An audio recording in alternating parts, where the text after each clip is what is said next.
rethink strategies, embrace change, and turn challenges into opportunities. And there are several opportunities out there.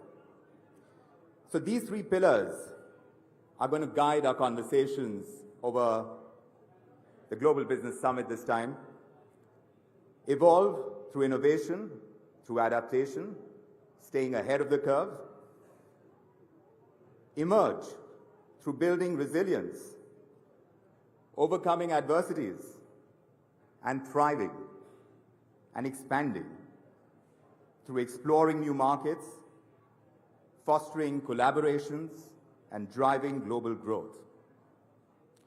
So as we embark on this journey together, we are going to uncover insights. We're going to see ideas getting sparked. We see futures getting shaped, where businesses, like I said, they don't just survive, but learn how to soar. I'm going to take a moment to mention some of our esteemed partners. The Times Group ET Now Global Business Summit 2025 is co-powered by Google and Bennett University Times Group. Our partners, celebration partner, Teachers Packaged Drinking Water. Our smart logistic partner is FedEx. India Innovation Partner, Process. Commercial and Investment Bank partner, JP Morgan. Our energy partner is Inox GFL Group. Technology AI partner, New Dream Network. ESG partner, SR Group. Luxury partner, Mercedes-Benz. And our sustainable construction partner is Boots. Our industry partner is Transworld. And we have a whole string of associate partners attached to this event. Ace Insurance Brokers, Nisus Finance, Accenture, MV Group, Luminous, Raveen Infra Project, National Stock Exchange, Octagon International, WeWork India, Quick Smart Wash, and our entertainment partners, Radio Mirchi in Ghana. Official outdoor media partner is Times OOH. So over the course of this summit, we're going to engage in thought-provoking ideas. We'll have a lot of discussions, as always. Insightful keynotes are going to be part of the summit. And we're going to have these dynamic panels as well, featuring industry leaders and policymakers and visionaries. So let's begin this journey, and to begin, it is my honor to introduce a leader who's been at the forefront of fostering unity and resilience across nations, a strong advocate for the rule of law, economic empowerment, and sustainable development. Ladies and gentlemen, please join me in welcoming the Commonwealth Secretary General, Right Honourable Patricia Scotland, King's Counsel. She shares a vision on forging a shared future, the Commonwealth's blueprint. Right Honourable Patricia Scotland, King's Counsel, we welcome you to the summit.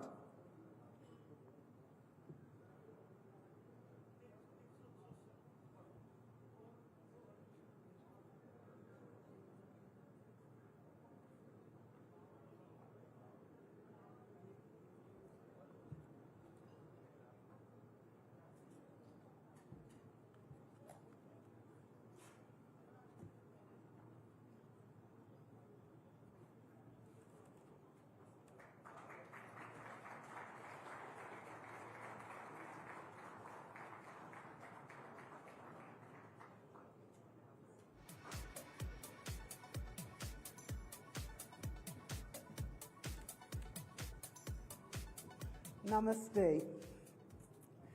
Honourable Ministers, distinguished delegates, ladies and gentlemen, partners, colleagues, and friends.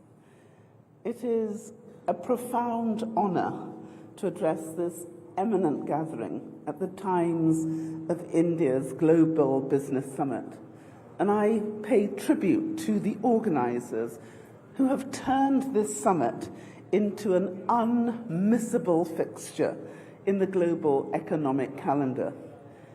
The theme of this summit, Evolve, Emerge, Expand, is not just a reflection of the aspirations of business and economies worldwide. It embodies the very essence of the Commonwealth, and India's leadership within it. India stands today as a beacon of economic dynamism. The IMF calculates India's GDP at more than 4.2 trillion US dollars, growing faster than any other country in the world. India's strides in technology, digital infrastructure, and sustainable development have set new global benchmarks.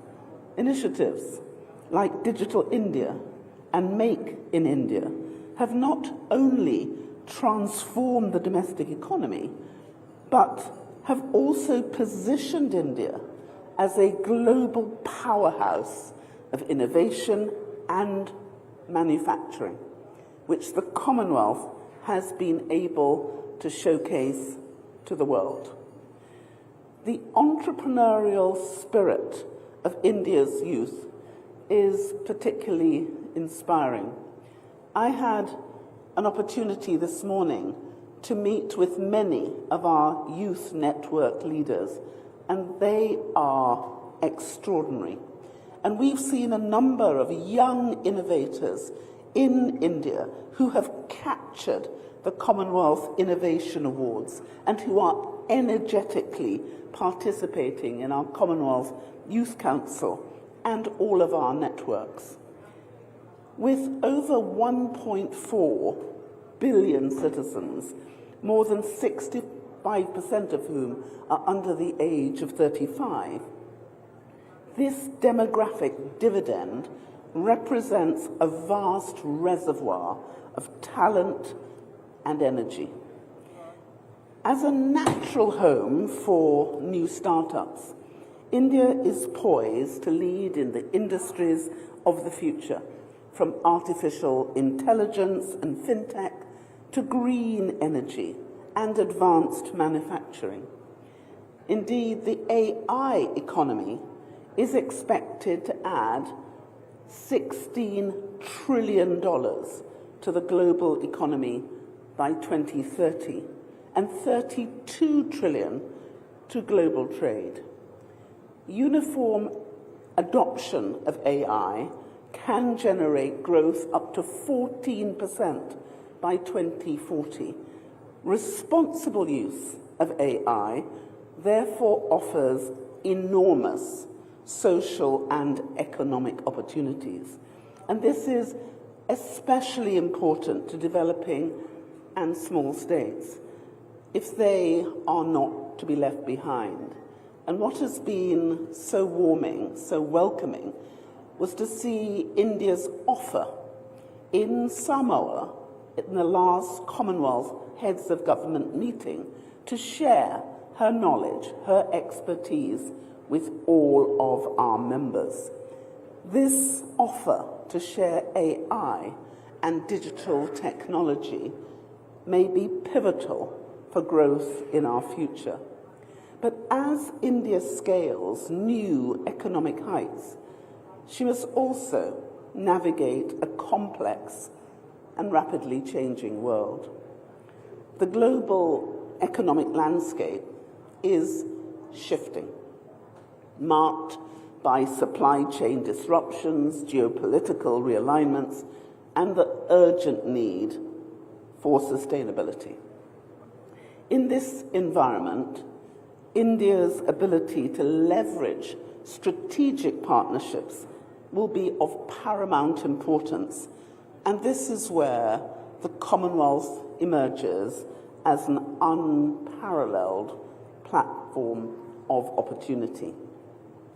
The Commonwealth is a voluntary partnership of 56 countries, spanning every continent, not bound by treaty, but by a deep and abiding commitment to shared values and systems, common interests, and natural advantages. Some have described it as a petri dish. We can grow anything because every country, every type of region is round our table. And this is what sets the Commonwealth apart in an increasingly uncertain and fragmented world. At its heart, the Commonwealth is an alliance of trust. Our members, representing 1/3 of humanity, large and small, developed and emerging, come together because they see the value of cooperation, mutual support, and shared prosperity. The Commonwealth is united by democracy, the rule of law, human rights, and a collective ambition to improve lives.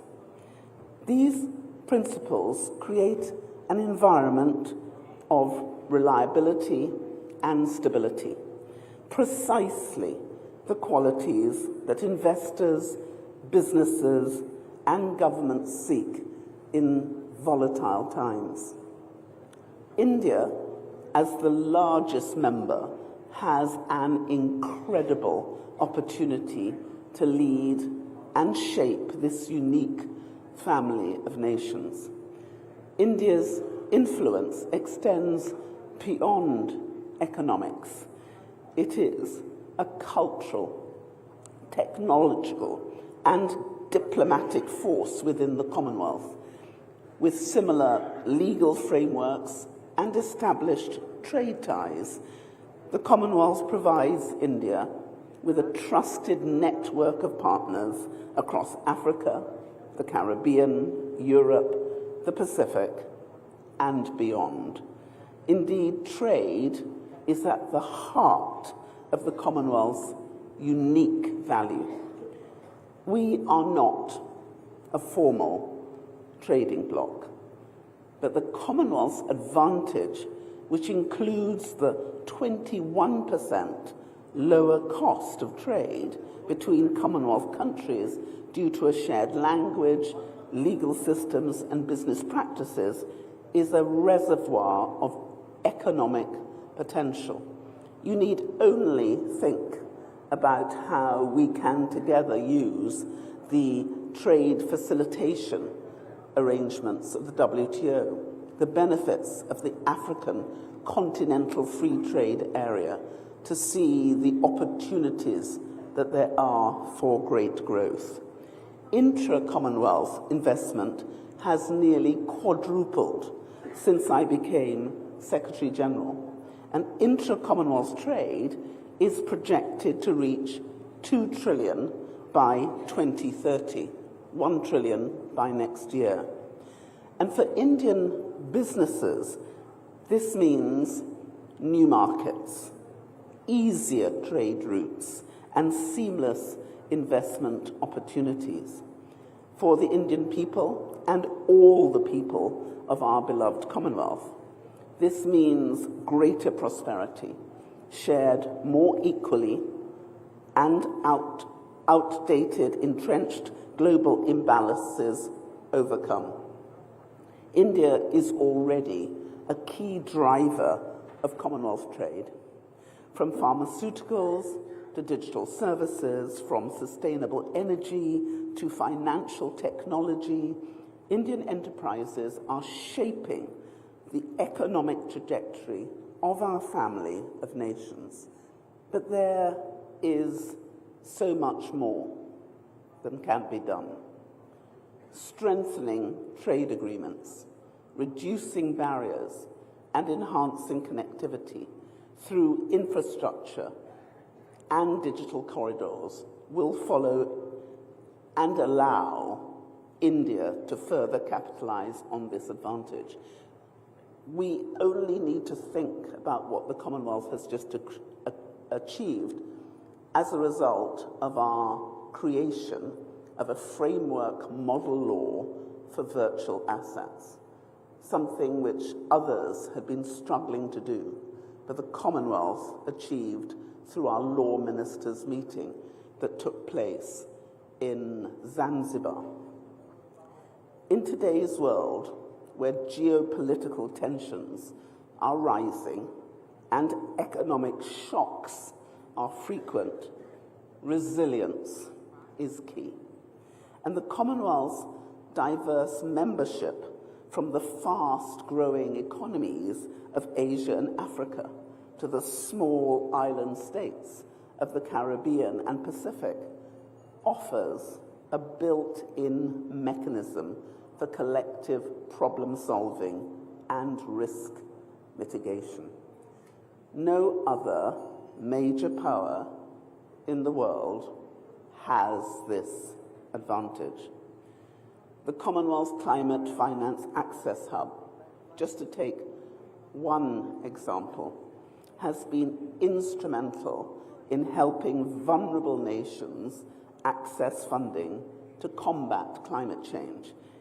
With just 8.5 million USD investment, it has already unlocked more than 460 million in vital resources, with another 500 million in the pipeline.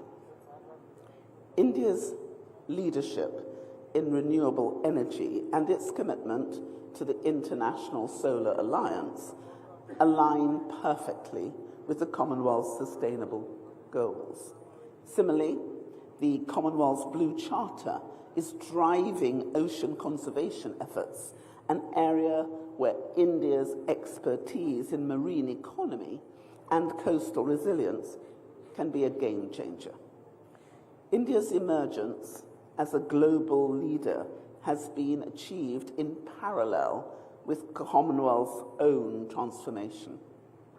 Since I took office as Secretary General in 2016, we have undertaken a journey of reform, modernization, and delivery. The Commonwealth has become more agile, more responsive, not only to its members, but more focused on tangible results. And we've streamlined our operations, enhanced transparency, and focused on driving investment, development, and resilience across all our member states. Our efforts have really yielded concrete successes: increased support for small states, advancements in gender equality, expanded youth empowerment programs, and stronger trade facilitation. India has been a key partner in all these achievements, reinforcing its role as a leader in shaping the Commonwealth's future. Together, we have built the strongest platform for our future success. So, as I look to the future, as I prepare to leave office as Commonwealth Secretary General, I understand more than ever before the need for us all to embrace the spirit of evolve, emerge, expand. So let us evolve by embracing innovation and adaptability. Let us commit to be the leaders in sustainable and inclusive development, and let us expand our horizons through deeper collaboration and partnership. When I started on this journey in 2016, all the things that we have done were said to have been impossible. It would have been impossible to get the 5 regions to come together to do the blue oceans. It would be impossible to do our Living Lands Charter. It would be impossible to get our trade ministers together.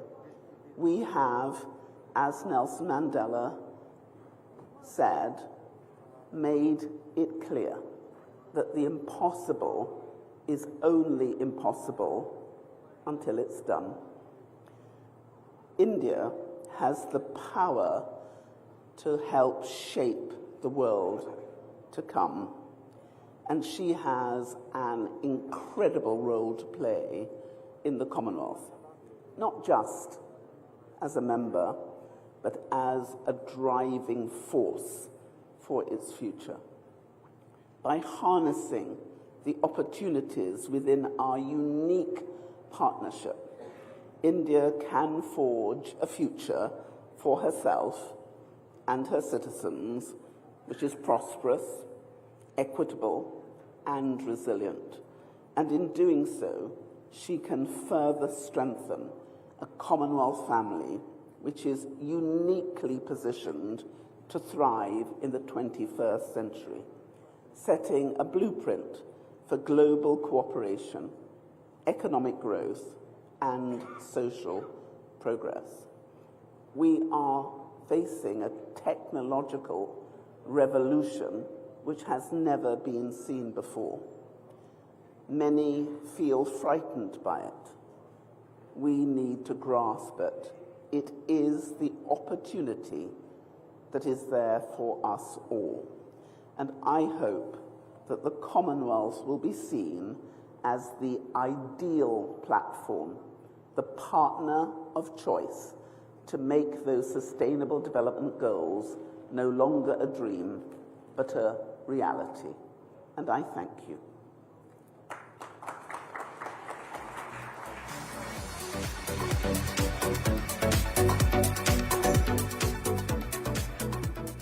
Thank you so much, Secretary General, for that very powerful perspective on collaboration and shared progress. And I hope all of you all are having an insightful and engaging time here today. We've just begun, of course. You can also, by the way, scan the QR code, which is displayed all over the screens in the hall, instantly to access pictures of the Darbar Hall, of all that's live happening right here.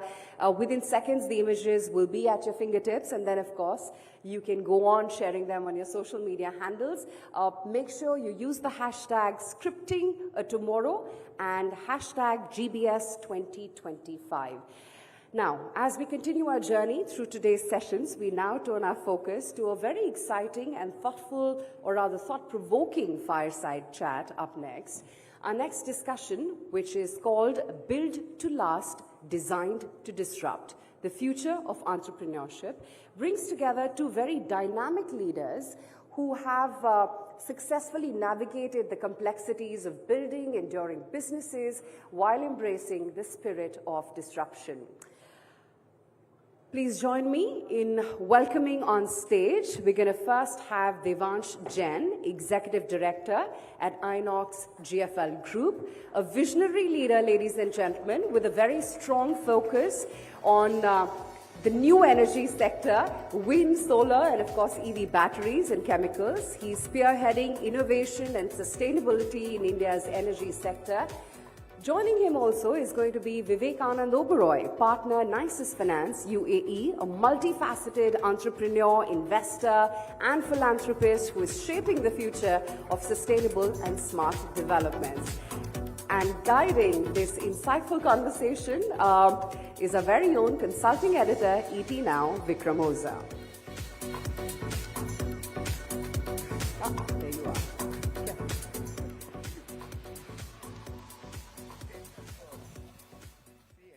There's a little bit of entertainment in all our lives. So yes, built to last, designed to disrupt. Is it? It's on? All right, good. So I was just telling you about the topic of discussion and how relevant it is, because entrepreneurship as we know it is going through a paradigm shift. There is a lot of balancing to do in today's context, because yes, you have to be profitable, but you have to be sustainable as well.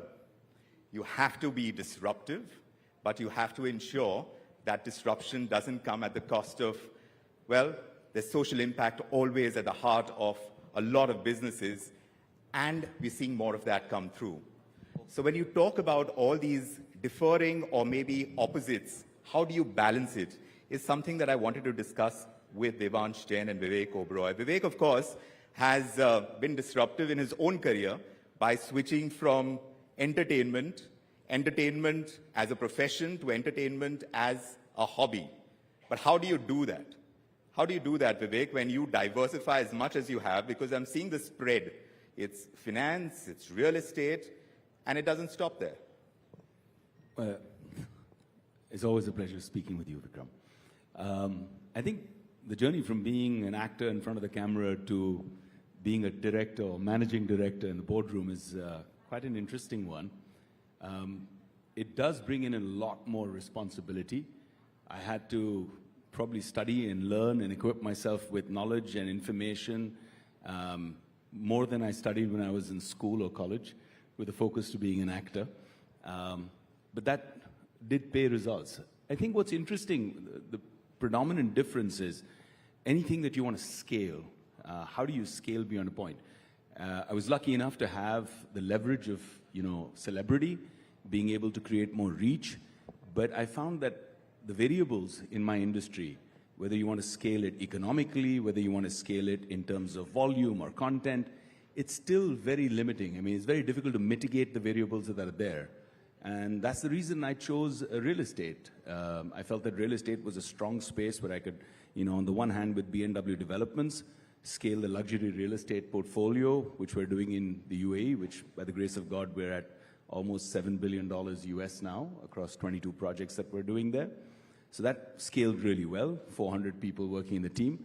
And then Nicest Finance came in with a great legacy of about 15, 16 years. Amit Goenka, a brilliant guy, doing phenomenally well in India. We partnered for the UAE market, raised $1 billion.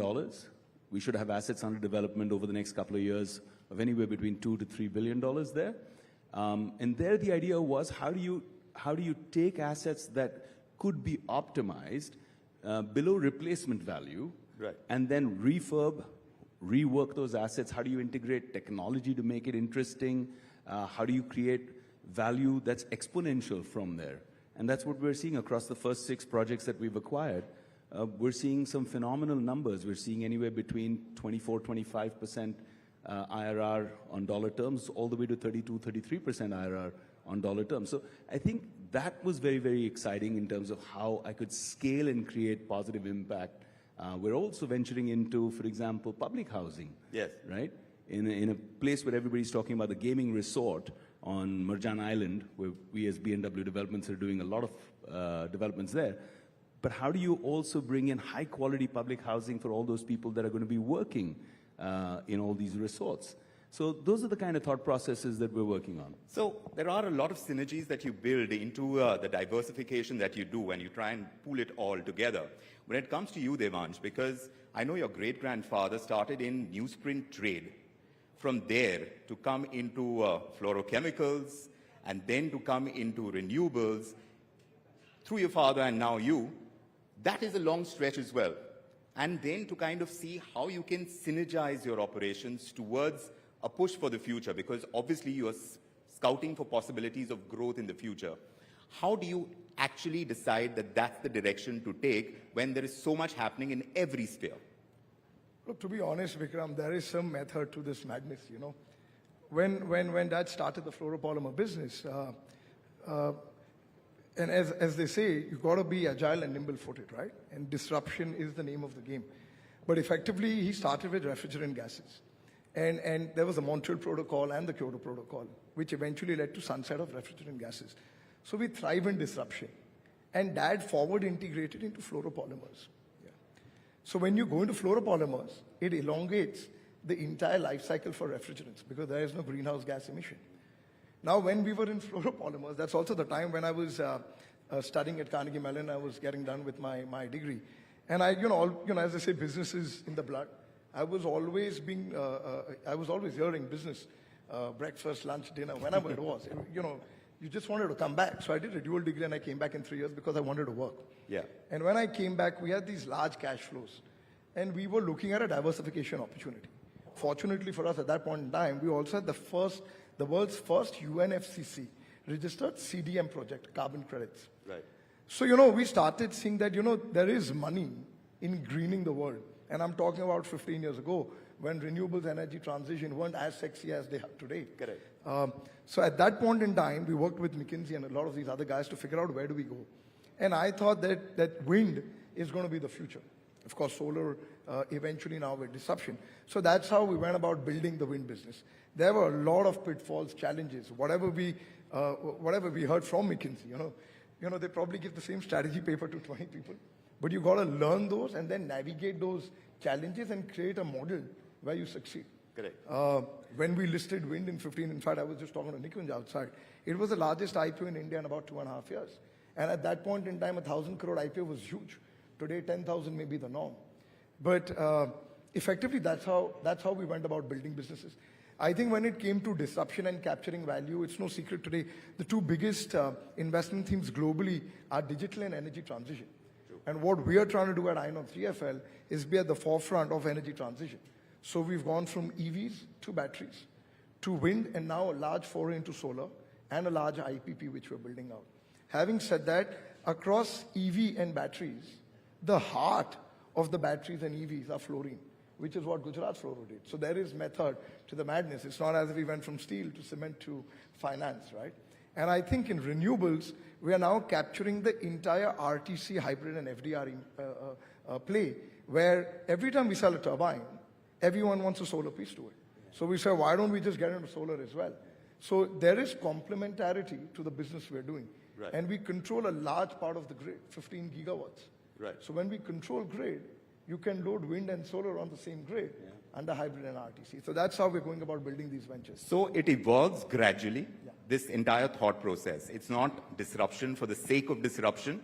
You obviously spot an opportunity, but you build as you go along. I think the key differentiator is, in both cases, has been that earlier the focus in any kind of business was just forward integration and backward integration. But now it's lateral ecosystem building. You build a whole ecosystem, and that kind of helps amplify growth exponentially. So disruption is in building an ecosystem and to build that architecture before you get into it. How easy is it to do that, especially when you're looking for finance? Do you look at internal accruals, or do you go out and decide that, look, I need to sell this disruption idea? Go ahead. You know, look, since you did it. Raising capital or finance could be easy or difficult. And, you know, the way I say it is, if you've created value across the group or in businesses which you've been, it becomes that much easier. And if you've been through hell, and I tell you, Inox Wind was literally bankrupt when 30 players went bust. At that point in time, going and raising even 100 crores was a pain. And I'm not talking about the group, I'm just talking about the renewable arm. Today, we've created such massive wealth across wind, green, EV, that for us, we've, you know, given where the markets are today, we've in fact just closed about 3,000 crores in the past 30 days, and at a pre-rev level in one of our EV ventures. I think what's important for many other businesses, it has to be a balance of valuation and internal accruals. Right. Look, if you're really going to go out and build something big, and if you're just going to keep waiting for internal accruals, it's going to take too long. Right. But if you can create value or show a moat which is disruptive, a lot of stuff which Vivek is doing, or possibly what we're doing in our IPP company now, the valuations are so large, and people trust you because you've created value. Yes. That you can raise large amounts of capital to build out these businesses. That's how we are building our businesses. So quickness is an important piece. When you're looking at an idea and it looks good to you and you're convinced about it, but to be able to kind of build on it, you need to kind of have all guns blazing. Vivek, when you were looking at scaling, you are looking at the possibilities within the entire ecosystem that you were trying to create. What exactly were you gunning for? What was the overriding theme that you had in mind, that this is where I need to be? How clear were you on the other side, or do you build it as you go along? Because there is a certain element, like I started out by saying, of social impact, which is an important piece as well. How much do you need to factor that in when you see that image of the final, what you're getting at? Well, Vikram, it depends on the business. I'm involved across a spectrum of businesses, but when I'm looking at real estate, you know, it's all fine to later say, oh, we thought of it well in advance. But some of it is on the fly, you know, like when you're an actor and you're improvising in the middle of a scene, you have to improvise as you see opportunities coming along. With the biggest gaming resort in the world coming in at Marjan Island, at B&W Developments, we were the first mover, so we got a big advantage. Today, we have a large, a substantial portfolio there, but the growth that we never anticipated. It would be really fake of me to say that we thought it would, you know, explode this way. But that allowed us a platform to now enter Dubai with strong financial backing. And just like Devansh said, that earlier it was a push mechanism where you had to go and knock on doors for capital, and now it's a pull mechanism. People will chase you, and you keep building from, you know, UHNIs, family offices, now institutions knocking on your door saying, can you do the same thing for us? But at the same time, with Nisus Finance, the whole idea was on the sustainable or SDG aspect. How do we tie in with a sovereign guarantee structure for really high quality, sustainable living, but for public housing? How do we make that available where they're insulated against the kind of tremendous value increment that you're seeing in the luxury segment? And how do you make that grow hand in hand? At the same time, with Nisus now, you know, we've managed to build a really large portfolio with global giants coming in and knocking at our door. So if you say, what's the goal? How do you set a vision? I think with BMW Developments, the inspiration was EMAR. So how do we become the next EMAR, right? With Nisus Finance, it was like, how do we create a regional Brookfield, a regional Blackstone? How do we get there? What's the playbook to do that? How do we scale exponentially to achieve that? And since both companies are young but have already achieved remarkable milestones in a very short window, I think we're on the right path. So then this understanding of the competitive landscape, an important piece, and India and the kind of businesses that are thriving and growing and where opportunities are growing, you are competing on a global scale. How do you stay ahead of the curve? Because you need your own domestic regulatory framework to support your disruptive idea. It may not immediately, but maybe it will in the future. How do you do that? Look, a couple of things, right? I think, at least for us, we have integrated operations. And that's how we become leaders in the sectors in which we operate. So, for example, in fluoropolymers, we're the world's second largest fluoropolymer producer because we have very, very integrated operations. If you're really going to compete on a global scale, you got to stop cribbing about China, China, China, right? At some point in time, there will be subsidies. At some point in time, there will be protection. But at some point in time, there will not be subsidies and protection.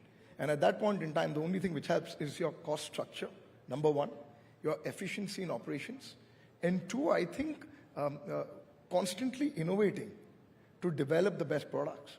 And I think that's what we've done. Of course, some of our businesses are domestic plays, and some of them are global plays. But at least on the battery and the chemical side, we are constantly disrupting in terms of the products which we're making, the advanced fluoropolymers and chemicals.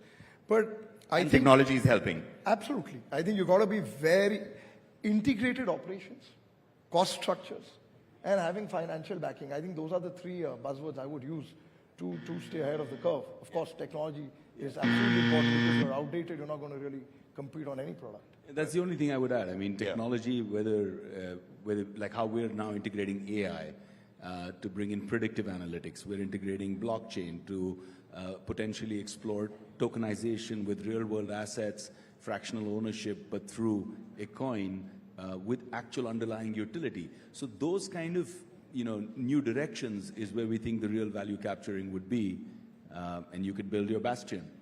So new directions, innovation, we are seeing a paradigm shift in entrepreneurship as these two leaders clearly in their diversification drives. It's obvious that we are on that path and there's so much more to achieve on that count as well when you talk about the possibilities, and they're just only growing. So thank you, Devansh, Vivek. It's such a pleasure having you here, and we hope you enjoy the discussions over here as well, and we'll have plenty more on this side, but of course our time's up. Thank you very much for joining us. Thank you.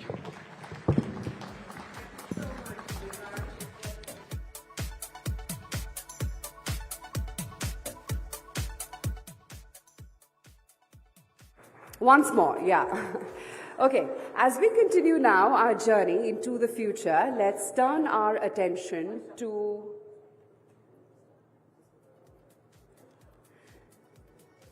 exactly how design and artificial intelligence are reshaping the way we work, create, and innovate. Now, remember, ladies and gentlemen, visual storytelling is more powerful than ever, and AI has, of course, been amplifying all of this. But you know what? We're going to switch over and let's just shift focus solely to what India has been doing.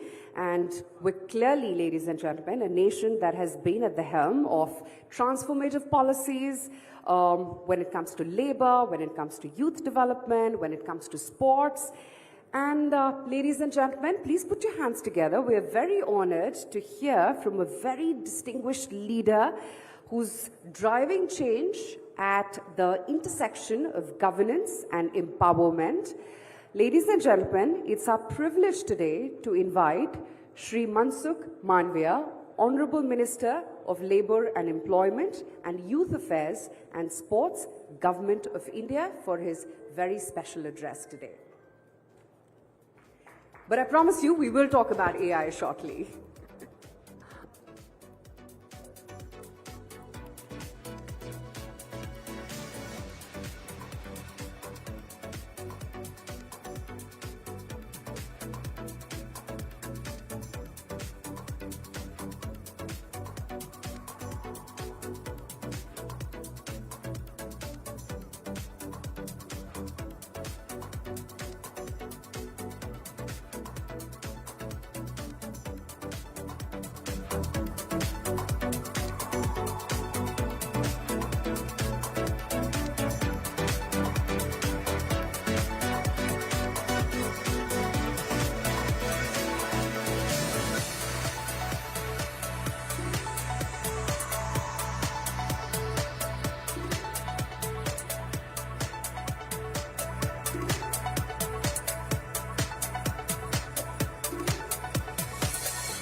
So let's again invite our guest, someone where we've seen him helm transformative policies.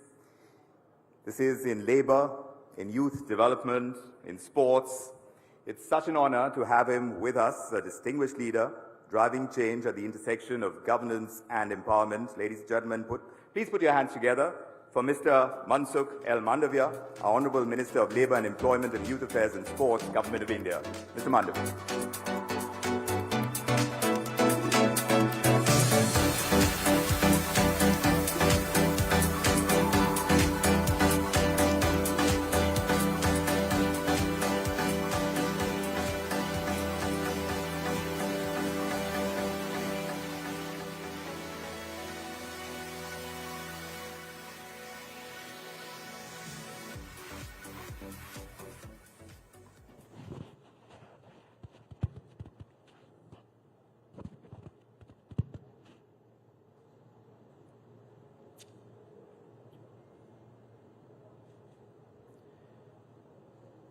आज global business summit में हमारे बीच में उपस्थित विनीत जी, सभी साथियों, भाइयों एवं बहनों, दोस्तों, बिजनेस समिट के लिए मुझे इनविटेशन दिया गया तो मैंने पूछा कि मैं तो लेबर मिनिस्टर हूँ, स्पोर्ट्स मिनिस्टर हूँ, तो मेरी भूमिका क्या रहेगी। तो नाविका जी मुझे बता रही थी कि आप अभी लेबर मिनिस्टर हैं, पहले शिपिंग मिनिस्टर रहे हैं, फार्मास्यूटिकल्स मिनिस्टर रहे हैं, हेल्थ मिनिस्टर रहे हैं, और आप गुजराती हैं, तो गुजराती लोगों का ट्रेड के साथ, बिजनेस के साथ सीधा रिश्ता रहता है। आप आएंगे तो अच्छा होगा। मैंने सोचा कि business community, business summit, business, industries, innovation, ये सब एक दूसरे से जुड़ा हुआ सब्जेक्ट है। जब आप बिजनेस की बात करते हैं तो इस राष्ट्र आगे बढ़ सकता है जिस राष्ट्र में इंडस्ट्रीज, ट्रेड को प्राधान्य दिया जाता हो, प्राथमिकता दिया जाती हो। आज से नहीं दोस्तों, ये सदियों का क्रम है। मैं 1800 साल पुरानी बात कहूं तो आचार्य चाणक्य देश में हुआ, और आज भी आचार्य चाणक्य की इकोनॉमी पर थॉट, सोच, उसका अर्थशास्त्र दुनिया के लिए आज इतना ही रिलेवेंट है जितना 1800 साल पहले था। चाणक्य ने कहा था कि कोई राज्य को समृद्ध राज्य बनना है, समृद्ध राष्ट्र बनना है, तो राज्य में रहने वाले महाजन यानी कि ट्रेड और इंडस्ट्रियलिस्ट महाजनों को राज्याश्रय देना।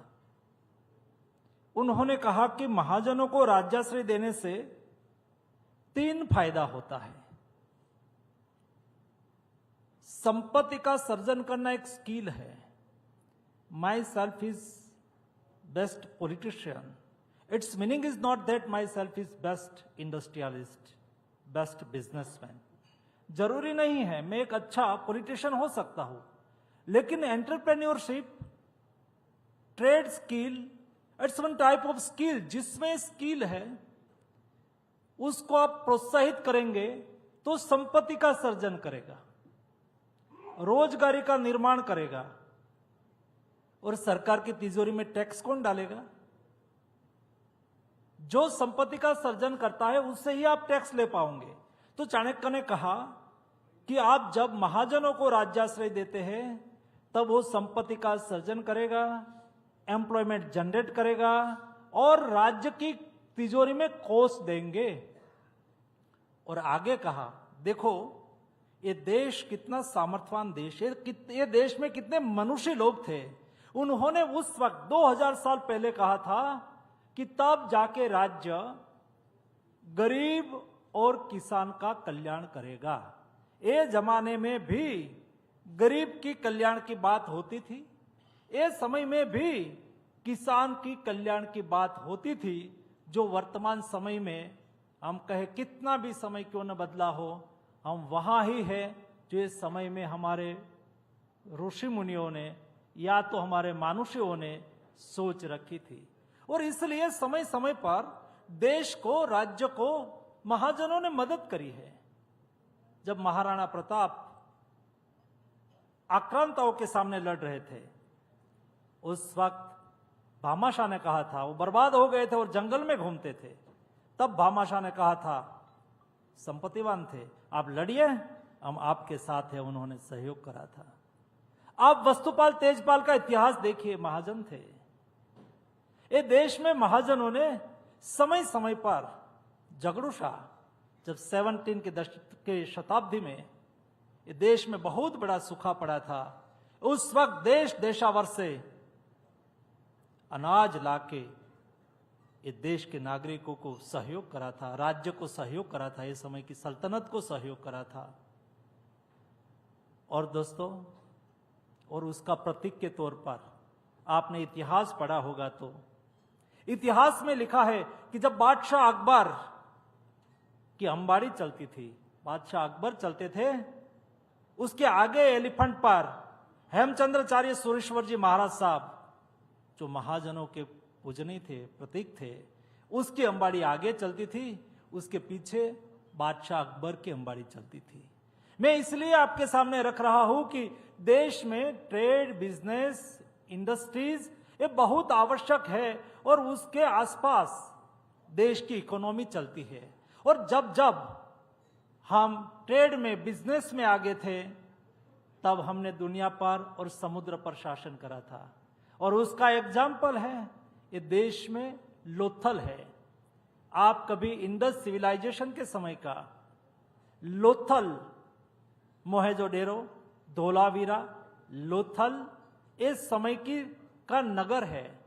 आज भी आज दुनिया में 5000 साल पुराना डॉक यानी कि पोर्ट कहां भी विद्यमान है तो ये भारत में, गुजरात में, लोथल में है। इतना पुराना डॉक आज दुनिया में विद्यमान नहीं है। उस समय 5000 साल पहले हम दुनिया के साथ ट्रेड करते थे, बिजनेस करते थे, देश समृद्ध था। ये देश में क्षमता की कोई कमी नहीं है, ये देश सामर्थ्यवान देश है। यहां ब्रेन पावर भी है, मैन पावर भी है। समय इतना ही है कि उसको अवसर दो। आप जब उसको अवसर देंगे तो ऑटोमेटिक उसकी क्षमता को पुरवार करेंगे। ये मोदी गवर्नमेंट ने देश के युवाओं को अवसर दिया। देश के युवा स्टार्टअप, स्टैंड अप के द्वारा, मेक इन इंडिया के द्वारा, आत्मनिर्भर भारत के द्वारा आगे आए। सरकार आपके साथ है। तो आज मुझे बताते हुए खुशी हो रही है कि देश में आज से 1 दशक पहले केवल 4 यूनिकॉर्न थे, आज 118 यूनिकॉर्न हो चुके हैं। सामर्थ्यवान देश है, उसको अपॉर्चुनिटी मिली। और ये सब विषय आपकी इकोनॉमी को स्ट्रॉन्ग करता है, इकोनॉमी को जनरेट करता है। और इसलिए देश को आगे बढ़ाने के लिए हमें सही सोच से सही दिशा में कॉम्प्रिहेंसिव तरीके से प्लानिंग करना होगा। हम केवल कोई भाषण कर देंगे और देश आगे बढ़ जाएगा, ये तो बहुत होता रहा। और भाषण करना बहुत आसान होता है। मैं जब आता हूं, गाड़ी में बैठता हूं, तो हमारे पीए एक चिट्ठी दे देते हैं, हम पढ़ लेते हैं और आसानी से 1 घंटे भाषण दे सकते हैं। लेकिन आप जब भाषण देते हैं, कोई बात रखते हैं, तो सरकार को एश्योर करना है। एज ए मिनिस्टर जब मैं बोलता हूं, एज ए प्राइम मिनिस्टर कोई बात कहते हैं, तो कमिटमेंट के साथ ये विषय को समझ के देश के सामने अपनी बात रखते हैं। और जब आपको आगे बढ़ना है, आपको प्रगति करना है, समय के साथ बदलना बहुत आवश्यक होता है। जो आप नहीं बदलेंगे तो समय तो बदल जाएगा, समय तो आगे बढ़ते रहेगा। मुझे एक एग्जाम्पल याद आता है। मुझे याद है जब मैं प्राइमरी सेकेंडरी स्कूल में पढ़ता था, उस वक्त देश के प्रधानमंत्री 1985 में राजीव गांधी जी देश के प्रधानमंत्री हुआ करते थे। और ये प्रधानमंत्री के रूप में उन्होंने देश के सामने एक विचार रखा, 21वीं सदी का भारत। शायद आप में से भी जो 50-50 अबव के लोग हैं उसको पता होगा। 21वीं सदी का भारत, उसका विचार कोई गलत नहीं था।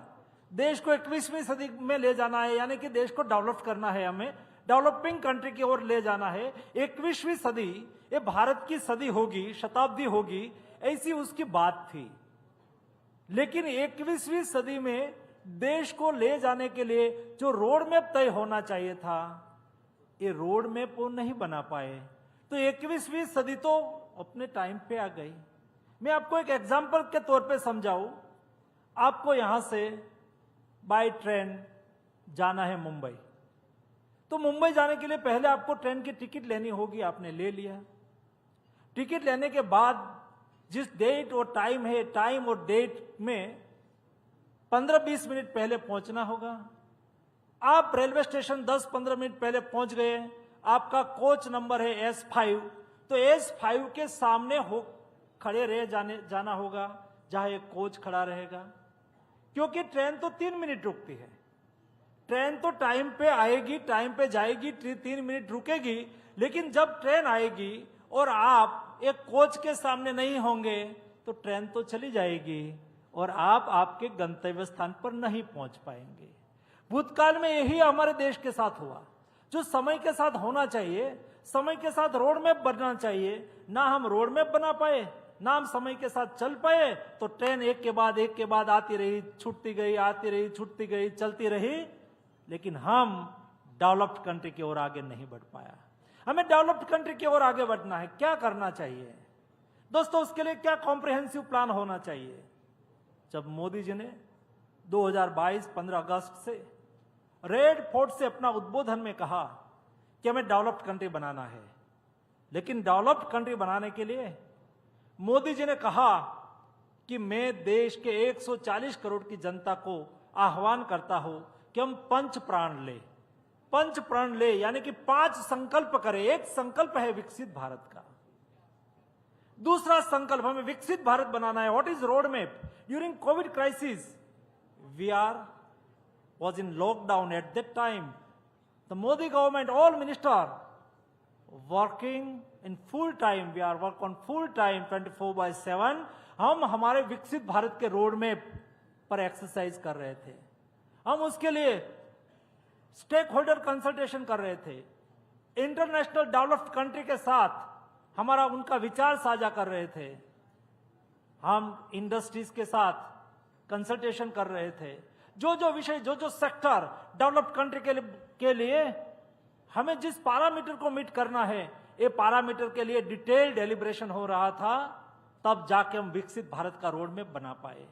दूसरा विचार मोदी जी ने दूसरे संकल्प लिलवाते हुए कहा कि हमें विकसित भारत बनाना है तो हमें गुलामी की मानसिकता से बाहर आना होगा। गुलामी के मानसिकता के सभी हमारा देश में सिग्नल है, सिंबल है, उसको हमें हटाना है। क्योंकि दोस्तों ये देश बहुत सालों तक परतंत्र रहा, कभी हुणों ने शासन करा, कभी शकों ने शासन करा इस देश पर। 1000 साल तक इस देश पर आक्रांताओं ने शासन करा, 240 साल तक इस देश पर अंग्रेजों ने शासन करा। 1857 मंगल पांडे की शहीदी से अंग्रेजों के सामने आजादी की लड़त की शुरुआत हुई।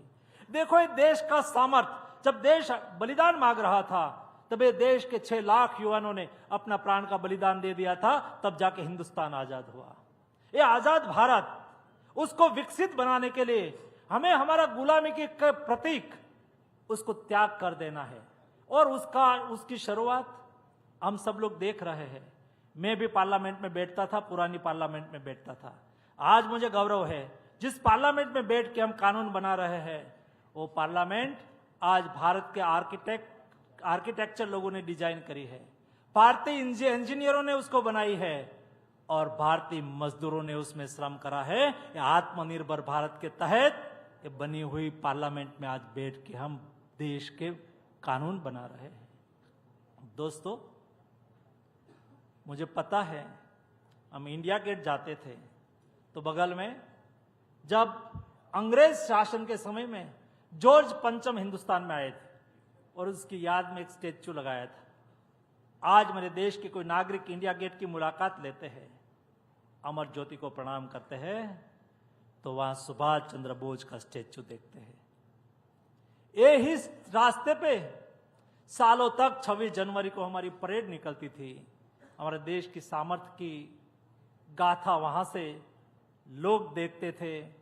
वही राजपथ मोदी जी ने कहा कि राष्ट्रपति जी हमारे देश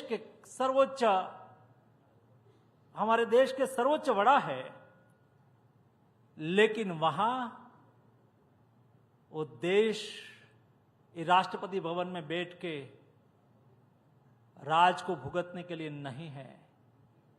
ये राजभवन पर जाने वाला रास्ता राजपथ नहीं है। यहां कोई राजा नहीं है। राष्ट्रपति जी जिस राजभवन में बैठते हैं, राष्ट्रपति भवन में बैठते हैं, वहां बैठ के वो अपना नेशन के प्रति कर्तव्य का निर्वहन कर रहे हैं। इसलिए राष्ट्रपति भवन से निकलने वाला रास्ता जहां 26 जनवरी को परेड होती है, वो आज राजपथ नहीं रहा है, वो कर्तव्य पथ बन चुका है। मैं ये पार्लियामेंट में एक घटना का साक्षी हूं। जब पार्लियामेंट में कोई डिस्कशन होता था तो बोलते थे कि एक्ट 1920 में बना है, 1927 में बना है। अंग्रेज के जमाने में बना हुआ कानून से देश गवर्न होता था। ऐसे 1200 कानून को रिपील करके आज भारतीय कानून की ओर से देश का संचालन हो रहा है। दोस्तों, देश बदल रहा है, देश आगे बढ़ रहा है, नया भारत का निर्माण हो रहा है। यहां लेबर का भी कल्याण हो रहा है, यहां किसान भी उन्नति कर रहा है, यहां ट्रेड बिजनेस भी बढ़ रहा है, यहां सभी लोगों को प्राथमिक सुविधा उपलब्ध हो रही है। यहां केवल भाषण नहीं होता है, वास्तविकता के आधार पर डिसीजन करा जाता है। अभी हमारे प्रधानमंत्री जी EI समिट में फ्रांस से लौटे। दोस्तों, जिस देश का पॉपुलेशन 6 करोड़ से कम है, ये देश में 25 करोड़ लोग पिछले एक दशक में बिलो पॉवर्टी लाइन से अप हो गए। और वैसे नहीं हुए हैं, एक कमिटमेंट के आधार पर काम करने से हुए हैं। और एक कमिटमेंट कौन सा है दोस्तों? मुझे पता है, मैं ग्रामीण बैकग्राउंड से आता हूं। जब बीमारी कभी किसी को पूछ के नहीं आती है, वो गरीब के यहां भी आती है, वो अमीर के यहां भी आती है, शहर में भी आती है, गांव में भी आती है। और जब गांव में कोई गरीब मजदूर के यहां बड़ी बीमारी आ जाती है और डॉक्टर साहब उसको कहते हैं कि किडनी ट्रांसप्लांट करना होगा, उसके जेब में पैसा नहीं होता है, पेशेंट को फिर वापस लेके घर चले जाते हैं।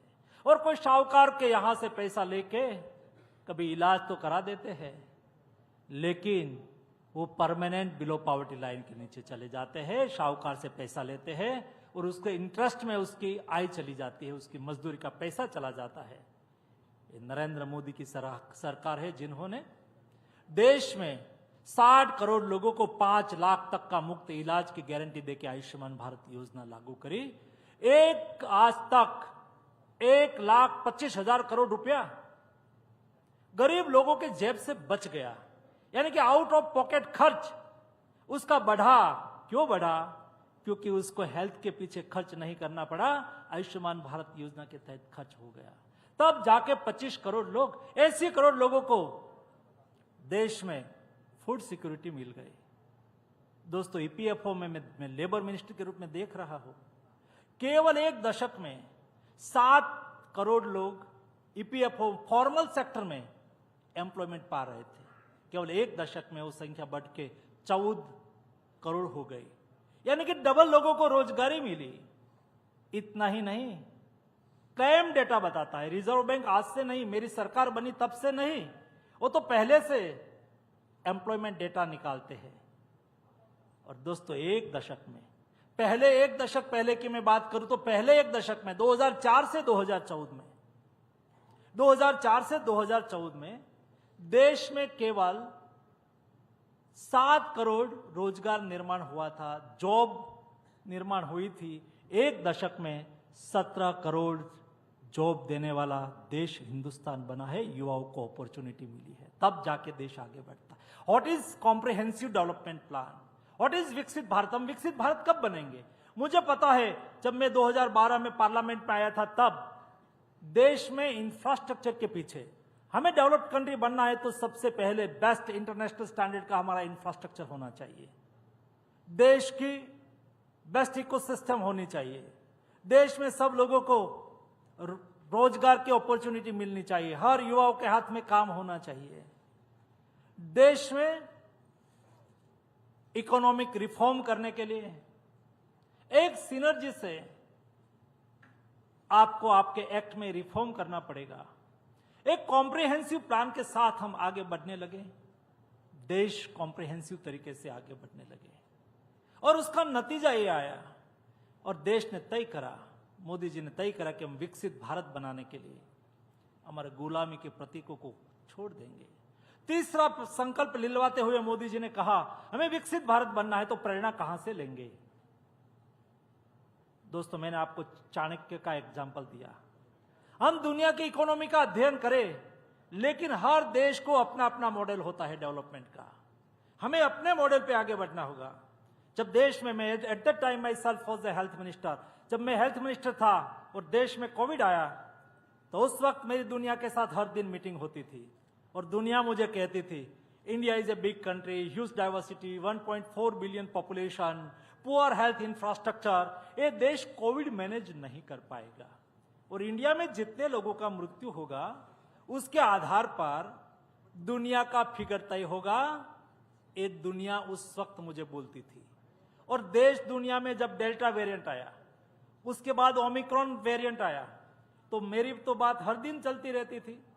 एक बार मुझे एक डेवलप्ड कंट्री में, कंट्री का नाम नहीं बोलूंगा, उस दुनिया के जाने माने एक अपने स्वयं को दुनिया के बहुत बड़ा हेल्थ एडवाइजर मानते थे, उन्होंने मुझे कहा कि आपके देश में डॉक्टर ड्यूटी पे आते हैं?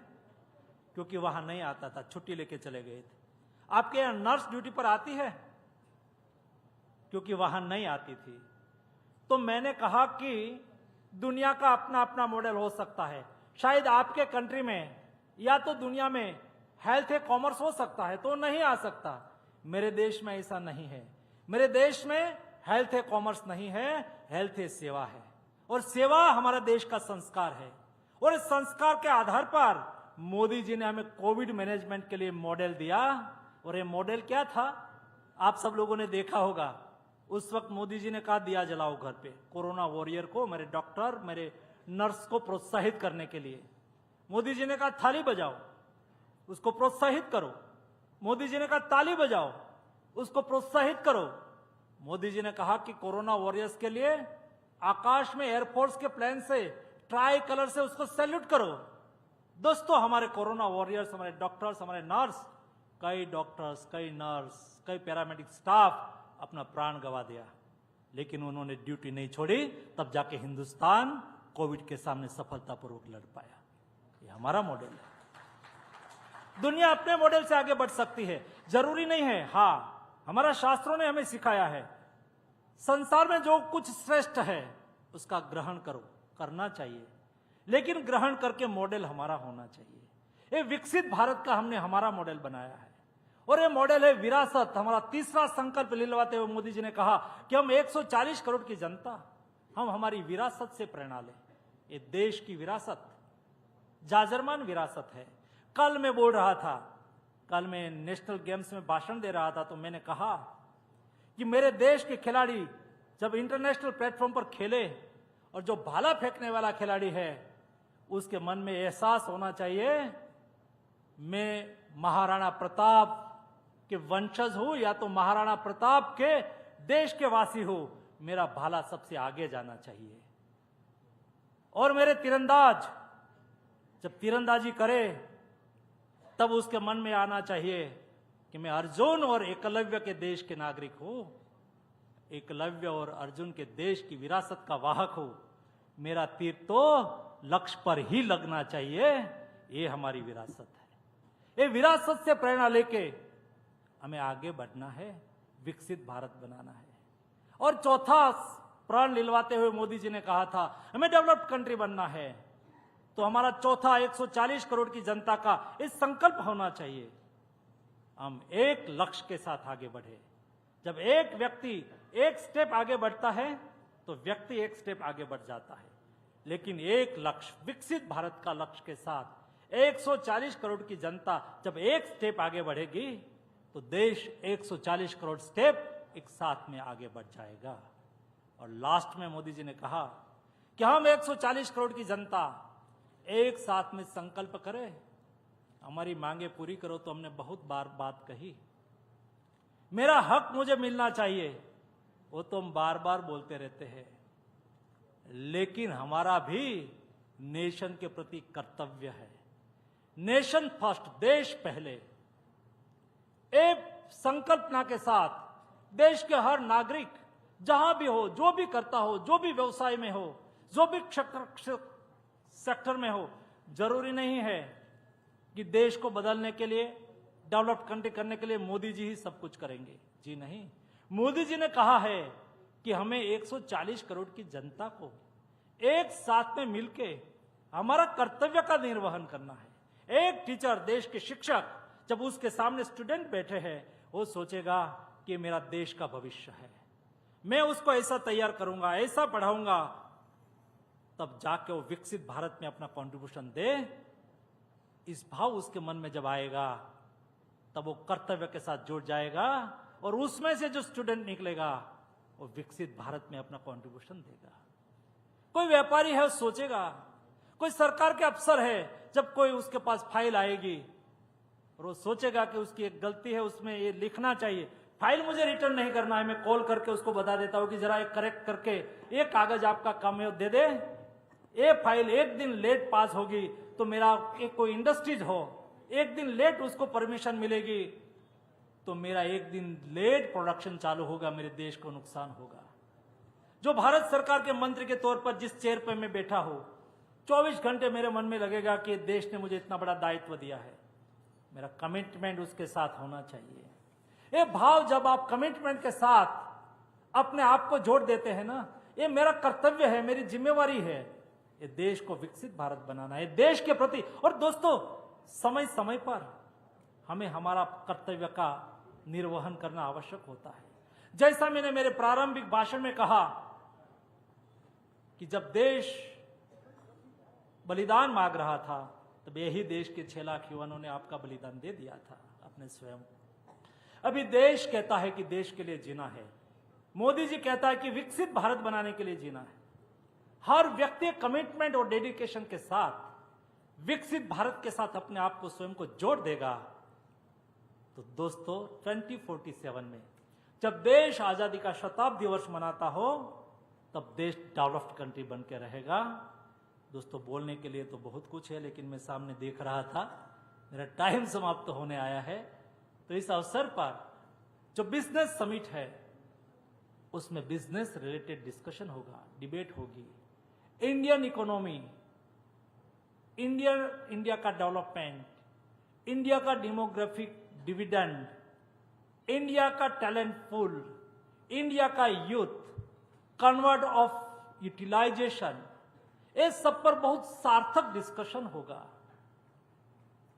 दुनिया के इंडस्ट्रीज बिजनेस सिनारियो, हमारी इंडस्ट्रीज हमारे बिजनेस सिनारियो, जब उसके पर आप थॉट प्रोसेस करेंगे तब दुनिया का मॉडल की अवश्य बात करना, लेकिन उसमें से हमारा मॉडल हम कैसे तलाशें ताकि ये हमारे विचार फ्रेंडली हो, हमारा कल्चर फ्रेंडली हो, हमारी विरासत फ्रेंडली हो। चूंकि जिस सेक्टर के साथ, जिस विचार के साथ आप आपके डेवलपमेंट को जोड़ देंगे उसको अचीव करना सरल होगा। फॉर एग्जाम्पल, डायमंड बुर्श बनाना है तो सूरत डायमंड सिटी है, दुनिया का 50% डायमंड का दुनिया का कारोबार सूरत से चलता है। तो सूरत में डायमंड बुर्श बनेगा तो तुरंत ही पुटअप हो जाएगा, सक्सेसफुल मॉडल बन जाएगा, आगे बढ़ जाएगा।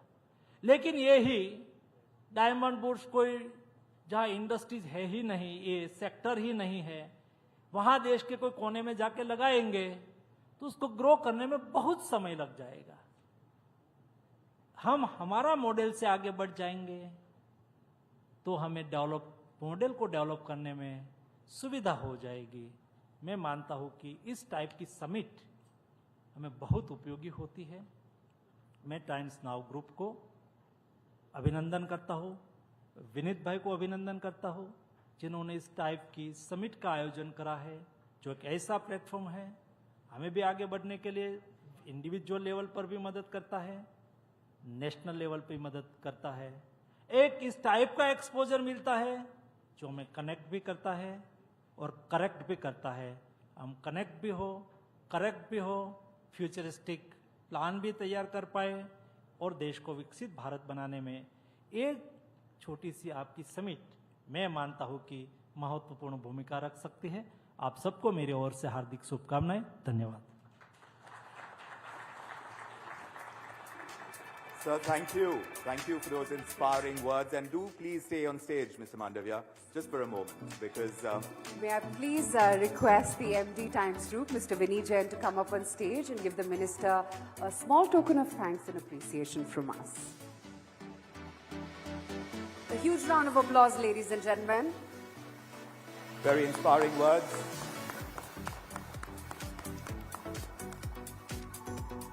And the importance of following up words with actions. Mr. Mandavia has underlined that in his speech. Thank you so much for joining us at the ET Now Global Summit. Thank you.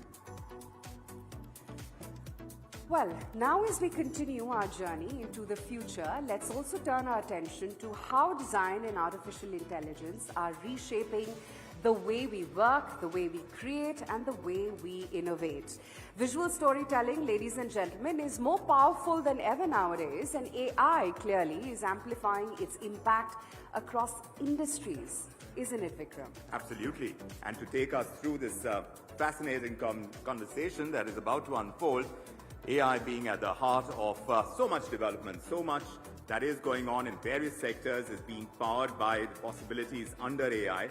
So we're delighted to have as part of this conversation that we're just about setting up, Cameron Adams. We'd like you to stand by to join us here on stage. He's co-founder and chief product officer at Canva. This is a global leader, Canva, a global leader in design innovation. And to conduct this conversation, may I also ask Naya Sagi, the co-founder of the Good Glam Group, the founder edition, a trailblazer in digital-first consumer brands, to join us on stage as well. We're about to begin this conversation. And ladies and gentlemen, let's now dive into what our session is called today, our visual future, how design and AI will transform your organization. Please, both of you, yes. Ladies and gentlemen, please welcome Cameron and Naya. Welcome.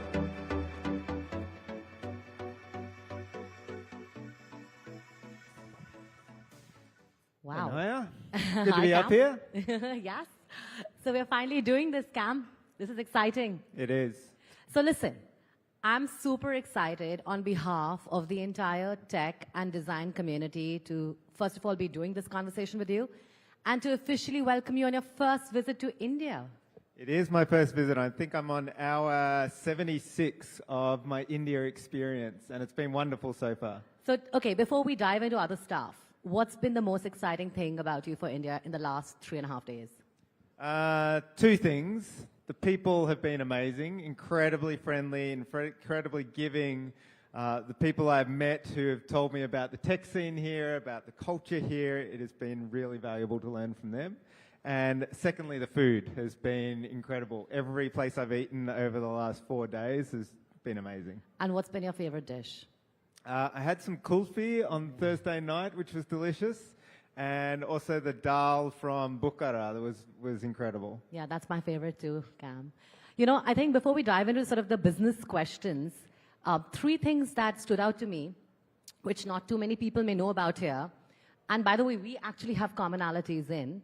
One is that you were also a qualified lawyer and now a tech entrepreneur like myself. There's not too many of us in this sort of a paradigm. I wouldn't say I'm a qualified lawyer, but I know a bit about the law, yes. Yes. The second, of course, is that I think, and Canva in general, has been a very, very big believer in communities driving impact and growth. And I think that's really fascinating. We'll actually dive a little bit into that as well. And I think the third thing is that there's a fundamental belief in Canva from a software perspective of design having the ability to shape and impact lives at scale. And that's really what I'm building with my new venture edition as well, but from a hardware perspective, a design-led hardware perspective. So overall, a real privilege to talk to you, but let's dive right into it. Yeah, I'd love to chat about that. So let's get back into like the very, very early days of Canva, Cam. You know, as I think a lot of us here are very curious to know what really drove you to build Canva and to kind of like look at a future where you had this crazy belief that design would actually set the narrative for businesses, for individual creators, for how economies would shape up. So we actually started Canva 13 years ago in 2012, but the story kind of begins even before that. As you mentioned, I did law at university, but I was terrible at it. And I put myself through university actually doing graphic design. I worked on making catalogs and flyers and posters, and that's where I did an incredible amount of learning. I also did computer science at university, so I managed to fuse both design and technology together. And I left university and started my own design agency and ran that for a while. And it got a bit of attention, and eventually Google came knocking. They wanted me to work on a product that they had been thinking about for a long time. So I joined Google in Sydney and worked on a product called Google Wave, which was all about communication, a new way of communicating. It was an incredible journey, but also an incredible failure. We launched the product, no one could figure out what it was meant to do, and we ended up with very few users on it. But it was incredibly formative for me because of the network that I got introduced to through the Googlers that I worked with. My boss at the time was one of the founders of Google Maps.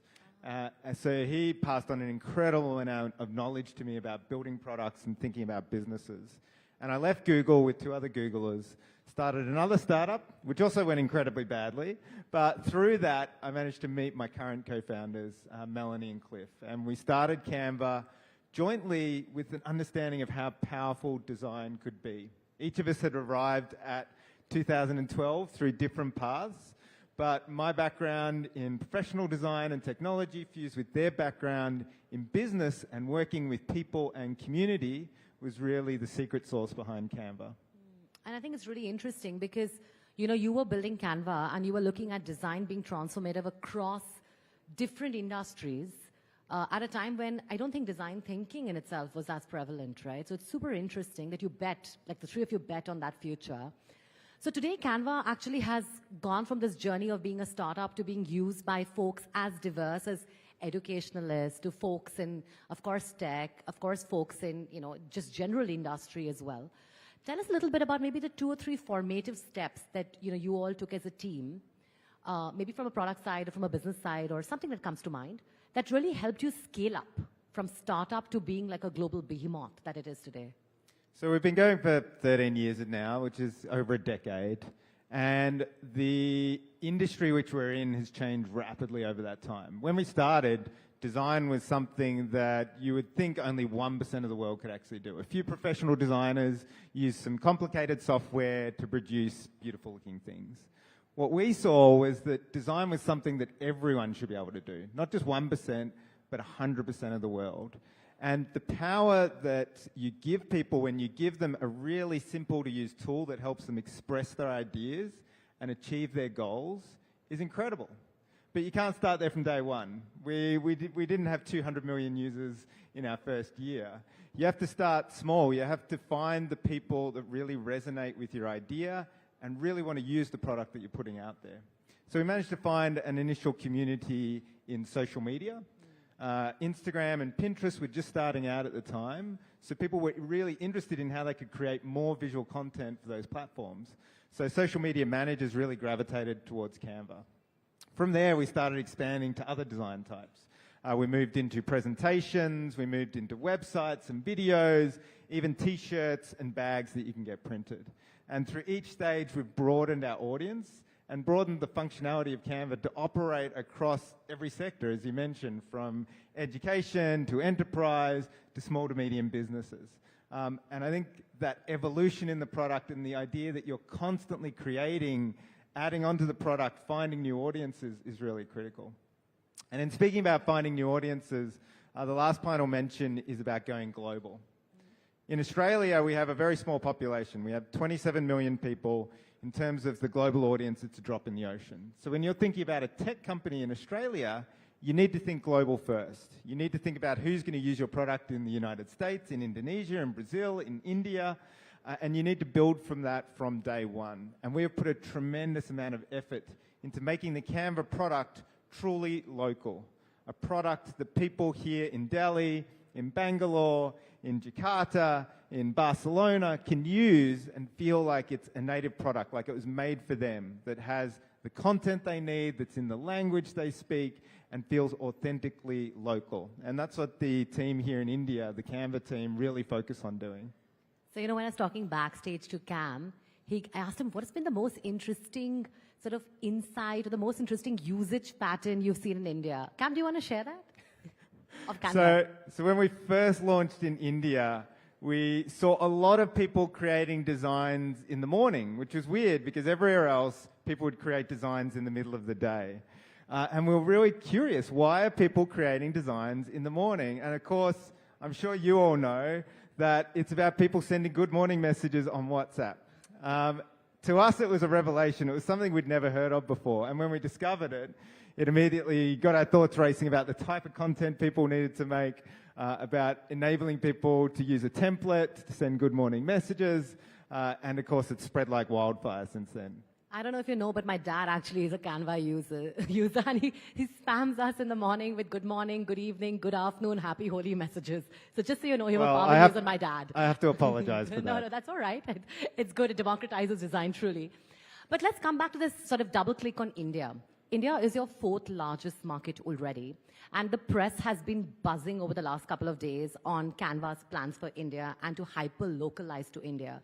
And some really interesting, almost FMCG-esque products that you've been sort of working through from a product lens. Could you talk to us about maybe 2 or 3 things that you're doing to hyper-localize? India is a competitive market as well, right?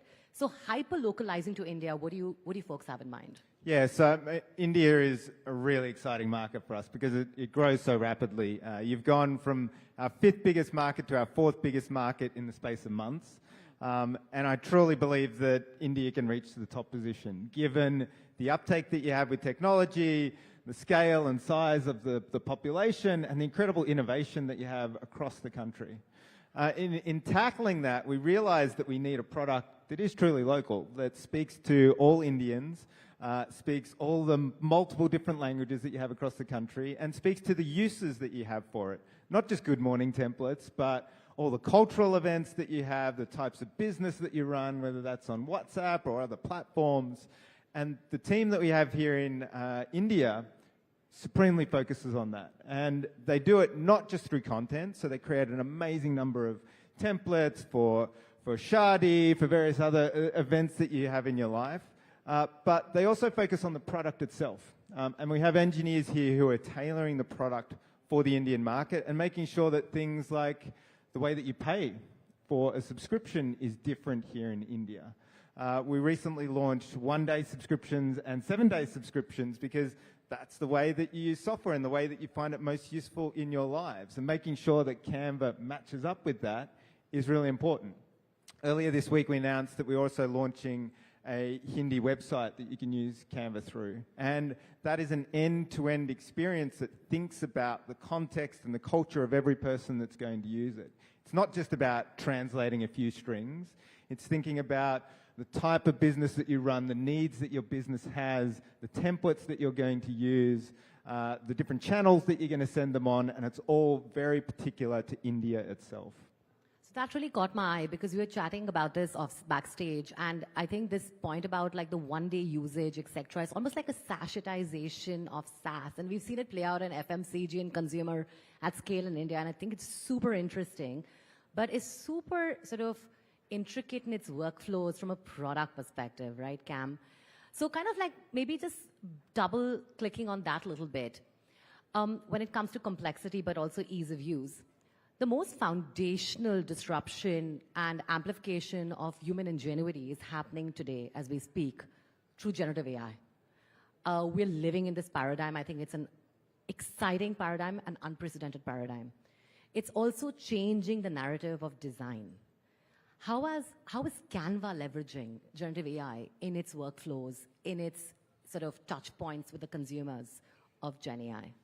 So since day one, our mission has been to empower the world to design, which means that we need to put design in the hands of people in a way that is accessible, that lets them express themselves and lets them achieve the jobs that they set out to achieve. And we've built software that enables them to do that. And when we started out, we used the best technology. We used mobile, we used web browsers, we used what people could get access to. Now, a decade later, AI has come on the scene, and we very much see it as an extension of empowering the world to design.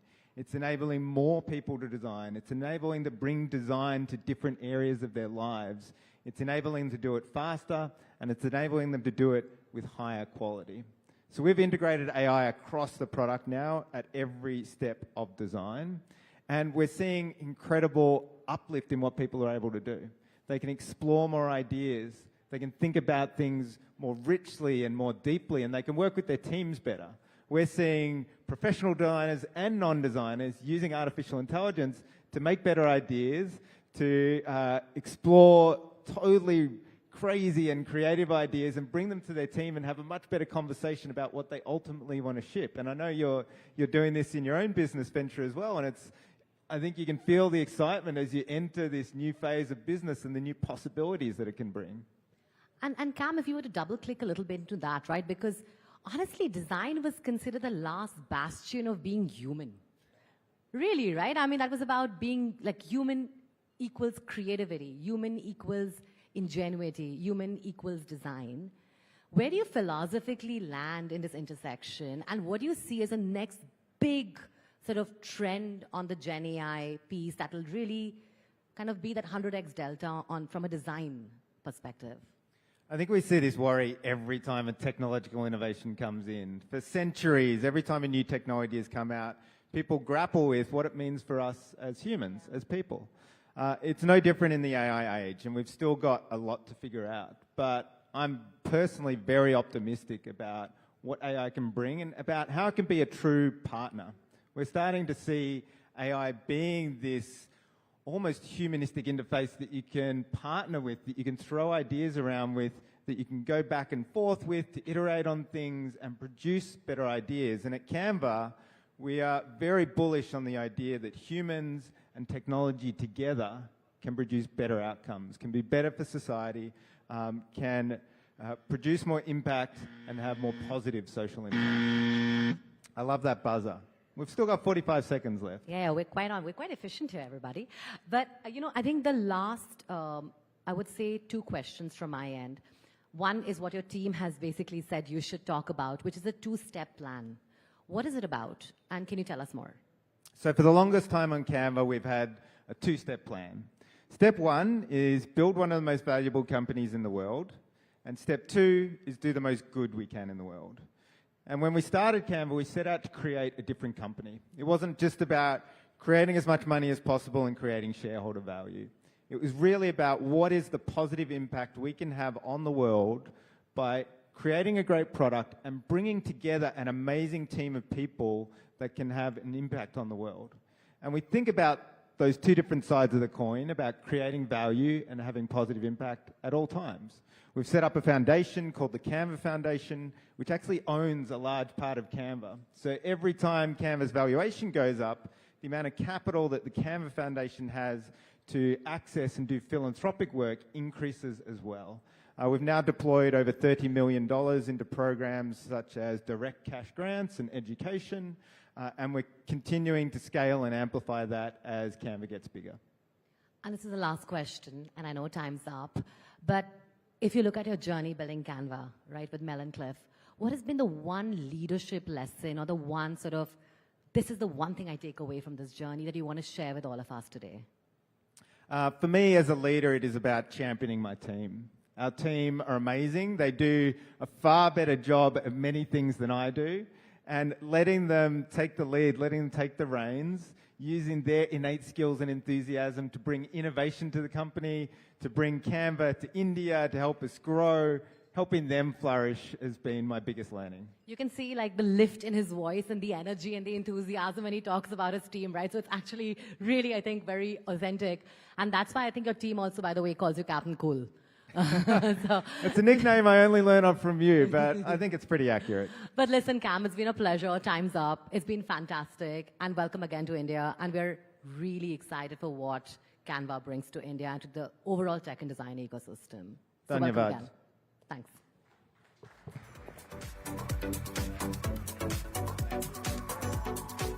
Very fast.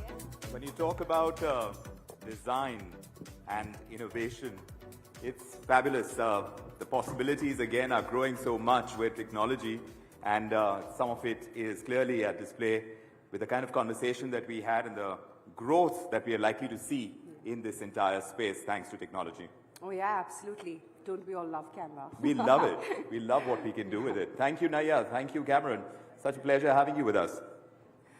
Well, ladies and gentlemen, a huge round of applause, please. Also, at this point, we want to just take a moment right now to express our heartfelt gratitude to our co-powered by partner, that's Google, and our co-powered by partner, Bennett University, a Times Group initiative. Your support and collaboration have truly elevated this experience for all of us. So let's give a huge round of applause to both. Thank you. Thank you indeed. And make sure to scan the QR code displayed on the screens all over in this hall, and you're going to instantly get access to pictures of the Darbar Hall. Within seconds, the images will be at your fingertips, and then you can share them on your social media handles using the hashtag ScriptingATomorrow and hashtag GBS2025 as we continue our journey through today's sessions. We are now going to turn focus to our very next exciting session. Very quickly, but even before I do that, just a quick word that there are headsets available for translation both from Hindi to English and English to Hindi. It's at the booth right there next to that GBS board, and you can collect it, but do return it as well after you finish using them. There are translators who are going to translate for you as soon as you wear your headsets. But thank you indeed for making this possible. Meanwhile, Yes, go ahead. Yeah, absolutely. And I was just going to say that we're going to continue now our journey of insights and innovations as we explore the changing face of travel in the digital age, Vikram. Yes. With technology breaking down barriers, travel today is more personalized, more accessible, and seamless than ever before. But what does the future hold for this very dynamic industry is the question. Yes, and there is this transformation that is currently underway. So let's welcome Omri Morgenstern. He's the CEO of Agoda, a global leader in online travel services. And in conversation with him is our very own Deputy Editor of ET Now, Sumita Karir. So both of you, please step on the stage and let's get this conversation going. It promises to be a very interesting one. We are trying to decode travel in a digital reality. Welcome both.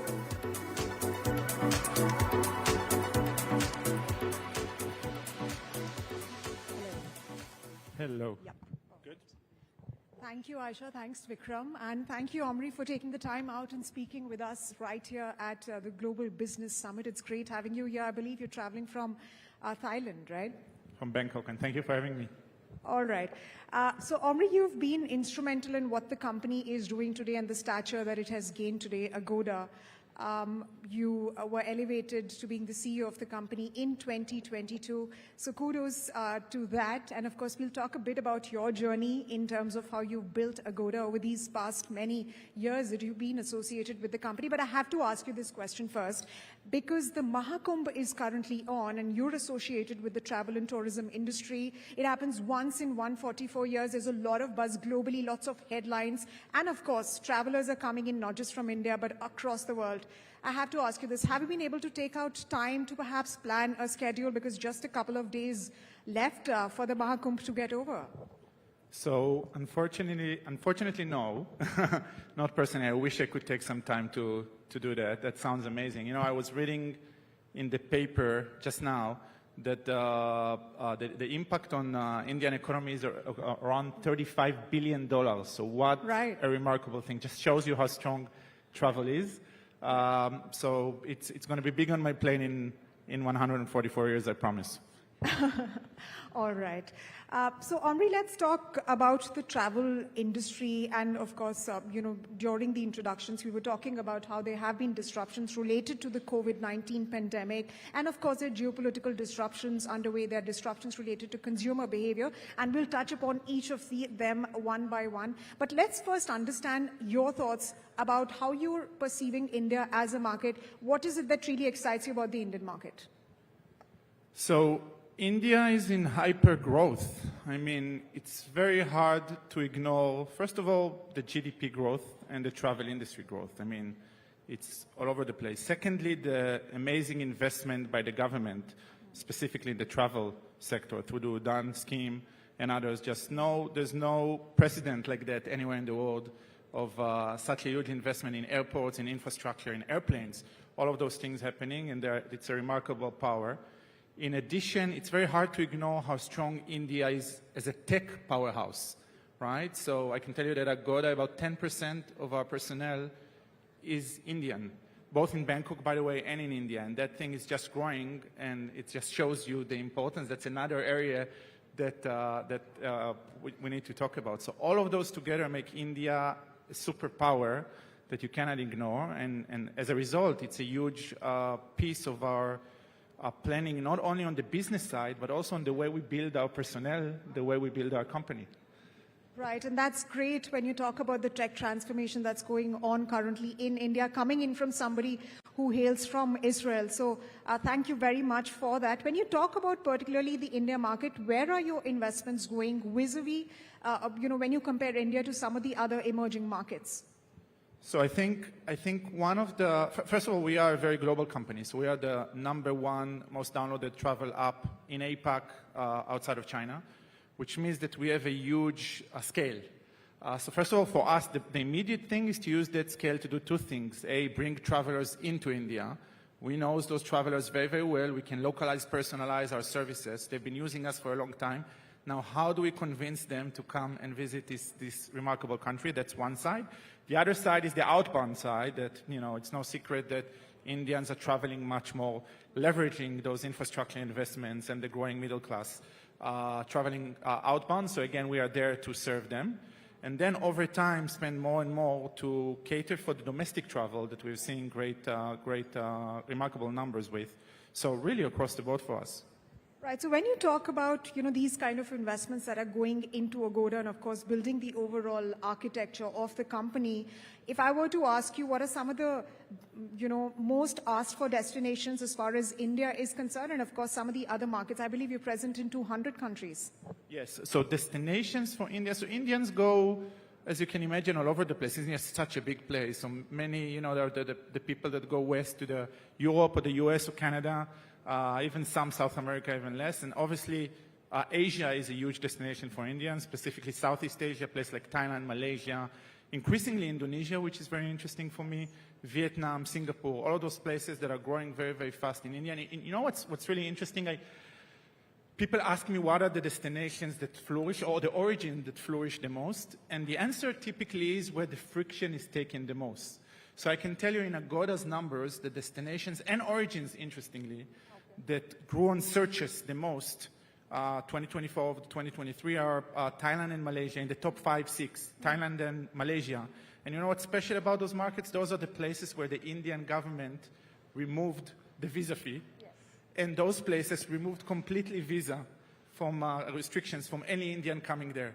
So it's not very surprising that something as small as that, it sounds small, generates such a huge growth. So it just shows you that removing restrictions, opening the border, letting people come, just immediately stimulates travel.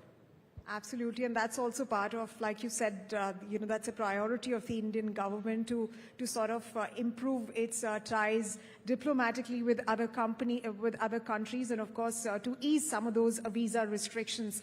But Omri, when we talk about geopolitics and diplomacy, there are a lot of changes that are happening in the world today after the COVID-19 pandemic. I mean, what we are seeing right now is an administration change in the United States. And of course, everybody is anticipating and wondering what's going to be next so far as the Donald Trump administration is concerned with respect to its policies, whether it's related to inflation, whether it's related to Fed's trajectory. Then, of course, cost of living, like I said, is also another a big challenge. You also have two wars playing out. There is an attempt by, the parties involved to sort of bring a halt to those wars, but still, there are uncertainties. As a business that is into the business of travel, tourism, hospitality, how are you navigating those challenges? So I think there is short-term and there is mid-long-term. I'd say as long as GDP is growing, travel will be fine. Travel is such a strong force. So I think travel tend to grow a little bit slightly faster than GDP. So there are, of course, turmoils, and we've gone through a pandemic that seized all travel for a few years. But I think the job of travel brands like us is to take a deep breath and to understand that, pendulum swing. But when you look at it from the medium, long-term position, then just keep holding your strategy. Hold your breath if you need. We needed to hold our breath for a long time during the pandemic. And keep doing what you're doing. Believe the travel will recover. And I am a strong believer that with the growth of the population, certainly in a place like, and the economical power, certainly in a place like India, but also globally, we'll be fine. The one thing that I say that we really need to react to when economical hurdles are happening is around price. So everybody that used Agoda knows that price is one of our massive, unique selling points. So we live and die by price. And what you see is that the customer sensitivity to price increases. It's kind of obvious. The harder the economical situation is. So what we need to do is to work harder to bring the best deals to customers, to encourage them to travel when it's a little bit harder to put your money out there. That's the main thing. But other than that, stick to our strategy and believe in the GDP growth that drives travel growth. So what's going to be your strategy when you talk about strategy? Because there's competition hotting up in the segment as well. It's not just legacy players, but newer companies, newer models like Airbnb, which are doing rather well. So first of all, travel is a huge space. There's room for everybody. By the way, a lot of those companies we are partnering with, because what we found, also domestic players, when we partner with others, then we learn. It expedites our learning. It expedites our ability to build a better product, and we also help them. Everybody brings something, so usually you get a bigger haul. I want to say for us, And we can talk about a lot of things. I would mention 3 things. First of all, the baseline is tech. I mean, you had the dear Canvas person sitting here and talking about the same thing. Tech is probably the strongest firepower, the strongest power on the planet. And it's only increasing and increasing. If you want to be able to deal with everything that is coming, tech agility, tech efficiency, the best engineers, that's your baseline. If you don't have that, then there's a limit to how much you can tweak. That's one. That's where you start. Above that, I think 2 things are the main thing that made us who we are. One is this focus on price that we talked about. That's not going to change. Ultimately, if you drive the best price to the customer will come. That's our belief. And the second thing is what internally we call it DLP. It's deep local merchandising, DLM, deep local merchandising, localization. What do we mean by that? Is that what Agoda has done very, very well is being local global. It means that if you're an Indian customer, you need to feel when you're going to Thailand or Malaysia or Singapore or the UK, it needs to feel as if you're booking domestically into your own city. Whether it's your user experience, whether it's the payment options, whether it's the way things are organized, whether it's the customer support. I can tell you we talked about it in the past, that customer support in India is different in other places. You've got to do all of those locally to enable them to go globally. And that's a big, big, big effort, technical effort, service effort that will continue to drive our strategy.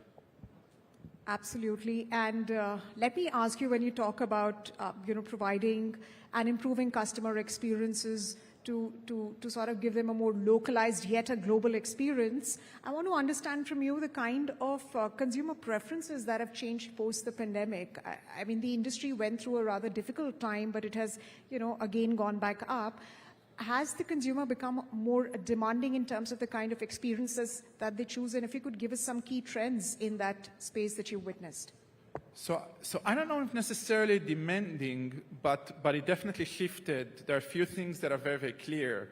One is online, right? The biggest winner of the pandemic, I think, is online versus offline. I think everybody understands it. It just expedited across industries, not only travel, but even in travel, places like, say, booking experiences, attractions online is an area that expedited tremendously throughout travel. So everything jumped a decade during travel, during the pandemic, which is one thing. Second thing, I think that's where the consumer is more demanding, is flexibility. So flexibility has a price. Usually you have a price for a non-cancelable offer that is cheaper, and then the flexible offer usually is more expensive. So you can try to measure what's that price, how much consumers are willing to pay for the flexibility. And what we've seen is that the pandemic was such a trauma that is still there because people lost their travel plans, had to cancel, had to call a lot of people, that it related, or a lot of companies, that it made people willing to pay a lot more for the flexibility. So the demand for flexibility increased and never came back to the levels that we've seen before. And the last thing that I'll talk about is the necessity to get all the services from one platform. So what we call the connected trip. So in the past, I think consumers were more likely to use services that are separated. I think with this trauma that we talk about, I think one of the things that happened is the consumers want and it talks about frictionless and ease of use.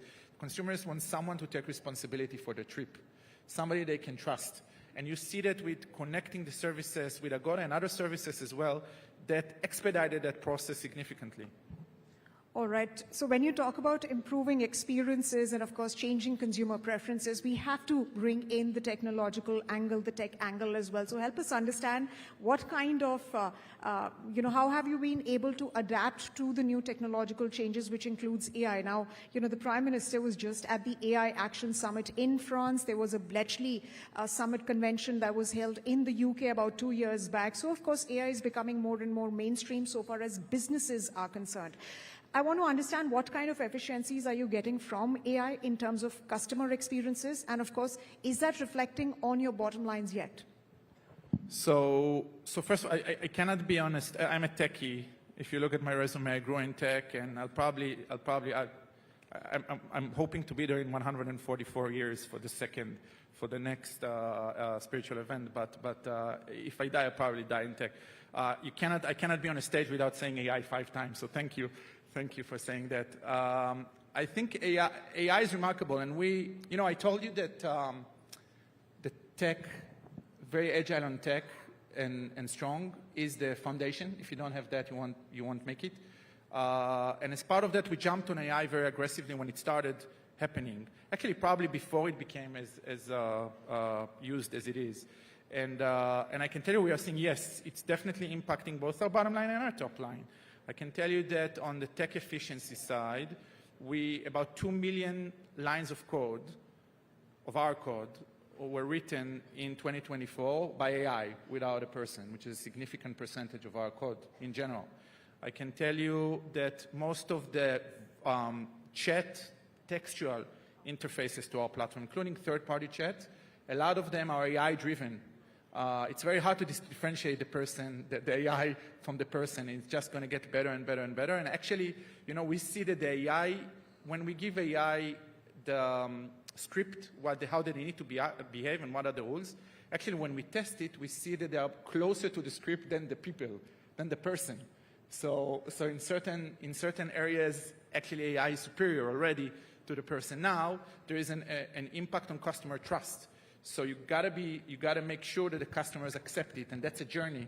It will take time, but it's clear that the tech is capable. As an example, in places like content generation, Agoda is an 8,000 people company.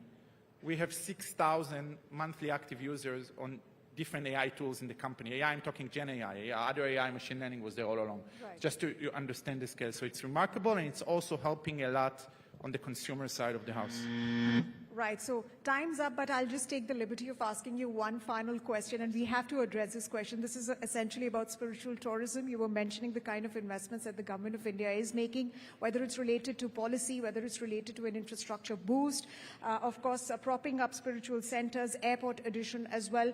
Is that going to be a priority area for you vis-a-vis the other areas that you're operating in? If yes, then what's the kind of investments that you're looking at making? So absolutely, and it sits very, very well with our strong base in Southeast Asia, that those are people that are great customers to come to India, and we know that this is the India USP. It's great, by the way, that India has a USP. It's very, many, I'm talking as a marketing companies, they're like, oh, we're doing that, we're doing that, we're doing that. It's very important, first of all, to recognize your strength, and then to shout and scream on your strength. So absolutely within the center of what we're going to do. We need to work with authorities. I think the big thing here is to provide online access to sometimes very offline spiritual experiences or attractions. Right. I'll give you a quick example. A few months back, I was in Amritsar, and I visited the Golden Temple. I'm an Israeli. So I actually studied in Jerusalem. I've seen all the amazing holy places in Jerusalem. I can tell you that the Golden Temple is amazing. It's a world-class attraction, temple, spiritual place, but impossible to access for a foreigner. The only way I could access is because I have very, very good Indian friends that took me in by the hand and took me everywhere. I think our role with the Indian government is to make those things more safe, ordered, and online accessible for people. And they're so remarkable that people will come. Omri, and which is where startups are coming in, because we do have very many spiritual apps that are essentially, giving users and viewers a glimpse into some of those spiritual sites. But on that note, thank you very much for joining us here at the Global Business Summit. Appreciate you taking the time out and visiting us. Absolutely. Thank you for having me. Thank you so much, Omri and Sumita, for those very powerful and inspiring discussions on where travel can actually head. Yes, and again, the advent of technology. The advent of technology making travel so much easier, so much more accessible. It is away at the click of a button, and we are seeing the growth of spiritual tourism so much in the country. So there are several avenues of growth, and some of it is on display with all that Agoda is doing. Thank you both for joining us. A quick word again about the scanning of the QR code that will appear on the screen as well, and quickly you can access pictures from the Darbar Hall, and within seconds you'll have it on your phones. You can share them with the hashtags, and that's scripting tomorrow, and of course the hashtag GBS 2025. Well, as we continue our journey now through today's sessions, we turn our focus to a very exciting and thought-provoking fireside chat, which is coming up right here. We're going to turn our focus to an industry that keeps the world moving. logistics. So in today's digital economy, data and that's clearly become the backbone of global supply chains, revolutionizing how businesses operate and deliver value.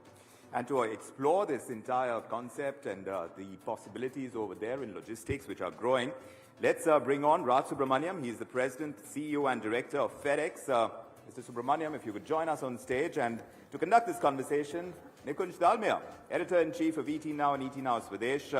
Let's get into this discussion about data to delivery, logistics in the digital world. Welcome, both gentlemen. Welcome.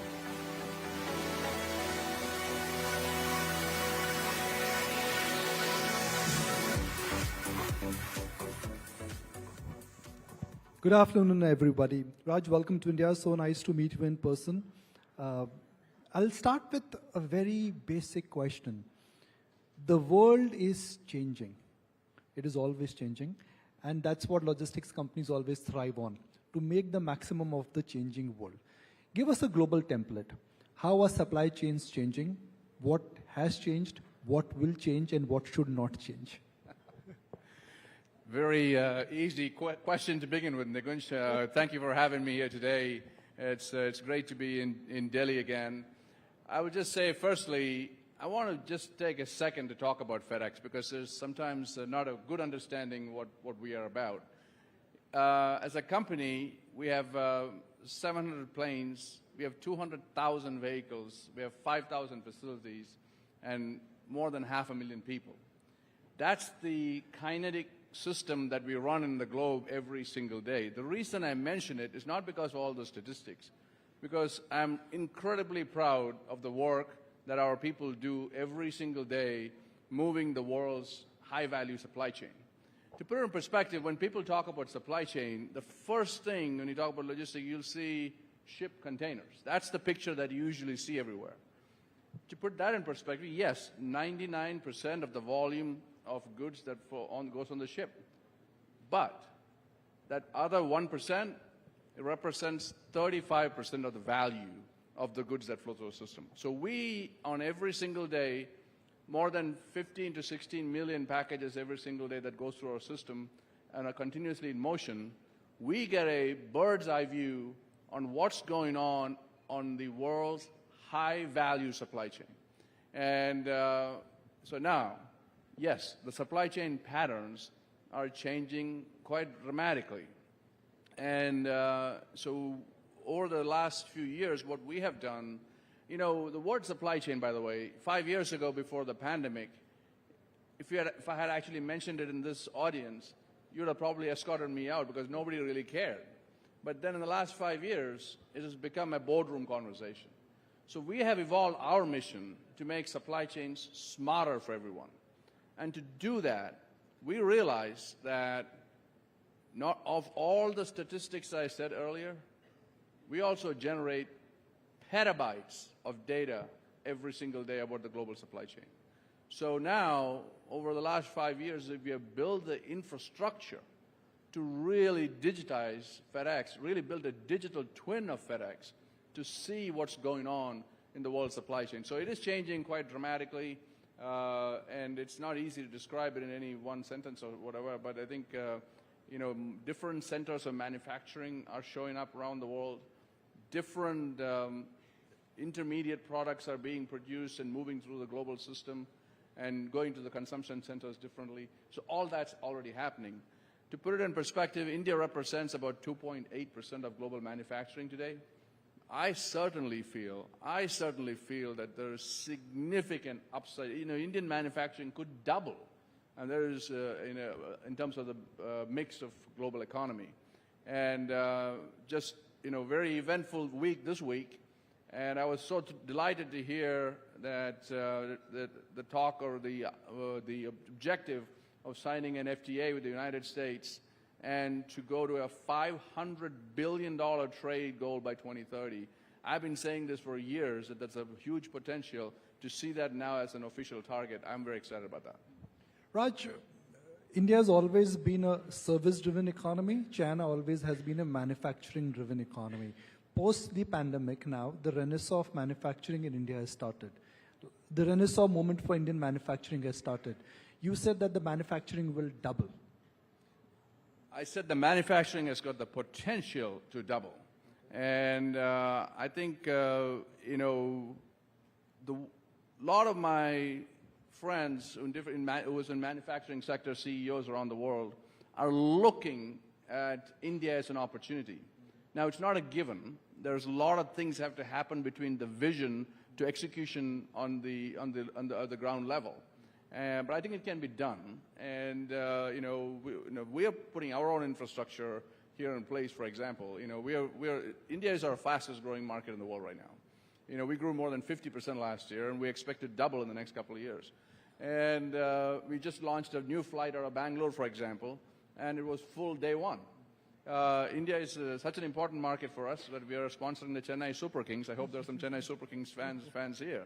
And so it's going to be, I expect that trend changing, and that more manufacturing comes to India. I hope manufacturing and logistics go hand in hand. They go hand in hand. So, you know, the cost of logistics as a percentage of GDP is actually coming down in India. It's great news, but there's a lot more potential to do that. You know, I'm not a Chennai Super Kings fan. I'm a Mumbai Indian fan. And now you're going to get a tough question from me. Well, we'll go to a match together. How about that? Are you focusing on what will move within India, or are you focusing on what will move outside India, or what will move into India? Well, our main focus is connecting India to the world and world to India. One of the things that people misunderstand is what it takes to build a global network. We have spent more than 50 years putting in place a global network, and by which I mean you pick up a package in any one part of the world and get it to any other part of the world in a couple of days. That's what a global network does. People understand when it's a telephone, you can pick up the phone and call anybody. But when you do that on the physical, it's taken our company more than 50 years. That's a moat. Nobody else is going to will be able to do that. So that's what we are focused on. So when I said we opened a flight from Bangalore, the point about that is suddenly Bangalore is connected to the world and the world is connected to Bangalore. And that's the unique advantage that we have because we already had the network in place and we can just connect any point to the entire globe instantly. So that's what we are focused on, world to India and India to the world. Could you give the audience perhaps a big picture analysis of what are the 2 or 3 things which you are doing which are distinctly different so that you're expanding your global moat? Since you use the word moat, tell us about 2 or 3 things which you're doing which is ensuring that your moat is only becoming stronger and more firmer. Yeah.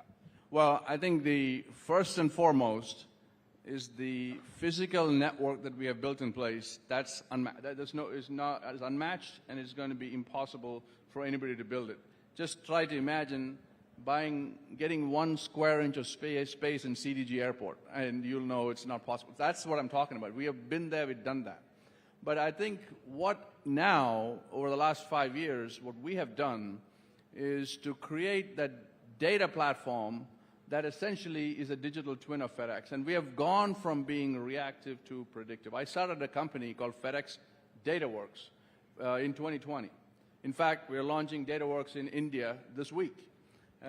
So this now creates another set of supply chain insights that now we are sharing with our customers on a very dynamic and timely manner, like real-time manner, so that they can change their workflow, they can change their processes to make their supply chain smarter. That's why our mission has become to make supply chain smarter for everyone.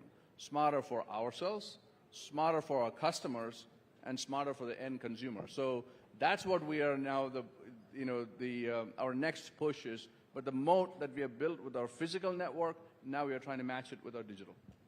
Could you give us perhaps an example of how exactly the digital transformation is happening, both in terms of cost, delivery timeline, and also in terms of margins? Yeah, no, this is I'll make it real for y'all. So one of the things that I believed was that big retailers, for example, in the United States, and actually anywhere in the world, if they worked strategically with the logistics companies like FedEx, then they can match up the deliveries that pure play e-tailers can produce. The advantage that the pure play e-tailers have is all the way from order entry to final delivery, it's on one platform, and everything on the data is passed right through. But when you are chopped up, here's a retailer, here's a logistics partner, then that flow is quite choppy. So but if we can combine it strategically, then things get, we can really match up. So that's what we started off back in 2019 and 2020. We went to the top retailers in the country, in America, in the world, really, and we have built common data platforms with these folks, and so that when somebody orders something on their website, that information instantly passes to FedEx. At that point, we are able to optimize our own assets. Imagine that information arriving to us 12 hours before otherwise it would have come, and 12 hours is a lifetime for FedEx.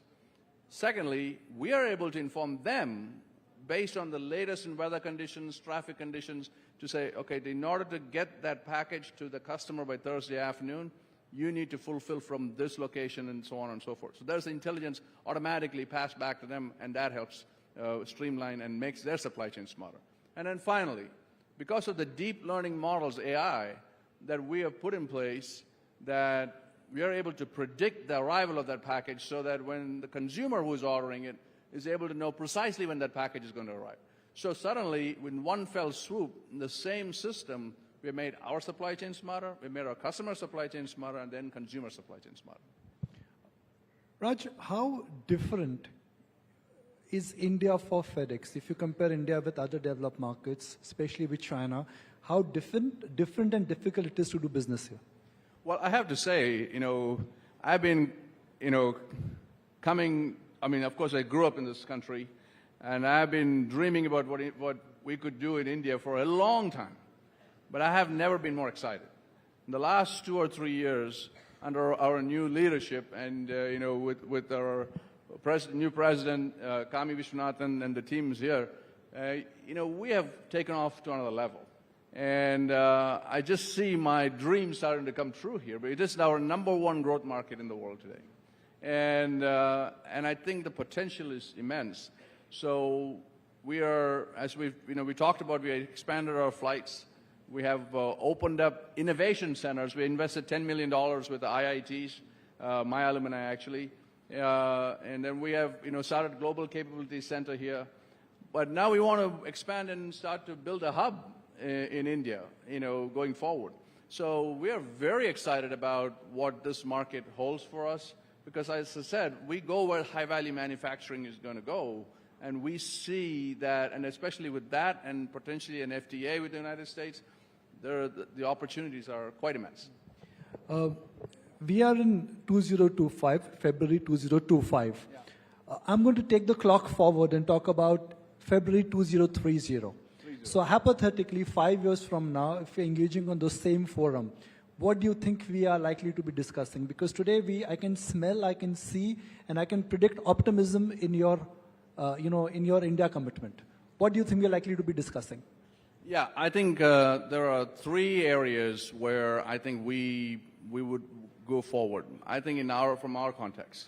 One is our core business itself, right? So I do believe that we will be more than double where we are today. I think it's just, I can just feel it. And it's just the energy in this market, what the world is changing. I think we can do that, and we just need to be planning for that kind of growth here. In fact, I'll be talking to my team about this next week. So I think that's what happens. Second is the innovation that's coming out of India. Even in the FedEx world, we are actually doing a lot of things in India that we're building it first in India and scaling it for the other markets. Now, that's new. That didn't happen 2 years ago or 3 years ago. And the architect is sitting right there with Nitin. There's been an unbelievable thing that what we have seen here is that we are building in India on technology, innovating, staying ahead, and then scaling for the rest of the globe. So that I think is going to continue. And then thirdly, I do believe that our global capability centers that we have now created here, in terms of talent that's available in this market, especially as FedEx has moved into the digital space, that in a big way, that plays a huge role. So by 2030, I would say all these factors will be pushed to a whole another level. Looking at the kind of push which is coming in the Indian infrastructure sector, especially aviation, roads and railways, do you think that India eventually could also act as a global hub for FedEx? For example, right now Dubai is one. Yeah, so I think, first of all, the infrastructure, the hard infrastructure and soft infrastructure have to fundamentally evolve and change, and I think, we're already seeing, steps taking place. I certainly believe that's an opportunity for FedEx to put a version of a hub right here, in this market as the market grows. I've always looked at Mumbai Dabbawalas, which I'm sure FedEx is aware of. How do they do it? How do they do it? Yeah. I'm sure FedEx will struggle to deliver at that cost even in Mumbai. Well, actually, I've been the beneficiary of the Dabbawalas in Mumbai, and it's just an incredible operation. And but the idea of when FedEx started moving packages back in the 70s when you opened the business, we were the first ones who invented tracking and tracing. Today you take it for granted. But we needed to figure out where a package was at every single point in time, so we invented a system, and then finally we said, hey, we need to expose that to the customer. So back in 1978, our founder said that the information about a package is as important as the package itself. Today, it sounds okay, but he said that in 1978. So we were, I guess, the original Dabbawalas of the United States. We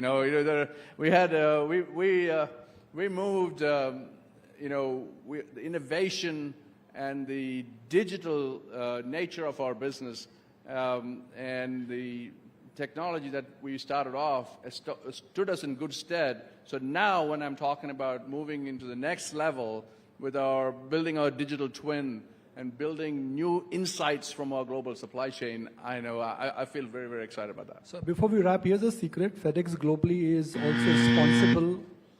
The pause is because it's a secret I'm sharing. Yeah? So FedEx globally is also responsible for moving pandas. You actually do that in China? And what is that interesting cargo you're moving in China, which you'll share with us before we wrap? Well, yes. So, one of the things in talking about U.S. and China, I'm the chairman of the U.S.-China Business Council. And between the diplomacy between U.S. and China, one of the things is the panda diplomacy. So we're moving pandas from China to the United States and the United States to China. So we are the official FedEx Panda Express. We actually have moved more than 20 pandas, multiple flights, back and forth, and they are the beloved animals. If you go to the Washington Zoo, it's just unbelievable what you can see, and it's all over America. And so, yeah, we have moved multiple pandas around the world, and as part of the panda diplomacy. And what have you moved into India, interestingly? Well, we could move whatever you want, So we're looking forward to figuring that out. But look, we have more than 45 flights a week out of India. So you can dream something up, we'll do it. It's a fascinating infrastructure you run. So nice to meet you. And Mumbai Indian is my favorite cricket team. Go Super Kings. Thank you very much. Let's put our hands together for all. Thank you so much, Raj and Nikunj, for that very enlightening, insights that we got, and lots of secrets as well. Secrets as well, but I'd like to be on one of those flights which have all those pandas. Should be a fun flight indeed. But thank you very much. Deep insights into the world of logistics, how it's changing with innovation and technology. Thanks indeed. And of course, another reminder, if you need translation for any of the conversations happening over here, whether it's from English to Hindi or Hindi to English, headsets are available over at that counter, so do use them and do return them as well. Thank you. Well, we're now going to shift gears to a topic of global significance, that's economic inclusivity. And Vikram, as we all know, as economies are growing, ensuring that prosperity is shared across all sections of society, that remains a very critical challenge. So how can policy, investment and collaboration bridge this divide is the question. Yes. So to explore this possibility, we are honored to have with us Alvaro S. Pereira. He's the Chief Economist and G20 Finance Deputy at the Organization for Economic Cooperation and Development at OECD. And he's going to be in conversation with Hina Gambhir, who is news editor at Times Now, part of our network, and they're going to discuss bridging the economic divide. Welcome them to the stage, both. Thank you very much, Mr. Alvaro and Hina.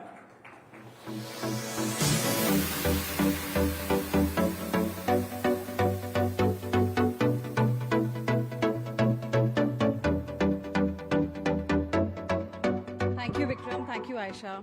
Welcome to India, Mr. Pereira. My pleasure. It's always a pleasure being in India because I follow more than 60 countries around the world, and I can honestly say that I don't see the vibrancy, the entrepreneurship, and the innovation and the future in many countries like I see in India. So it's always a pleasure being here. Interesting. So I'm going to talk more about India in that case. Let's begin with a quick rapid fire.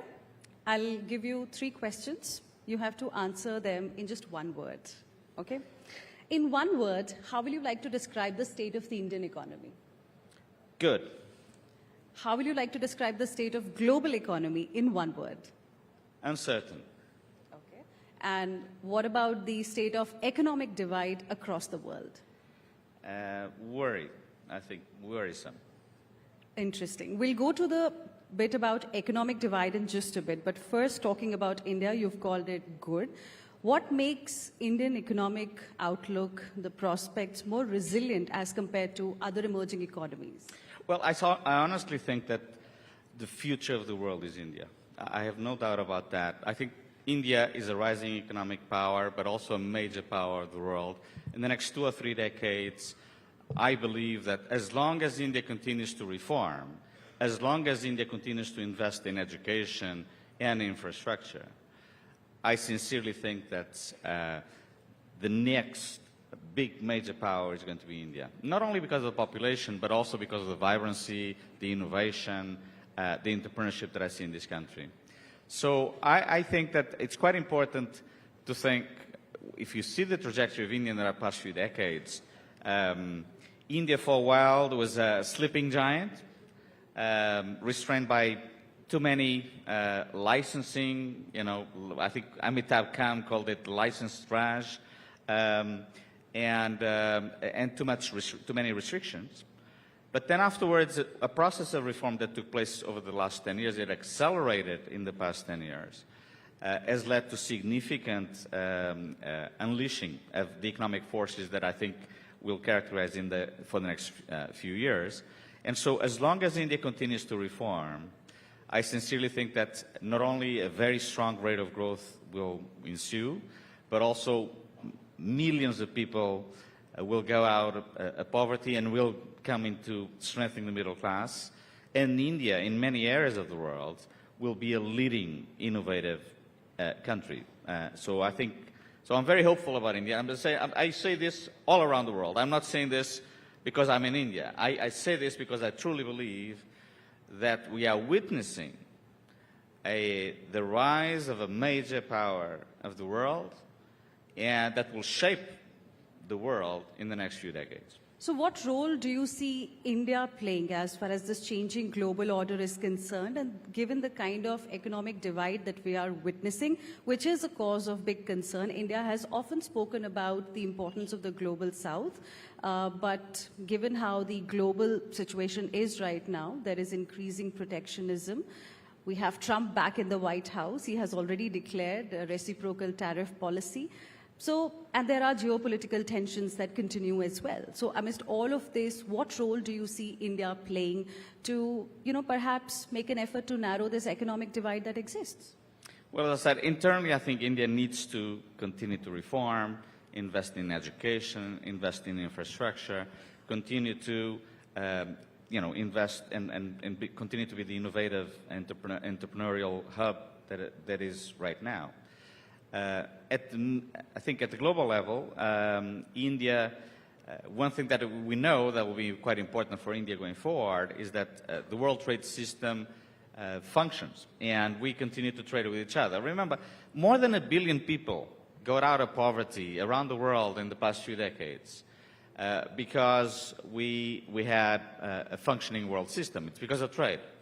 More trade usually leads to more growth, more job creation, and as a consequence, almost everybody benefits. But we know that, trade, there's some corrections that need to be done, but we know that, world trade is a very important source of growth.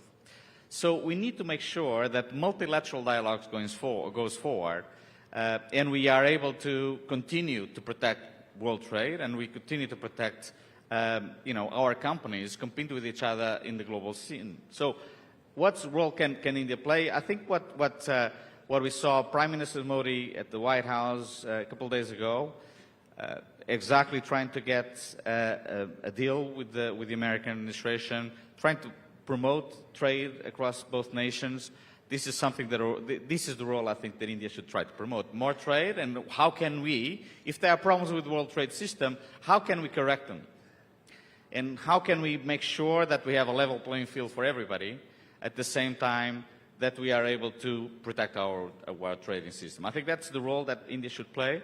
So both internally and externally, I think that should be a top priority. Okay, but do you see some kind of structural, perhaps, barriers that are preventing countries, especially in the global south, from closing this income and development gap that need attention right now? Well, certainly there are several challenges and a lot of barriers for the global south or developing countries that are not able to close the barriers. So first, it's important to realize that in the last 40, 50 years, we have never seen development like we've seen around the world. And this is because many countries around the world, reformed, they were able to invest in education, and also the trade system was quite important. But many countries stayed behind, and the reason is why. The question is why. Well, one of the big reasons that we have countries falling behind is, first, internal reasons, bad policies. Many countries insisted of having either an import substitution strategy too restrictive, or, for example, I used to teach macroeconomics, and my first class with my students, I used to say, if you tell me to engineer a growth miracle in a country, I might know the preconditions, but I don't know exactly, nobody knows the exact the conditions to do it. But if you want me to destroy a country, it's very simple. You just print money like crazy, you go on a rampant, promote your cronies, and do not promote trade. If you do this, you have a lot of inflation, erratic economic policy, and so it's not difficult to kill growth. Over the years, we had many countries that have done that. So bad policies very often is the first barrier for you not to develop. But other barriers that are quite important, usually bad institutions, not having central bank independence, not having regulators that are able to promote competition, or having a system that does not promote a culture of integrity, or foments corruption. This is something that is quite important. Or have other institutional barriers that don't promote good, strong institutions. Then another barrier for development for many of these countries is education. If you had countries like Korea, then China, Japan, in Asia, but also in Latin America or Africa, the countries that developed the most, or the countries that first and foremost, they promoted the education of their people. If you want really, the first priority in any country should be education, education, education, so that you're able to have better skills, so that firms are able to also compete in the national and the world markets. So education is another area that is quite important. So institutions, education, good economic policies, macroeconomic stability, and obviously infrastructure. One of the reasons, you were just talking at the previous panel, one of the reasons India is doing well is also because with growth, you're also investing a lot in infrastructure. And infrastructure is absolutely essential to cut the cost of businesses and to prosper growth and to foment growth. So this is another area that I think is quite important. And then finally, a sound or a good and financial market. That's why financial markets play a very important role for firms to scale up and to be able to do more trade. So having a good financial market also is quite important, not only for stability, but also for growth. Are we on the right track? In India. Across the world to bridge this economic divide? I think India is definitely on the right track. Continue to reform. Maintain a reform attitude that is quite important. Maintain the this insatisfaction, not be always happy all the time, just say we need to get better, we need to improve, we need to get in all our sectors, become leaders. And so India needs to continue the reform attitude. So I like what I see. Continue. Just be always unsatisfied. Just say, we need to progress even further. We want to become the leaders. So I think that's important. For the world, we see positive signs and not so positive signs. First, there is a significant, I think this has started in the past few years, a significant productivity divide between certainly some of the major economic areas of the world. You see very strong productivity growth in the United States right now, 2.7% in the last 2 years. This was mostly because of 2 or 3 reasons. First, in the pandemic, there were 22 million jobs that were lost in the United States, and many of those jobs, people that lost the jobs, went to create their own firms, or they went to larger firms, so higher productivity. Whereas, for example, in Europe or Japan, there were job retention schemes, and so people did not move. So Right. that mattered. Business dynamism. So you look at the United States, much stronger business dynamism and also stronger investment. You look at Europe, you look at Japan and other parts of the world, even China, productivity is coming down. And so you start having a big productivity divide that, if it is accelerated, will have significant consequences. Do we think that it will accelerate? Absolutely. Why? Well, because of the development and diffusion of AI. So the OECD just came out with a recent paper that shows in the next 10 years AI will lead to an increase in labor productivity between 0.4 to 0.9% per year. Just to give you a perspective, usually when you grow productivity around 1.5%, it's a very strong productivity growth for countries like the United States. Right. And so this productivity divide with AI likely is going to exacerbate it, because the diffusion of AI is happening faster in the United States and other parts. And so this will have major consequence for the world. Interesting, but I think the message is loud and clear from OECD for India. It needs to continue to be on the path of reforms, the way it was started, and you're seeing the things looking pretty good as far as the state of economy in India is concerned. Thank you very much, Mr. Pereira. Thank you very much. Fantastic talking to you. Thank you. Thank you very much. Very reassuring to know that India is on the right path as far as development goes, infrastructure, financial infrastructure. It is growing, a long way to go, but yes, the reforms agenda and that push is going to be key to further growth. Well, yeah, absolutely. And what valuable insights on how to foster economic balance, more importantly, within the world. Well, ladies and gentlemen, up next, we now have a very special address, and that's going to be by a visionary leader in technology with digital connectivity shaping economies and industries. It's essential to understand how innovation is driving the next wave of transformation. Transformative it is, and we are going to see telecommunications really take a key role. We have Jorge Ekholm joining us here at the Global Business Summit. He's, of course, CEO of Ericsson. And he's here to share his perspective on transforming India's tomorrow with 5G. In conversation with him, back again, Nikunj Dalmia, Editor-in-Chief, ET Now and ET Now Swadesh. Can we have you back on stage? And of course, we are doing it in transformative style as well, where Ekholm joins us here on screen. Yes. Why not? Why not? Nikunj, I think you may want to come here.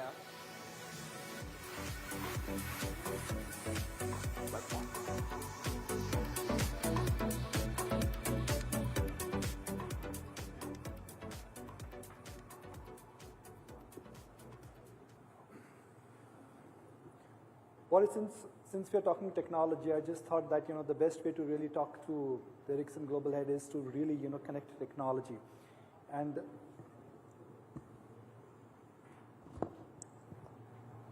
right. Wonderful. Well, now Ericsson has been in India for about 120 years. Can you talk about the presence, the importance of India, and in the overall scheme of things, where does India really fit in?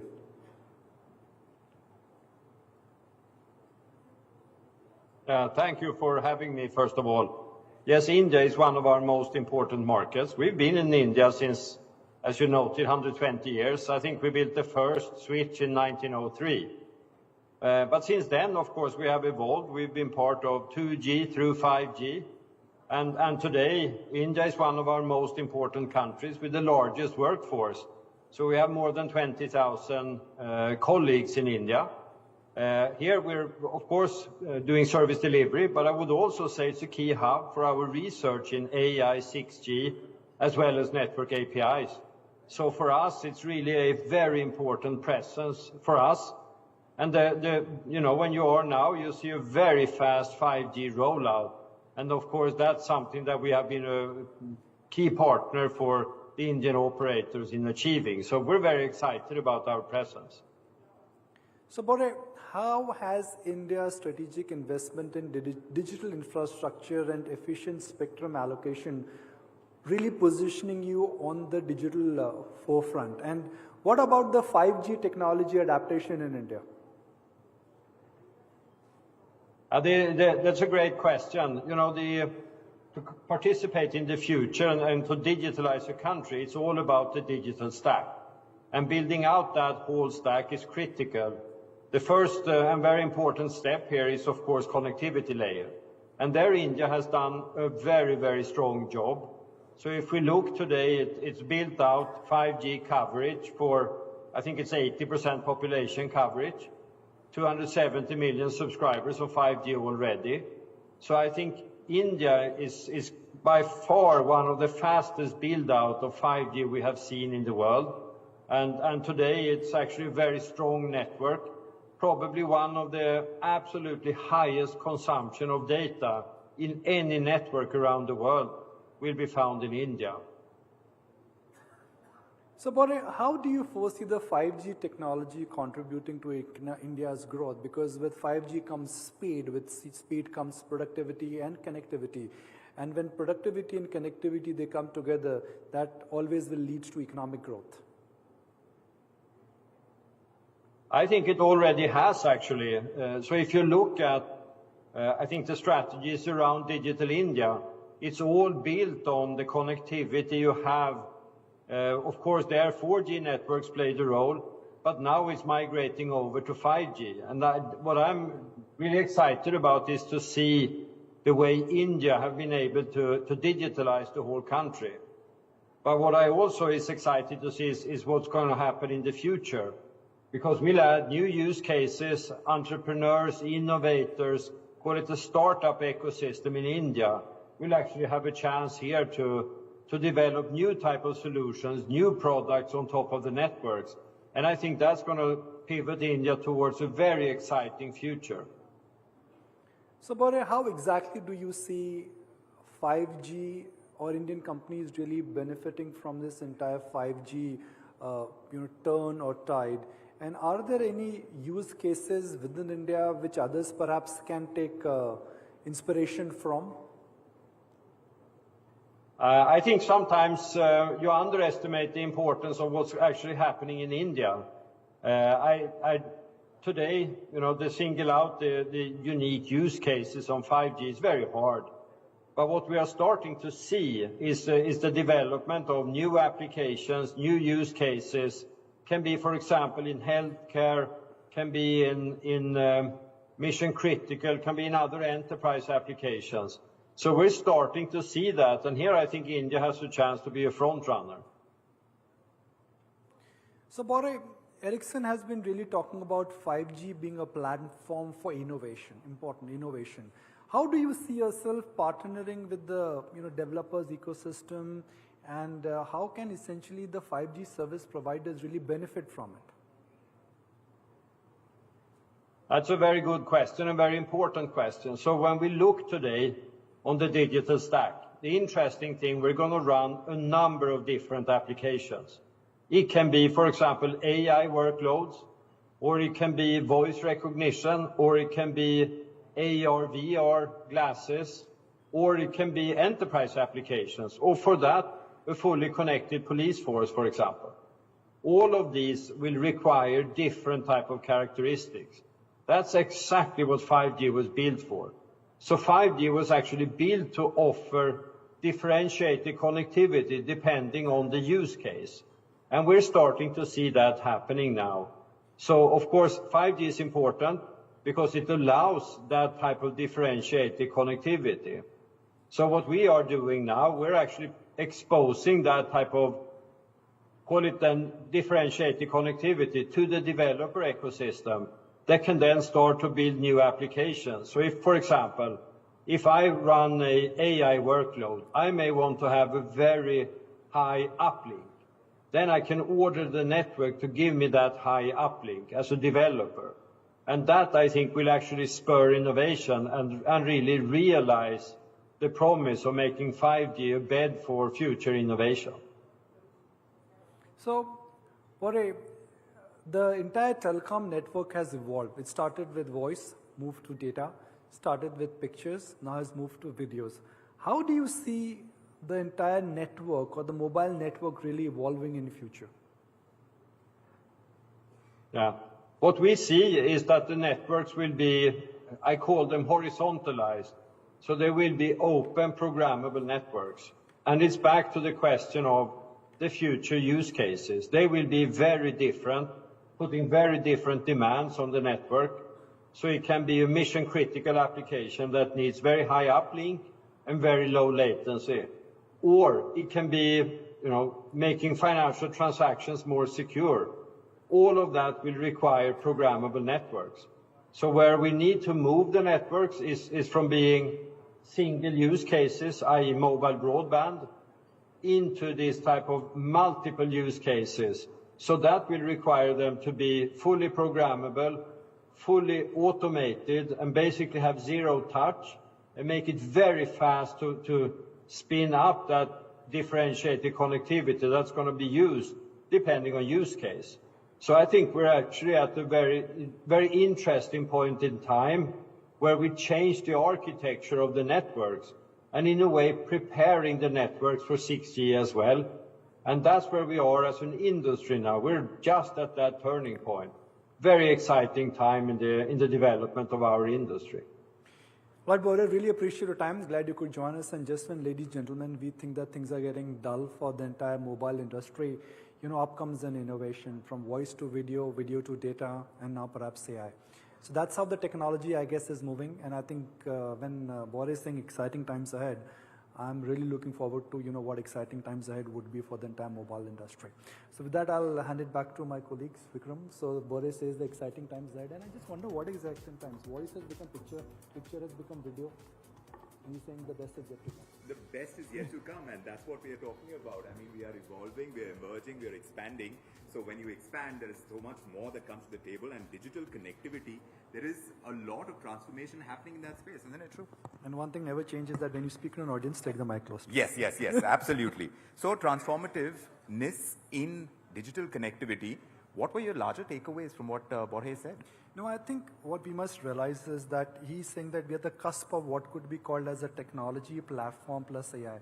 When these three things come together, which is speed, technology, productivity, we are looking at a huge change coming in. I mean, I by the way, I had my first phone, which was an Ericsson phone. Yes. And missed call marte the. Because it was so expensive. Those days are gone now. Yes. Now voice is free, data is affordable. Correct. And innovation, I think, is at the breakthrough moment. Yes, but thank you very much. Thanks very much, Nikunj. Such a pleasure always. Thank you. So absolutely, like Bore Ekholm is saying through that conversation, Nikunj, thank you indeed. It was enlightening to see the direction in which we are seeing digital connectivity move. But let's quickly move on. We've got a global thought leader in education and economic policy, Dr. Michael Spence, and he, of course, is the president and provost of University College London. He's in conversation again with my colleague Hina Gambhir, news editor at Times Now. May we welcome both on stage on a topic which is campuses to communities, universities as global change makers. And this promises to be both thought-provoking. It is very timely as well, so welcome and look forward to this conversation. Can we ask Dr. Michael Spence to join us on stage as well? Ladies and gentlemen, warm welcomes for them.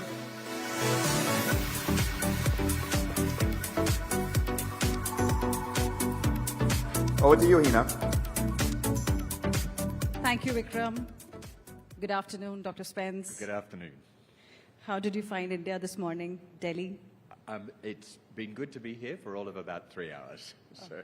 Super. So we are here to discuss the role of universities because they produce global change makers, leaders of tomorrow who will shape our future. So universities are extremely important in this day and age.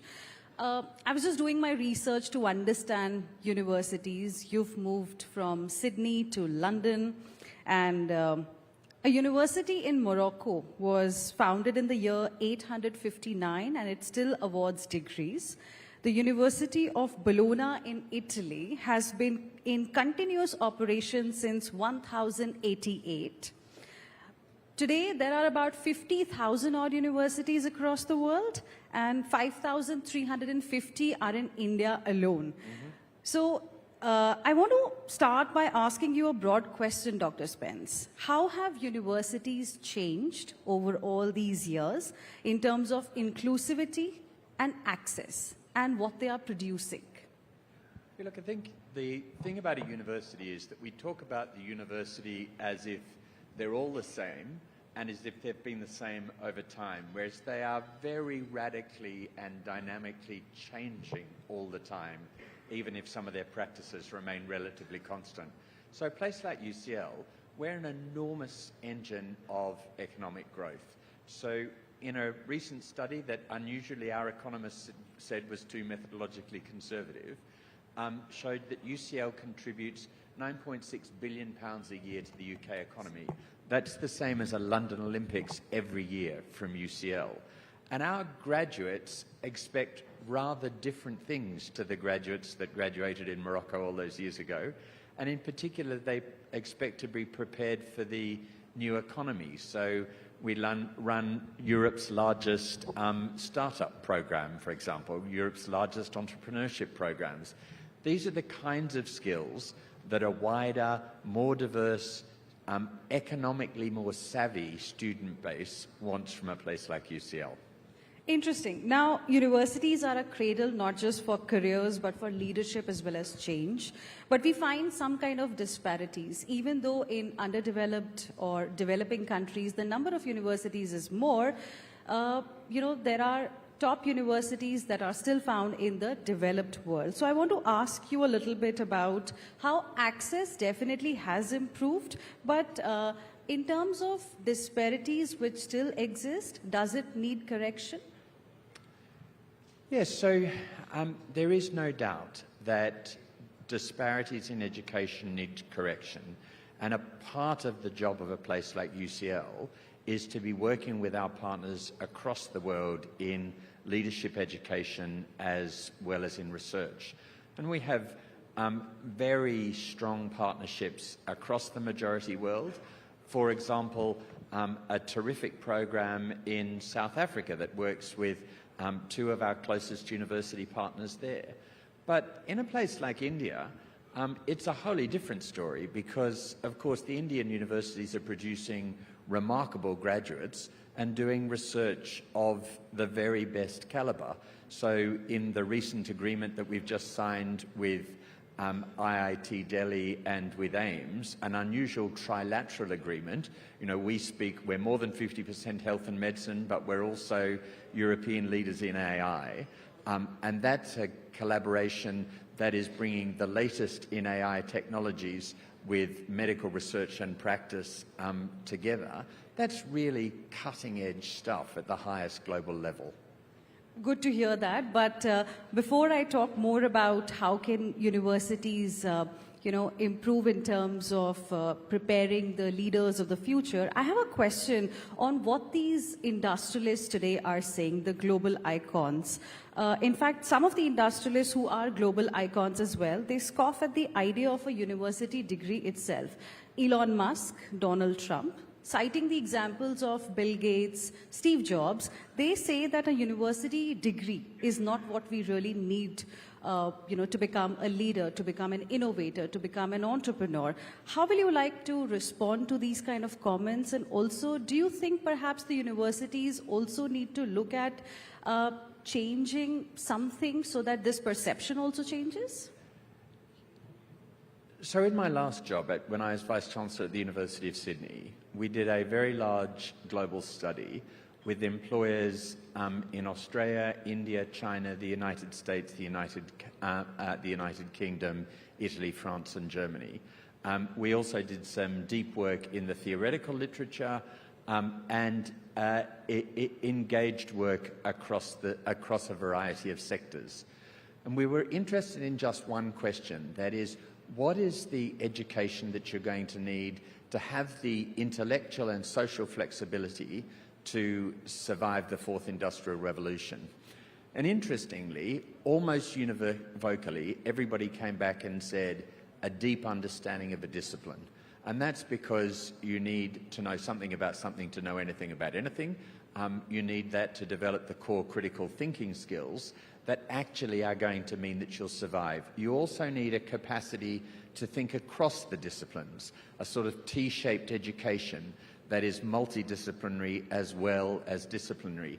And hey, guess what? That best happens in a university where all the a comprehensive university where all the disciplines are represented.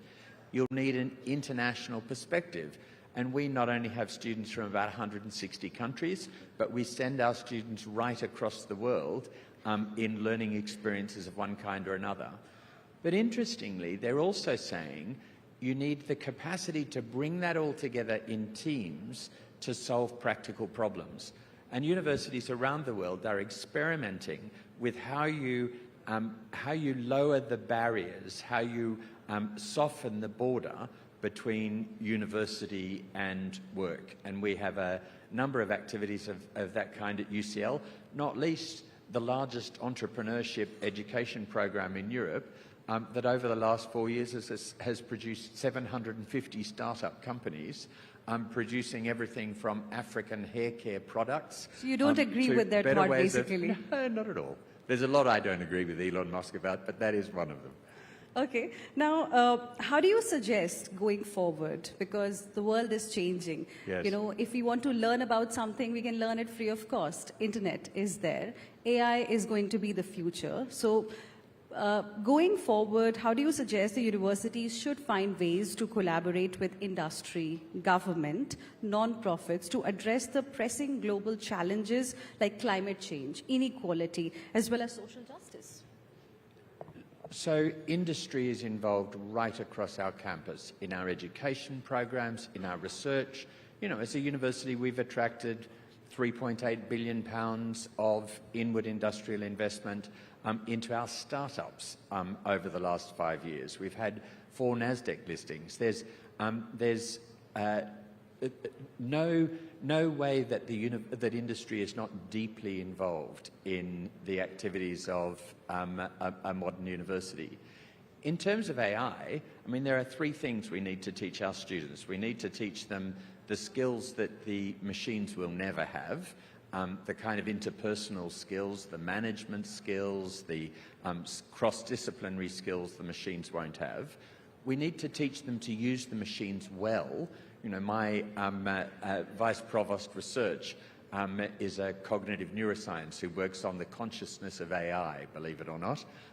When he asks ChatGPT questions, he gets much better answers than I do. We need to teach them to use the machines well. But lastly, we continue to need to teach them the things the machines can do. We didn't stop teaching arithmetic just because we got calculators.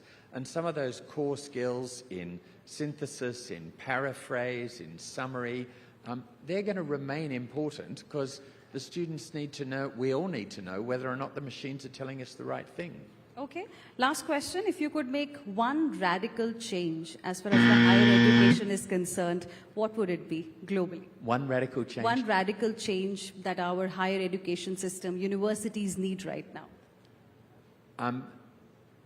I think the radical change that universities need is the capacity they need to work on their capacity to change, like all social institutions at the moment, while holding on to the values of free inquiry, of critical thinking, of constant questioning that have made universities such very powerful forces for social change, but also for social stability since people first went to university in Morocco all those years ago. Interesting. Thank you very much. Thank you, Dr. Spence, Thank for you. speaking with us. Bye-bye.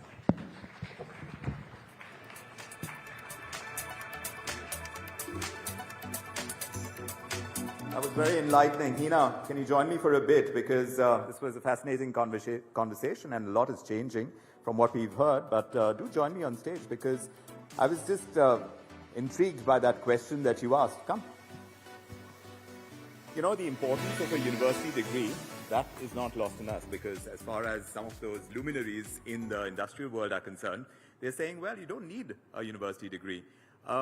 And of course, as we heard from Dr. Michael Spence, he says, no, there are critical roles and you need to kind of stick to the core. What was your largest takeaway? Well, I think universities clearly are important, even though there is a view that is emerging across the world, especially because of leaders like Elon Musk, Donald Trump, because what they are looking at is perhaps just one aspect. But like Dr. Spence mentioned that, we have seen universities actually creating so many innovators, so many entrepreneurs.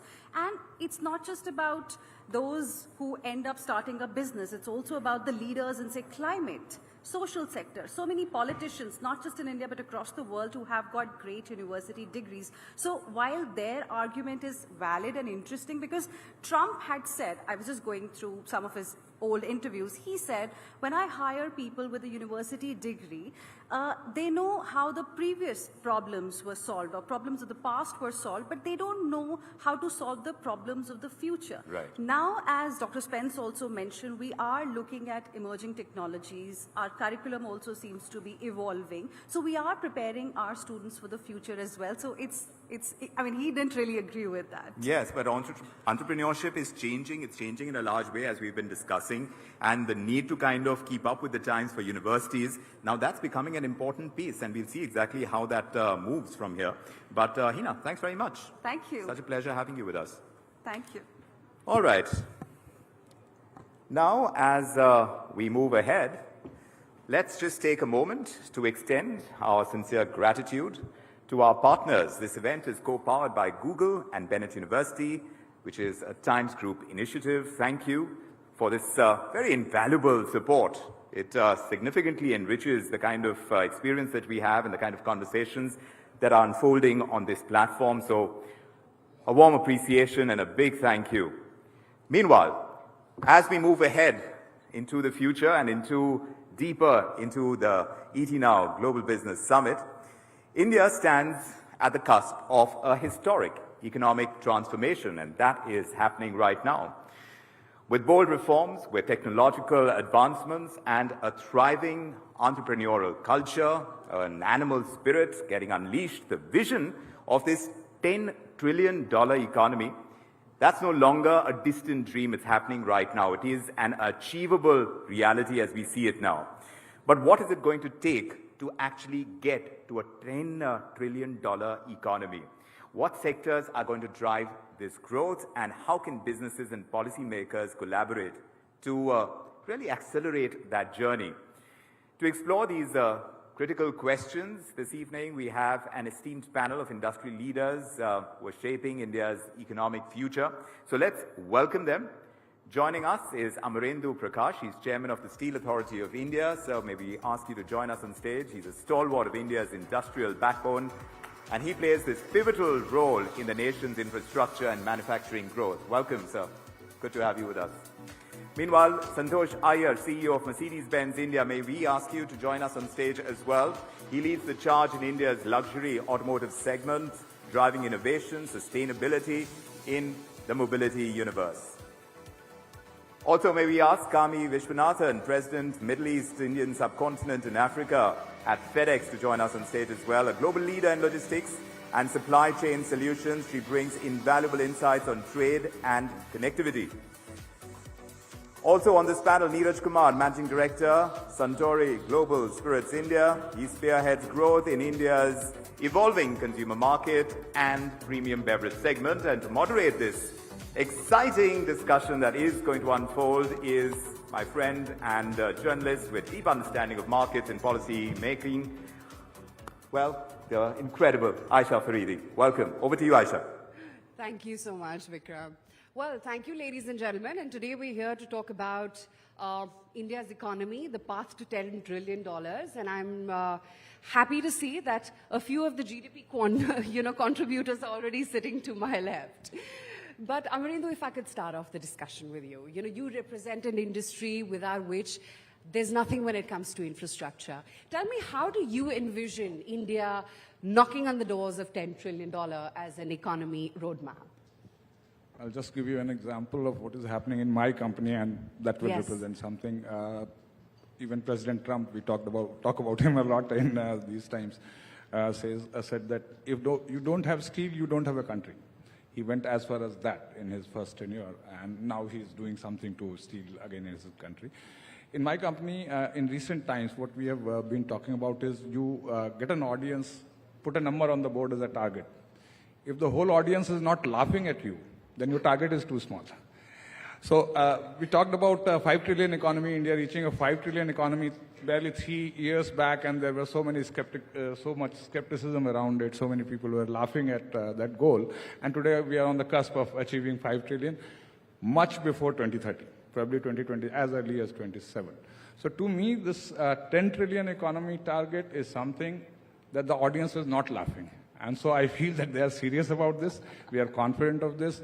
If I tell you about the steel industry, it is at 180 million ton capacity in India, slated to grow to 330 million ton capacity in next 5 years. That's the kind of ambition that the industry has. Logistics is improving. The infrastructure in the country is demanding this. In fact, in 2017, India set up a national steel policy, and we said by 2030, we want to get to 300 million ton. And as steelmakers, we laughed. Frankly speaking, let me admit that we laughed. That 300 million ton in India, at that time we were barely at 80 million ton. And we said by 2030 is a joke. Today, we revised our target. 3 months back, we sat down and revised our target and said, no, by 2030, not 300, but 330 million. So that's the kind of growth which is happening. The demand elasticity is amazing. Last year, Indian steel grew at 14%. Against a GDP growth of 6.5 to 7%. This year, it is already in the first 10 months, it has already grown at 11%. So that's the kind of inflection point that we are seeing in terms of pace and quantum. So we are quite confident of the 10 trillion. Yeah, and no one laughed at all. So it's totally believable, all that you said. But Santosh, you cater to an industry where you're catering to the aspiring India, right? Who doesn't want to own a Merc here and Benz, like you said, in South India, right? Yeah. Exactly. I remember our conversation. What challenges do you foresee? Or do you think that, the automotive industry, and especially the premium segment, can play a huge role in India galloping ahead? So firstly, let me also share a few numbers like the steel industry. We are 30 years in India, and there has been a big question, when will the inflection point come up? But in these 30 years, we have sold close to 2 lakh cars. And but if you now dissect that, and if you see in the last 10 years, we have done 1,50,000 out of the 2 lakh cars have come in the last 10 years. And the last 1 lakh car have come in the last 5 to 6 years. So you can imagine that's the trajectory of growth. It has multiple signals. One is it shows, luxury consumption starts when necessity ends, right? So in that sense, consumers are rewarding themselves. There is a way to also dissect this segment, because for us, 25% of the sales are coming from cars costing more than 1.5 crores. 60% of sales are cars which are in the region of 70 lakhs to a crore. And average selling prices have gone up from 50, 60 lakhs to 95 lakhs. So if you see not only the number, but also look at the structure of the car sales, it clearly shows that luxury consumption is there. It is a reflection in some extent of the economy and how aspirations in India are going. Looking forward, there is something... Of course, we all expect this to continue because fundamentally, structurally, infrastructure-wise, we don't see, we only see more positive upsides to it.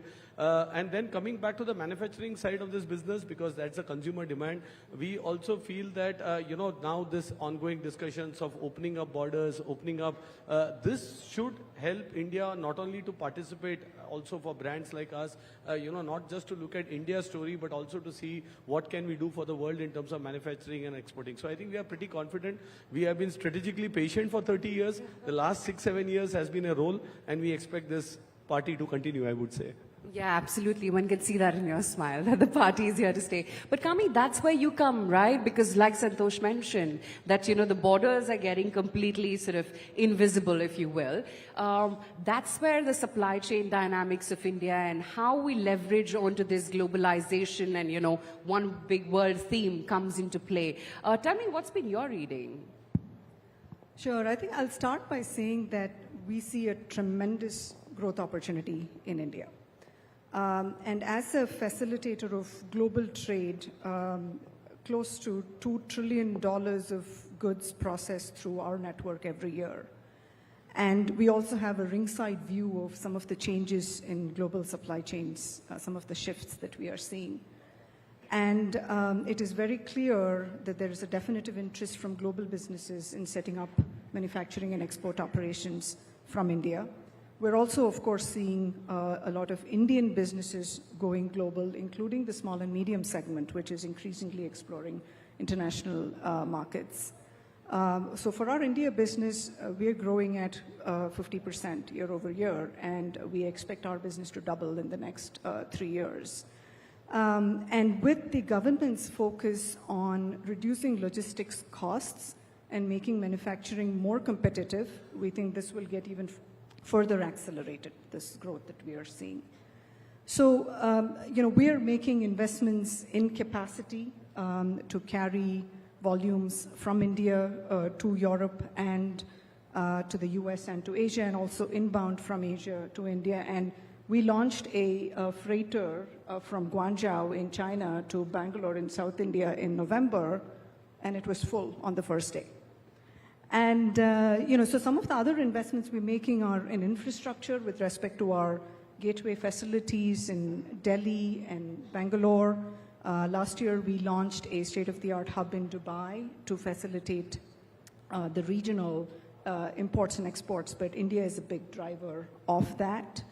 We're also looking to see how we can simplify cross-border trade.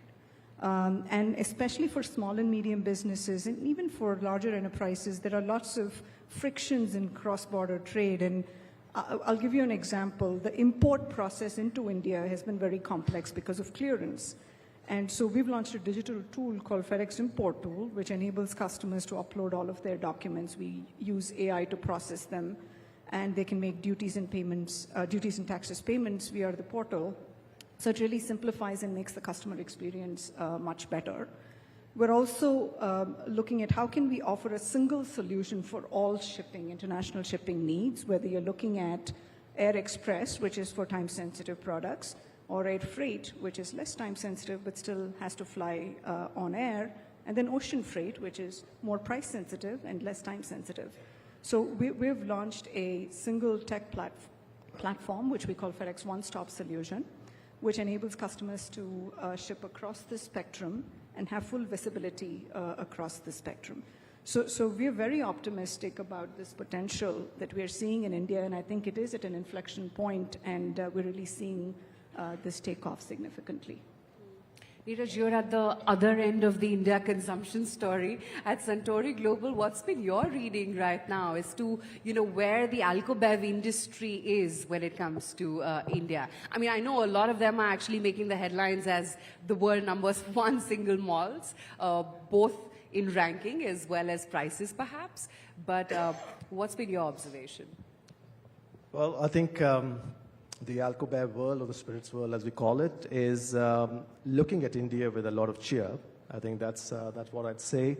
It hasn't been an easy category around the world in the last 12 months, given various machinations of tariffs and the world we live in. As consumers come into this category of legal drinking age, and consumers who choose to drink moderately, we see a massive shift, a shift in the premiumization story, India being on absolutely the foremost of that story, With our median age of 27, I think every boardroom around the world looks at India in different categories and different sectors. But Suntory in India has been balancing between what does it take for us to be native and make in India and participate in that Imagine India story. On the other hand, when I look at and hear Santosh talking about growth coming across certain segments, with our brands from Japan like Yamazaki or Hibiki, or even our bourbons from the United States, the Jim Beam, we see a path and a participation for every of this brand. When I then look at the channel is undergoing a massive shift. Right from stores and the experiences of stores when you walk in, no less than in the best of the duty-free you would find in Gurgaon, in our neighborhood, in Mumbai, in Hyderabad and Bangalore. We see the bars coming through, which is engaging with very, very meaningful experiences, personalized experiences with consumers. So I think across channel, across the segments of consumers, across the premium portfolio, this story is still clearly on a big cheer. Now, with big cheer comes big responsibility. I think it's equally important that the company and Suntory is looking at the India growth to that massive 10 trillion economy with a lot of responsibility. We owe it to our consumers, we owe it to our suppliers. Sustainability is important for us as we look at usage of PET or greenhouse gas emissions. So kind of that's part of that. But from a consumer perspective, I think there is a lot which is ongoing in India, and Suntory has now in the last 5 years established about 25-26% growth year on year, which is great compared to some of the other markets in the world. That's the thing, right, Amarendra? Because policy framework and policy sustainability, I think, is very key for India to reach that $10 trillion goal, right? What are your thoughts? Absolutely. Policy certainty, definitely, because you see, for example, steel industry has a gestation period. Today, if I decide on an investment, it will take me 4 years before I can start producing. So having a policy sustainability is important to us. But at the same time, I'd like to point out one thing, that as we open up, as India reforms and goes forward, we have seen a shift from a compliance mentality to an outcome-based mentality. It's typical. And I come from a public sector company. The government is the largest investor in my company. And I see a shift from being compliance-based, I have done everything right, I'm not at fault mentality, to what have I achieved mentality. Have I delivered the outcome that we wanted to achieve? So the government reforms, many of the policies of the government we have found which are reforming in the positive direction. To give you a sense of how much confidence it generates in the industry, I'll tell you, last 7 years, we have been running after Indian Railways to say that how much rail track will you buy from us? Should we put up a new mill? Should I make an investment into a new mill which will produce good rails for you? Will you buy it? And we wanted a comfort letter. And Railways have, as a consumer does, always denied. They said, I'm not going to give you any comfort about what I'll buy in future. And this month, last week, we decided to put up a 800 million USD investment into a mill, because I'm confident that Railways will go nowhere and they will have to buy from me if I put up a mill. So I have taken a decision like that. So that's the kind of confidence that comes when the policies we know are growth-oriented and they are bound to continue. There will be no reversal unless and until there is some kind of a doomsday prediction is different. But normally, if you are walking a path, it's irreversible and you will walk on that.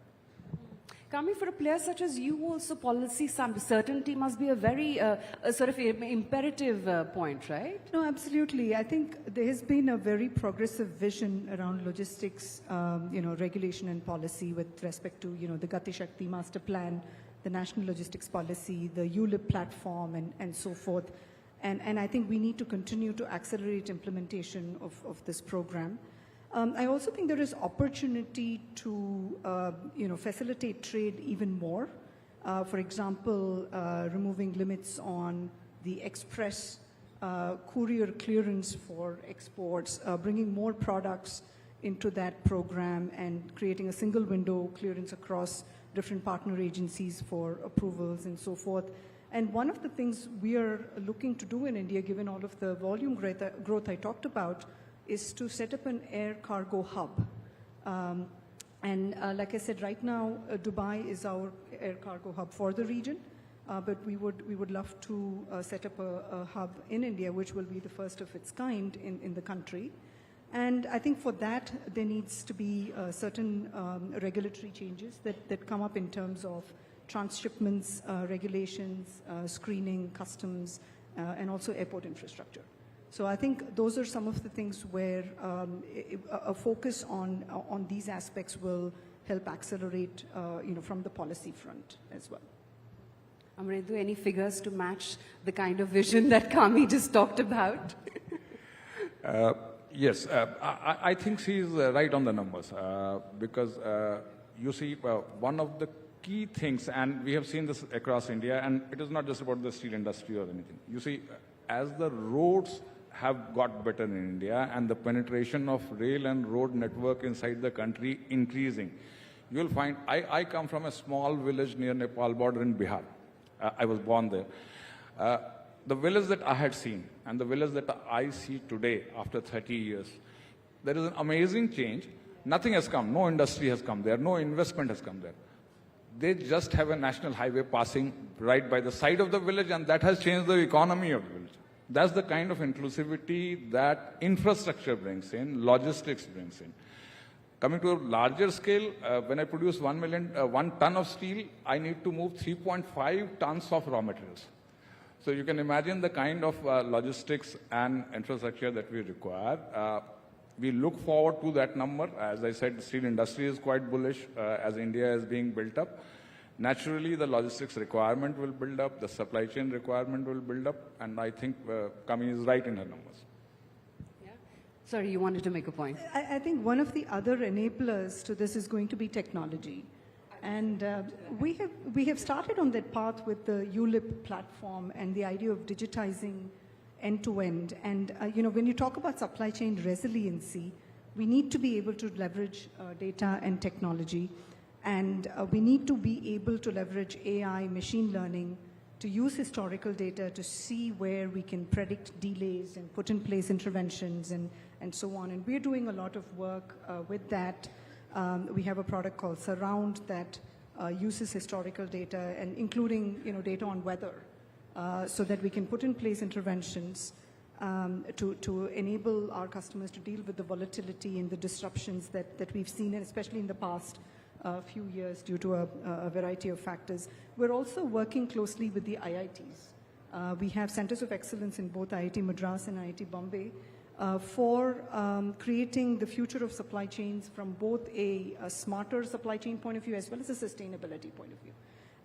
And there is great research going on there with over 40 projects led by world-class professors. So we are very optimistic about the industry-academia partnership as well to create the right technological innovations to support smarter supply chains. Santosh, I recall when we were chatting 2 years back and I asked you, what's the future of cars? And you said technology. That was your only answer. That, it's not going to be about whether it's hybrid, diesel, this, that, EV or anything. It's just going to be about technology. Do you think India has that kind of bandwidth to actually leverage and make the cars of the future? No, for sure. If you see, cars are shifting to software-defined cars now, and already Indian OEMs are on that path with electrified cars as well. Same applies for us as well. All the new cars, we just had the Delhi Motor Show, we showed a car which is completely based on a software-defined platform. Let me also say that, we have another unit in India in Bangalore where there are around 10,000 engineers working for software-defined vehicles for the world. So, and I keep saying this, that, we feel proud that there is an India in every Mercedes sold around the world. Because these engineers are working just not on the software of the cars or just coding, but we have a lot of patents, more than 500 patents filed out of India for Mercedes-Benz. So I think a lot of proprietary work happening out of India, a lot of work happening on digital twins, on AI as well. So this is I think the sweet spot, because I think on the engineering side, we have the global macroeconomic challenges with also trade not as free as it used to be. But I think when it comes to software, when it comes to technology, here we can cross borders much faster. And I think this also for the sector, to your specific question, I think the Indian auto industry is also really taking this up fast. We will see a range of software-defined cars.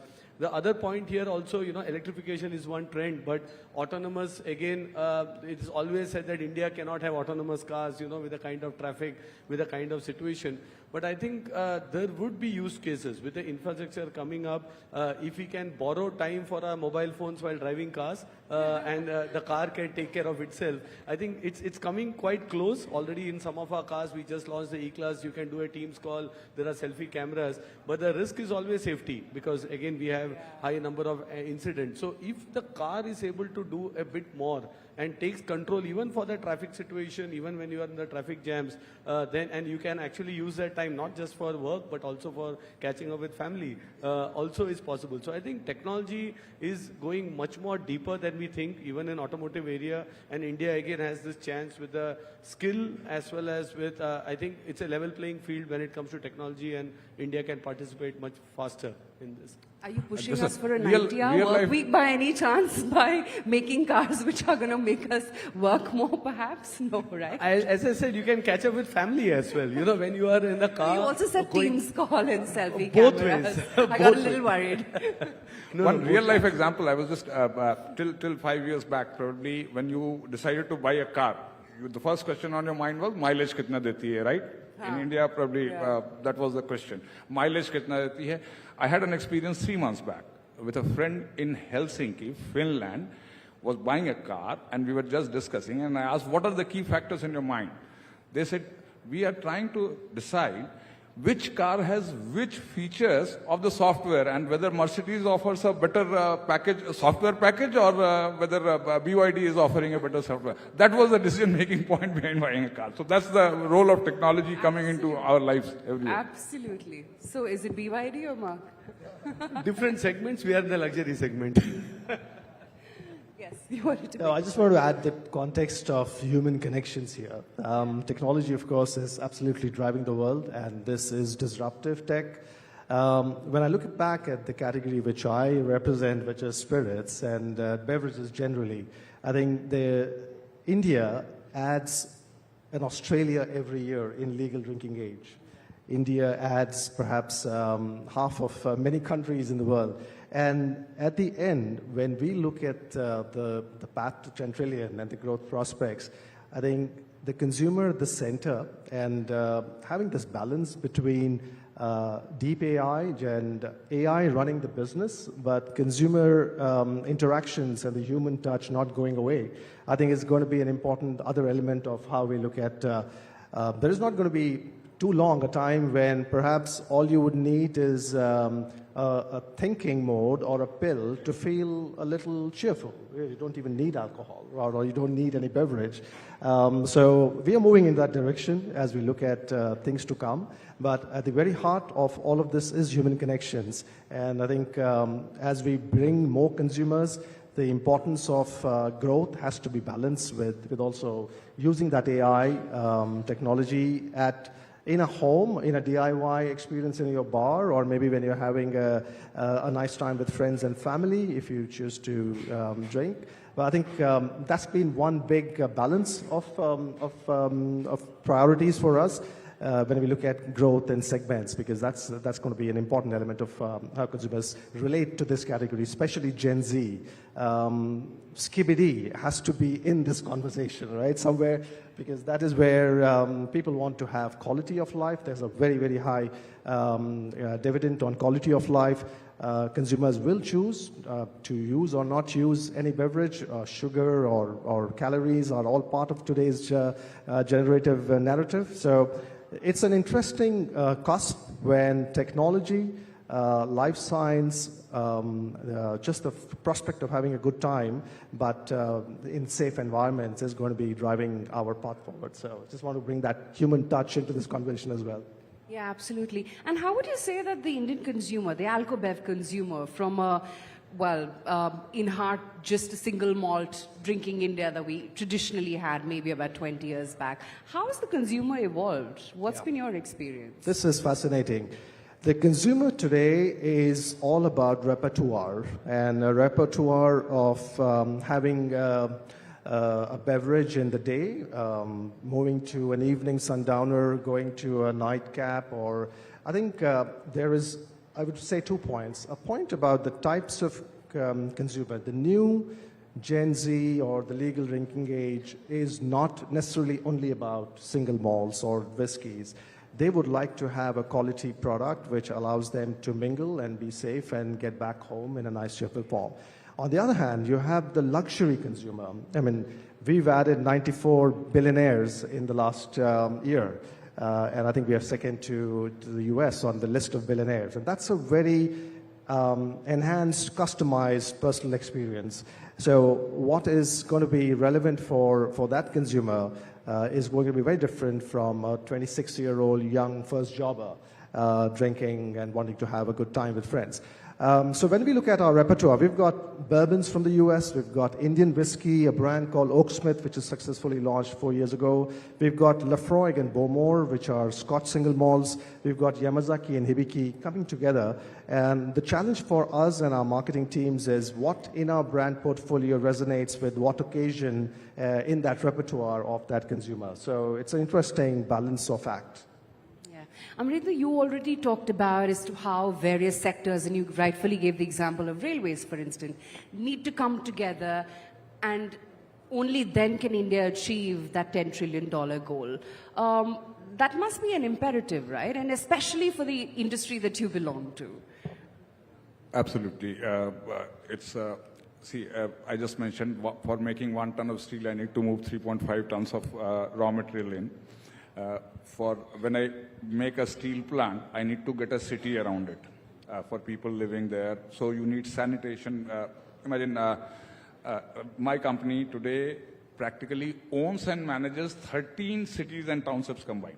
So we are the mayor we are the sanitation worker there. Everything, schools, education, hospitality, everything. So it is all woven together. If I look at the supply side, again, if I'm putting up a steel plant, I need spares. For that, I need to get to MSMEs to build quality spares. So that means as soon as I put up one job in a steel plant, generates 7 jobs across the economy. Everybody has to come together.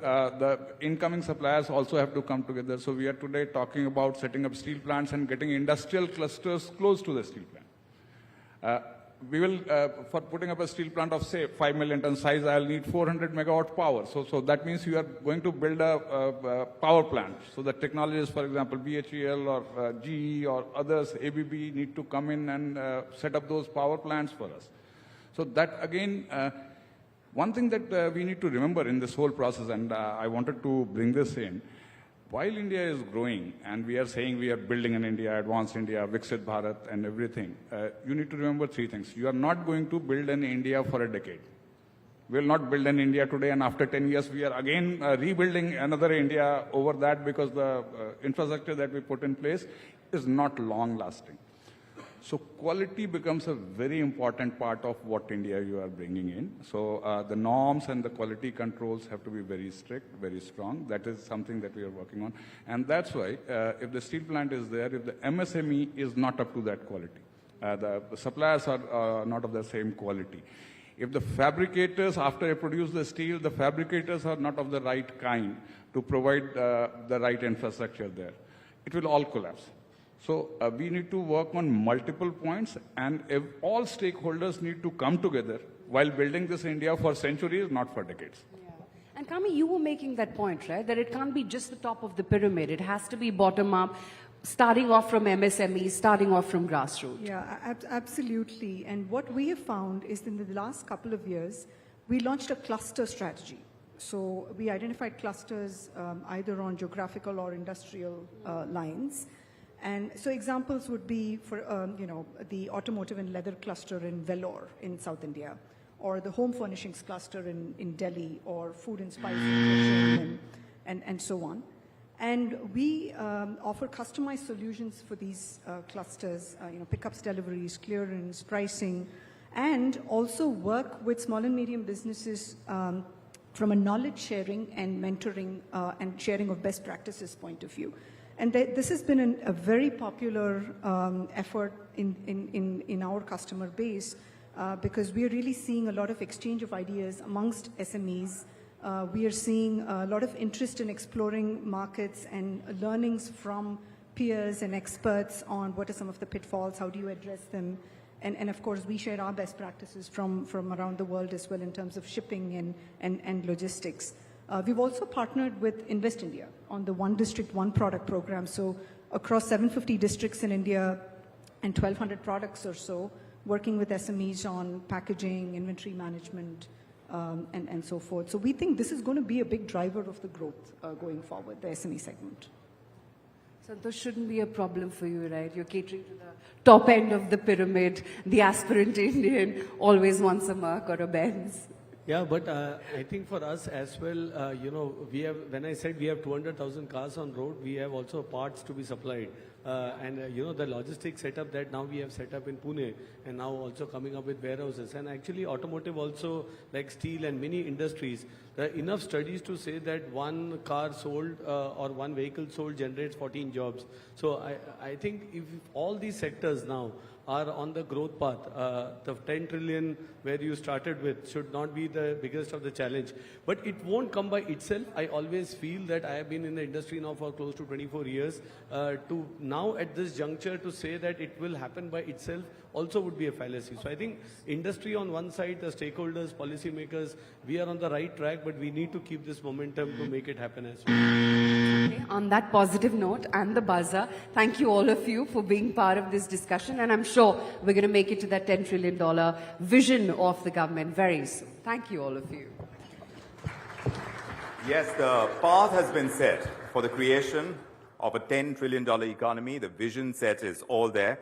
Our panelists, Amarendu Prakash, Santosh Iyer, Kami Vishwanathan, and Neeraj Kumar. Thank you all for joining us, and Aisha, thank you indeed for conducting that. Again, a quick word about that QR code displayed on the screen. You can instantly access pictures of the Darbar Hall, and within seconds, those images will be at your fingertips. You can share them on your social media handles, and you can use the hashtag Scripting Tomorrow and GBS 2025. As we now continue our journey, it's several sessions back to back, and of course, we can't wait to bring you more. And as we unfold this journey, there are these wonderful insights that are unfolding even as the day wears on. The next one is the migrant economy. And here we are turning movements into momentum. How exactly? That's what is under discussion, and the migration that we are seeing, long being defined as a force to reckon with in shaping several economies in the way that we see our industries and societies worldwide. And as we do this, there is talent and labor that are crossing borders. The global economy is adapting to new challenges, and obviously, as always, wherever there are challenges, there are new opportunities as well. So just to understand the economic impact of migration as it's unfolding and how movements can be turned into momentum, we are greatly honored to have with us Christian Dussmann, who is the Professor of Economics at the University College London, and he's also Director of the Rockwell Foundation, Berlin. Professor, do join us on stage and do share your valuable insights with us. Professor.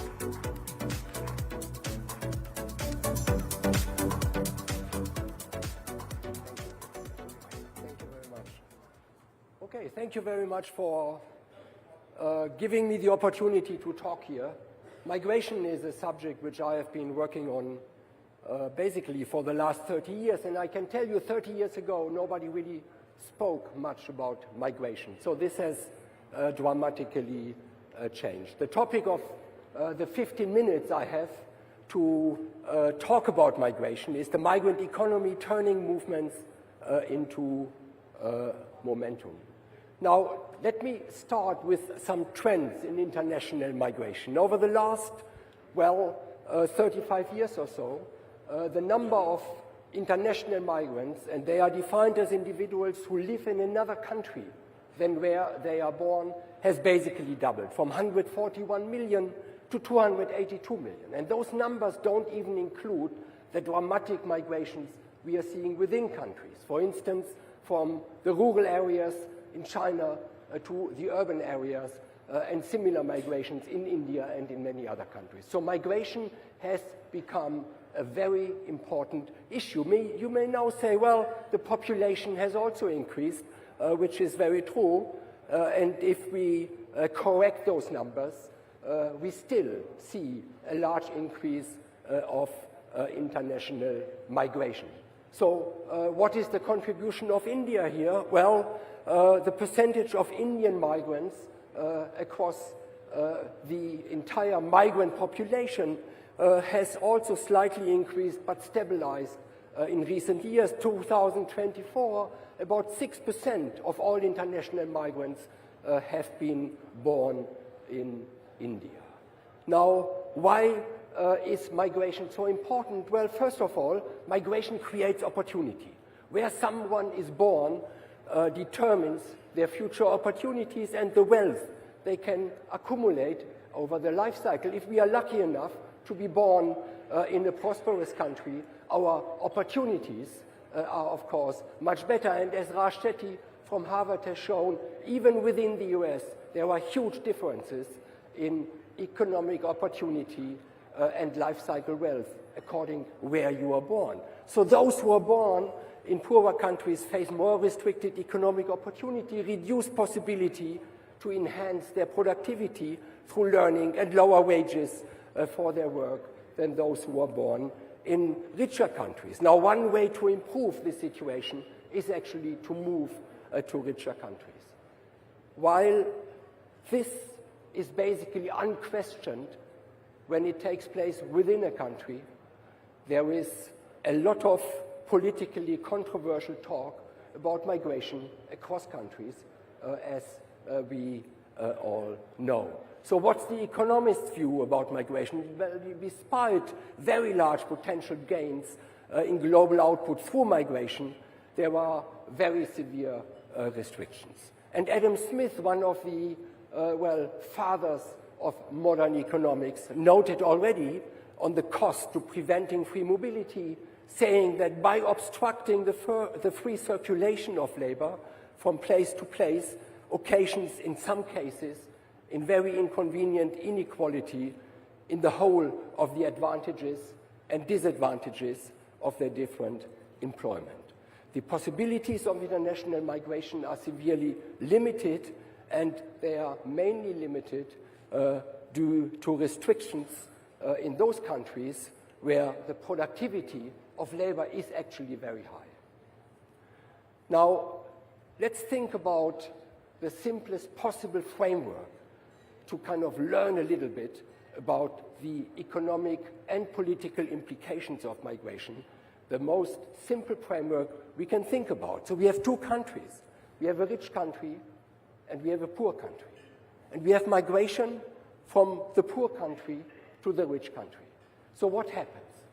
Well, first of all, it increases wages in the emigration country where wages are low because you take people off the labor market in that country, and therefore the value of labor becomes higher. So productivity increases. It decreases wages in the immigration country where wages are high. It increases the gains to capital in the immigration country, but it decreases the gains to capital in the emigration country. It creates, most importantly, a very significant migration surplus, which is basically created by individuals improving their productivity because they move from a country where their productivity is low to a country where their productivity is high. Now, overall, there is a total gain in world output, but there is also redistribution. Some are gaining, but some others may actually lose. And that's very important to understand the political economy of migration. So who are the gainers?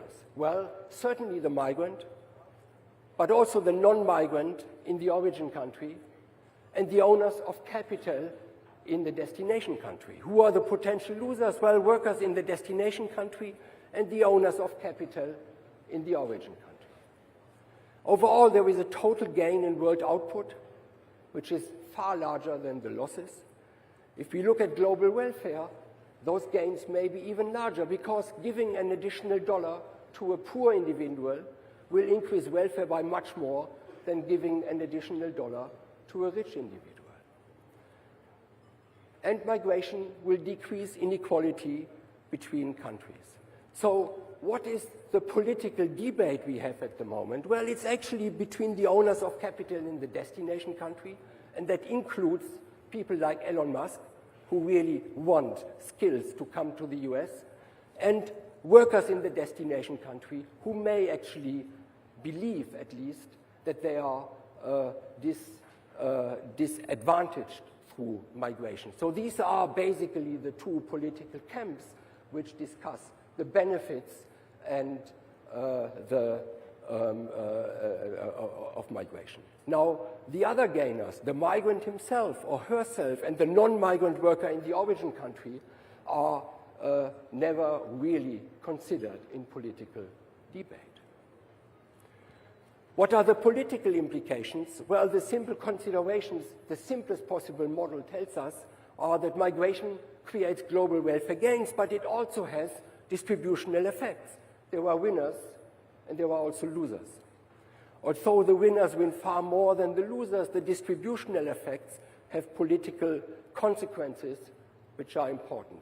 They mirror the huge policy challenges governments in the global north face. On the one hand, to allow labor migration to respond to the demands of industry, the owners of capital. On the other hand, to restrict migration, that can't be. To respond to the demands of parts of the general population, and these are the voters. Now, there are other economic incentives for movement, generosity of social insurance, for instance, which has the potential to undermine the benefits of free movement by creating motivations and incentives that are not aligned with economic gains. Therefore, free migration areas, like for instance the European Union, has been very hard working on harmonizing tax rules and transfer rules in order to eliminate those incentives which actually counter economic gains of migration. There are non-economic reasons for movements: oppressed groups, individuals exploited by the corrupt, and those persecuted for reasons such as religion or race will have reason to move to other countries, and extreme cases of these reasons that induce such movements are addressed in the 1951 Geneva Convention relating to the status of refugees. And 144 countries have been signatories of that particular convention. Now, the share of refugees, or the number of refugees and asylum seekers, have increased with the increase of conflict, but also now increasingly with the consequences of global warming. Non-economically motivated resistance to migration, which is the last point I want to raise here, are actually very, very important.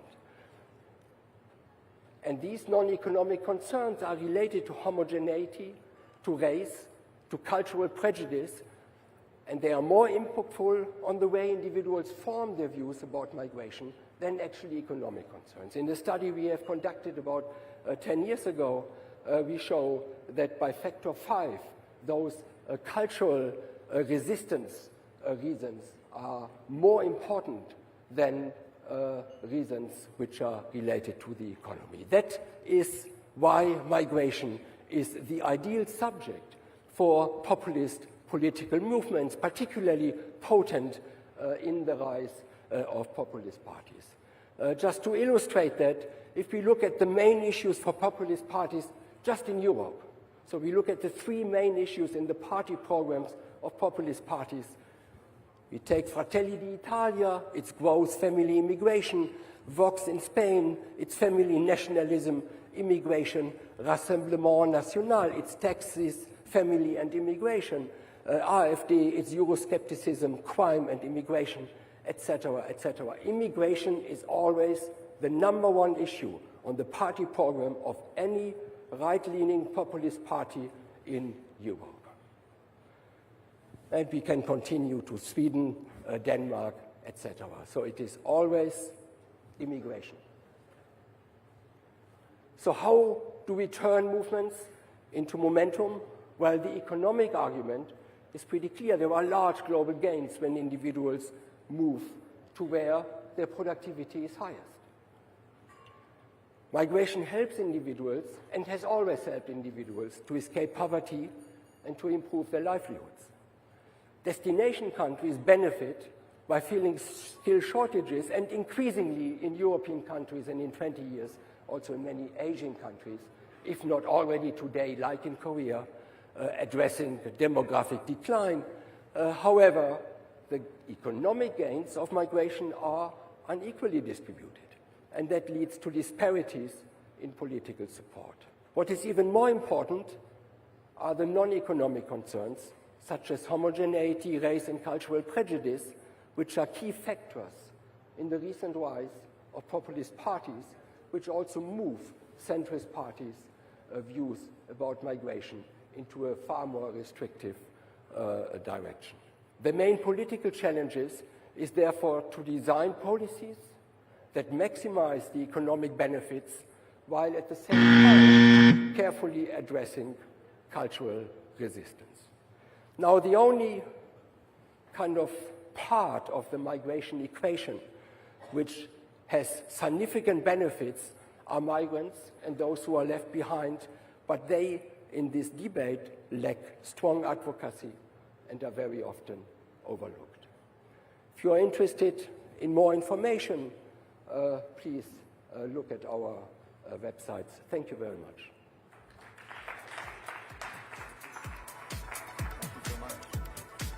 Professor Justman, Christian Justman, Professor of Economics at University College London, Director of the Rockwell Foundation, Berlin.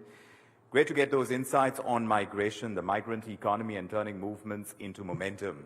So, ladies and gentlemen, this is where we take a very short break. It's a curtailed lunch break, but you'll get a chance to network with all the bright minds who've gathered here at the ET Now Global Business Summit.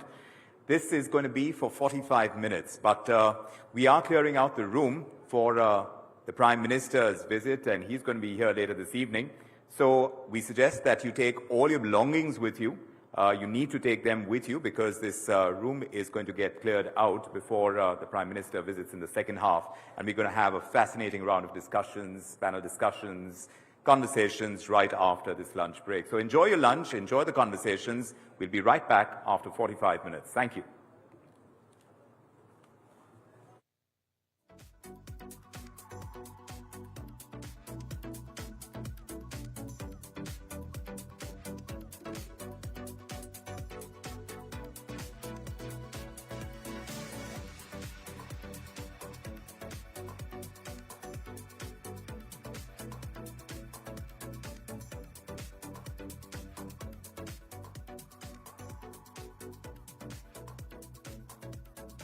People are excited about what AI will do for them.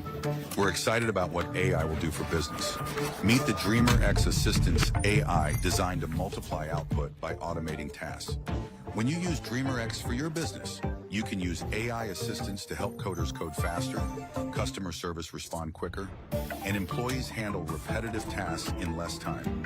Let's create AI assistants that transform business. With New Dream Network, let your dreams fly high.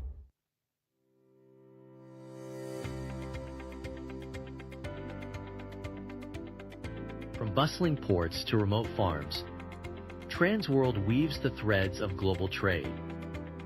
We navigate the complexities of import and export with ease. Our fleet of owned ships embodying steady resolve. No challenge is too big. We handle break bulk with expertise and orchestrate project logistics like a maestro. Time-sensitive cargo? We deliver with the speed of sound. Freshness is our promise. Our cold chain logistics keep perishables pristine, while our expansive warehouses ensure flawless inventory management. Transworld ensures the seamless flow of your supply chain, all while upholding the highest standards of corporate responsibility and environmental, social, and governance practices. We connect the world, not just goods, with luxury private aviation and ethical recruitment. Driven by our vision to accelerate global trade and foster sustainable growth, we are committed to the mission of inspiring people to create value with innovation, service excellence, good governance, and technology. Our values of integrity, transparency, respect, customer centrality, excellence, and social and environmental responsibility guide every aspect of our operations, transforming the future of logistics.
check, check, check, one, two, check.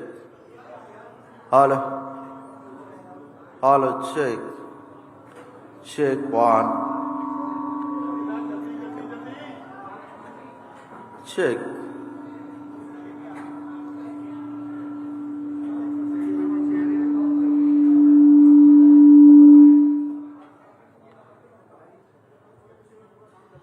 Check, check, hello, check, check, one, two, check, hello, check, check, one, two, check, ठीक है? Check, check, one, two, check, hello, check, check, one, two, check, hello, check, check,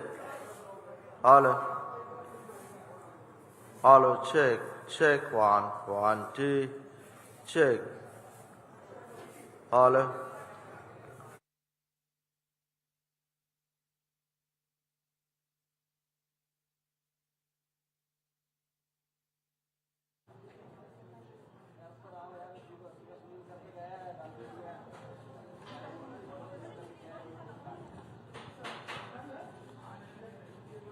Check, check, one, two, check, hello,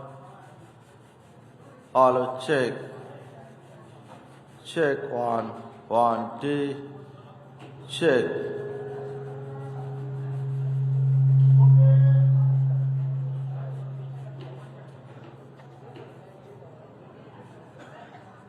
Check, check, one, two, check, hello,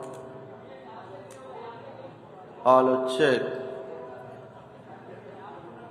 check, one, two, check,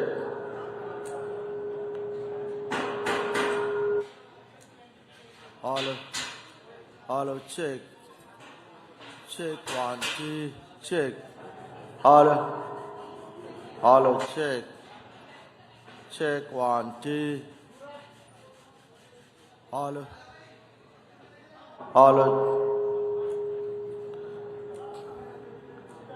hello, check, check, one, two, check, hello, check, check, one, two, check, hello,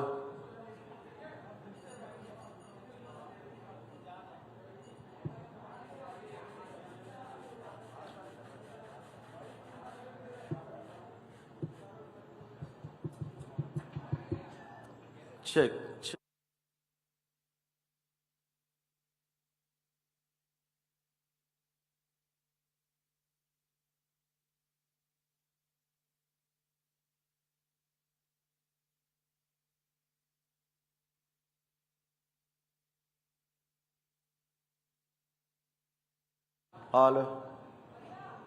Hello, check, check, one.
to thrive in uncertain times, in volatile times. In a world that is facing economic turbulence, there are shifting dynamics, and today, adaptation is no longer optional. It is essential, it is the cornerstone of growth.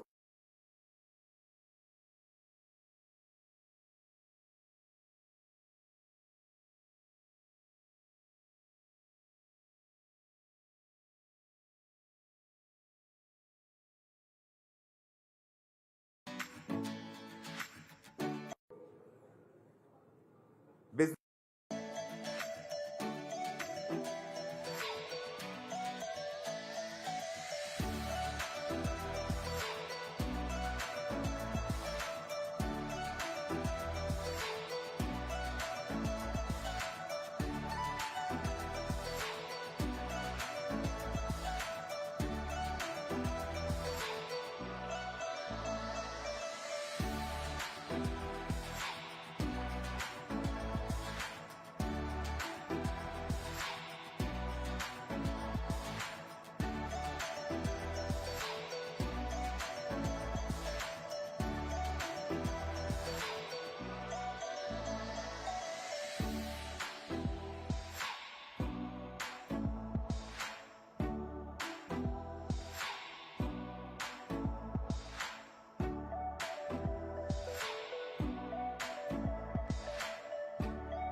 businesses and governments, we need to rethink strategies, embrace change, and turn challenges into opportunities. And there are several opportunities out there.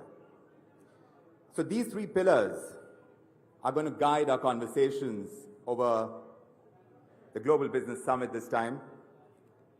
Evolve through innovation, through adaptation, staying ahead of the curve. Emerge through building resilience, overcoming adversities, and thriving and expanding through exploring new markets, fostering collaborations, and driving global growth. So as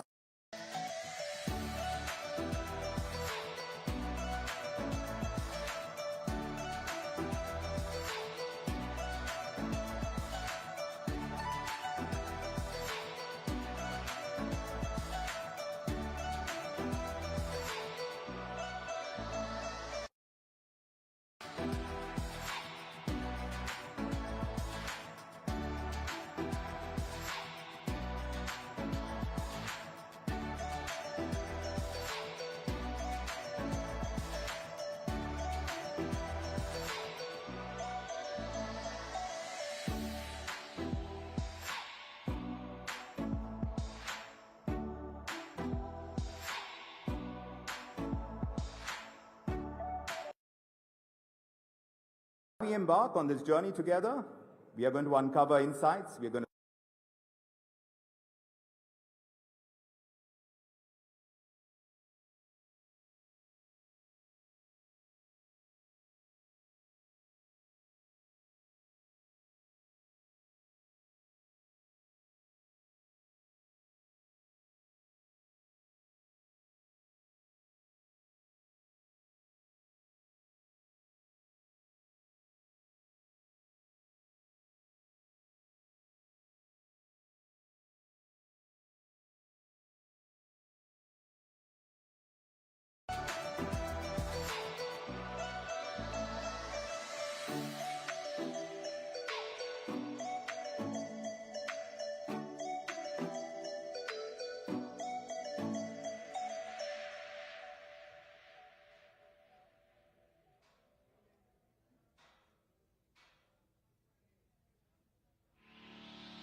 just to get settled down. Podium on, please. On it. Ladies and gentlemen, we're about to begin. Could we have you walk in and please settle down as quickly as possible? We've got an exciting lineup of guests and panels that is to unfold in the post-lunch session here at Times Group presents ET Now Global Business Summit. Please settle down, ladies and gentlemen. We're about to begin.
Ladies and gentlemen, welcome. This is Times Group presents ET Now Global Business Summit 2025. We're about to begin the second half of this exciting session that has already unfolded, and there is so much more to come. We're expecting the Prime Minister later this evening. But even before that, before we get down to the next panel discussion, let me tell you and remind you all, there is this QR code that you'll find on the walls here. You can scan it, there it is. It gets displayed on the screen every now and then. With it, by scanning it, you can instantly access pictures from the Darbar Hall. And so within minutes, you will be able to get all those images on your phones, and then you can use those images and put them up on social media. And the hashtags that we are going with is scripting tomorrow and hashtag GBS 2025. So here we are, and as we continue this journey of ours, it's an exciting journey to say the least, and today's sessions have been very enlightening, very insightful. We're turning our focus to an exciting theme now, and this is something that we were looking forward to in a huge way, this fireside conversation. It's entitled The Money Tale, Markets, Mysteries, and the Masters. This is where we bring together industry voices. These are veterans of the industry. They are decoding for us the kind of trends that we are seeing, the risks that can be mitigated, the several opportunities that lie ahead. As part of this discussion, we have Kevin Sneeder joining us. May I ask Kevin Sneeder to please walk up on stage, President of Asia Pacific Goldman Sachs. It's a pleasure to have you with us, Mr. Sneeder. And with him, Anshula Kant, Managing Director and World Bank Group Chief Financial Officer. Ma'am, can we have you both on screen? Or rather on stage. So used to being on TV.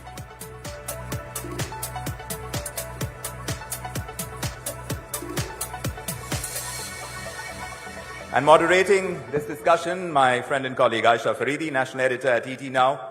Over to you, Aisha. Thank you so much for that, Vikram. Hope everyone's had a hearty lunch and gearing up for the Prime Minister later this evening. Well, we're here to talk about the money tail, markets, mysteries, and the masters. We have the masters right here, Anshula, Kant, and Kevin. So let's dig a little bit about what's the mystery, how to make money, and all of it. Kevin, let's start off with you. Welcome to India. Obviously not your first trip. So tell me, each time that you come to India, what's been the observation like? What are the changes? What are the growth biomarkers, shall I call them that? Because everyone's so obsessed about living longer now, so biomarkers is a phrase which is so often used. Well, I have been coming to India for a long time, so perhaps I'm less surprised every time I come here, but nevertheless, the continued build-out of infrastructure is obviously a very visible sign. The continued development of middle-income consumers, and you can start to see their spending, certainly comes to mind, but a lot of it's also the less visible. The digitization of India is very much on my mind and on the mind of many investors because it's the backbone for a lot of what we've seen, whether it's the creation of a much larger banked population and the opportunity that it's created to also have a value-added tax and a sensible system of collections. That's part of the digitization. The other part that we see in flows, of course, is the financialization. It's a terrible word. But the development of the financial markets, the inflows from domestic investors, even though foreign investors are more cautious, has been a big part of the story. And clearly the formalization of the economy, the extent to which there is now more of a legal structure around the economic system, and in particular the bankruptcy code that came in, has been a big and important part of the reform. So there's what you see, but also the plumbing underneath it, which is why, for many investors, including ourselves, we're very positive about the medium to longer term outlook for India. Anshula, what's been your observation? You've been here in India and an observer as first a banker and now at the World Bank. How has India climbed up the ranks when we talk about the $10 trillion economy vision? Where do you see India headed next? I think India has made great strides in the last few years, especially since I left here about 5 years ago. You mentioned about the digital services, and if you viewing it from the global perspective, and what we really are working hard with other emerging market and low-income countries is what sets India apart is the digitization of the many public services that are offered here. That adds to the governance, that adds to the transparency. It just adds up to the whole underlying plumbing that you were mentioning, Kevin. I think that's worked well here, and I think also the market infrastructure, the capital market development here, it sets India apart in many ways. So while, capital flows, especially foreign capital flows is a big focus area for us. We were just speaking before we came in here. So what happens quarter to quarter is one thing, but in terms of the trend that we are seeing, it's all positive for India, I think. They've taken the right steps. There is a lot still to be done. And I think the recently announced budget, again, focuses on some of the issues which are really pressing here. Kevin, we all know that long-term India is a great structural story. I don't think anyone denies that. But tell me the challenges in the very near term. I know Anshula doesn't want to talk about quarter tak, as we call it in Hindi, from quarter to quarter, QOQ. But in the very near term, what are the challenges that you foresee for India? And we shouldn't overlook the near-term challenges, but let's also keep them in the context that Anshula and myself both see in terms of the medium to long term. But in the very near term, and India will not be alone in this, you obviously have the trade issues, tariffs, the most beautiful word in the English language. There is a reality that the uncertainty that this environment is creating and what it means for the dollar and the strength of the dollar, or otherwise, is going to be a factor. And clearly India, even though in absolute terms, I think its deficit with the US is around $46 billion. It is nevertheless notable that in the fact sheet that was issued with the recent round of news around reciprocal and fair tariffs, India was called out in that, and obviously the Prime Minister was there in Washington and has already started a process of negotiation. But there are real consequences, particularly on the exchange rate and also therefore on the trade outflows. And India does and is an important part of the global trading system. So I think that's a near-term challenge. Secondly, of course, inflation and monetary policy will be a challenge. Whilst we have seen some moderation in inflation, we saw a cut in the rates. Perhaps it wasn't quite on the basis of being accommodative, it was neutral. You know, in investors' minds, that's also a signal. And we saw a softer earnings season, and that earnings season was softer in the back of some of the slowdowns we've seen in the consumption side. So there are near-term headwinds, but to be clear, we see these as speed bumps in what is a longer-term structural growth story. And the speed bumps in some way are a cyclical correction. There's been a fiscal consolidation. There is a macroprudential set of acts and policies that are taking place, but they are real near-term issues and they need to be got through. And foreign investors have been cautious on the back of them, as we've seen through the outflows that have occurred in recent months. Anshula, tell me, what role would World Bank play here? When you talk about emerging markets, how do you think World Bank can sort of support emerging market economies, such as India, to try and develop capital markets? You know, emerging market, EM capital markets as we call them, they are not homogeneous, or they're not all alike. So India is at a different trajectory, other parts of the world are, you know, emerging markets are at it.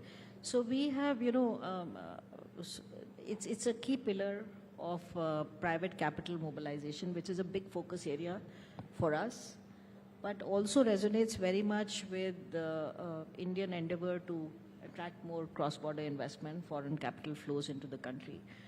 And we work with countries to help them establish policy frameworks, legislative reforms, the entire spectrum of the capital market infrastructure that is needed.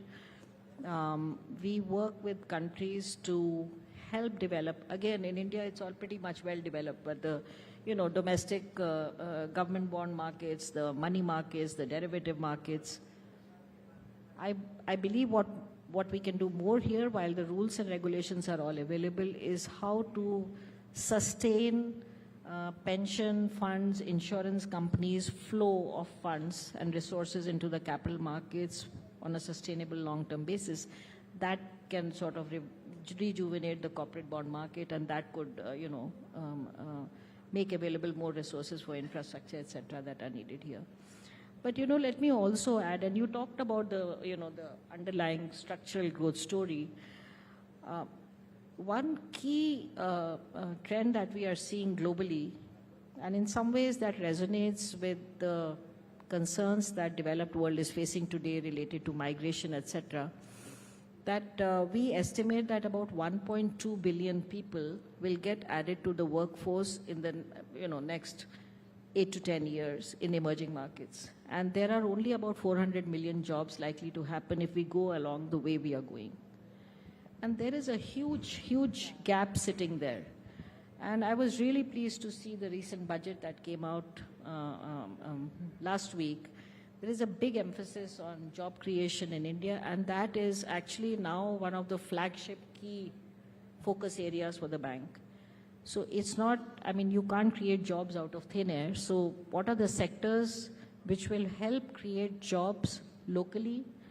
What are the sectors, given there is a backdrop of, there's a technology-related revolution that's happening. So what are the kind of jobs that will be sustainable? Where are the skills which are lacking, which need to be developed? I think those are the areas which be of key interest for us to work with in India. But of course, there are many sectors where we are working with, but the key focus area today for me as the CFO at the World Bank is how to help countries mobilize private capital and private investment into the countries. Because, the needs are so huge that there is, everybody understands now public financing or development banks like us are not going to be enough to support the development needs. That's so interesting that you say that. And, the numbers that you gave in terms of what the job requirements are going to be and how much the gap is. Tell me, how do you get the tools in place to actually try and bridge the gap and aid it?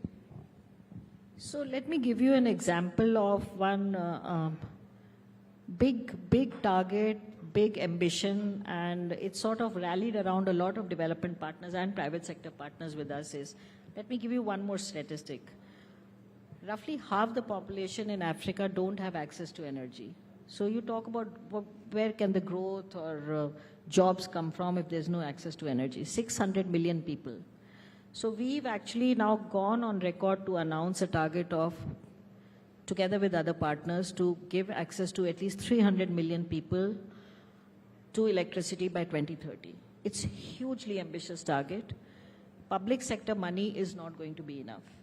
And we need the private sector to come alongside us. Last month, we had 30 heads of state in Tanzania commit to the policy reforms and the structural reforms that will be needed. We've actually signed off that we commit to these reforms because you can't actually give electricity access without the policy enablers to come in.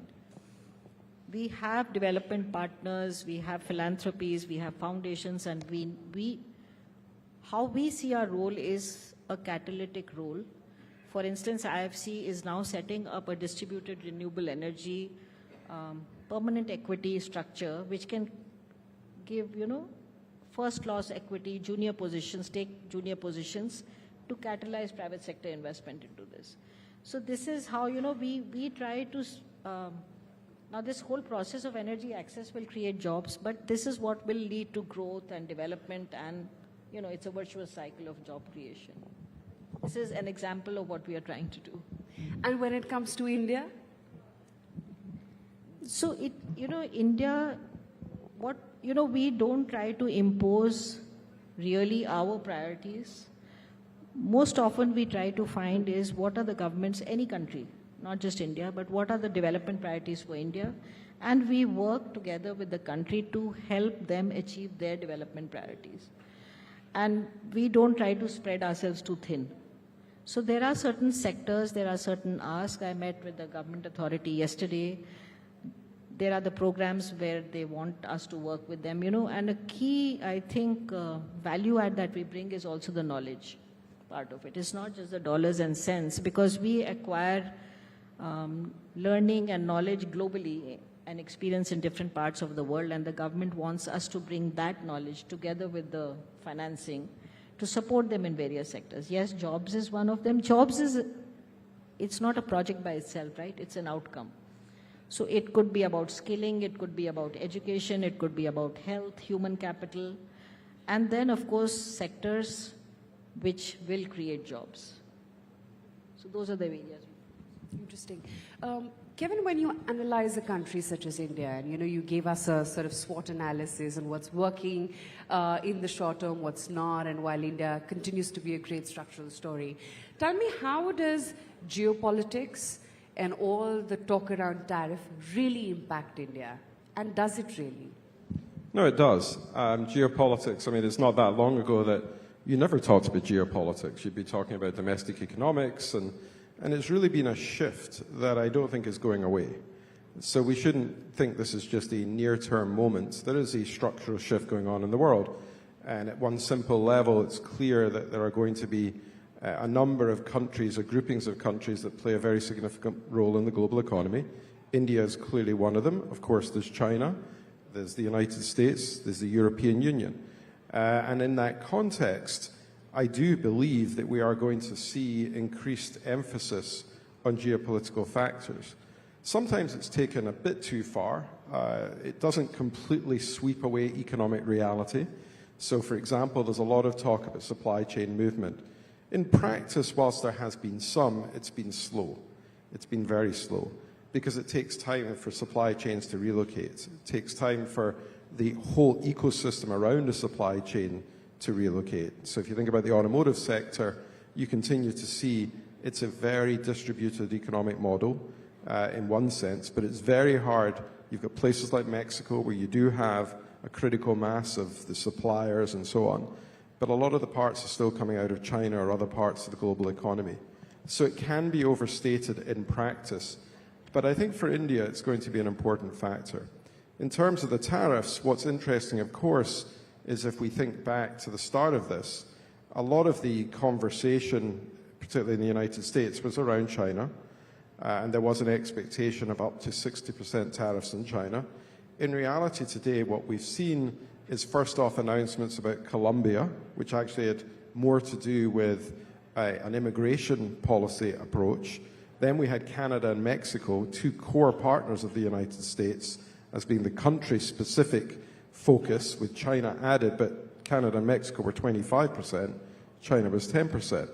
Then we moved to the universal tariff, for a conversation about it, that had featured during the election campaign in the United States.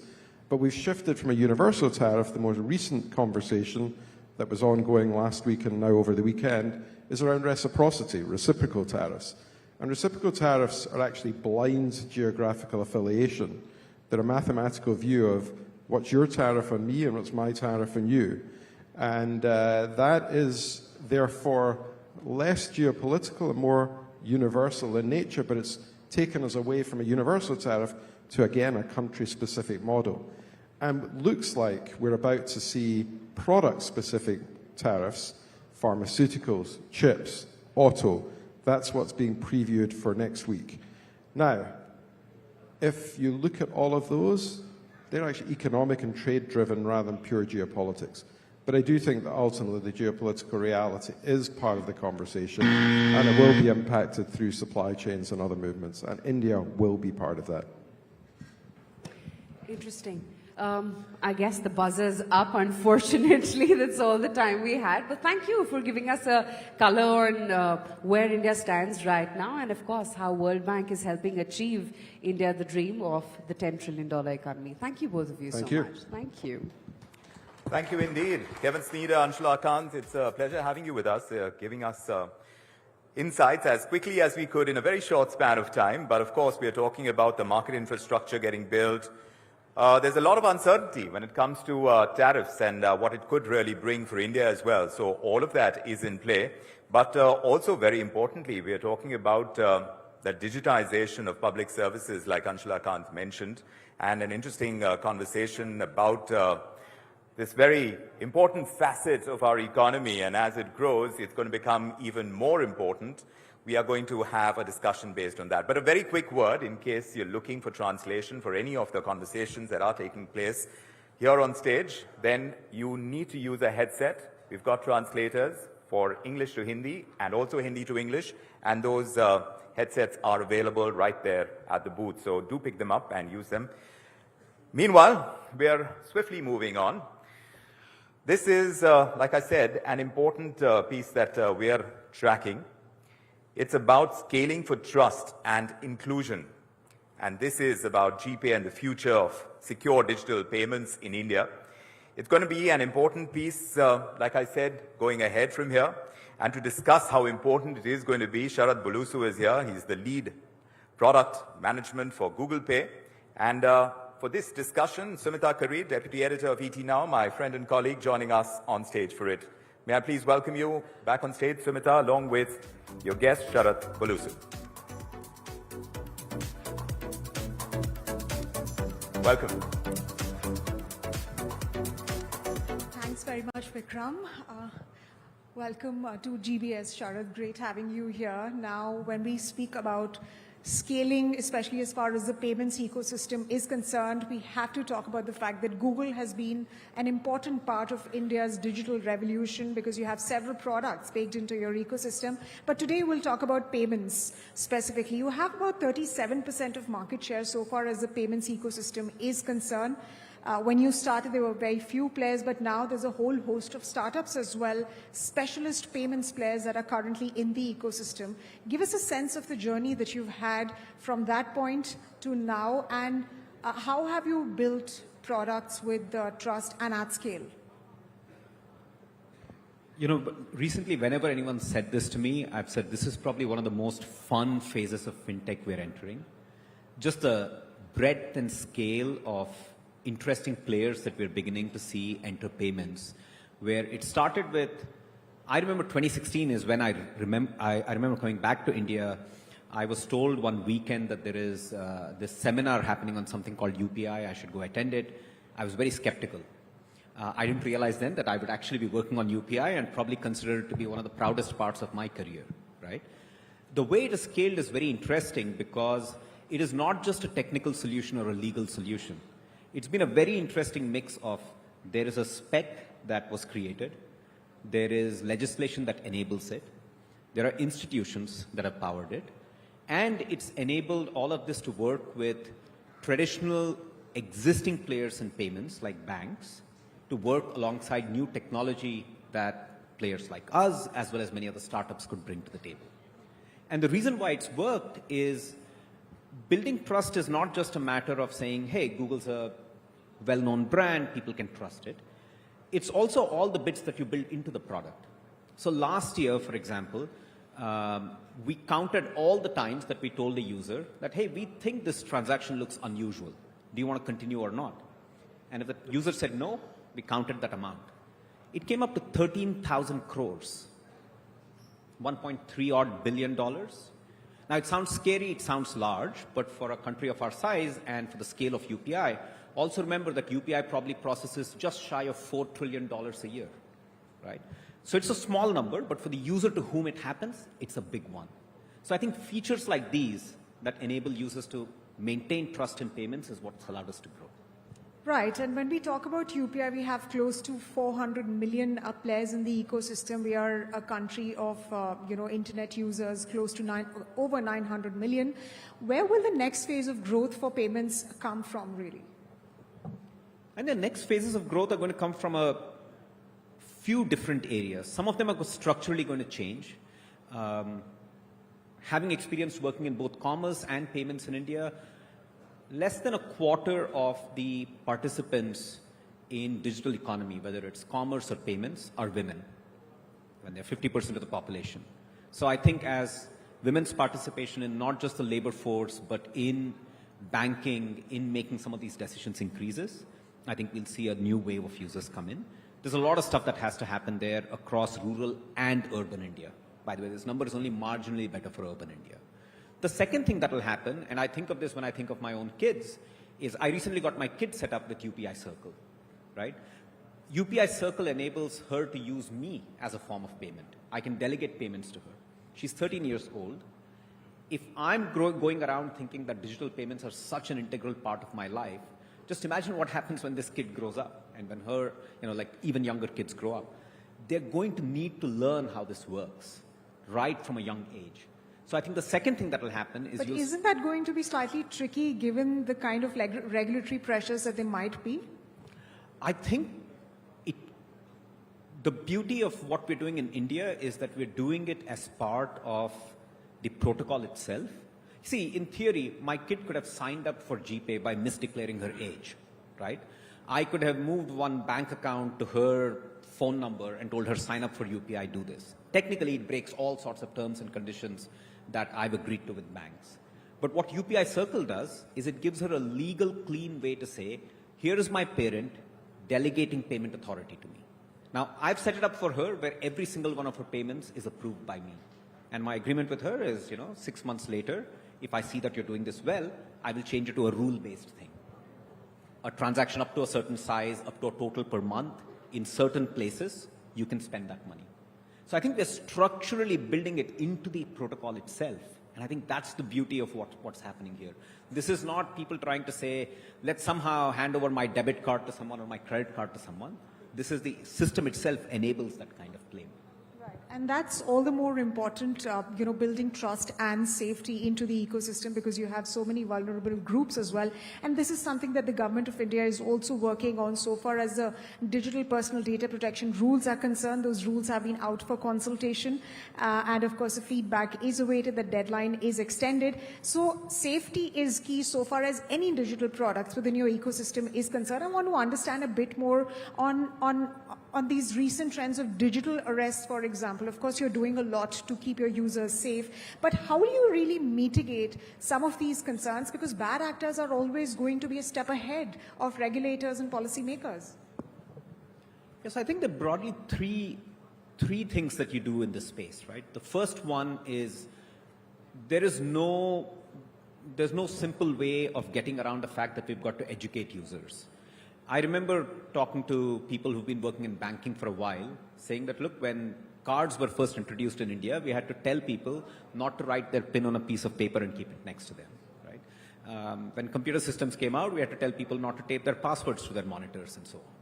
So I think if you look at it like that, with every change that happens, people need to be educated about how to stay safe. Maybe it comes more naturally to people who've been in technology for a while, but there's no getting around customer education.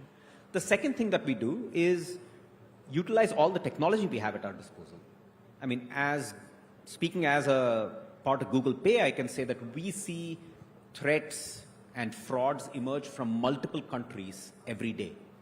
The fact that we are really good at machine learning, AI, means that we can learn from these and prevent them from happening, prevent them from spreading. Right? The third thing that I believe that needs to happen is better enforcement. And increasingly, that is beginning to happen. So when you say better enforcement, are you expecting more from policymakers on this front? I think it has to be a partnership. Let's think of the stat, right? I think this is a stat from about 2021. There's a book called Future of Money which talks about this. In 2021, there were about a few tens of thousands, if I'm not mistaken, less than 50,000 bank-specific frauds that were done online that were reported in the US. In comparison, larceny theft, physical theft, was in the order of millions. Online fraud has gone up, but the difference is you can actually track it. Property theft, on the other hand, a lot harder to track, a lot harder to stop. So the way I see it is firms like ours that work in technology make it possible for enforcement to have the right information in a timely way, in the right place. So for example, various players in the fintech ecosystem in India work with I4C, the Ministry of Home Affairs, MeitY, to try and figure out how this information sharing helps curb fraud. Stats in India are if an online fraud happens, in less than 30 minutes, the money dissipates through the system. So the second side of it is you've got banks who will partner and say, how do we stop mule accounts from showing up? How do we do better with KYC? Right. So everyone's got a partner in making this happen. So all ecosystem players have to come together so far as mitigating these threats are concerned, and of course, more importantly, digital brands like yourselves. But Sharad, is AI more of an enabler, or is it creating more risks and more threats? Because you have callers sitting, like you said, in several other countries in Southeast Asia and actually, carrying out these fraud transactions. It's both. I think every new technology has done that. You can take an engine and use it to create an automobile that moves people. You can also use it to create weaponry. And it's true of AI as well. You're going to have bad actors who are going to use AI to try and mimic what you could consider to be an authority figure or someone else that someone will easily trust to commit social engineering. But at the same time, you've also got players like us and others who can deploy AI to detect and prevent that threat. Right? So we've been talking about hypothetical scenario. This is not live or released yet, but imagine that your phone can, on your device, in a privacy safe way, listen to a conversation and alert you to someone trying to socially engineer you, right? And stop that fraud from happening. Many times that's all you need. You need someone to snap you out of that little bit of falling into a rut and thinking, yeah, I'm just going to enter my PIN, right? So there's a lot that we can do with AI that also works from the other side. And we'll have to see whether AI really leads to more inclusion, because inclusion has been key to India's digital public infrastructure. And of course now, the AI model that India is now working on, and it has started inviting participants to sort of develop that. How are you looking at that? And secondly, on the point of inclusion, how are you making sure that this is core to all your products? I think, for inclusion, this is probably like a golden age, right? Whether it is making your product available in more languages, adapting or personalizing your product to work for people with all sorts of ability, right? And this is not just ability with respect to digital literacy or something. It could be physical disability, visual, etc. The fact that voice systems have become more live, they've become low latency, and you can just have a conversation like we are having right now with a phone, whereas 2 years ago, your phone would wait, synthesize, think, and then respond. I think this is almost like a golden age to be able to solve for inclusion using AI. So when you say it's a golden age to solve for inclusion, what are the new products and services within the digital payments ecosystem that you're planning to get into? So some which we've been talking about publicly that NPCI also has been talking about is bringing voice to payments. So you enable people with different abilities to be able to use it. The second one is being able to work across a host of different languages. See, you said there are less than 400 million people on UPI. If we have to get to like 800 million for a country of our scale, they're all going to come from many, many different languages. We have, I think, more than 100,000 languages that if you set the bar at, hey, there are at least 1 lakh people speaking this, you'll find more than 100,000 dialects in this country. How are we going to set up translations for all of them? It's going to come from machine-based translation, right? So I think there's a lot you'll start seeing in this space. Google's been working with projects like Bhashini to make that happen on language. In systems like Android and Chrome, we build a lot of stuff for accessibility and disability. You'll see us doing a lot more in terms of enabling people through mechanisms like delegation. And that earlier point you made about trust and safety, I think that will go a very long way to just make people feel confident about stuff. Now, the second point that I mentioned in the question that I asked you was about AI, and this is the final question, was about AI. The government of India is building its own AI model. What kind of synergies do you see Google making on that front? We know that Google is, of course, a big part of India's smartphone manufacturing, electronics manufacturing story, DPI as well, but what about AI? Yeah, even in AI, I think, like I said, we work with projects like Bhashini, which is about enabling more and more Indian languages to be able to be used in different contexts, right? Ranging from software contexts to others. The second thing is, as a company, we are deeply invested in India for talent, as a market, as a place where new innovation comes from. I think this is a market where we're learning how to work with DPI. The first major product at Google that is built on top of DPI is GPay in India. And in that sense, I think there's a lot that we're learning here that we'll be able to apply. Yes, indeed, exciting times ahead, Sharath. On that note, thank you very much for joining us on stage at the Global Business Summit. Thank you.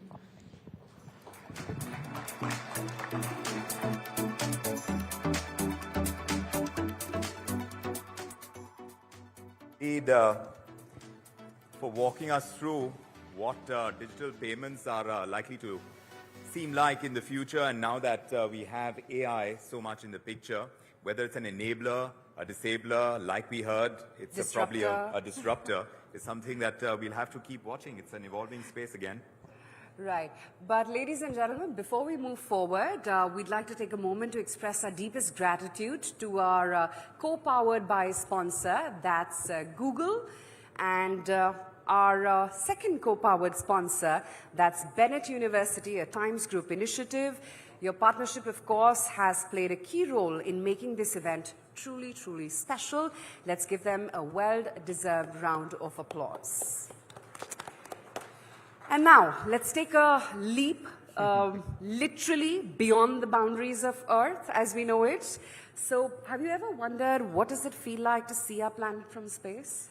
One would imagine. I used to follow Star Trek very closely, and Captain Kirk was someone I looked up to a lot. And there was one line in that series which said to go where no man has gone before. But of course, many men have gone, and one of them is joining us tonight, and that's Warren Woody Hoberg. He's an astronaut with NASA, and he provides a very different perspective. I mean, perspective in the true sense from a different angle altogether. What does the Earth look like from that perspective? Well, maybe he can tell us. May we request Warren Woody Hoberg to join us on stage? We are talking about zero gravity, infinite dreams, a seafarer's view of Earth. Over to you, Warren Woody Hoberg.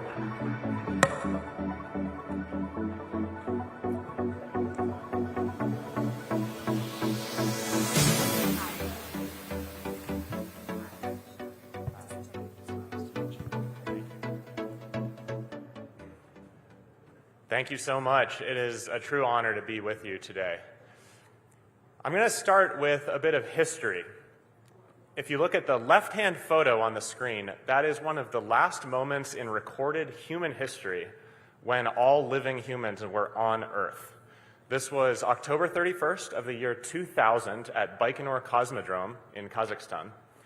And on that day, the crew of Expedition 1 launched to the International Space Station. It was just 3 modules at the time, and they began a continuous presence in space that continues to this day, almost 25 years later.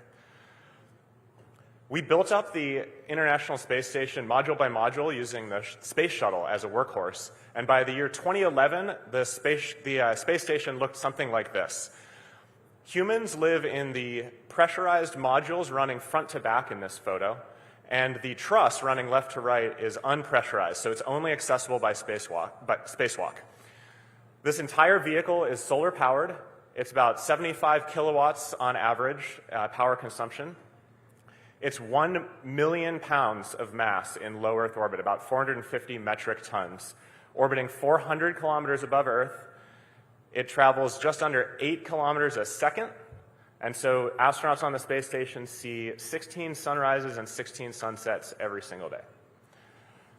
Now, in May of 2020, a little American startup called SpaceX made history. They launched NASA astronauts Bob Behnken and Doug Hurley on a test flight of the Crew Dragon spacecraft.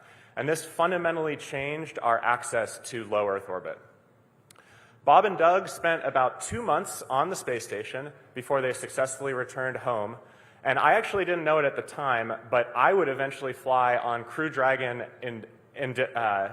Endeavour, which is the same capsule as Bob and Doug, pictured here on the right.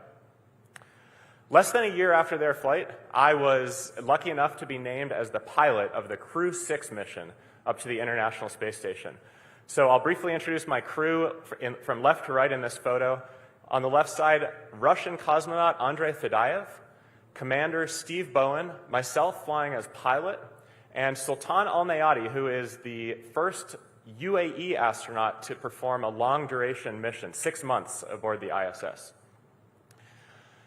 We trained for about 2 years and then found ourselves at Kennedy Space Center, ready for launch.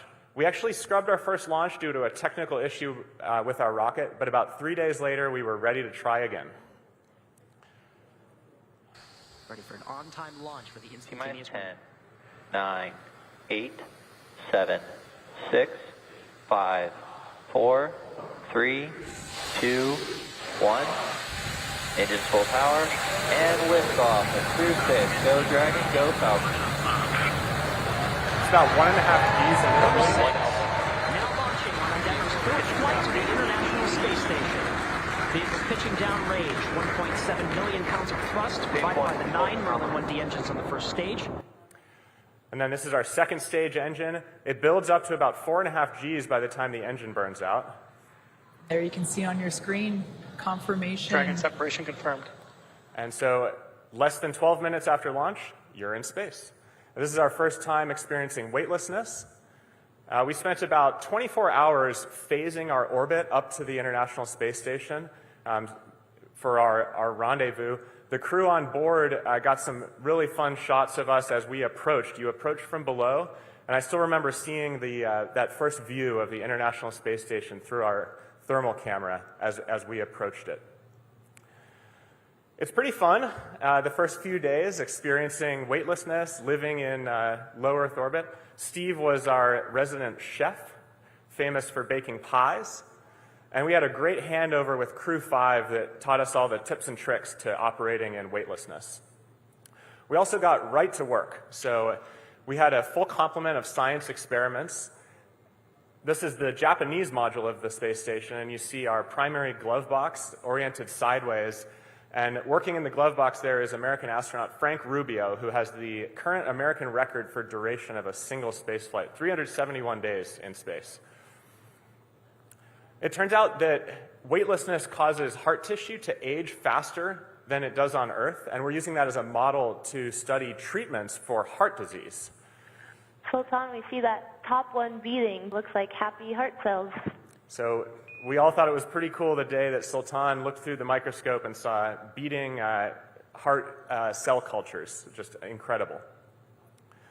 We also printed a section of human meniscus using a biofabrication facility. This is one of many tech demos on the space station, looking at ways we can use the unique weightless environment aboard. In addition to all the science, we have to perform all of the maintenance on board. So this is maybe some of the less glamorous work. This is fixing our toilet. We have to keep the spacesuits ready for action, so we perform regular maintenance on those. And I'll let you try to find me in this photo. This is fixing one of our CO2 scrubbing machines. You see my legs poking out from behind the rack. And this is how we get rid of trash. We load up these cargo vehicles and send them home to a destructive re-entry through Earth's atmosphere. We have a regular cadence of these cargo missions, always visiting ISS. Here, Frank and I are grappling the NG-19 vehicle with the Canadian robotic arm and berthing it to the bottom of Node 1. The team on the ground always works hard to send us fresh fruit and veggies with every new cargo vehicle arrival, so that's always a very special treat. And we also have to take care of ourselves. So this is Sultan running on our treadmill. It's actually mounted on the wall, so you run facing the floor. And we do about 2.5 hours of exercise every day. It's super, super important. So this is the resistance exercise in addition to the cardio that we do.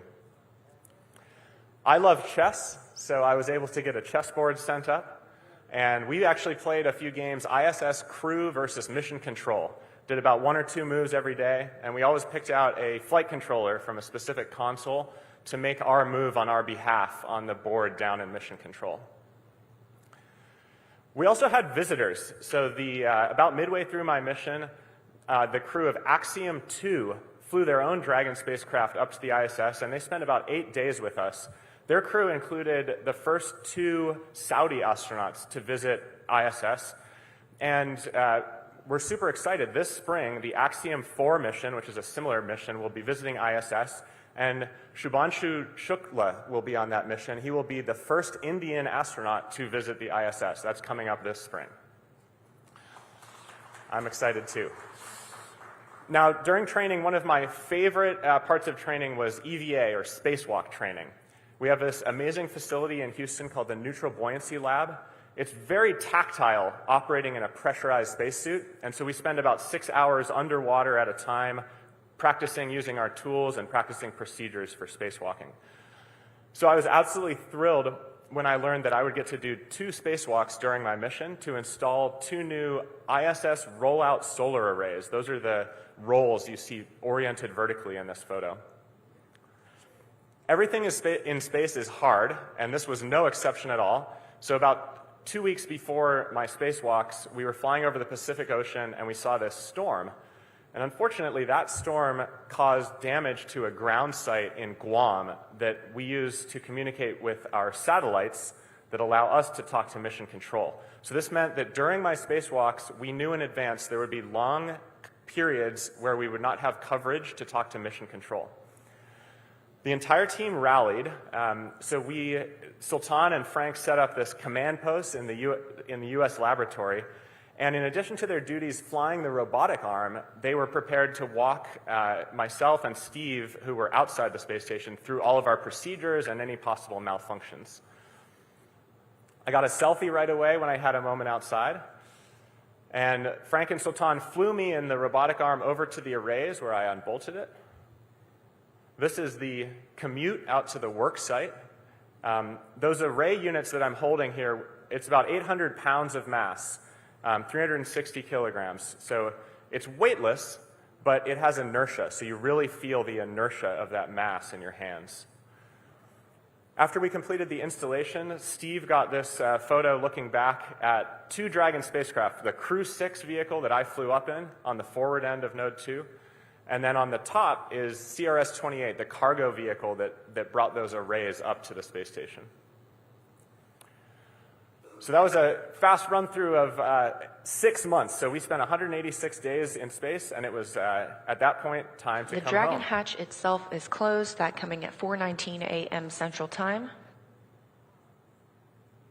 You see the thrusters firing as we back away from space station. Dragon SpaceX on the big loop. Beautiful the views. Burn 1 is complete and nominal.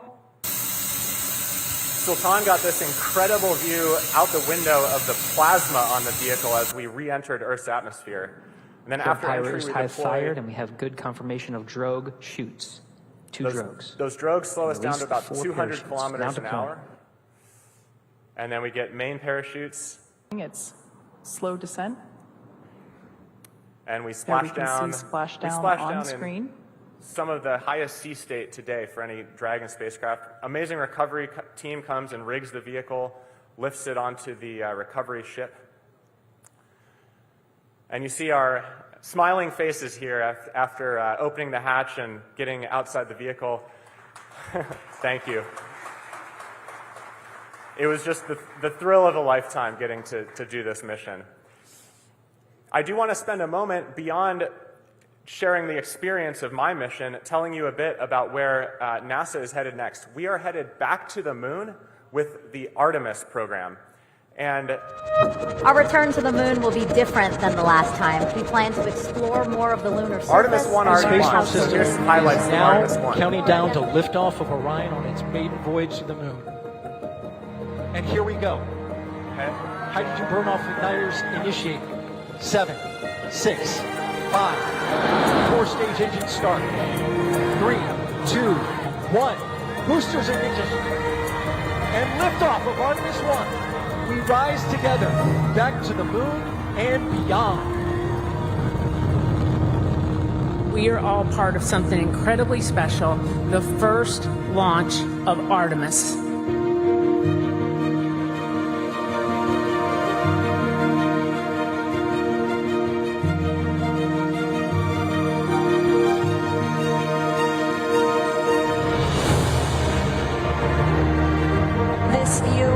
From a human-rated spacecraft not seen since 1972 during the final Apollo missions.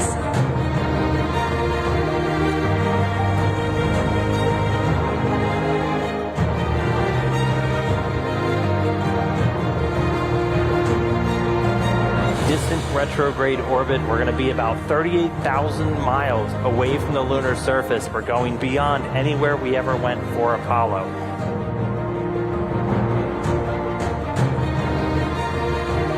The Orion spacecraft is barreling its way back home after circumnavigating the moon and beyond in an elliptical distant retrograde orbit.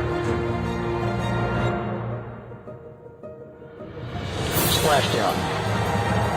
Orion back on Earth.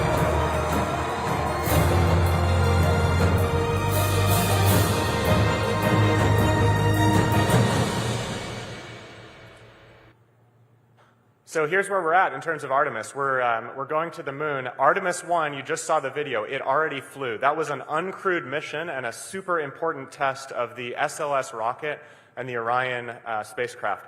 The Artemis 2 crew has already been named. These are some of my best friends and colleagues, and they are training right now for their mission.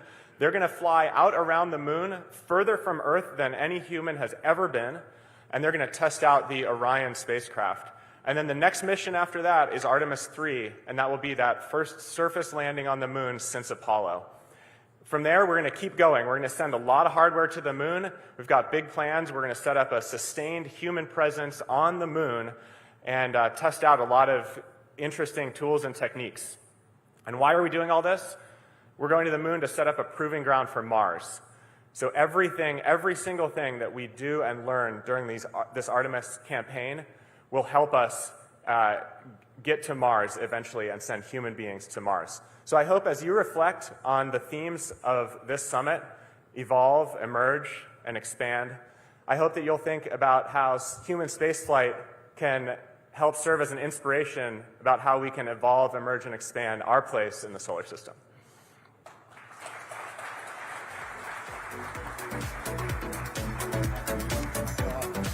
Wow. Thank you very much. Wow, Woody. I'm so in awe. I'm sure we all are. What an experience. It's almost like being there. I still have goosebumps. Yes, still some goosebumps. I'm sure everyone else does too. But conquering the final frontiers, and we're going way beyond. So this is something so to look forward to as we continue talking about evolving, emerging, and expanding. It's certainly something to think about what's out there and to explore and to be able to conquer in times to come. I'm speechless. But yes, let's talk about energy next. And yeah, as you know, the world has been grappling with energy security, climate goals, nuclear power, and that is once again at the center of conversation, right? Yes, absolutely. It's something that we want to talk about at length because these green initiatives that are coming in a big way, clean energy is something that India is pursuing. Targets have been set. So what role is nuclear energy going to play in all of this? And already we have the Prime Minister, of course, he's going to be joining us. There are deals that are being spoken about with the United States. How exactly are we framing that is something that we'd love to explore in this discussion. Dr. Sama Bilbao-y-Leon, Director General of the World Nuclear Association, is joining us. And Dr. Bilbao is going to be in conversation with my colleague, Hina Gambhir, news editor at Times Now. Can we have you back on stage as well? Welcome both.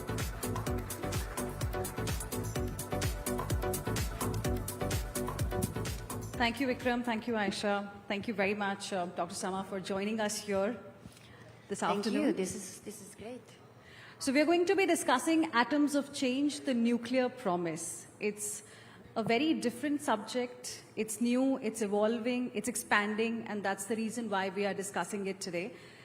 There are immense possibilities when it comes to nuclear energy, but at the same time, there are perceptions that people create around nuclear energy. There are misconceptions as well. So I want to begin by asking you, what is that one big misconception that you want people to forget when it comes to nuclear energy, when they think about nuclear energy and the possibilities that it can really bring?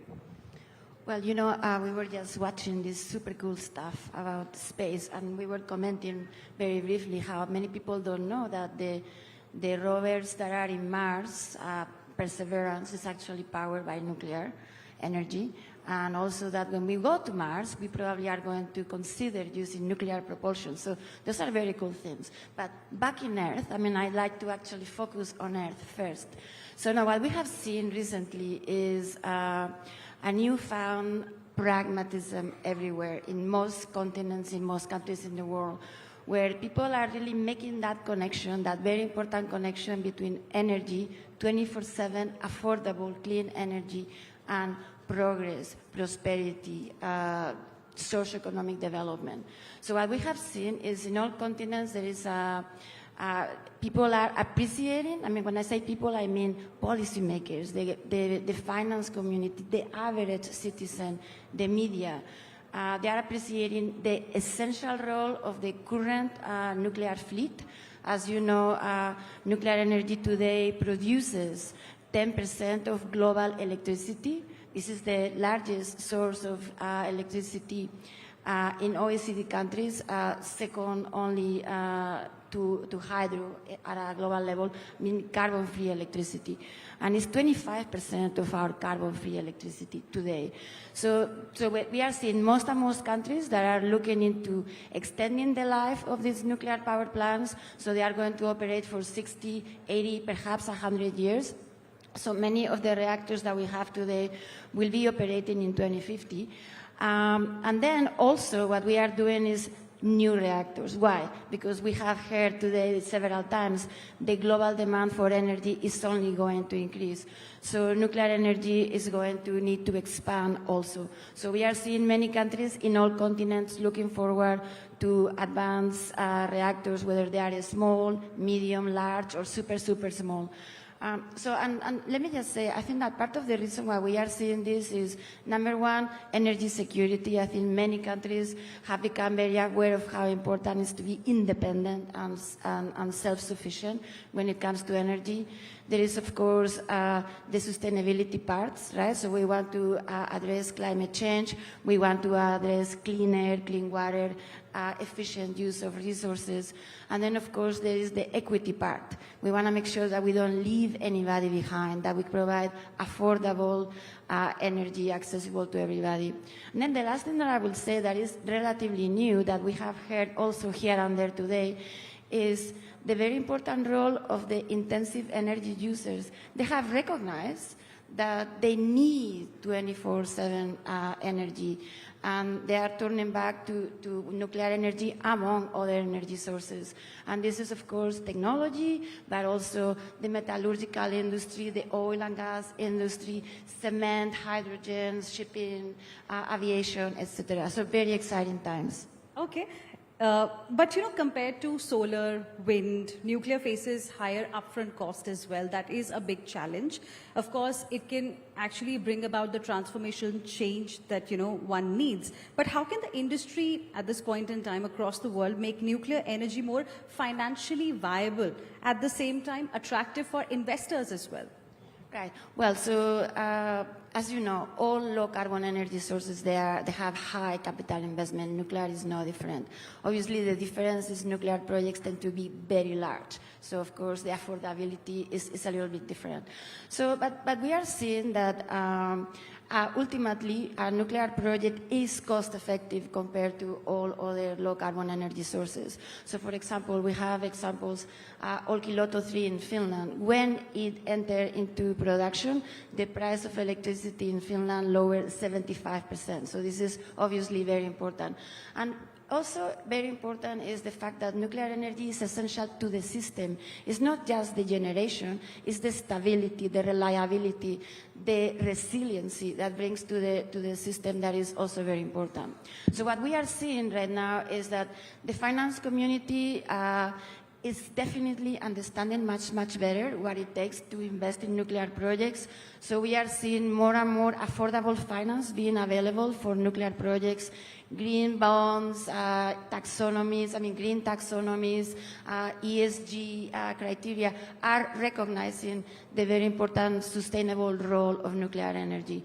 And then what I would say also that I think is very important is it's not just funding or finding finance for the nuclear power plants themselves. There is many opportunities to actually invest and grow the entire value chain of nuclear. This is from exploration and mining of uranium or thorium or other resources, all the way to the entire value chain. For a country like India, what kind of an opportunity do you see when it comes to nuclear energy? Wow, nuclear is front and center in India right now. I was this week at India Energy Week, and I don't know whether you have been following the news, but just last week the finance minister announced within the context of the new budget a goal of 100 gigawatts of nuclear energy in India for 2047. But of course there is an intermediate step, which is by 2032 there is a plan to have 32 gigawatts of nuclear in India. And again, I think that all of you know that India is already a powerhouse when it comes to nuclear energy. We do have currently 22 operable nuclear reactors in India. We are building currently 6 reactors more. And we have a vibrant, enormously robust and knowledgeable nuclear industry in India. And then you mentioned, or your colleague mentioned, how Prime Minister Narendra was just this week, both in France and the United States, putting together collaboration agreements with US, with France, to accelerate the deployment of the already very good nuclear industry in India. They've already pressed the buzzer, but I'll just slip in one last very quick question. Beyond 2030, the way we are going, right now, what does the ideal global energy mix look like to you, and where does nuclear really fit in? Well, I don't think that there is one ideal mix. I think that each country will organize their own energy mix the best way for them. But in any case, in many countries in the world, there will be an important role for nuclear energy. So I think you know that at COP28, nuclear energy was recognized as one of the key technologies that needs to be accelerated if we are serious about meeting Paris Agreement goals in a timely, sustainable, cost-effective, and very importantly, equitable manner. So what we are proposing is that at the very least, by 2050, we need to have 3 times the nuclear capacity that we have today. And this will really be a drop in the bucket. That will only cover electricity. If we are serious about everything that I told you about decarbonizing other hard-to-abate sectors like metallurgy or oil and gas or cement or other things, we will need much, much more than that. All right, 3 times of the nuclear capacity that what we have right now by 2030. That looks great. Thank you very much. It was a pleasure chatting with you. Thank you so much. It is my pleasure. Thank you.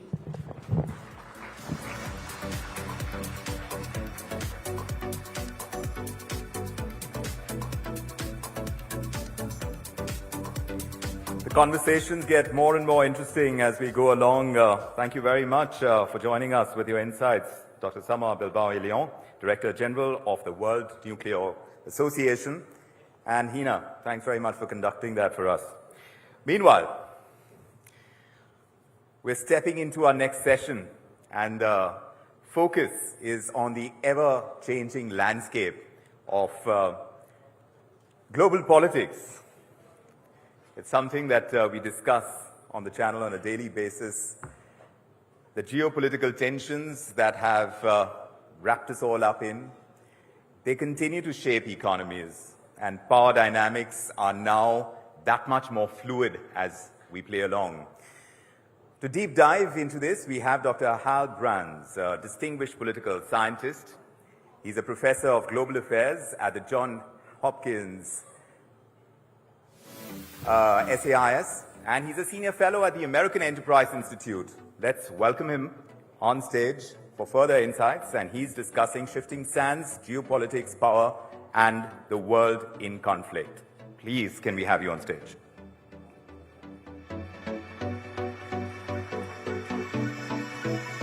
Dr. Hal Brands.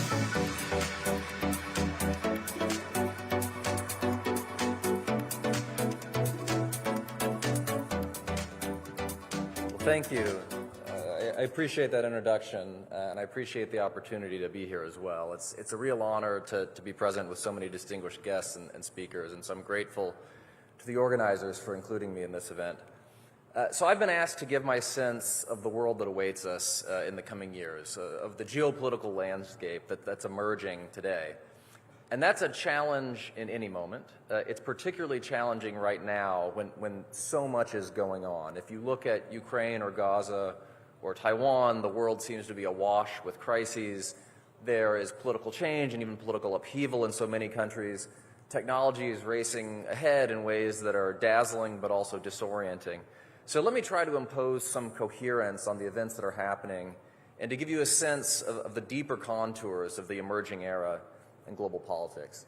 And my basic point here is that we've now conclusively left behind the historical moment we called the post-Cold War era. You can think of that as an era of integration. It was a time when the world seemed to be converging geopolitically, economically, politically. It was a time when autocracy seemed to have been defeated by democracy, globalization was racing ahead, and the prospects for great power peace had never been greater. I think what makes our current era so complex is that all of these characteristics of the former era have faded away at once. Our new era is one in which geopolitical competition is intensifying and strategic rivals are waging sharp technological fights. The international economy has become a battleground. Global governance and global problem solving are in decline precisely when we need them most. And international violence is intensifying as the risk of major war grows higher. Now, amid all of this upheaval, American power is still impressive, but American behavior has become more erratic as American politics become less stable. Now, I'm hopeful that all of this turmoil could still produce a decent future, but I think first we have to understand this new age of fragmentation that's underway. And so let me just take a moment at the outset to sort of remind people of the world that was, this post-Cold War moment, this age of integration. That moment was structured by a set of global realities. Democracy seemed to be trouncing autocracy. The number of democracies in the world went from about 40 in the early 1970s to about 120 by the year 2000. Second, globalization was running riot. Global trade and investment exploded in the decades after the fall of the Berlin Wall and created a deep and complex interdependence. Globalization was related to a third trend, which was a digital revolution that facilitated trade and boosted productivity. It also seemed like this digital revolution favored democracy, particularly after protests that were fueled by social media toppled governments in Egypt and Ukraine in the early 2010s. And these factors underpinned a fourth feature of the era, the idea that great power competition was receding, perhaps permanently, and that major countries would now cooperate to solve transnational problems and strengthen the global rules of the road. And then finally, all of this progress was meant to be underpinned by U.S. power. U.S. alliances provided stability in Europe and East Asia. The United States promoted democracy and globalization, and it tried to rally collective action in dealing with catastrophic terrorism or other problems of the moment. Now, it was all more complicated than this, of course, but these were the basic characteristics of the post-Cold War era. But for a variety of reasons, that era didn't last. In some cases, it didn't last because new democracies or established democracies were more fragile than they seemed. In some cases, it didn't last because globalization also brought inequality and insecurity, which triggered the backlash we still see today. It didn't last because technology was a two-edged sword. It gave repressive regimes tools for tracking and stifling their critics, even as it gave dissidents new ways of critiquing their rulers. And fundamentally, it didn't last because the balance of power shifted. The post-Cold War order was underpinned by U.S. and Western primacy, but in recent decades, we've seen the explosive rise of China, the resurgence of Russia, the emergence of India, Saudi Arabia, and other global players. And many of those countries, understandably, had different visions of how the world should work. And at the same time, we saw economic stagnation in Europe. We saw the U.S. squander some of its advantages through long, draining interventions in the Middle East. So the basic point here is that any international order ultimately rests on a balance of power. And as that balance has shifted, a very new moment has begun. So let me try to explain what that moment is by just pointing to 6 key contours of the age of fragmentation. First, we live in a moment of resurgent blocs and new Cold Wars. Not so long ago, it seemed that geopolitical dividing lines were fading or even disappearing. That's clearly not the case anymore. The lines are getting more clearly drawn in Europe due to Russia's war in Ukraine. The same is true in the Middle East, where Iran and its proxies are facing off against the U.S. and its friends. The same is true in the Western Pacific, where there's a multifaceted competition between China on the one hand and the U.S. and its allies and partners on the other. During the Biden years, the U.S. tried to frame this situation as democracy versus autocracy. I don't think President Trump views it the same way. But one thing that hasn't changed is that the revisionist powers are working more closely together. Iran, China, Russia, North Korea are doing more and more together, and that's creating more of a bloc-type alignment in international politics. Not every country is picking sides in this struggle, of course, as people in India know well. But global divisions are sharpening, and so is the competition for influence. Second, the battle of ideas is back. We used to think that democracy had defeated all comers, but today, powerful autocracies like Russia and China believe that their illiberal systems are the wave of the future. They're coercing and destabilizing states that stand in their way. And political systems throughout the world are being reshaped by populist movements, some of which are challenging established democracies from within. And so the fight for the world's ideological future is just fiercer than any time since the Cold War. Third, the fight for techno-primacy is raging. A generation ago, the U.S. had just a commanding technological lead over any competitor. It's not the case anymore. China has made huge strides in cyber weapons and hypersonic missiles. It's investing massively in AI, quantum, and other advanced technologies. Middle powers are getting into the game as well. Throughout history, geopolitical competitions have been technological competitions, which means that whoever dominates key emerging technologies may dominate this era. This means that industrial policy is here to stay as countries try to invest in their own strengths. It also means that economic warfare is here to stay as countries use tariffs, export controls, and other tools to try to hold the rivals back.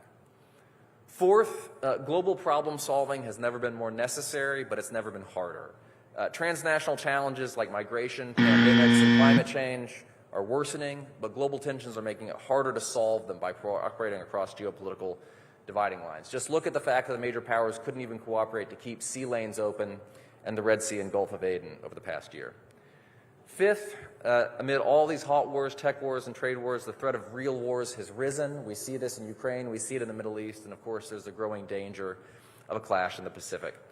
Finally, our era features a powerful but unpredictable America. The U.S. is still by far the most powerful country, but its politics have become more polarized, its system has become more dysfunctional, and its ability to produce stable, coherent leadership on the international stage is open to question.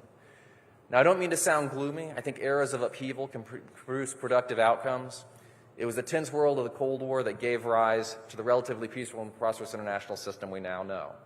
I also think some countries, like India, will find tremendous opportunity in today's geopolitical cleavages. But in order to do so, we have to first understand the contours of the age that have taken shape. Thank you very much.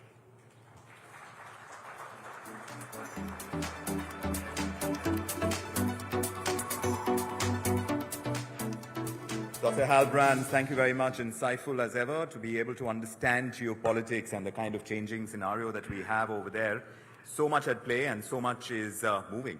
Oh, yeah, absolutely. In fact, in an era of geopolitical shifts and economic realignments, global cooperation is more critical than ever now, and how nations can navigate increasing polarization to foster collaboration and progress, I think that is a big challenge right now. It is, certainly. So that brings us to our next panel discussion, which is something where we're going to have several ministers joining us from different parts of the world. They're sharing their perspectives this evening on a very pressing topic, and this is what we're discussing this evening. To be able to understand the perspective from Myanmar, Dr. Kan Zaw is joining us, Minister of Investment and Foreign Economic Relations for the Republic of the Union of Myanmar. Also joining us on stage in a moment is Olta Manjani, Deputy Minister of Economy, Culture and Innovation for Albania, and Sunil Handuneti, the Minister of Industry and Entrepreneurship Development of Sri Lanka, is here with us as well. So this is going to be a very interesting discussion where we understand global cooperation in its entirety. Oh, yeah, absolutely. And moderating this discussion is going to be Shreya Dhondial, Executive Editor, Mirror Now. Shreya, all yours. So good to see you, Shreya. Welcome. Yes, sir.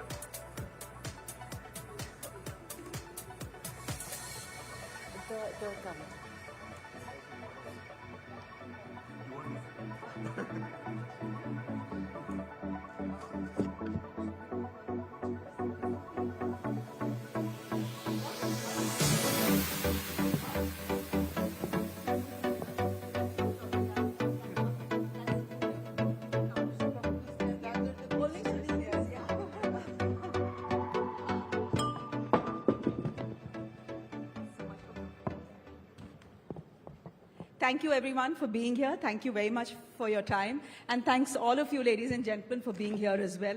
We are meeting in what are difficult and rather unpredictable times.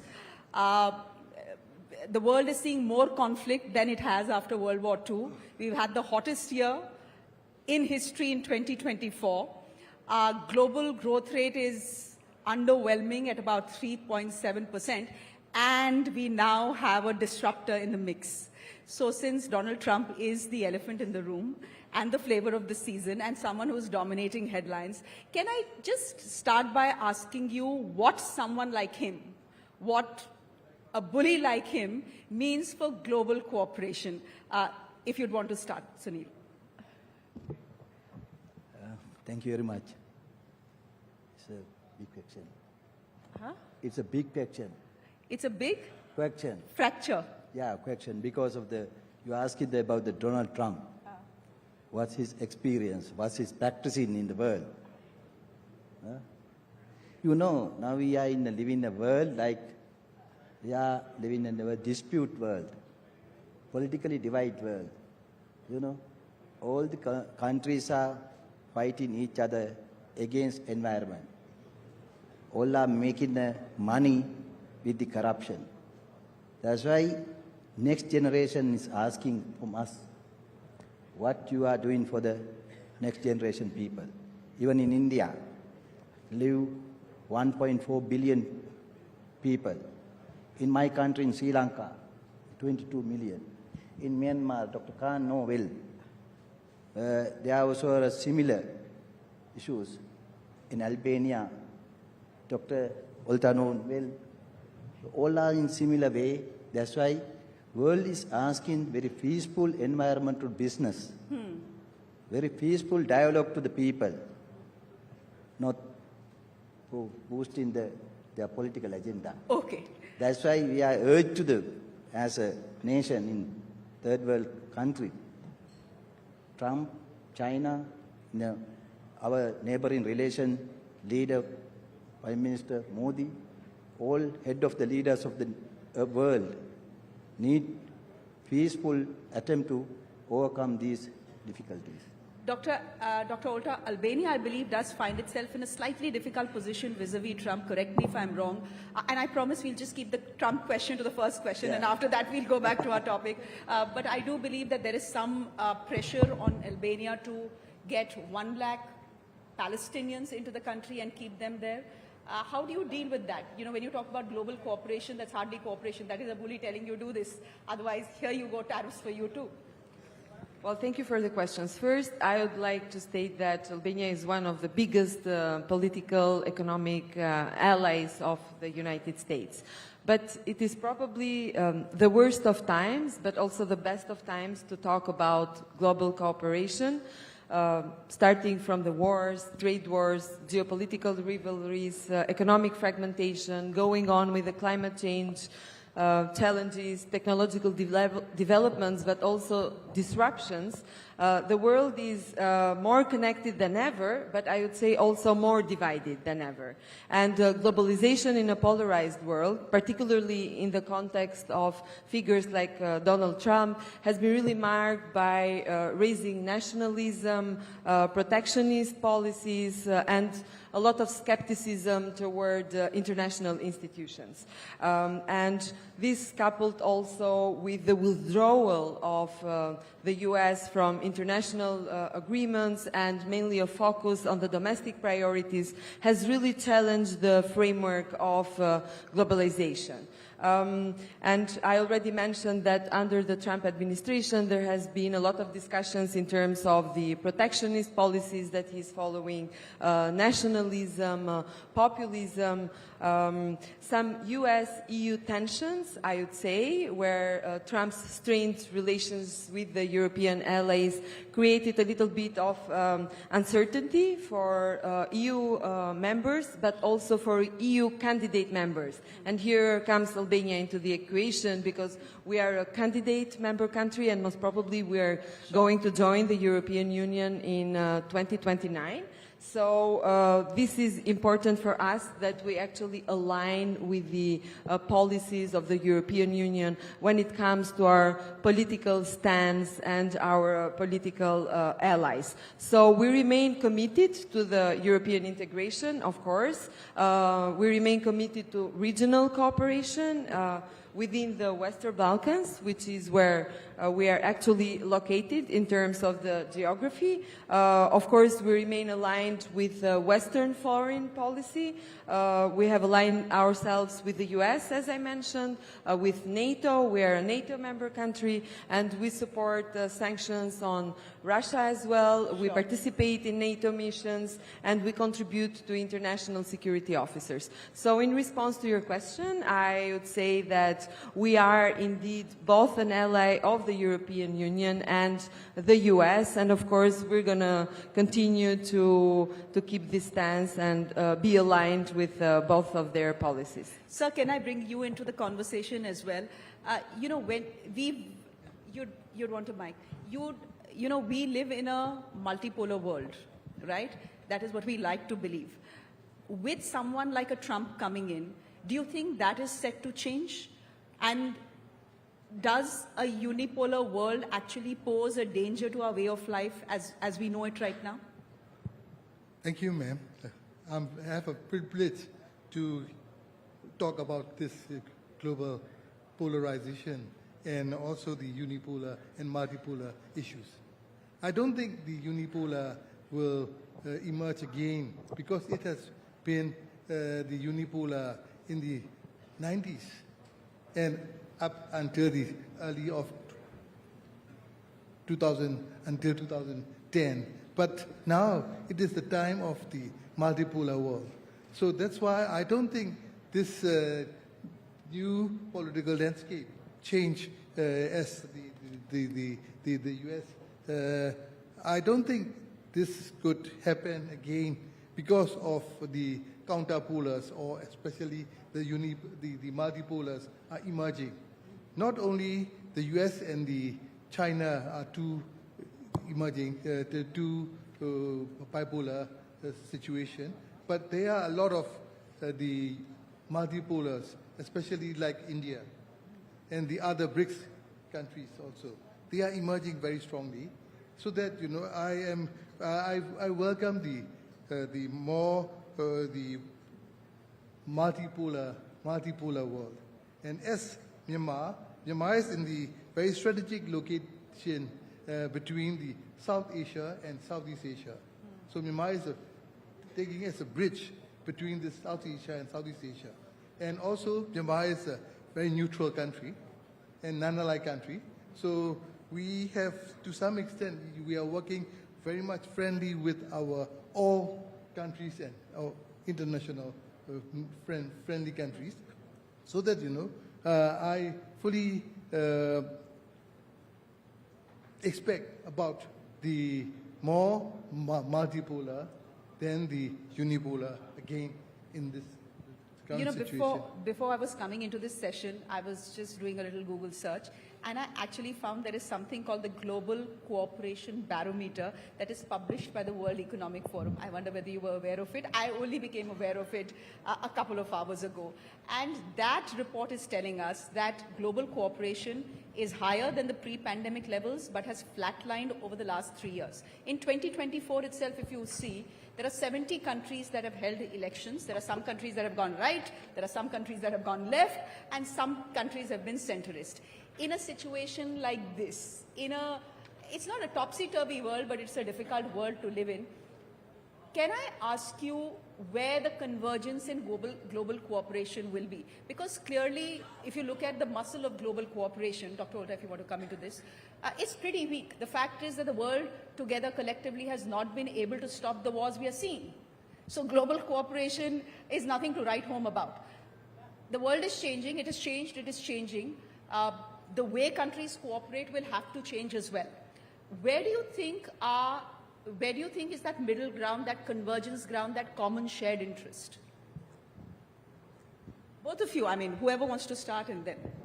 Well, history has really shown that cooperation is really not a luxury, but it's a necessity. And if we go back to history, after the devastation of the Second World War, there were multilateral institutions like the United Nations, like the European Union, like the World Trade Organization, that actually emerged exactly and they were built on the idea that collective action is the most effective path to peace, to prosperity, to cooperation, to economic growth of the countries. And there are certain areas that I would say are really indispensable when it comes to cooperation. One of them, for example, is a big and a common challenge that the whole world is facing right now, which is climate change. And of course, no single country can combat climate change on its own. We definitely need collaboration. And while we were talking previously, when we were trying to have a warm-up discussion for this panel, I already shared with you the fact that Albania, the country where I come from, is one of the countries that actually produces almost 100% of its energy through clean resources, through hydropower. So even though we are a country that we really do not contribute in the climate change, because, you know, it's, and we're trying to diversify actually the energy production through other clean sources like solar or wind power, we still, once we join the European Union, we will have to be part of the countries who contribute towards the climate change. So the question is it fair, you know, being a country that doesn't produce any pollution, having also to bear the burden of other countries who actually are big polluters. But I guess to answer your question, this is the challenge. So if you want to be part of a larger union, if you want to have access to a single market like the single European market, you of course have the benefits of being part of these larger conglomerates and larger unions, but also you have to pay a certain price for it. And this is the price of, becoming more globalized and becoming more a country that collaborates and cooperates with other countries. Another critical area, in my opinion, is also economic cooperation. And protectionism and trade wars that actually threaten the stability yet history tells us that, it is exactly economic cooperation that fosters resilience. So sometimes you have to pay the price for something in order to benefit from something else. And that's why Albania is towards its path to EU integration, exactly because we want to be part of a bigger union, we want to promote our tourism, we want to be more open. We have embarked on several reforms in terms of becoming a digitalized government, exactly to facilitate the communication and the cooperation with other countries, because I think that in this context is more beneficial compared to the costs that we have to pay to be part of these larger unions. Sunil, cooperation for Sri Lanka also, you were telling me, means having access to markets, which Sri Lanka doesn't have right now. What comes in the way? Is it corruption? Is it is it a PR exercise gone on? What comes in the way? As you well known that about the Sri Lankan political history and the climate in the past history, there was a struggle, people struggled. After that, as you mentioned very clearly, there was a peaceful elections also. Same time the struggle of the people, and the same time with the peaceful mandate of the peoples. We representing that mandate, 2/3 majority mandate, people has given to us to overcome all corruption, especially in the level of the political level. Now as a nation, we are committed to corruption-free country. That's the thing. That's why people give that mandate. I can say assurance to the all investors here, business community, leaders of the other countries. Now we are open up with the facilitation with the corruption-free environment. Post-pandemic experiences, as you well, Priya said, no nation can have survive with the individually. No industry can thrive isolation. All should have a collaboration. Each other need to collaboration at the exchange the exercise practices, innovations, everything with each other. But in our country, in 2 decades, there was a big issues, 3 pillars we have identified. One thing is no access, freedom for economy without corruption. Other thing is tax barriers. Liberalization of the tax barriers also we have started now. Other thing is delay of the approval system in even India, Pakistan, Bangladesh, in Sri Lanka. In some entrepreneurs trying to start a business there, they will take at least 1.5 years for approval system. In our countries, experiencing within 22 agencies, they have to take the permissions. So what you're promising here on the, but now it's single on the window stage is, system. it's a single window system, there's ease of doing business, and Sri Lanka essentially is open for business. I'm afraid... Recently... Sunil, I'm afraid our time is up. Yeah. Our time is up, so we'll have to wrap this here. But thank you all very much for this session. It's been lovely knowing you and having this chat. Thank you so much. Thank you. Thank you, panelists. I mean, we're talking about globalization in its current context, Aisha. But this kind of discussion is about more global cooperation, and there are certain impediments that are still kind of stopping us from cooperating. And when we talk about climate change, there's so much that the world needs to cooperate on, and yet there are hurdles. Oh yeah, absolutely. And what great insight that we got from all of our marvelous speakers today. Well, it's now time for a very special segment and a special address by a very distinguished leader whose vision and dedication have been instrumental in shaping India's communications landscape and driving the development of the northeastern region. Yes, very esteemed guest joining us. This is Shri Jyotiraditya Scindia, the Honorable Minister of Communications, Minister of Development of the Northeastern Region, Government of India. Mr. Scindia joins us, and he's going to be in conversation with Navika Kumar, Group Editor-in-Chief of Times Now Navbharat and Times Now, the Times Group. Great to have them both with us this evening. This is getting more and more interesting as we draw closer to the Prime Minister and what he has to share, especially after that meeting that he's had with Trump in Washington. It's going to be a very exciting evening that's just unfolding. Mr. Jyotiraditya Scindia joining us along with Navika Kumar for this very interesting discussion tonight. Yeah, within seconds from now, we can already see him walking up to the stage. He should be here. And would be great to see what his whole vision is and the kind of dedication that he's been so instrumental in when it comes to shaping India's communication landscape, especially, and driving the development of the northeastern region. Yes, and this is an evolving piece when you talk about the northeastern region or when you talk about the communications landscape, which has kind of changed a lot in recent times, and more changes are expected. Now, in which direction are we expecting these decisions to go?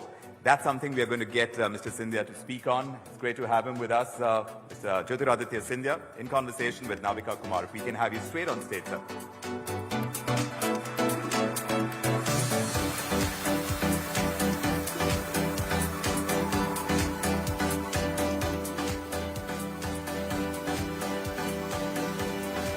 Over to you, Navika. Thank you very much.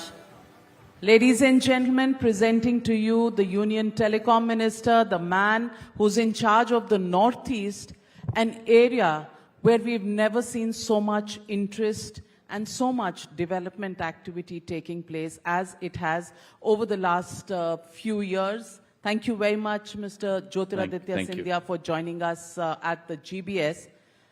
I want to ask you, just before we start, GBS, Global Business Summit. India is on the cusp of doing great things as far as the economy is concerned. We need to move at a faster pace to a higher trajectory to get into an economic superpower status. Jyotiraditya Scindia, you're a young face of the government. How do you see this journey, and how do you see the catalyst that your government is actually preparing for to speed up this process? So, Navika, I think, first of all, thank you very much for having me here. It's wonderful to be a part of ET's GBS, which is one of the most coveted annual features held in India. On your question, I think India is very much already on its path. The fact that in 2014 we were the 11th largest economy, we are today the 5th largest economy in the world. By 2027, we shall be the 3rd largest economy in the world, going ahead of Germany and Japan as well. We will be a $5 trillion economy by 2028. A $6 trillion economy by 2030. India is on its way, and India is on its way because in the last 10 years, not the incremental change that has come about, but the monumental change that's come about in India. A government led by Prime Minister Modi that has been focused on execution, focused on empowerment, focused on unleashing the power of every single Indian. And today, unlike what it used to be in my growing up years in the 70s and the 80s, where access to capital was really the main issue in terms of growth, today capital has become a commodity. It's new ideas, entrepreneurial capability that is powering individuals, powering companies, and powering nations. And we happen to have a huge amount of power there and potential there. We didn't have a single unicorn in our country 10 years ago. We have 118 unicorns. We have 140,000 startups today. And so much so that you have a government today, as was evinced in this budget, which is targeted close to about 10,000 crores for setting up an FFF, a fund of funds for the startup ecosystem. And mind you, that money can be leveraged 8x, 10x. So you're actually talking about a corpus of close to 100,000 crores for startups in India. So India is on her way because of the leadership of Prime Minister Modi. You need to create that landscape, which has been done in India. The fact that over 10 years, you had 74 airports. Today, you have close to 160 airports. You had 90,000 kilometers of national highways. Today, you have close to 150,000 kilometers of national highways. The monumental change that this country has seen. Today, the execution capability in India is way beyond any advanced economy in the world. And that combination of government and the private sector, enterprise and entrepreneurial capability, is unparalleled in the world. And I have all the confidence that our growth rate, and I am not, as an economist by background, I am not interested in a 10%, 9%, 8% growth rate that remains a blip. The beauty about transformation, Navika, is about CAGR. It's about the compounded annual growth rate. Why the US today has become the world's largest economy is because the US didn't grow at 10% or 15%, but the US grew at 3.5% for 100 years. That's the power of compounding. And that's the power of compounding that today India is experiencing. We have grown over the last 10 years at a 7% CAGR decadal growth rate. And that's the reason why we've been able to lift 25 crore people in India above the poverty line. Our youth dividend. I always say we have a democratic dividend, but we also have a demographic dividend. 70% of India is below the age of 35. That's 98 crore people, 980 million people, 3 times the population of the United States of America, twice the population of combined Europe. That's our capability. And I believe that India will become the center of not only economic growth, but the center of innovation. And it is innovation that powers nations. Let me ask you, Mr. Scindia, the fact that Could you and I ever dream that we'll be setting up fabs in India? Today in India, we're not setting up a fab. We're setting up multiple fabs. And fab is the seminal part of growth of new kinds of paradigm innovations in the world. You got a fab being set up in Assam, 40,000 crores. You got a fab being set up in Gujarat. Could we ever dream that Airbus will set up a FAL, a final assembly line in India? You got C-295s now being produced in India, in Vadodara. The Aquarel helicopters are going to be produced in India. We're the second largest market in the world for mobile phones. We're the third largest market in the world for telecom. That's where India is headed today. You've said in the past, as the telecom minister, that in 4G we followed the world, in 5G we walked with the world, and in 6G you're going to lead the world. Can you take our audiences through the blueprint of what you're planning on 6G? So just to give you an analogy, if you go back to the US of the 1900s, right? And what the Vanderbilts did and what the JP Morgans did in those days was build out the physical infrastructure. They built out the railroads, they built out the highways. And the Industrial Revolution took off on the basis of that physical infrastructure being built. Today, in modern day, in the global arena, we no longer have a physical highway. We have a digital highway. And that digital carriageway is the most advanced today in India. You know, we built out, and I take my hats off to our TSPs, our telecom service providers, our telcos, we built out the fastest 5G rollout in the world. 22 months, 99% of India's districts, 82% of India's population was covered. The fastest 5G rollout. That digital highway today is doing what? It's transforming India.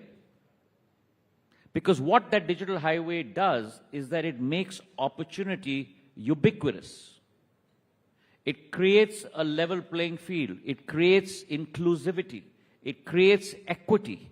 So what my farmer can do in Madhya Pradesh or my agarwood grower in Assam or Tripura or my queen pineapple grower in Tripura can do the same thing that what people in Bombay and Delhi and Chennai and Bengaluru and Kolkata can do.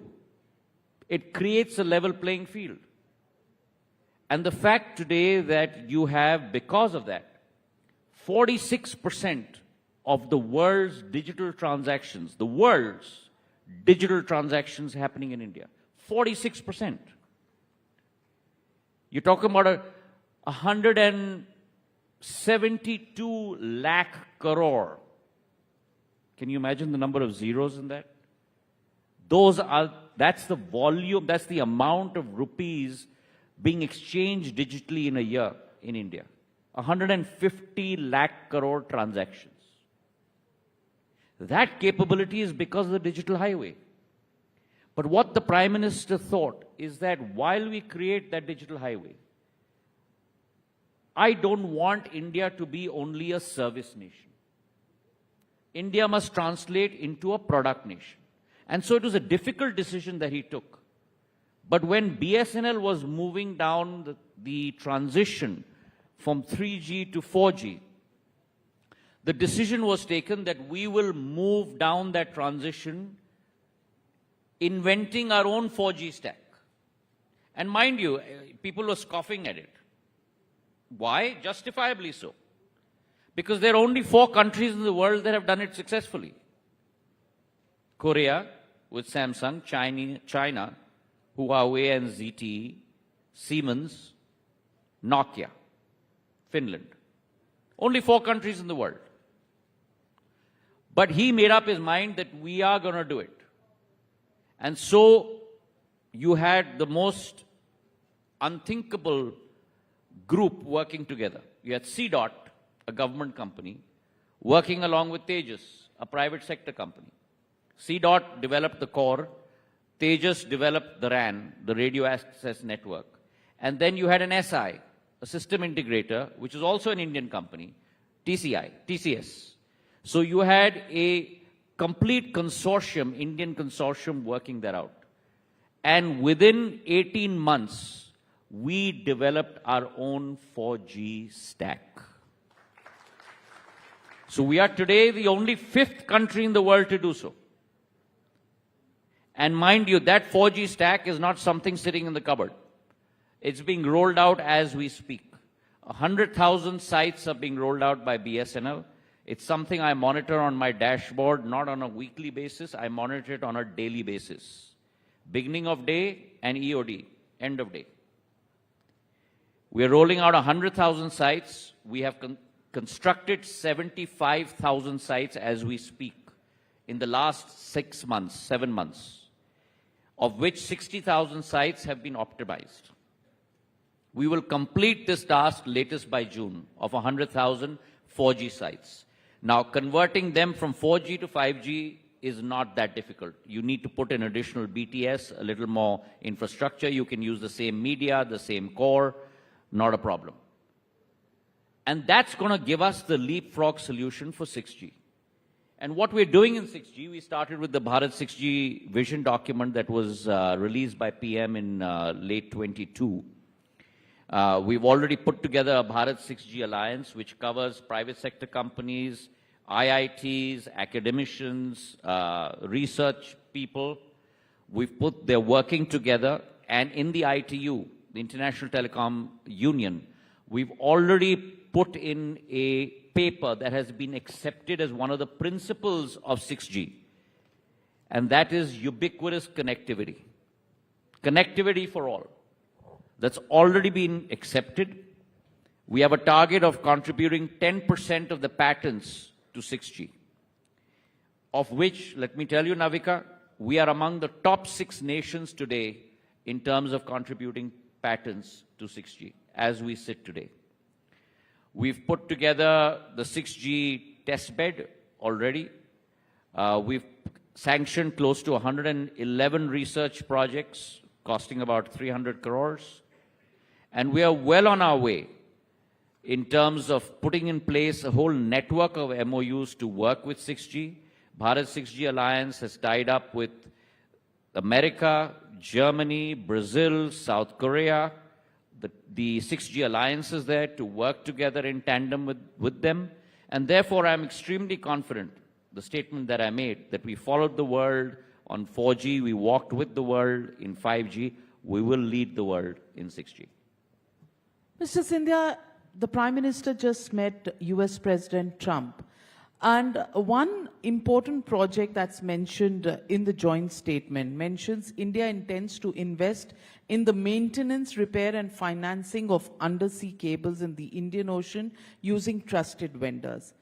Could you elaborate on the significance of this initiative and the opportunities that it presents? So, undersea cables are extremely important in terms of connectivity on a global scale.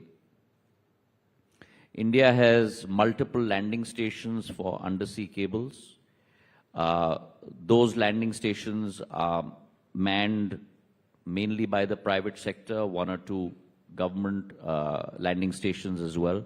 But the biggest problem with undersea cables, as you will very well understand, Navika, and it's not analogous to India alone, but across the world, is really the maintenance of those undersea cables, because they snap all the time. Simple examples where draft levels are low, you don't have deep drafts, fishing nets that cut into cables, marine life that cuts into cables, and therefore repairing those undersea cables is not an easy task. It takes a lot of capex in terms of equipment, setting that up, and therefore maintenance of those undersea cables is also extremely important, and this is a step in that direction. But we did this in the past. I remember from our times when I covered telecom, Vajpayee era, we had similar undersea cables with Singtel and from India to Singapore. How are those cables doing? And has that experience, taught us how to effectively manage this technology? So it's not rocket science in terms of undersea cables. What's happened over time is following Moore's law in terms of the number of chips that will increase the capacity of the resistor. Similarly, for undersea cables, the amount of information through that OFC that you can push through. So the same cable width can transmit exponentially greater amount of data bits into the system.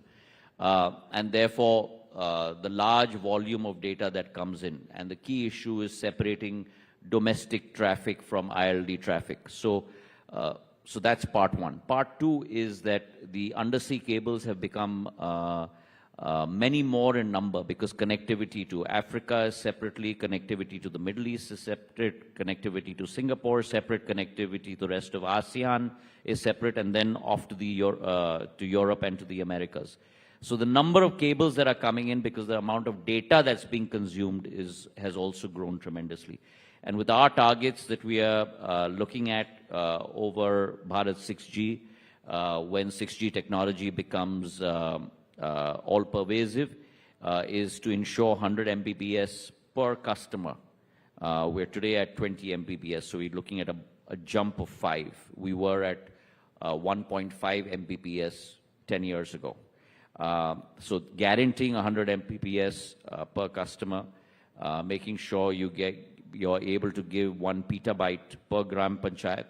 And so the amount of data that's going to be consumed is going to be exponentially larger. And so you'll have to have both on a domestic basis and an international basis. And for the international basis, you'll have to have many more undersea cables that are laid. Mr. Scindia, let me also ask you.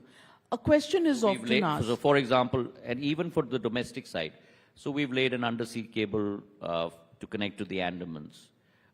We've laid an undersea cable successfully to connect to Lakshadweep. Both have been close to about 1,000 crore projects that were inaugurated by the Prime Minister in late 23, early 24. Let me also ask you about the fact that it's often said, and you face these questions in Parliament, on public sector undertakings under your ministry, BSNL. Many infusions of capital later. What is the status, and how would you justify government being in the core point of running the telecom sector through this PSU? So I think that, so let me give you the backdrop. In the telecom sector globally, you have very few countries that have more than 2 national players. And we are very lucky in India to have 4 national players. One of them is BSNL. It's extremely important, I believe, from the social perspective as well, until you're able to connect every single village across this country with OFC and broadband and all of that, to have that capability in a government provider. The government has infused close to about 3.04 lakh crores into BSNL. A lot of that had to do with legacy issues as well. For example, we had a VRS that was in place for almost about 50,000 crores. That also includes, the figure I gave you includes the spectrum that was given to BSNL, which is an accounting entry, because the capital infusion that comes in also goes out back to the CFI in terms of payment for that spectrum, which is almost 75,000 crores out of that 3 lakh crores. And then also part of BharatNet, which is our OFC venture, is part of that. But having said that, I am extremely glad to report to you and through you to all our esteemed members sitting here today and the millions that are watching on your channel, that for the first time in 17 years, and 17 years is a long time in economics, for the first time in 17 years after 2007, BSNL has made a net profit for the quarter of October to December. BSNL has not made a net profit for the last 17 years on any quarter. This quarter, December 31st, we closed at 262 crores to be exact net profit, number one. Number two, we've kept our expenses in check. Number three, we've made an operating profit since this capital infusion came in. From 2021, we made an operating profit. So for those of you who understand accounting, on an EBITDA basis, we made an operating profit from 2021 onwards. 23-24, last year, we made an operating profit of 2,100 crores. This 9 months, so I'm taking 9 months, so if you do pro rata of that, 9 months, April to December, we made an operating profit of 2,400 crores. So in 9 months, we've made 10% more than for the full year of last year. And finally, our loss last year was close to 5,500 crores. As of Q3 FY 24-25, which ends quarter ending December 31st, our loss has been narrowed by close to 1,800 crores. How did you crack the whip? So we are turning it around. How did you crack the whip? I cracked no whip. Credit for this goes A, to the leadership of Prime Minister Modi, B, to every employee of my BSNL, who have worked tirelessly to ensure that we turn around the ship and make sure its value accretive to Bharat. I think it's really pleasant news going out there. that Bharat Sanchar Nigam Limited has turned the corner and has become profitable, and kudos to you and your government for doing so. Another passionate point with you is the development of the Northeast. How do you see Northeast as playing a crucial role in the road to Bharat, Viksit Bharat in 2047? So just to give you a flavor of the Northeast, we have 4.5 crore population in 8 states in the Northeast. The most diverse, the most rich from an agrarian point of view, from a natural resource including petroleum point of view, from a geographical point of view, and from a strategic locational point of view. On an economic backdrop, you've got 8 states that are growing for the last 5 to 7 years between 10 to 12% CAGR. So while the rest of India is growing at 6.5%, 7%, the Northeast states are growing between 10 to 12%. That talks and speaks to you about the economic opportunity that lies in the Northeast. The Northeast was always seen as an appendage of India. It is always seen as the last vantage point of India. The Prime Minister has turned that paradigm and made the Northeast the first point of India, made the Northeast the most strategic initiative going forward for India. And therefore, our access into ASEAN, our access into the East is through the Northeast. And the capability for us to turn that into an international trading region is tremendous. And I'm working with all the 8 chief ministers as a partner, as a service provider, which is what my role is in donor, to make sure that for each particular state, we'll work on a comparative and competitive advantage basis. Michael Porter's theory of 5 forces, applying that to each state in the Northeast with every chief minister and his and her team to make sure we understand what the core advantages of each state is and work on that. So just to give you an example, if you look at horticulture, floriculture, right? I didn't realize till I became civil aviation minister that when I instituted Krishi Udan, which was really a subsidized logistical program to carry agrarian products in the belly of an aircraft, which have very low survival periods to make sure that you're able to transport them to other markets. My queen pineapples from Tripura were going where? They weren't going to Bombay. They weren't going to Bengaluru. Largest market is Germany. My king chilies from Nagaland, largest market, Dubai. Today, India imports its orchids from Thailand and God knows where all, right? Out of the 1,500 species of orchids in the world, 650 are grown in one state, Arunachal Pradesh alone. The capability of tourism is tremendous. What you and I use in our colognes, something called oud. That oud comes from agar wood. And that agar wood, apart from Indonesia, the biggest treasure house is Assam and Tripura. And I was not aware till I became donor minister that 1 ounce of agar wood is priced greater than silver and gold. For those 2 states alone, you're looking at an income stream greater than 15,000 crores per annum. Those are the potentials of that region. We have 2,000 kilometers of a border that we share with 6 countries in that region. Look at the trade capabilities that we can have there. We're already selling power to Bhutan, to Nepal, and all of that. But the immense amount of trade and commerce capabilities that we can do if we start having trading relationships across our borders.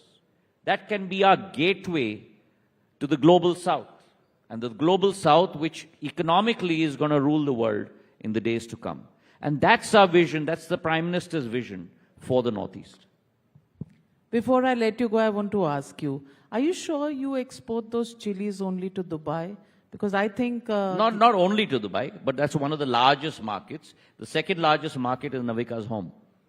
I thought it was the opposition's, party headquarters, because the opposition probably gets all those chilies and can find nothing right in what you do. They say you work only for one... I'm going to hold off on that. I think the people of India have passed their judgment on the opposition. Not once, not twice, not thrice, but continually. And you've seen that happen in the recent Delhi election as well. So you're saying saffron is the way to go? To counter green chilies? Bharat is the way to go. And the Bharatiya Janata Party is powering Bharat under the leadership of Prime Minister Modi. Well, since it's a business summit, I won't... doorstep you with too much of politics. But as always, it's a pleasure talking to you, and especially the way forward that you show us holds a lot of promise. We're looking forward to Bharat marching forward and being an economic superpower sooner than later. Thank you very much, Navika. Thank you. Ladies and gentlemen, big round of applause for Mr. Jyotiraditya Scindia. Well, spicy and full of fire. Spicy and full of fun. Yes, absolutely. As ever. Mr. Scindia, Navika Kumar, thank you very much for that very enlightening discussion. Thank you indeed. Well, ladies and gentlemen, now listen to this one carefully, because we're now going to go off for networking tea break. We're going to be back soon with the next phase of the summit. I request all of you, I'm sure you're having a wonderful time, but let's ensure a very smooth and enjoyable experience now for everyone. We'd like to share some very important announcements regarding the schedule and the movement of guests now. Yes. We request all of you all to please vacate Darbar and move to Shah Jahan Hall to facilitate the necessary arrangements in accordance with the Prime Minister's security protocol, please. Yes, indeed. And there is entertainment playing out there. There is high tea. So enjoy it all. There is entertainment, food and beverages going out. So do take that time. And we will meet 6 o'clock. All guests in Shah Jahan will proceed through Mumtaz for a security check. And that includes the frisking and screening of all bags before we enter Darbar Hall again. And after the address by the Prime Minister, after that concludes, the event is going to be declared closed and guests will have to be guided to exits in batches. And this is going to happen through designated zones. So we request your cooperation.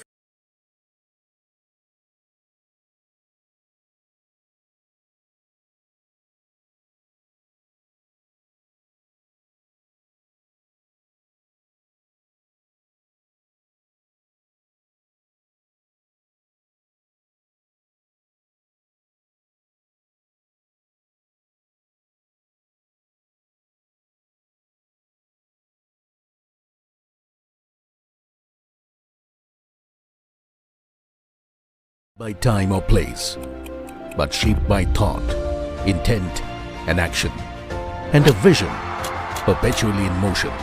What defines tomorrow is not the speed of progress, but the depth of understanding.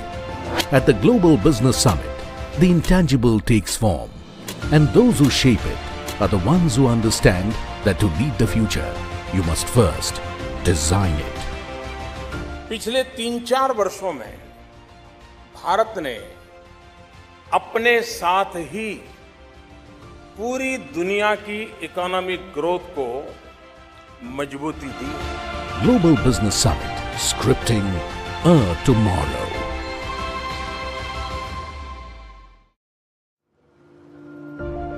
The future, an elusive dimension. It isn't bound by time or place, but shaped by thought, intent and action, and a vision perpetually in motion. What defines tomorrow is not the speed of progress, but the depth of understanding. At the Global Business Summit, the intangible takes form, and those who shape it are the ones who understand that to lead the future, you must first design it. पिछले 3-4 वर्षों में भारत ने अपने साथ ही पूरी दुनिया की economic growth को मजबूती दी। Global Business Summit, scripting a tomorrow.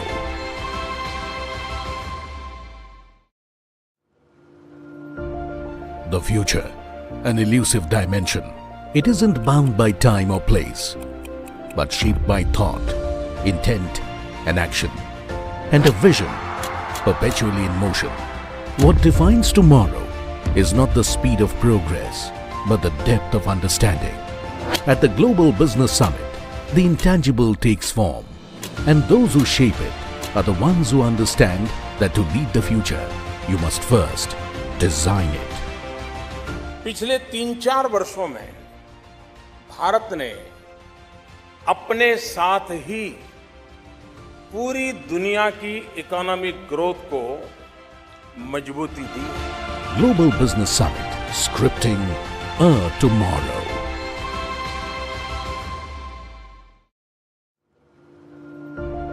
The future, an elusive dimension.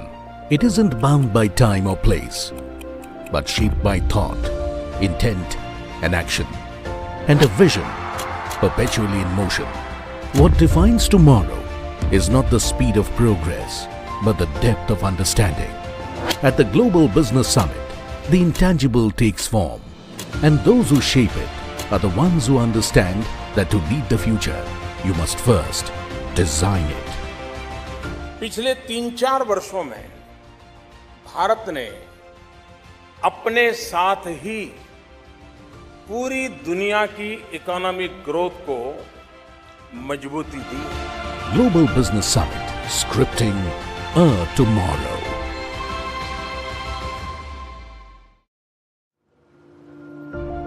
The future, an elusive dimension. It isn't bound by time or place, but shaped by thought, intent, and action, and a vision perpetually in motion. What defines tomorrow is not the speed of progress, but the depth of understanding. At the Global Business Summit, the intangible takes form, and those who shape it are the ones who understand that to lead the future, you must first design it. पिछले 3-4 वर्षों में भारत ने अपने साथ ही पूरी दुनिया की economic growth को मजबूती दी। Global Business Summit, scripting a tomorrow.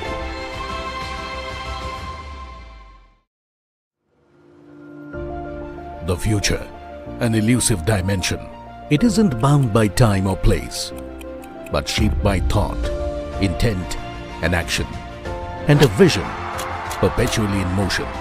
What defines tomorrow is not the speed of progress, but the depth of understanding. At the Global Business Summit, the intangible takes form, and those who shape it are the ones who understand that to lead the future, you must first design it. पिछले 3-4 वर्षों में भारत ने अपने साथ ही पूरी दुनिया की economic growth को मजबूती दी। Global Business Summit, scripting a tomorrow.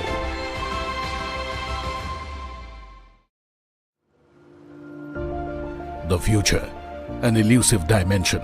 It isn't bound by time or place, but shaped by thought, intent, and action, and a vision perpetually in motion. What defines tomorrow is not the speed of progress, but the depth of understanding. At the Global Business Summit, the intangible takes form, and those who shape it are the ones who understand that to lead the future, you must first design it. पिछले 3-4 वर्षों में भारत ने अपने साथ ही पूरी दुनिया की economic growth को मजबूती दी। Global Business Summit, scripting a tomorrow.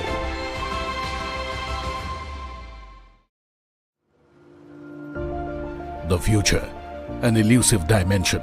It isn't bound by time or place, but shaped by thought, intent, and action, and a vision perpetually in motion. What defines tomorrow is not the speed of progress, but the depth of understanding. At the Global Business Summit, the intangible takes form, and those who shape it are the ones who understand that to lead the future, you must first design it.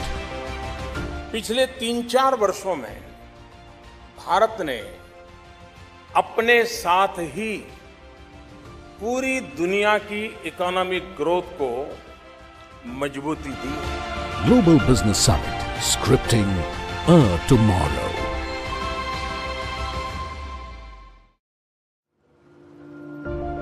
The future, an elusive dimension. It isn't bound by time or place, but shaped by thought, intent, and action, and a vision perpetually in motion. What defines tomorrow is not the speed of progress, but the depth of understanding. At the Global Business Summit, the intangible takes form, and those who shape it are the ones who understand that to lead the future, you must first design it. पिछले 3-4 वर्षों में भारत ने अपने साथ ही पूरी दुनिया की economic growth को मजबूती दी। Global Business Summit, scripting a tomorrow.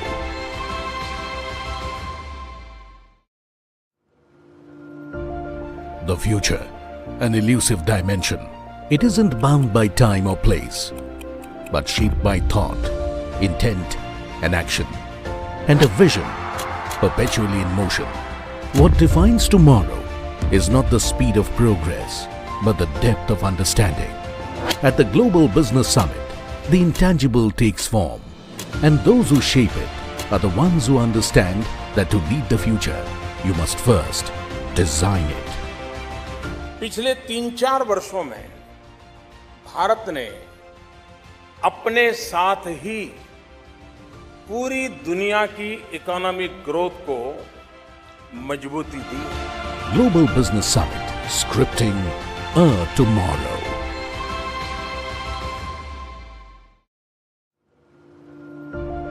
The future, an elusive dimension. It isn't bound by time or place, but shaped by thought, intent, and action, and a vision perpetually in motion.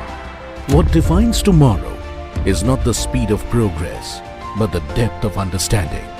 At the Global Business Summit, the intangible takes form, and those who shape it are the ones who understand that to lead the future, you must first design it.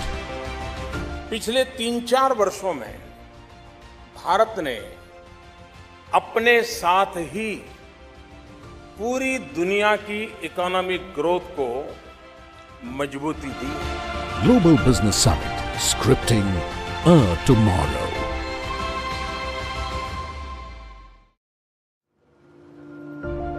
The future, an elusive dimension. It isn't bound by time or place, but shaped by thought, intent, and action, and a vision perpetually in motion. What defines tomorrow is not the speed of progress, but the depth of understanding. At the Global Business Summit, the intangible takes form, and those who shape it are the ones who understand that to lead the future, you must first design it. पिछले 3-4 वर्षों में भारत ने अपने साथ ही पूरी दुनिया की economic growth को मजबूती दी। Global Business Summit, scripting a tomorrow.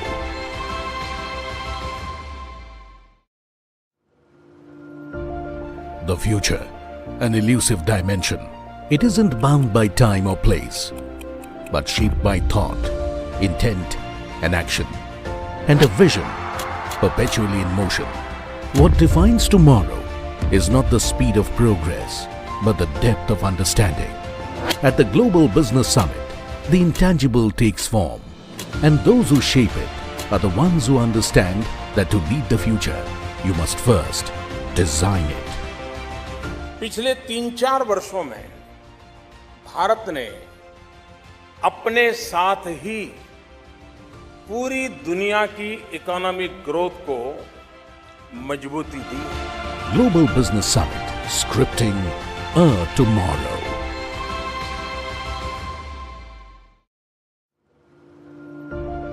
The future, an elusive dimension. It isn't bound by time or place, but shaped by thought, intent and action, and a vision perpetually in motion. What defines tomorrow is not the speed of progress, but the depth of understanding. At the Global Business Summit, the intangible takes form, and those who shape it are the ones who understand that to lead the future, you must first design it. पिछले 3-4 वर्षों में भारत ने अपने साथ ही पूरी दुनिया की economic growth को मजबूती दी।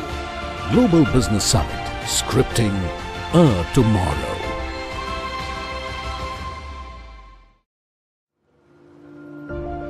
The future, an elusive dimension. It isn't bound by time or place, but shaped by thought, intent and action, and a vision perpetually in motion. What defines tomorrow is not the speed of progress, but the depth of understanding. At the Global Business Summit, the intangible takes form, and those who shape it are the ones who understand that to lead the future, you must first design it.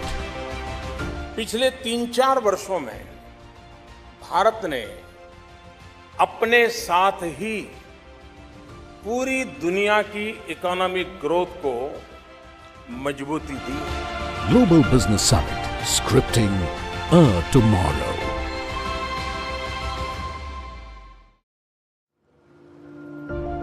The future, an elusive dimension. It isn't bound by time or place, but shaped by thought, intent and action, and a vision perpetually in motion. What defines tomorrow is not the speed of progress, but the depth of understanding. At the Global Business Summit, the intangible takes form, and those who shape it are the ones who understand that to lead the future, you must first design it. पिछले 3-4 वर्षों में भारत ने अपने साथ ही पूरी दुनिया की economic growth को मजबूती दी। Global Business Summit, scripting a tomorrow.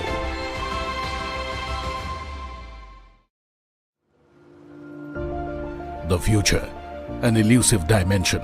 It isn't bound by time or place, but shaped by thought, intent and action, and a vision perpetually in motion.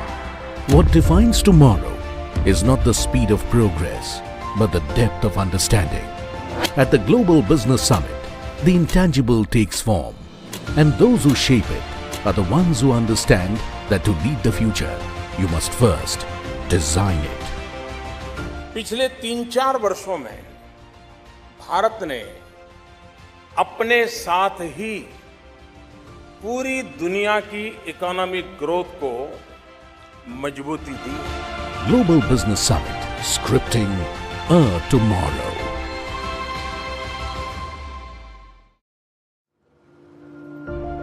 The future, an elusive dimension.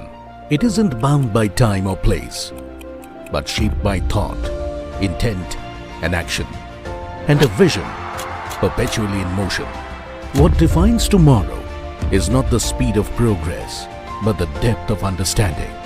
At the Global Business Summit, the intangible takes form, and those who shape it are the ones who understand that to lead the future, you must first design it. पिछले 3-4 वर्षों में भारत ने अपने साथ ही पूरी दुनिया की economic growth को मजबूती दी। Global Business Summit, scripting a tomorrow.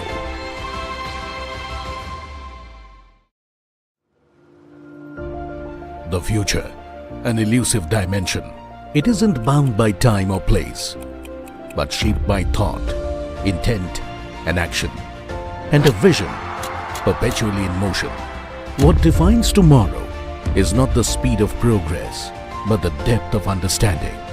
At the Global Business Summit, the intangible takes form, and those who shape it are the ones who understand that to lead the future, you must first design it. पिछले 3-4 वर्षों में भारत ने अपने साथ ही पूरी दुनिया की economic growth को मजबूती दी. Global Business Summit, scripting a tomorrow.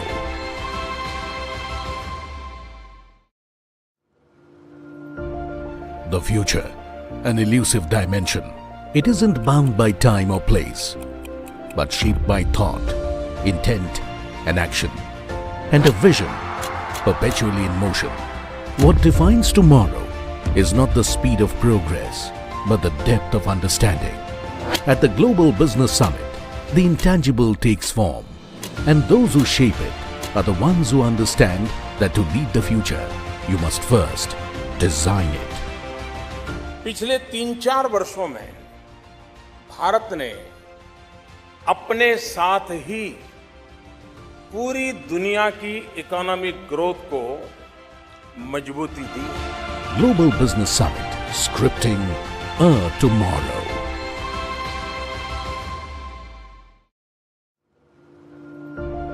The future, an elusive dimension.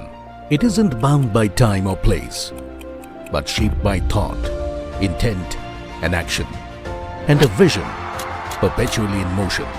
What defines tomorrow is not the speed of progress, but the depth of understanding.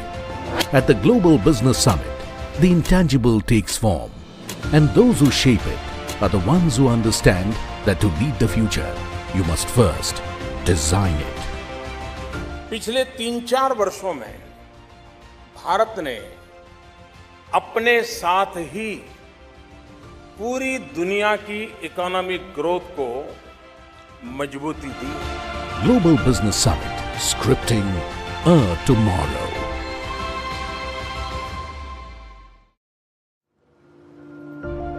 The future, an elusive dimension. It isn't bound by time or place, but shaped by thought, intent and action, and a vision perpetually in motion. What defines tomorrow is not the speed of progress, but the depth of understanding. At the Global Business Summit, the intangible takes form, and those who shape it are the ones who understand that to lead the future, you must first design it. पिछले 3-4 वर्षों में भारत ने अपने साथ ही पूरी दुनिया की economic growth को मजबूती दी. Global Business Summit, scripting a tomorrow.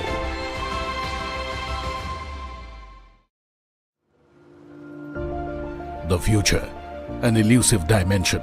It isn't bound by time or place, but shaped by thought, intent and action, and a vision perpetually in motion.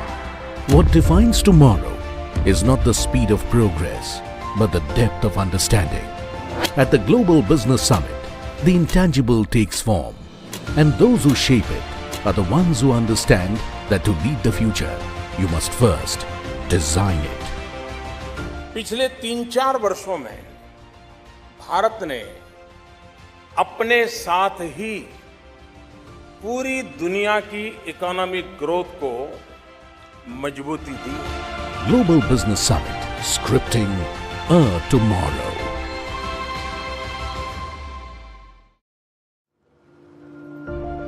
The future, an elusive dimension.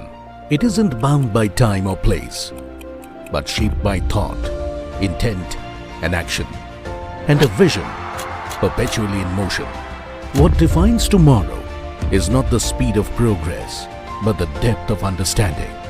At the Global Business Summit, the intangible takes form, and those who shape it are the ones who understand that to lead the future, you must first design it. पिछले 3-4 वर्षों में भारत ने अपने साथ ही पूरी दुनिया की economic growth को मजबूती दी. Global Business Summit, scripting a tomorrow.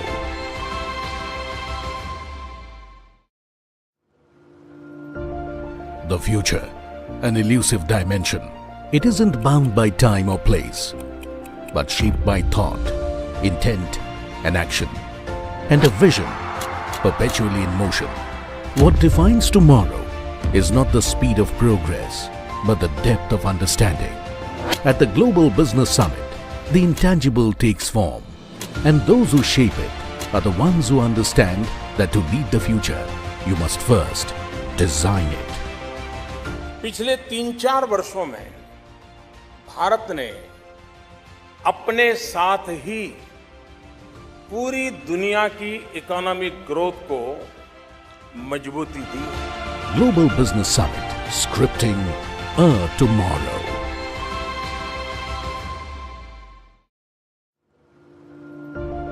The future, an elusive dimension. It isn't bound by time or place, but shaped by thought, intent and action, and a vision perpetually in motion. What defines tomorrow is not the speed of progress, but the depth of understanding. At the Global Business Summit, the intangible takes form, and those who shape it are the ones who understand that to lead the future, you must first design it.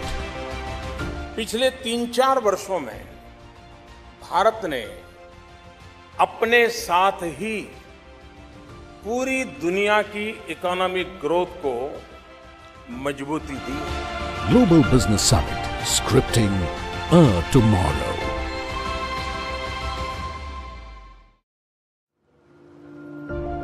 The future, an elusive dimension. It isn't bound by time or place, but shaped by thought, intent and action, and a vision perpetually in motion. What defines tomorrow is not the speed of progress, but the depth of understanding. At the Global Business Summit, the intangible takes form, and those who shape it are the ones who understand that to lead the future, you must first design it.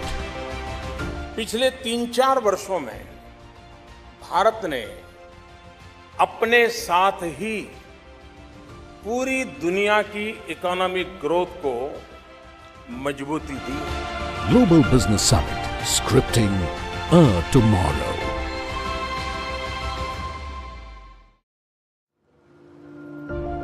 The future, an elusive dimension. It isn't bound by time or place, but shaped by thought, intent and action, and a vision perpetually in motion. What defines tomorrow is not the speed of progress, but the depth of understanding. At the Global Business Summit, the intangible takes form, and those who shape it are the ones who understand that to lead the future, you must first design it. पिछले 3-4 वर्षों में भारत ने अपने साथ ही पूरी दुनिया की economic growth को मजबूती दी। Global Business Summit, scripting a tomorrow.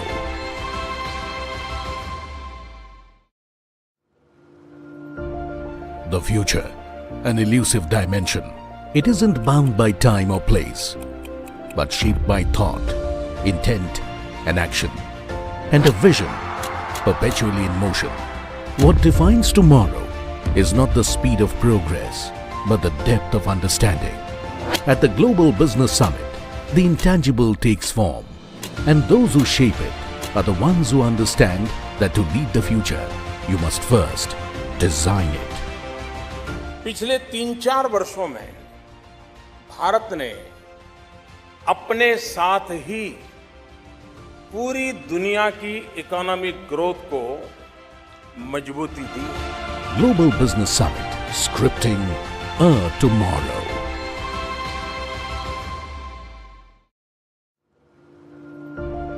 The future, an elusive dimension. It isn't bound by time or place, but shaped by thought, intent and action, and a vision perpetually in motion. What defines tomorrow is not the speed of progress, but the depth of understanding.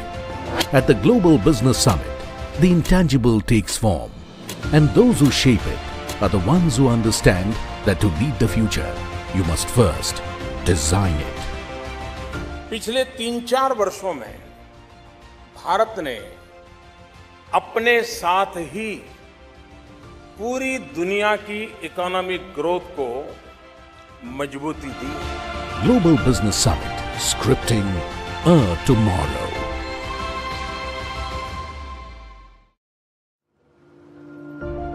The future, an elusive dimension. It isn't bound by time or place, but shaped by thought, intent and action, and a vision perpetually in motion. What defines tomorrow is not the speed of progress, but the depth of understanding. At the Global Business Summit, the intangible takes form, and those who shape it are the ones who understand that to lead the future, you must first design it. पिछले 3-4 वर्षों में भारत ने अपने साथ ही पूरी दुनिया की economic growth को मजबूती दी। Global Business Summit, scripting a tomorrow.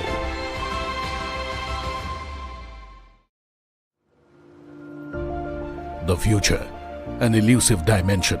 It isn't bound by time or place, but shaped by thought, intent and action, and a vision perpetually in motion. What defines tomorrow is not the speed of progress, but the depth of understanding. At the Global Business Summit, the intangible takes form, and those who shape it are the ones who understand that to lead the future, you must first design it. पिछले 3-4 वर्षों में भारत ने अपने साथ ही पूरी दुनिया की economic growth को मजबूती दी। Global Business Summit, scripting a tomorrow.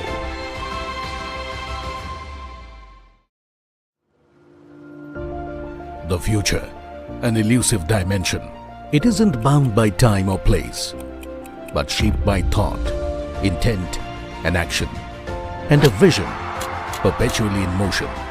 What defines tomorrow is not the speed of progress, but the depth of understanding.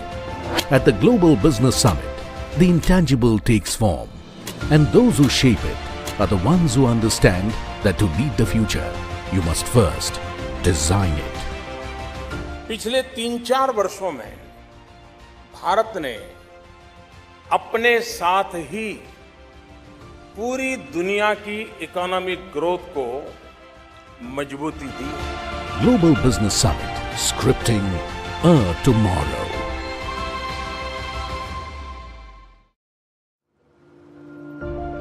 The future, an elusive dimension. It isn't bound by time or place, but shaped by thought, intent and action, and a vision perpetually in motion. What defines tomorrow is not the speed of progress, but the depth of understanding. At the Global Business Summit, the intangible takes form, and those who shape it are the ones who understand that to lead the future, you must first design it. पिछले 3-4 वर्षों में भारत ने अपने साथ ही पूरी दुनिया की economic growth को मजबूती दी। Global Business Summit, scripting a tomorrow.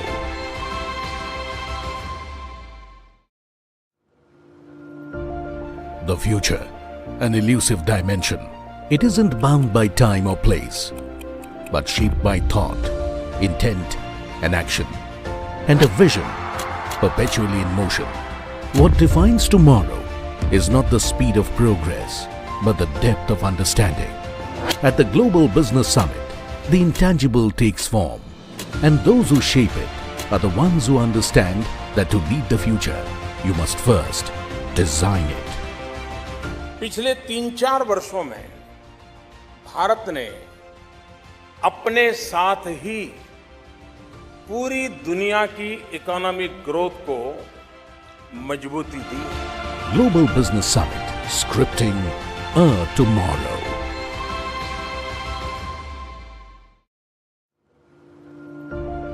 The future, an elusive dimension. It isn't bound by time or place, but shaped by thought, intent and action, and a vision perpetually in motion. What defines tomorrow is not the speed of progress, but the depth of understanding. At the Global Business Summit, the intangible takes form, and those who shape it are the ones who understand that to lead the future, you must first design it. पिछले 3-4 वर्षों में भारत ने अपने साथ ही पूरी दुनिया की economic growth को मजबूती दी। Global Business Summit, scripting a tomorrow.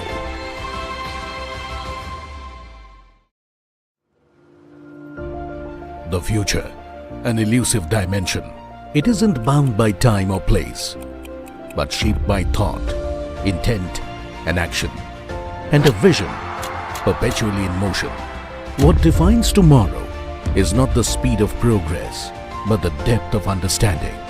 At the Global Business Summit, the intangible takes form, and those who shape it are the ones who understand that to lead the future, you must first design it. पिछले 3-4 वर्षों में भारत ने अपने साथ ही पूरी दुनिया की economic growth को मजबूती दी। Global Business Summit, scripting a tomorrow.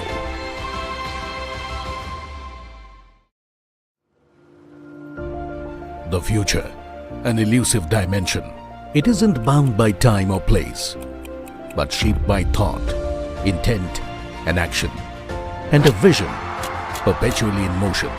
What defines tomorrow is not the speed of progress, but the depth of understanding. At the Global Business Summit, the intangible takes form, and those who shape it are the ones who understand that to lead the future, you must first design it.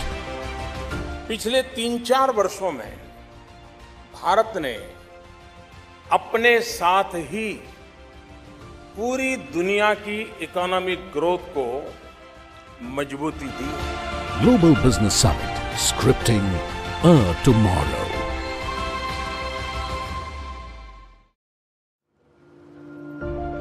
The future, an elusive dimension.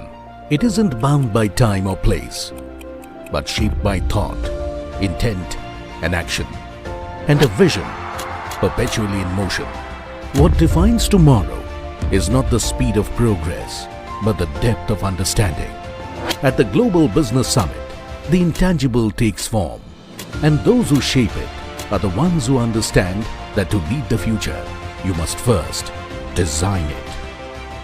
पिछले 3-4 वर्षों में भारत ने अपने साथ ही पूरी दुनिया की economic growth को मजबूती दी। Global Business Summit, scripting a tomorrow.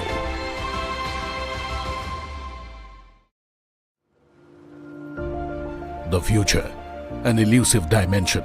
It isn't bound by time or place, but shaped by thought, intent, and action, and a vision perpetually in motion. What defines tomorrow is not the speed of progress, but the depth of understanding. At the Global Business Summit, the intangible takes form, and those who shape it are the ones who understand that to lead the future, you must first design it. पिछले 3-4 वर्षों में भारत ने अपने साथ ही पूरी दुनिया की economic growth को मजबूती दी। Global Business Summit, scripting a tomorrow.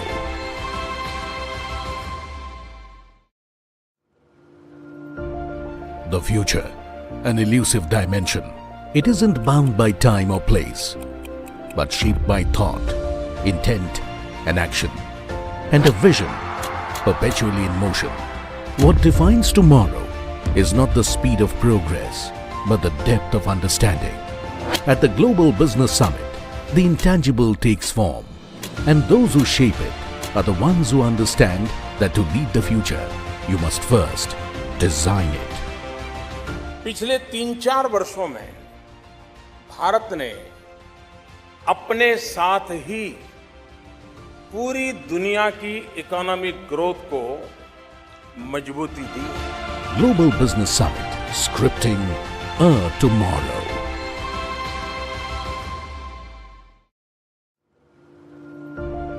The future, an elusive dimension.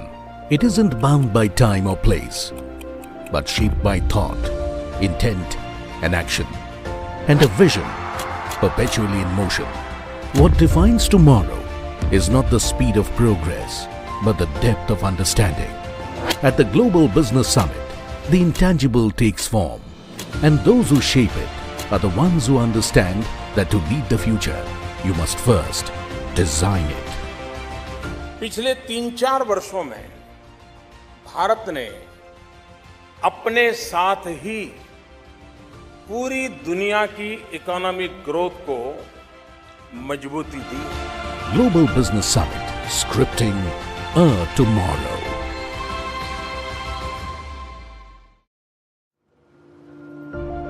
The future, an elusive dimension. It isn't bound by time or place, but shaped by thought, intent and action, and a vision perpetually in motion. What defines tomorrow is not the speed of progress, but the depth of understanding. At the Global Business Summit, the intangible takes form, and those who shape it are the ones who understand that to lead the future, you must first design it. पिछले 3-4 वर्षों में भारत ने अपने साथ ही पूरी दुनिया की economic growth को मजबूती दी। Global Business Summit, scripting a tomorrow.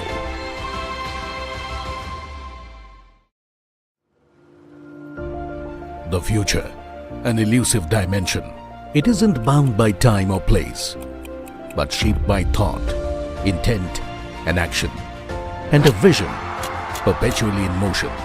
What defines tomorrow is not the speed of progress, but the depth of understanding. At the Global Business Summit, the intangible takes form, and those who shape it are the ones who understand that to lead the future, you must first design it. पिछले 3-4 वर्षों में भारत ने अपने साथ ही पूरी दुनिया की economic growth को मजबूती दी। Global Business Summit, scripting a tomorrow.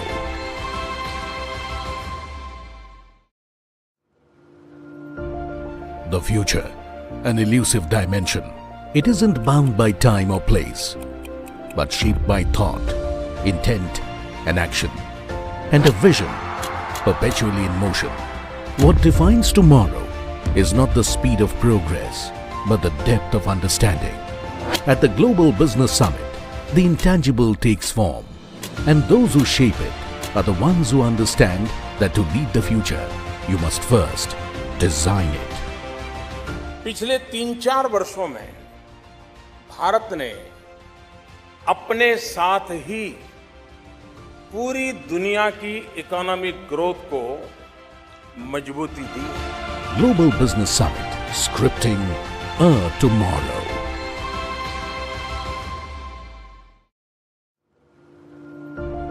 The future, an elusive dimension. It isn't bound by time or place, but shaped by thought, intent and action, and a vision perpetually in motion. What defines tomorrow is not the speed of progress, but the depth of understanding. At the Global Business Summit, the intangible takes form, and those who shape it are the ones who understand that to lead the future, you must first design it.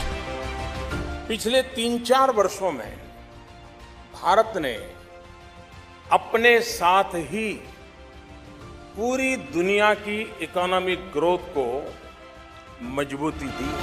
Global Business Summit, scripting a tomorrow.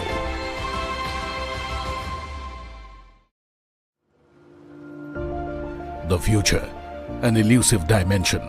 It isn't bound by time or place, but shaped by thought, intent and action, and a vision perpetually in motion. What defines tomorrow is not the speed of progress, but the depth of understanding. At the Global Business Summit, the intangible takes form. And those who shape it are the ones who understand that to lead the future, you must first design it.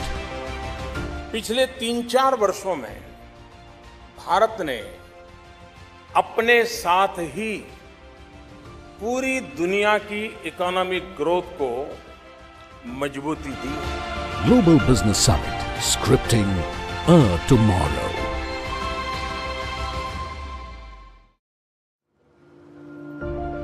The future, an elusive dimension. It isn't bound by time or place, but shaped by thought, intent, and action, and a vision perpetually in motion. What defines tomorrow is not the speed of progress, but the depth of understanding. At the Global Business Summit, the intangible takes form, and those who shape it are the ones who understand that to lead the future, you must first design it. पिछले 3-4 वर्षों में भारत ने अपने साथ ही पूरी दुनिया की economic growth को मजबूती दी. Global Business Summit, scripting a tomorrow.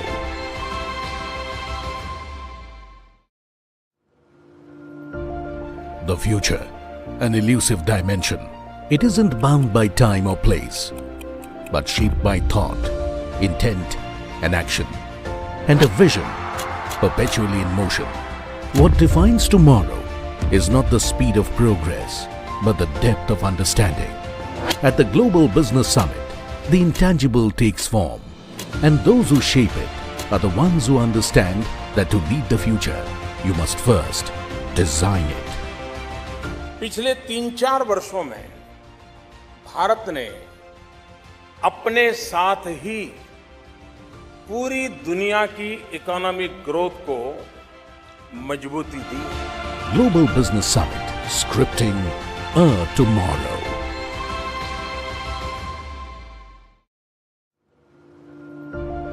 The future, an elusive dimension. It isn't bound by time or place, but shaped by thought, intent, and action, and a vision perpetually in motion. What defines tomorrow is not the speed of progress, but the depth of understanding.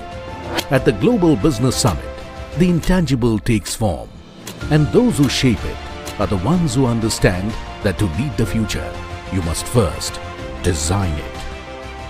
पिछले 3-4 वर्षों में भारत ने अपने साथ ही पूरी दुनिया की economic growth को मजबूती दी. Global Business Summit, scripting a tomorrow.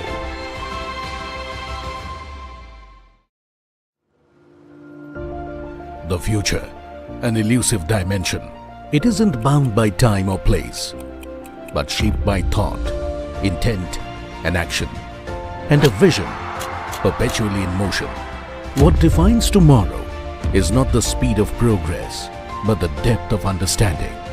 At the Global Business Summit, the intangible takes form, and those who shape it are the ones who understand that to lead the future, you must first design it. पिछले 3-4 वर्षों में भारत ने अपने साथ ही पूरी दुनिया की economic growth को मजबूती दी. Global Business Summit, scripting a tomorrow.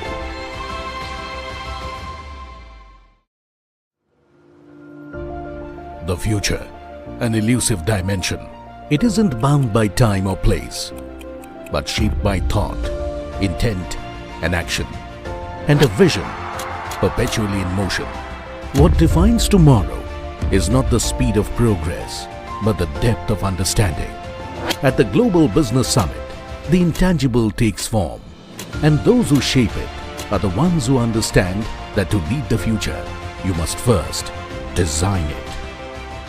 पिछले 3-4 वर्षों में भारत ने अपने साथ ही पूरी दुनिया की इकोनॉमिक ग्रोथ को मजबूती दी. Global Business Summit, scripting a tomorrow.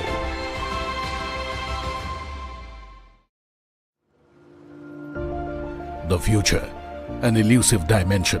It isn't bound by time or place, but shaped by thought, intent and action, and a vision perpetually in motion.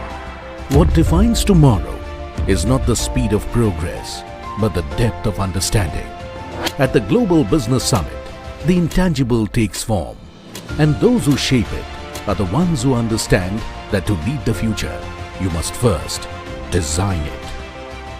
पिछले 3-4 वर्षों में भारत ने अपने साथ ही पूरी दुनिया की इकोनॉमिक ग्रोथ को मजबूती दी। Global Business Summit, scripting a tomorrow.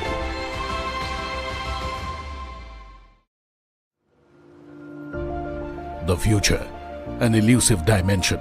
It isn't bound by time or place, but shaped by thought, intent and action, and a vision perpetually in motion.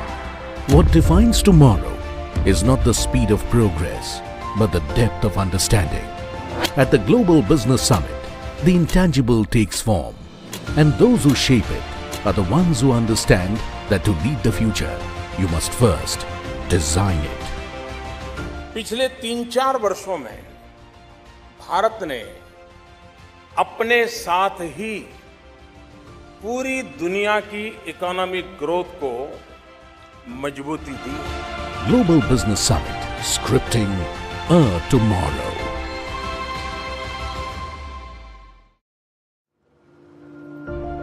The future, an elusive dimension. It isn't bound by time or place, but shaped by thought, intent and action, and a vision perpetually in motion.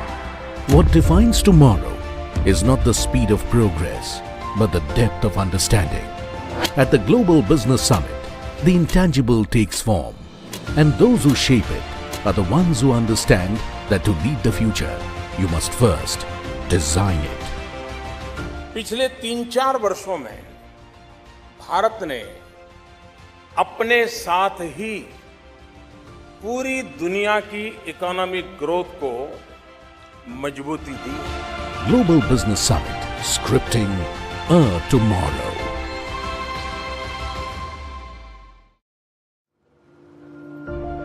The future, an elusive dimension. It isn't bound by time or place, but shaped by thought, intent and action, and a vision perpetually in motion. What defines tomorrow is not the speed of progress, but the depth of understanding. At the Global Business Summit, the intangible takes form, and those who shape it are the ones who understand that to lead the future, you must first design it. पिछले 3-4 वर्षों में भारत ने अपने साथ ही पूरी दुनिया की economic growth को मजबूती दी। Global Business Summit, scripting a tomorrow.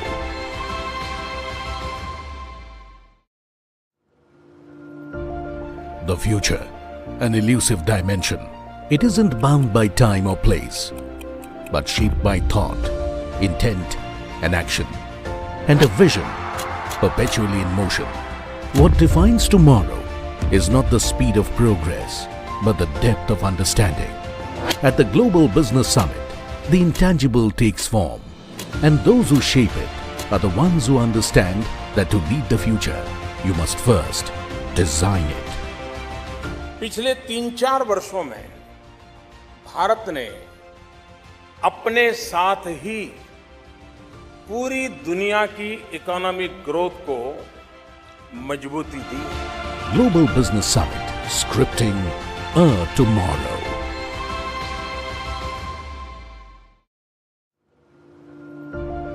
The future, an elusive dimension. It isn't bound by time or place, but shaped by thought, intent and action, and a vision perpetually in motion. What defines tomorrow is not the speed of progress, but the depth of understanding. At the Global Business Summit, the intangible takes form, and those who shape it are the ones who understand that to lead the future, you must first design it. पिछले 3-4 वर्षों में भारत ने अपने साथ ही पूरी दुनिया की economic growth को मजबूती दी। Global Business Summit, scripting a tomorrow.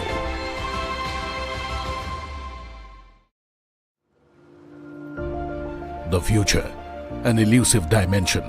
It isn't bound by time or place, but shaped by thought, intent, and action, and a vision perpetually in motion.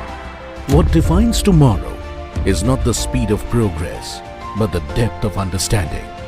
At the Global Business Summit, the intangible takes form, and those who shape it are the ones who understand that to lead the future, you must first design it. पिछले 3-4 वर्षों में भारत ने अपने साथ ही पूरी दुनिया की economic growth को मजबूती दी। Global Business Summit, scripting a tomorrow.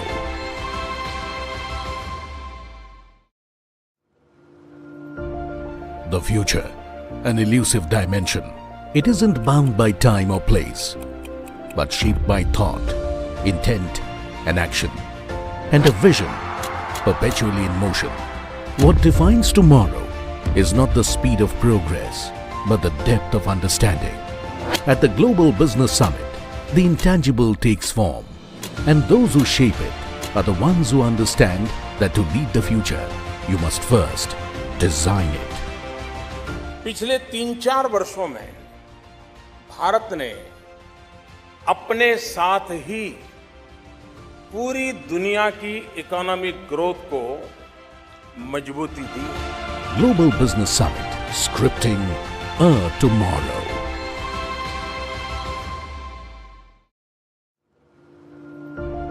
The future, an elusive dimension. It isn't bound by time or place, but shaped by thought, intent, and action, and a vision perpetually in motion. What defines tomorrow is not the speed of progress, but the depth of understanding. At the Global Business Summit, the intangible takes form, and those who shape it are the ones who understand that to lead the future, you must first design it. पिछले 3-4 वर्षों में भारत ने अपने साथ ही पूरी दुनिया की economic growth को मजबूती दी। Global Business Summit, scripting a tomorrow.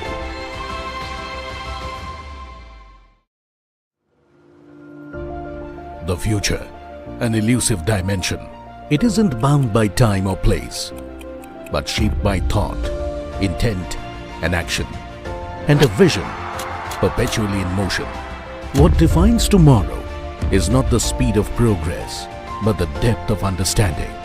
At the Global Business Summit, the intangible takes form, and those who shape it are the ones who understand that to lead the future, you must first design it. पिछले 3-4 वर्षों में भारत ने अपने साथ ही पूरी दुनिया की economic growth को मजबूती दी। Global Business Summit, scripting a tomorrow.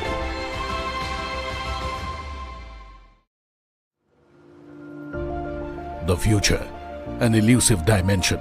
It isn't bound by time or place, but shaped by thought, intent, and action, and a vision perpetually in motion. What defines tomorrow is not the speed of progress, but the depth of understanding. At the Global Business Summit, the intangible takes form, and those who shape it are the ones who understand that to lead the future, you must first design it. पिछले 3-4 वर्षों में भारत ने अपने साथ ही पूरी दुनिया की economic growth को मजबूती दी। Global Business Summit, scripting a tomorrow.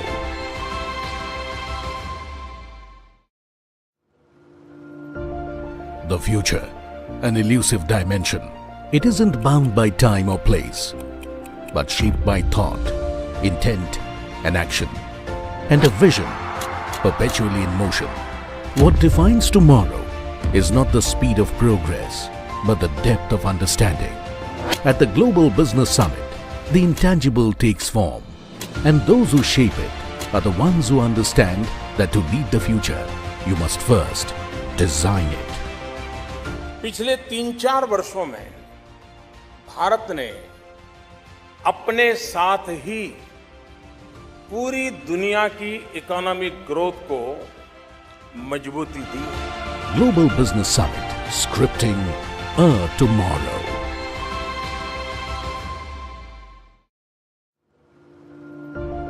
The future, an elusive dimension.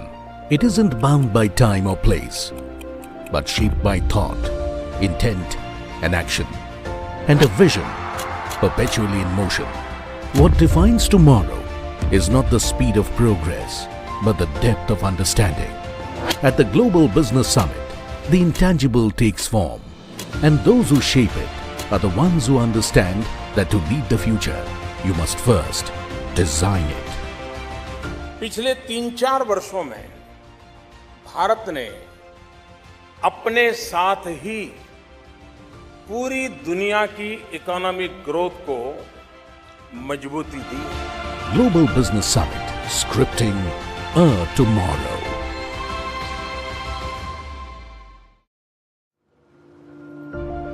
The future, an elusive dimension. It isn't bound by time or place, but shaped by thought, intent, and action, and a vision perpetually in motion. What defines tomorrow is not the speed of progress, but the depth of understanding. At the Global Business Summit, the intangible takes form, and those who shape it are the ones who understand that to lead the future, you must first design it. पिछले 3-4 वर्षों में भारत ने अपने साथ ही पूरी दुनिया की economic growth को मजबूती दी। Global Business Summit, scripting a tomorrow.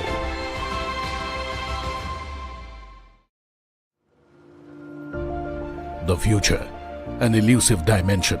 It isn't bound by time or place, but shaped by thought, intent, and action, and a vision perpetually in motion.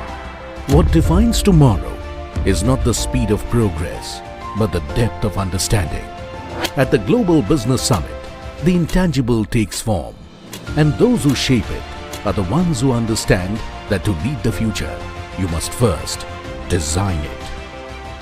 पिछले 3-4 वर्षों में भारत ने अपने साथ ही पूरी दुनिया की इकोनॉमिक ग्रोथ को मजबूती दी। Global Business Summit, scripting a tomorrow.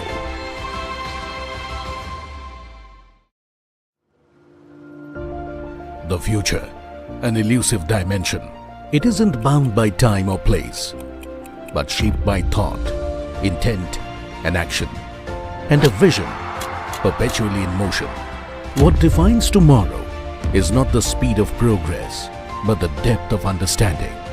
At the Global Business Summit, the intangible takes form, and those who shape it are the ones who understand that to lead the future, you must first design it.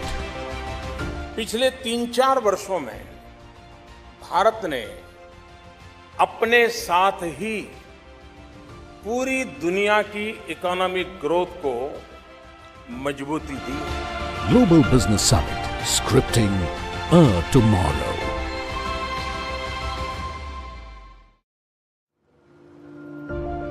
The future, an elusive dimension.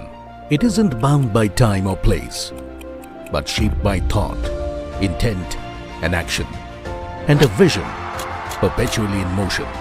What defines tomorrow is not the speed of progress, but the depth of understanding. At the Global Business Summit, the intangible takes form, and those who shape it are the ones who understand that to lead the future, you must first design it. पिछले 3-4 वर्षों में भारत ने अपने साथ ही पूरी दुनिया की economic growth को मजबूती दी। Global Business Summit, scripting a tomorrow.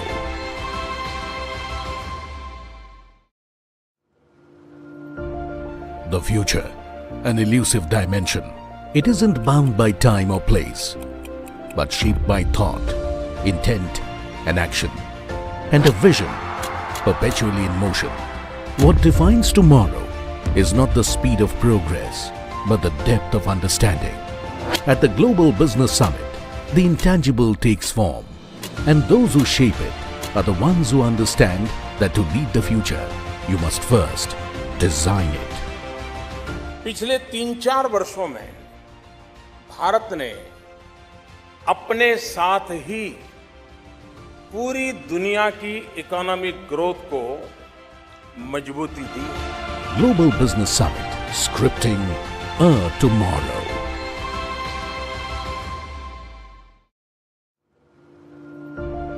The future, an elusive dimension. It isn't bound by time or place, but shaped by thought, intent and action, and a vision perpetually in motion. What defines tomorrow is not the speed of progress, but the depth of understanding. At the Global Business Summit, the intangible takes form, and those who shape it are the ones who understand that to lead the future, you must first design it. पिछले 3-4 वर्षों में भारत ने अपने साथ ही पूरी दुनिया की economic growth को मजबूती दी। Global Business Summit, scripting a tomorrow.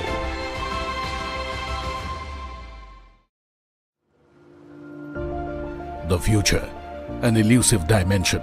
It isn't bound by time or place, but shaped by thought, intent and action, and a vision perpetually in motion. What defines tomorrow is not the speed of progress, but the depth of understanding. At the Global Business Summit, the intangible takes form, and those who shape it are the ones who understand that to lead the future, you must first design it. पिछले 3-4 वर्षों में भारत ने अपने साथ ही पूरी दुनिया की economic growth को मजबूती दी। Global Business Summit, scripting a tomorrow.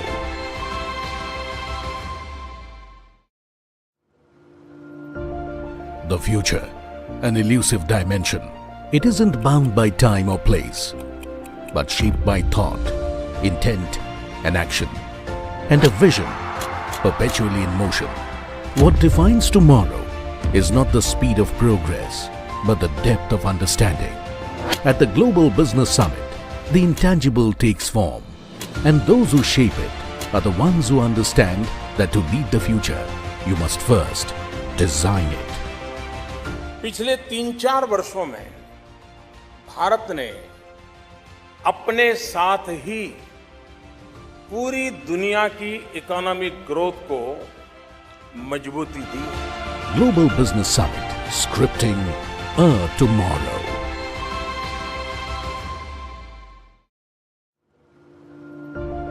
The future, an elusive dimension. It isn't bound by time or place, but shaped by thought, intent and action, and a vision perpetually in motion. What defines tomorrow is not the speed of progress, but the depth of understanding. At the Global Business Summit, the intangible takes form, and those who shape it are the ones who understand that to lead the future, you must first design it. पिछले 3-4 वर्षों में भारत ने अपने साथ ही पूरी दुनिया की economic growth को मजबूती दी। Global Business Summit, scripting a tomorrow.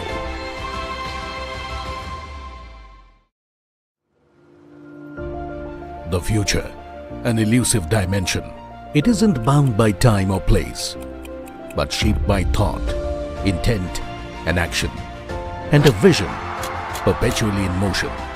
What defines tomorrow is not the speed of progress, but the depth of understanding. At the Global Business Summit, the intangible takes form, and those who shape it are the ones who understand that to lead the future, you must first design it. पिछले 3-4 वर्षों में भारत ने अपने साथ ही पूरी दुनिया की economic growth को मजबूती दी। Global Business Summit, scripting a tomorrow.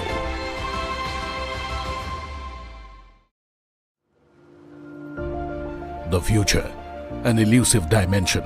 It isn't bound by time or place, but shaped by thought, intent and action, and a vision perpetually in motion.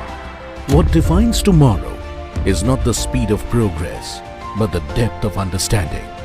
At the Global Business Summit, the intangible takes form, and those who shape it are the ones who understand that to lead the future, you must first design it. पिछले 3-4 वर्षों में भारत ने अपने साथ ही पूरी दुनिया की economic growth को मजबूती दी। Global Business Summit, scripting a tomorrow.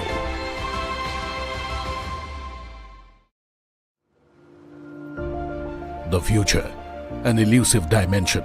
It isn't bound by time or place, but shaped by thought, intent and action, and a vision perpetually in motion.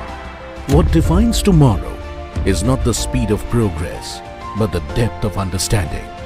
At the Global Business Summit, the intangible takes form, and those who shape it are the ones who understand that to lead the future, you must first design it.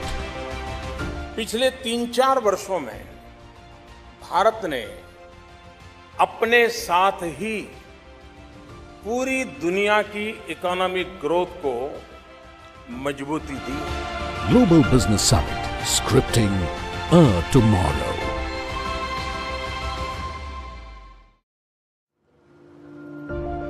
The future, an elusive dimension. It isn't bound by time or place, but shaped by thought, intent and action, and a vision perpetually in motion.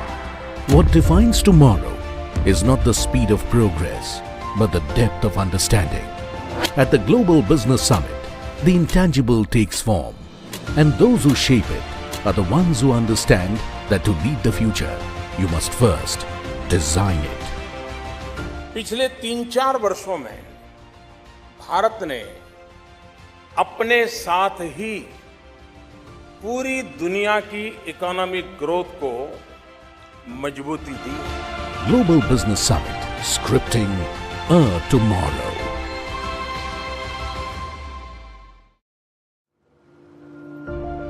The future, an elusive dimension. It isn't bound by time or place, but shaped by thought, intent and action, and a vision perpetually in motion. What defines tomorrow is not the speed of progress, but the depth of understanding.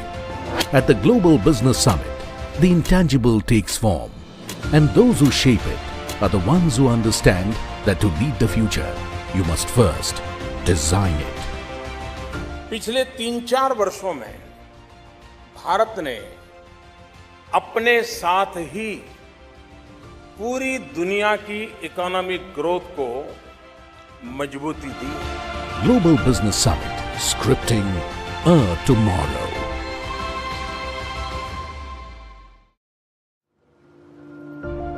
The future, an elusive dimension. It isn't bound by time or place, but shaped by thought, intent and action, and a vision perpetually in motion.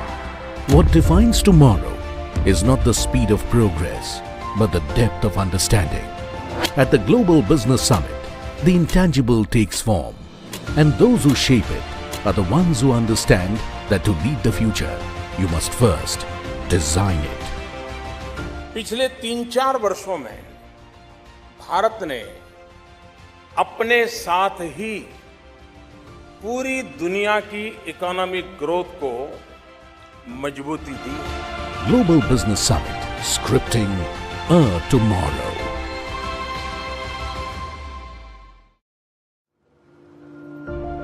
The future, an elusive dimension. It isn't bound by time or place, but shaped by thought, intent and action, and a vision perpetually in motion. What defines tomorrow is not the speed of progress, but the depth of understanding. At the Global Business Summit, the intangible takes form, and those who shape it are the ones who understand that to lead the future, you must first design it. पिछले 3-4 वर्षों में भारत ने अपने साथ ही पूरी दुनिया की economic growth को मजबूती दी। Global Business Summit, scripting a tomorrow.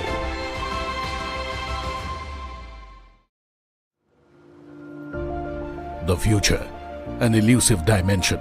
It isn't bound by time or place, but shaped by thought, intent and action, and a vision perpetually in motion. What defines tomorrow is not the speed of progress, but the depth of understanding.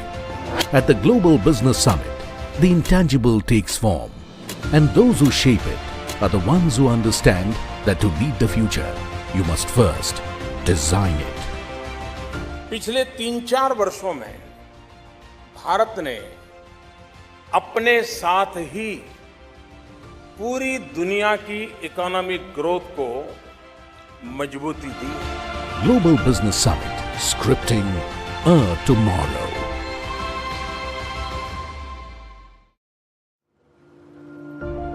The future, an elusive dimension.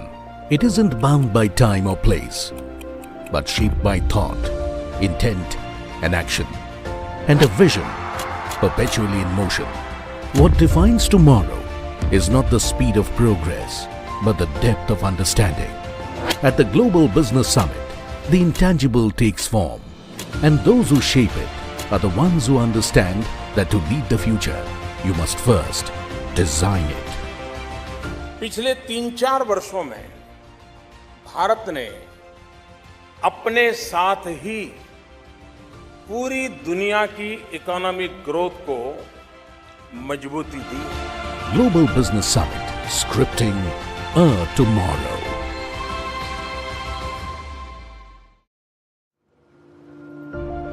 The future, an elusive dimension.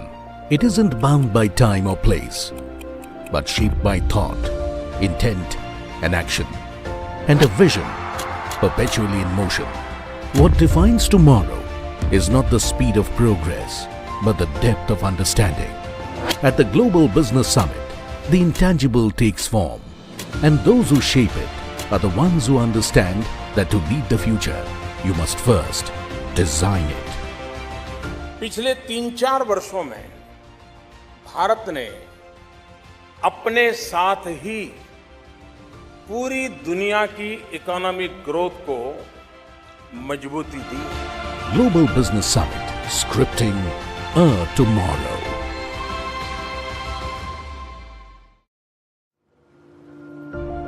The future, an elusive dimension. It isn't bound by time or place, but shaped by thought, intent and action, and a vision perpetually in motion. What defines tomorrow is not the speed of progress, but the depth of understanding. At the Global Business Summit, the intangible takes form, and those who shape it are the ones who understand that to lead the future, you must first design it. पिछले 3-4 वर्षों में भारत ने अपने साथ ही पूरी दुनिया की economic growth को मजबूती दी। Global Business Summit, scripting a tomorrow.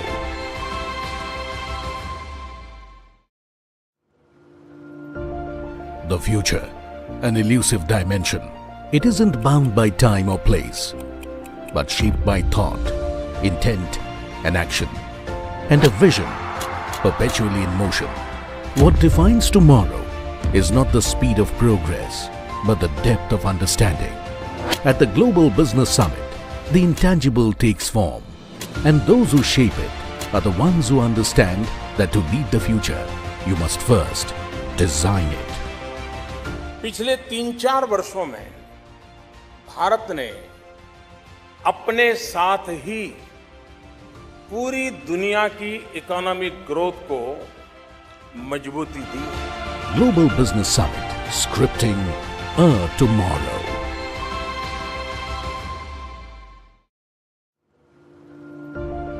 The future, an elusive dimension.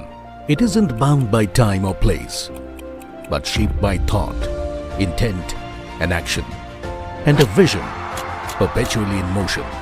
What defines tomorrow is not the speed of progress, but the depth of understanding. At the Global Business Summit, the intangible takes form, and those who shape it are the ones who understand that to lead the future, you must first design it. पिछले 3-4 वर्षों में भारत ने अपने साथ ही पूरी दुनिया की economic growth को मजबूती दी। Global Business Summit, scripting a tomorrow.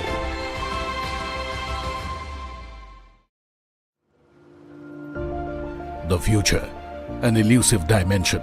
It isn't bound by time or place, but shaped by thought, intent, and action, and a vision perpetually in motion. What defines tomorrow is not the speed of progress, but the depth of understanding. At the Global Business Summit, the intangible takes form, and those who shape it are the ones who understand that to lead the future, you must first design it. पिछले 3-4 वर्षों में भारत ने अपने साथ ही पूरी दुनिया की economic growth को मजबूती दी। Global Business Summit, scripting a tomorrow.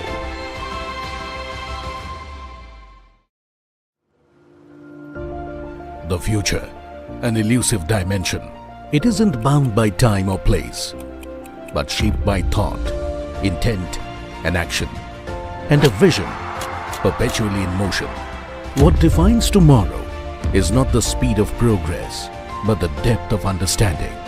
At the Global Business Summit, the intangible takes form, and those who shape it are the ones who understand that to lead the future, you must first design it. पिछले 3-4 वर्षों में भारत ने अपने साथ ही पूरी दुनिया की economic growth को मजबूती दी। Global Business Summit, scripting a tomorrow.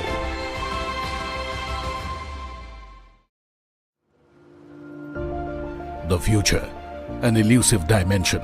It isn't bound by time or place, but shaped by thought, intent, and action, and a vision perpetually in motion. What defines tomorrow is not the speed of progress, but the depth of understanding. At the Global Business Summit, the intangible takes form, and those who shape it are the ones who understand that to lead the future, you must first design it. पिछले 3-4 वर्षों में भारत ने अपने साथ ही पूरी दुनिया की economic growth को मजबूती दी। Global Business Summit, scripting a tomorrow.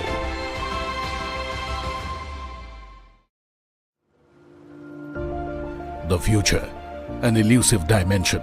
It isn't bound by time or place, but shaped by thought, intent, and action, and a vision perpetually in motion. What defines tomorrow is not the speed of progress, but the depth of understanding. At the Global Business Summit, the intangible takes form, and those who shape it are the ones who understand that to lead the future, you must first design it. पिछले 3-4 वर्षों में भारत ने अपने साथ ही पूरी दुनिया की economic growth को मजबूती दी। Global Business Summit, scripting a tomorrow.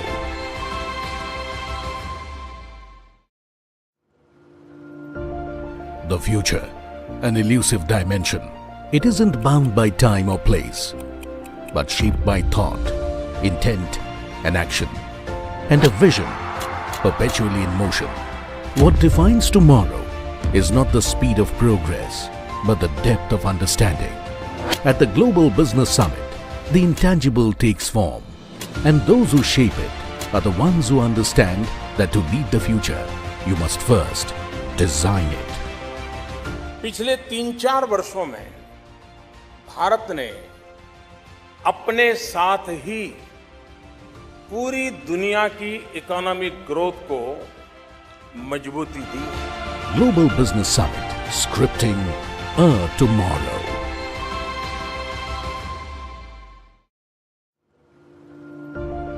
The future, an elusive dimension. It isn't bound by time or place, but shaped by thought, intent, and action, and a vision perpetually in motion. What defines tomorrow is not the speed of progress, but the depth of understanding. At the Global Business Summit, the intangible takes form, and those who shape it are the ones who understand that to lead the future, you must first design it. पिछले 3-4 वर्षों में भारत ने अपने साथ ही पूरी दुनिया की economic growth को मजबूती दी। Global Business Summit, scripting a tomorrow.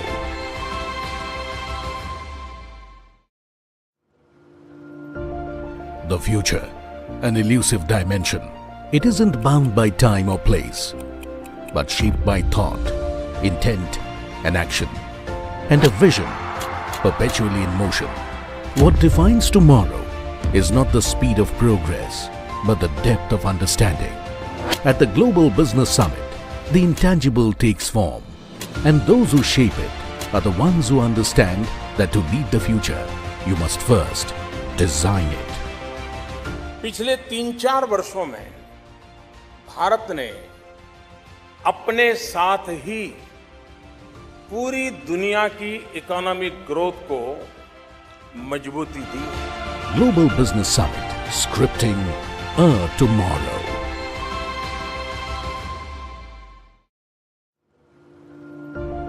The future, an elusive dimension.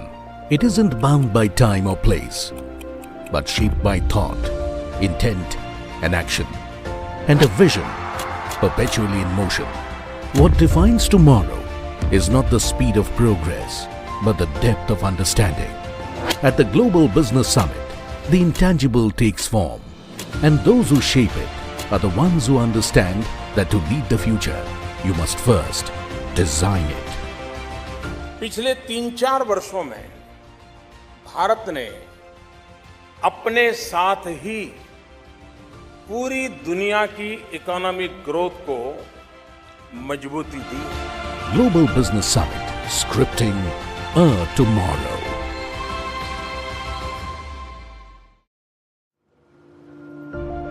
The future, an elusive dimension. It isn't bound by time or place, but shaped by thought, intent, and action, and a vision perpetually in motion. What defines tomorrow is not the speed of progress, but the depth of understanding. At the Global Business Summit, the intangible takes form, and those who shape it are the ones who understand that to lead the future, you must first design it. पिछले 3-4 वर्षों में भारत ने अपने साथ ही पूरी दुनिया की economic growth को मजबूती दी। Global Business Summit, scripting a tomorrow.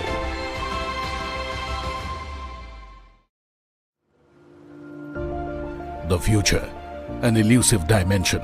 It isn't bound by time or place, but shaped by thought, intent, and action, and a vision perpetually in motion. What defines tomorrow is not the speed of progress, but the depth of understanding.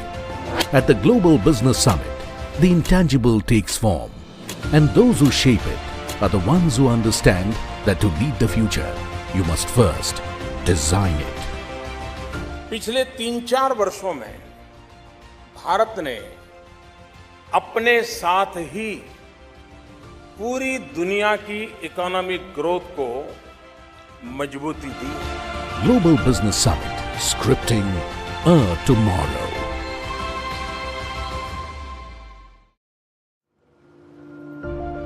The future, an elusive dimension. It isn't bound by time or place, but shaped by thought, intent and action, and a vision perpetually in motion. What defines tomorrow is not the speed of progress, but the depth of understanding. At the Global Business Summit, the intangible takes form, and those who shape it are the ones who understand that to lead the future, you must first design it. पिछले 3-4 वर्षों में भारत ने अपने साथ ही पूरी दुनिया की economic growth को मजबूती दी। Global Business Summit, scripting a tomorrow.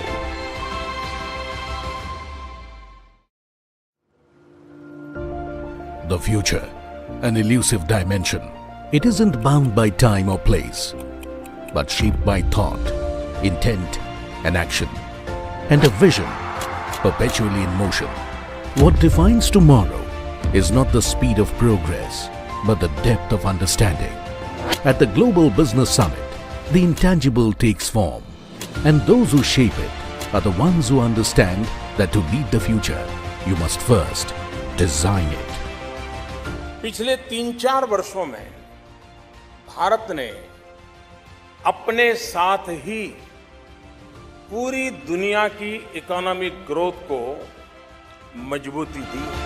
Global Business Summit, scripting a tomorrow.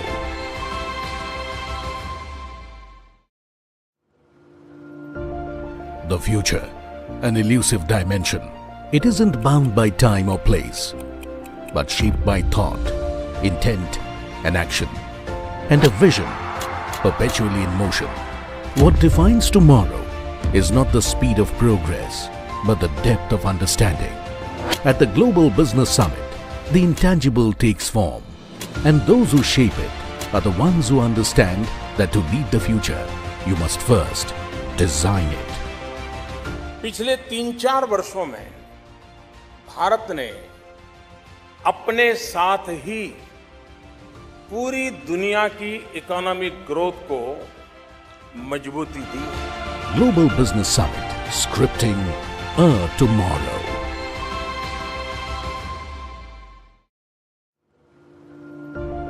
The future, an elusive dimension. It isn't bound by time or place, but shaped by thought, intent and action, and a vision perpetually in motion. What defines tomorrow is not the speed of progress, but the depth of understanding. At the Global Business Summit, the intangible takes form, and those who shape it are the ones who understand that to lead the future, you must first design it. पिछले 3-4 वर्षों में भारत ने अपने साथ ही पूरी दुनिया की economic growth को मजबूती दी। Global Business Summit, scripting a tomorrow.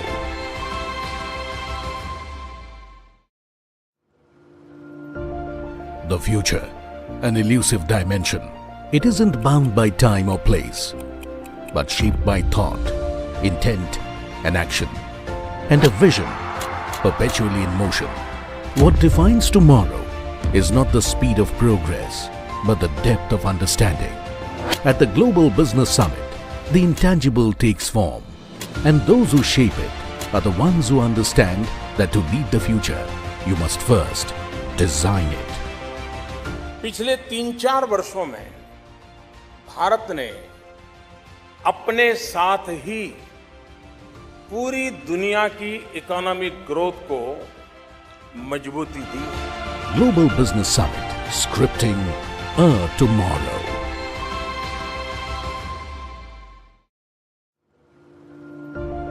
The future, an elusive dimension. It isn't bound by time or place, but shaped by thought, intent and action, and a vision perpetually in motion. What defines tomorrow is not the speed of progress, but the depth of understanding. At the Global Business Summit, the intangible takes form, and those who shape it are the ones who understand that to lead the future, you must first design it. पिछले 3-4 वर्षों में भारत ने अपने साथ ही पूरी दुनिया की economic growth को मजबूती दी. Global Business Summit, scripting a tomorrow.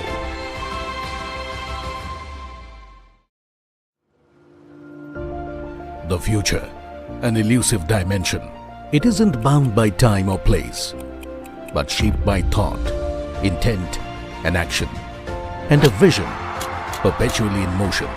What defines tomorrow is not the speed of progress, but the depth of understanding.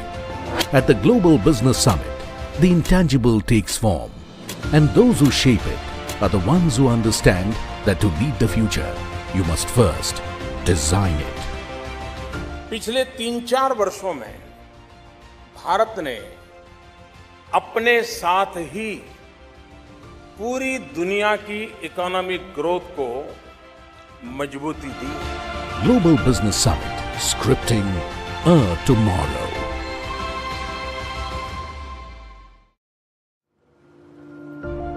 The future, an elusive dimension. It isn't bound by time or place, but shaped by thought, intent, and action, and a vision perpetually in motion. What defines tomorrow is not the speed of progress, but the depth of understanding. At the Global Business Summit, the intangible takes form, and those who shape it are the ones who understand that to lead the future, you must first design it. पिछले 3-4 वर्षों में भारत ने अपने साथ ही पूरी दुनिया की economic growth को मजबूती दी. Global Business Summit, scripting a tomorrow.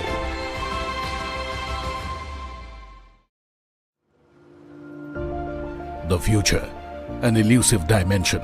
It isn't bound by time or place, but shaped by thought, intent, and action, and a vision perpetually in motion. What defines tomorrow is not the speed of progress, but the depth of understanding. At the Global Business Summit, the intangible takes form, and those who shape it are the ones who understand that to lead the future, you must first design it. पिछले 3-4 वर्षों में भारत ने अपने साथ ही पूरी दुनिया की economic growth को मजबूती दी. Global Business Summit, scripting a tomorrow.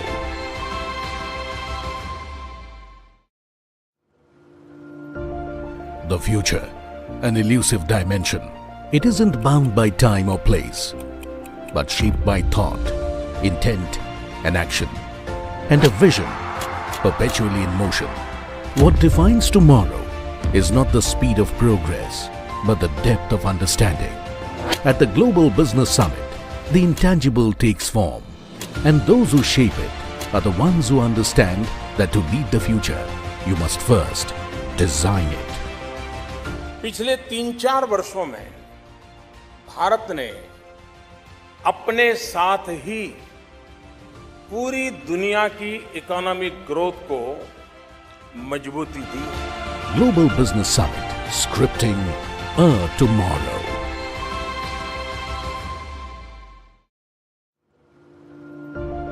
The future, an elusive dimension. It isn't bound by time or place, but shaped by thought, intent, and action, and a vision perpetually in motion. What defines tomorrow is not the speed of progress, but the depth of understanding. At the Global Business Summit, the intangible takes form, and those who shape it are the ones who understand that to lead the future, you must first design it. पिछले 3-4 वर्षों में भारत ने अपने साथ ही पूरी दुनिया की economic growth को मजबूती दी. Global Business Summit, scripting a tomorrow.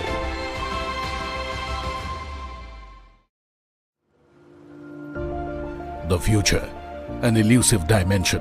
It isn't bound by time or place, but shaped by thought, intent, and action, and a vision perpetually in motion. What defines tomorrow is not the speed of progress, but the depth of understanding. At the Global Business Summit, the intangible takes form, and those who shape it are the ones who understand that to lead the future, you must first design it. पिछले 3-4 वर्षों में भारत ने अपने साथ ही पूरी दुनिया की economic growth को मजबूती दी। Global Business Summit, scripting a tomorrow.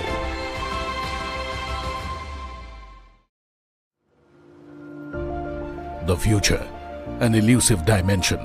It isn't bound by time or place, but shaped by thought, intent, and action, and a vision perpetually in motion. What defines tomorrow is not the speed of progress, but the depth of understanding. At the Global Business Summit, the intangible takes form, and those who shape it are the ones who understand that to lead the future, you must first design it. पिछले 3-4 वर्षों में भारत ने अपने साथ ही पूरी दुनिया की economic growth को मजबूती दी। Global Business Summit, scripting a tomorrow.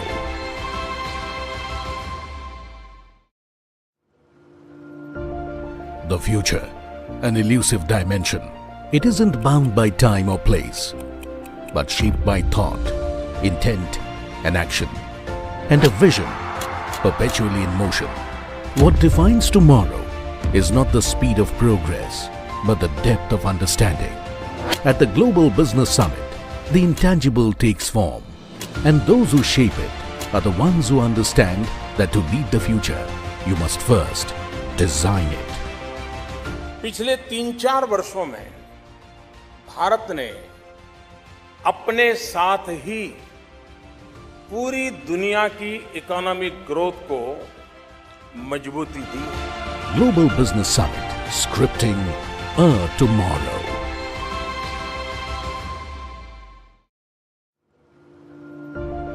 The future, an elusive dimension.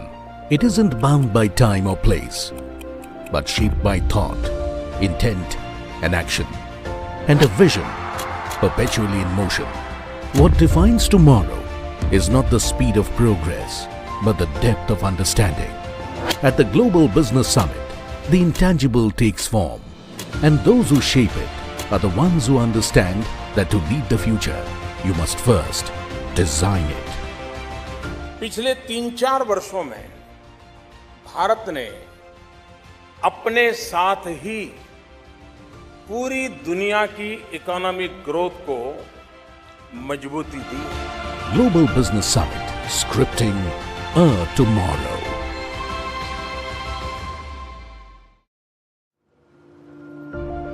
The future, an elusive dimension. It isn't bound by time or place, but shaped by thought, intent, and action, and a vision perpetually in motion. What defines tomorrow is not the speed of progress, but the depth of understanding. At the Global Business Summit, the intangible takes form, and those who shape it are the ones who understand that to lead the future, you must first design it. पिछले 3-4 वर्षों में भारत ने अपने साथ ही पूरी दुनिया की economic growth को मजबूती दी। Global Business Summit, scripting a tomorrow.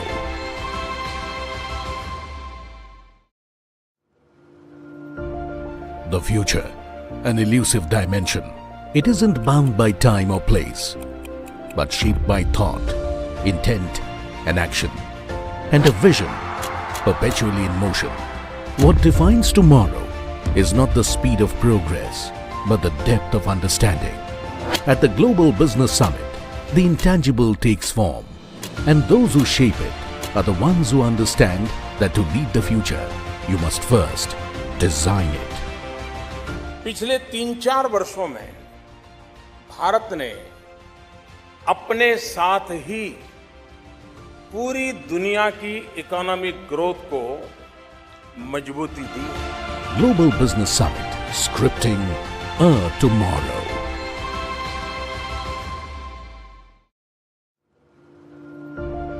The future, an elusive dimension. It isn't bound by time or place, but shaped by thought, intent and action, and a vision perpetually in motion.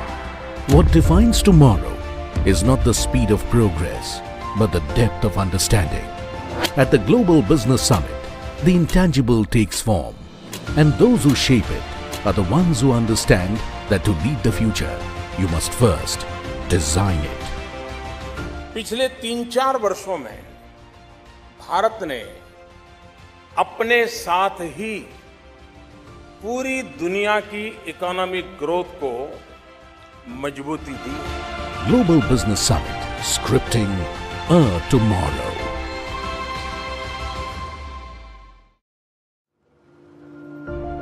The future, an elusive dimension. It isn't bound by time or place, but shaped by thought, intent and action, and a vision perpetually in motion. What defines tomorrow is not the speed of progress, but the depth of understanding. At the Global Business Summit, the intangible takes form, and those who shape it are the ones who understand that to lead the future, you must first design it. पिछले 3-4 वर्षों में भारत ने अपने साथ ही पूरी दुनिया की economic growth को मजबूती दी। Global Business Summit, scripting a tomorrow.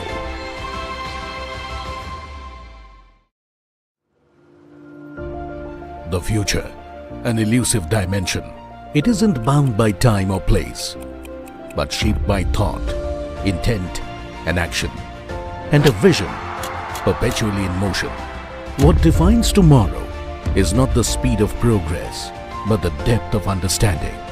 At the Global Business Summit, the intangible takes form, and those who shape it are the ones who understand that to lead the future, you must first design it. पिछले 3-4 वर्षों में भारत ने अपने साथ ही पूरी दुनिया की economic growth को मजबूती दी। Global Business Summit, scripting a tomorrow.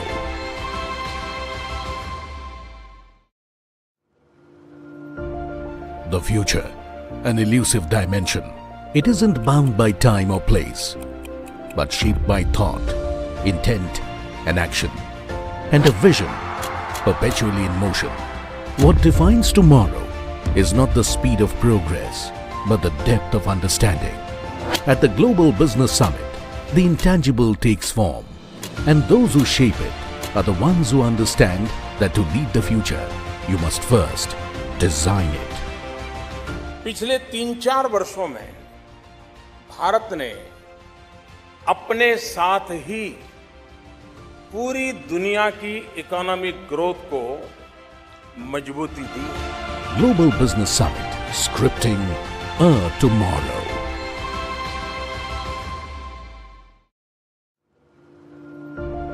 The future, an elusive dimension.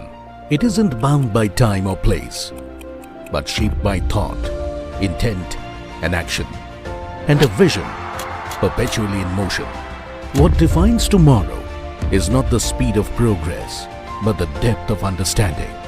At the Global Business Summit, the intangible takes form, and those who shape it are the ones who understand that to lead the future, you must first design it.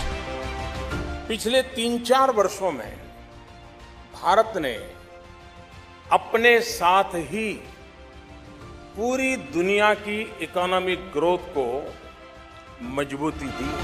Global Business Summit, scripting a tomorrow.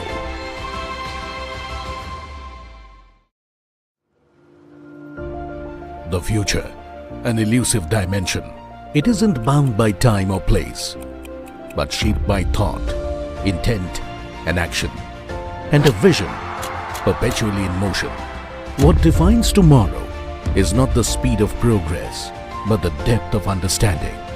At the Global Business Summit, the intangible takes form, and those who shape it are the ones who understand that to lead the future, you must first design it. पिछले 3-4 वर्षों में भारत ने अपने साथ ही पूरी दुनिया की economic growth को मजबूती दी। Global Business Summit, scripting a tomorrow.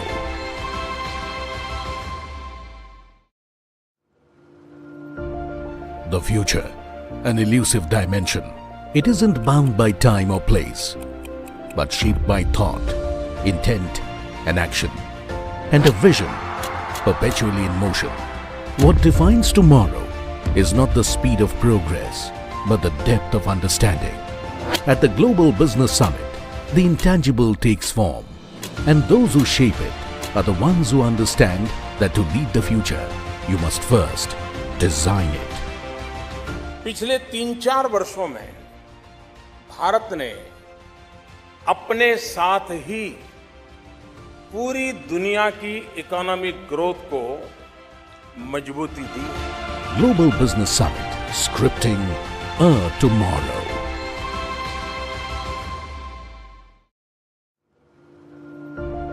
The future, an elusive dimension. It isn't bound by time or place, but shaped by thought, intent, and action, and a vision perpetually in motion. What defines tomorrow is not the speed of progress, but the depth of understanding. At the Global Business Summit, the intangible takes form, and those who shape it are the ones who understand that to lead the future, you must first design it. पिछले 3-4 वर्षों में भारत ने अपने साथ ही पूरी दुनिया की economic growth को मजबूती दी। Global Business Summit, scripting a tomorrow.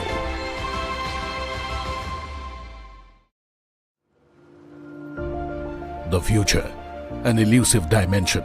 It isn't bound by time or place, but shaped by thought, intent, and action, and a vision perpetually in motion. What defines tomorrow is not the speed of progress, but the depth of understanding.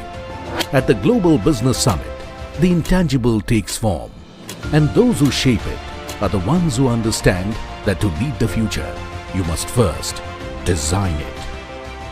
पिछले 3-4 वर्षों में भारत ने अपने साथ ही पूरी दुनिया की economic growth को मजबूती दी। Global Business Summit, scripting a tomorrow.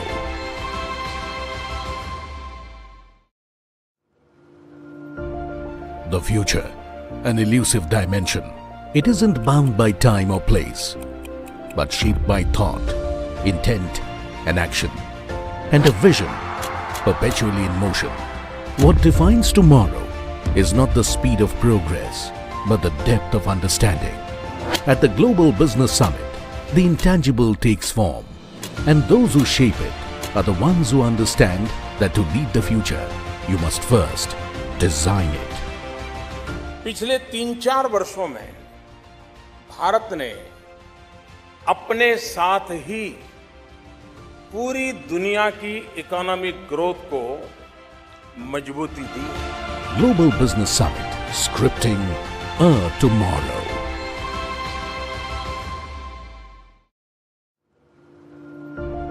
The future, an elusive dimension. It isn't bound by time or place, but shaped by thought, intent, and action, and a vision perpetually in motion. What defines tomorrow is not the speed of progress, but the depth of understanding. At the Global Business Summit, the intangible takes form, and those who shape it are the ones who understand that to lead the future, you must first design it. पिछले 3-4 वर्षों में भारत ने अपने साथ ही पूरी दुनिया की economic growth को मजबूती दी। Global Business Summit, scripting a tomorrow.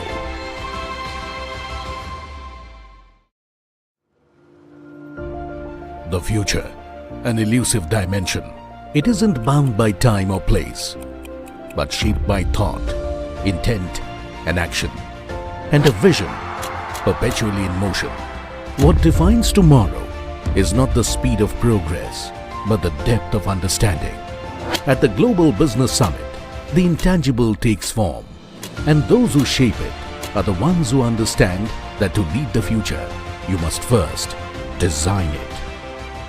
पिछले 3-4 वर्षों में भारत ने अपने साथ ही पूरी दुनिया की इकोनॉमिक ग्रोथ को मजबूती दी। Global Business Summit, scripting a tomorrow.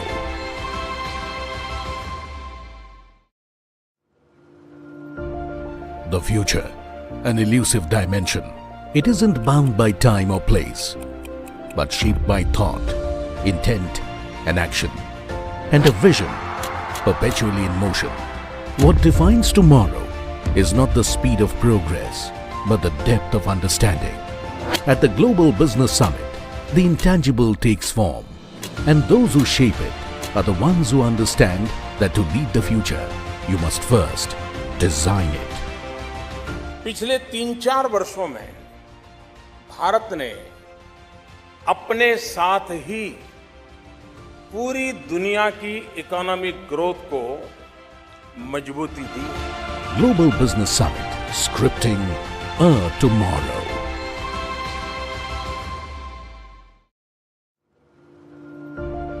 The future, an elusive dimension. It isn't bound by time or place, but shaped by thought, intent and action, and a vision perpetually in motion.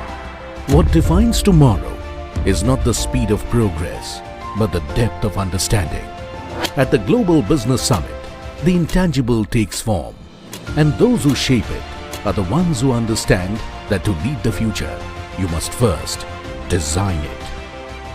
पिछले 3-4 वर्षों में भारत ने अपने साथ ही पूरी दुनिया की economic growth को मजबूती दी। Global Business Summit, scripting a tomorrow.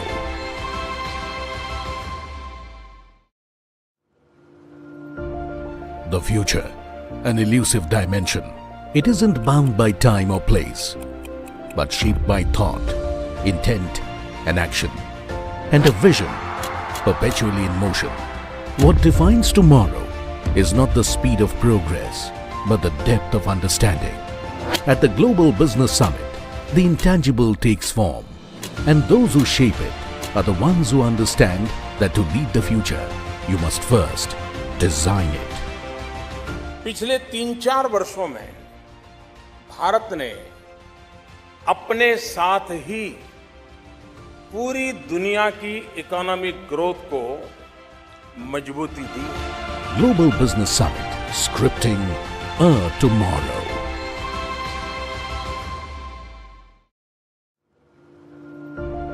The future, an elusive dimension. It isn't bound by time or place, but shaped by thought, intent and action, and a vision perpetually in motion. What defines tomorrow is not the speed of progress, but the depth of understanding. At the Global Business Summit, the intangible takes form, and those who shape it are the ones who understand that to lead the future, you must first design it. पिछले 3-4 वर्षों में भारत ने अपने साथ ही पूरी दुनिया की economic growth को मजबूती दी। Global Business Summit, scripting a tomorrow.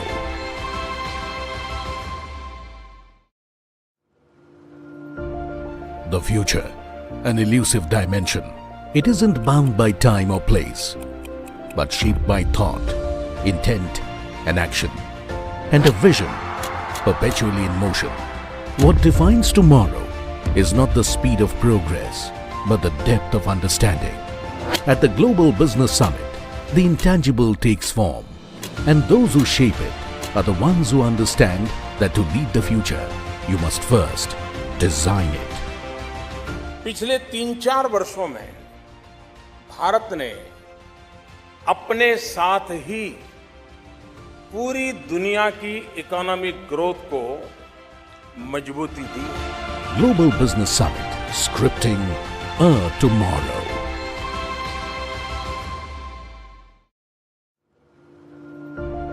The future, an elusive dimension. It isn't bound by time or place, but shaped by thought, intent and action, and a vision perpetually in motion. What defines tomorrow is not the Of our sessions this evening, we have with us none other than Mr. Prashant Ruiya, promoter and CEO of the SR Group. He's going to be sharing his perspective in conversation with Vikram.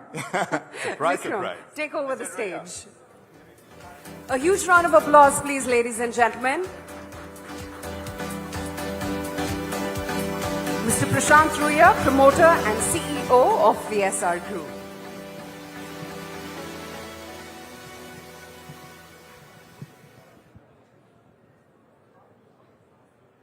It's a great pleasure to be talking to Mr. Ruiya at the ET Now Global Business Summit, essentially because we are at a pivotal moment when it comes to self-sufficiency, when it comes to our energy requirements, and we were having a small offline conversation about this where Mr. Ruiya was pointing out how close we've come now to self-sufficiency, and it's an important piece. But we have a changing world order, Mr. Ruiya. We have the Trump administration, and we've heard Mr. Trump go, drill, baby, drill. At this point in time, when we are talking about energy transition, we are talking about trade, and energy being a big part of the India-US trade, we're talking about importing more oil, more gas.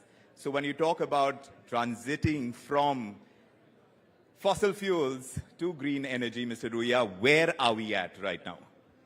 First of all, thank you for having me, Nick. So I think we're at a very interesting space. First, fossil fuels, I think we wrote them off too fast. For the last 5-6 years, there's always been a discussion that, the era of fossil fuels are over, and, we will transition very quickly into the new, energy transition fuels or the future fuels. But I think that was a bit overdone. And the reality is that both the fuels, both the energies are required. Over a period of time, there will be a transition. Right. There is no doubt that we will continue to move in the direction of a replacement of fossil fuels, but it's not going to happen at the speed or at the pace at which some of our European friends, were hoping for it to happen. And basically what Mr. President Trump has done has reaffirmed the need to maintain, fossil fuel investments and development while we continue to invest in all the new energies. So it's not like energy, like for example in India, we today have an opportunity to become self-sufficient in energy. First time in the history. In 50 years, we've always been a big importer of oil and gas. 85% of our energy is imported. And first time we can, because of the new technology, because of solar, because of wind, and because of abundance of sun in India, we have an ability to actually generate our own energy at a very low cost, probably amongst the lowest in the world, but also convert that into products which can be exported, which is why you see a large number of green ammonia, green hydrogen projects, which are all dependent on low cost renewable power. So if you look at over the next 20 years, we're going to see the percentage of fossil fuels come down slowly, and you're going to see the increase of the new energies over time. And wherever technologies are commercially viable and where the consumer is not going to pay more, and there are two major ones in India. One of them is solar power, and the second one is electric mobility.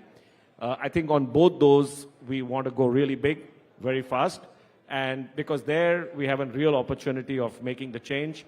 without, being green and at the same time being cost competitive. So I find it interesting that you're saying that it's going to be a gradual shift from fossil fuels, but yet you say when it comes to EVs, when it comes to the kind of breadth that we could have in solar energy, that is going to be a fast process. So why that dichotomy? So the way it's happening, I think, is that the growth which the country needs will come from the newer technologies, which is why if you see power generation, a larger and larger percentage of the growth is getting met from, solar and wind.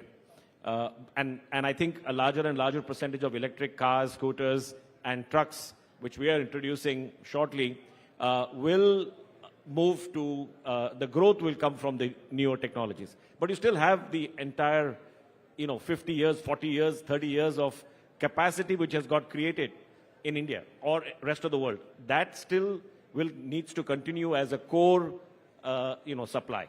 And then over time, as the growth continues, you will see that diminish. But we have set very lofty targets, some would argue, 500 gigawatts for renewables by 2030. And we're talking about net zero emissions, and that's by 2070. Do you think these are achievable, going at the pace that you're talking about, and you're saying that, look, for all the capacities that have been built when it comes to fossil fuel, it's going to take time to phase out and invest more, and for that you need high capex? No, I think the solar target is very much achievable. We are already up to 200 gigawatts, and the goal of 50 gigawatts a year is it's high, no question, but it's doable. And I think there's a lot of investment going into this space. And I think electric mobility, you will see, as the battery technology gets better and better, you're going to see, once you can get 700-800 kilometers on a charge, which is not very far away, I think you will see far more adoption, because the electric charging capability will be much, the fact that you don't need to charge every day or every few days makes it much easier to own and operate. So, but when you talk about, and it's something that you're doing as well, of course, you have been working on a plant in the UK, which is about decarbonization. But when you see their approach towards green energy, when you talk about Europe and UK and how they're pushing that agenda, as opposed to how India is going about it, where is the biggest difference that you see? Well, I think the biggest difference is that, India, in Europe, they do not have access to low-cost energy. It's a huge disadvantage.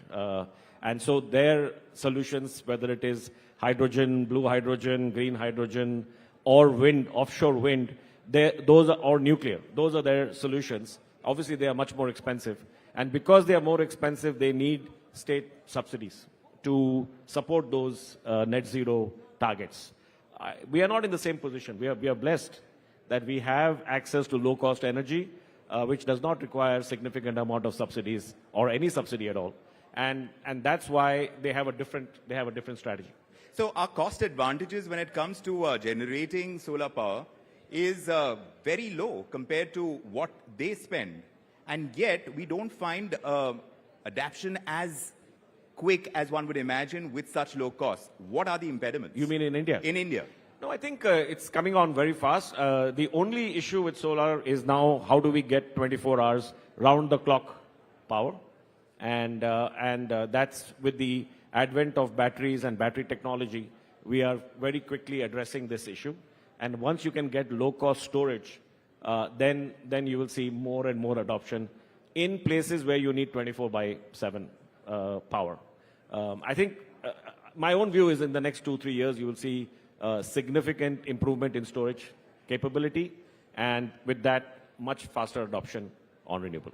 So in that sense, you've spotted an opportunity, because the way SR had to reinvent itself, you obviously see potential in this, and that's the direction you're moving in. So tell me about the opportunity that you've spotted over here and how you're kind of building on it. Well, for SR, we've been involved in the energy space and metals and mining, for the last 2 decades, and 3 decades now. And we are basically trying to do both, which is basically continue to make our investments, whatever we have in the industrial side, but also we have 3 main, of maybe 4 main investments we're doing on the energy transition side. One of them is industrial decarbonization, which is what we're doing in the UK with adoption of hydrogen and hydrogen power. So this is the first time that a refinery is going in for complete decarbonization using blue hydrogen,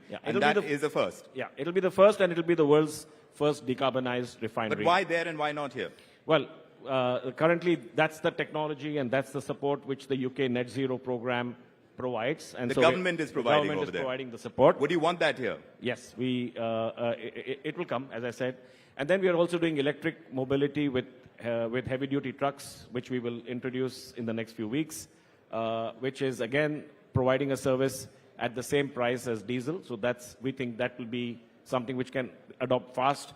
We're investing in renewable power round the clock, something which I spoke about. And then finally, we're also investing in biofuels, which is to blend biofuels as per the new mandates with fossil fuels. So as far as your company is concerned, to be able to put in a lot more into greener energy at this time, there needed to be a turnaround, a strategy in place. What was that strategy? Because I saw a lot of deleveraging happen.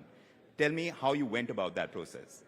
Well, it was, I think, look, we've always been at the forefront of technology. So when we invested in the steel business, in the refining oil and gas business 20 years back, we were always choosing the latest and best technologies which would last the next 20, 30 years.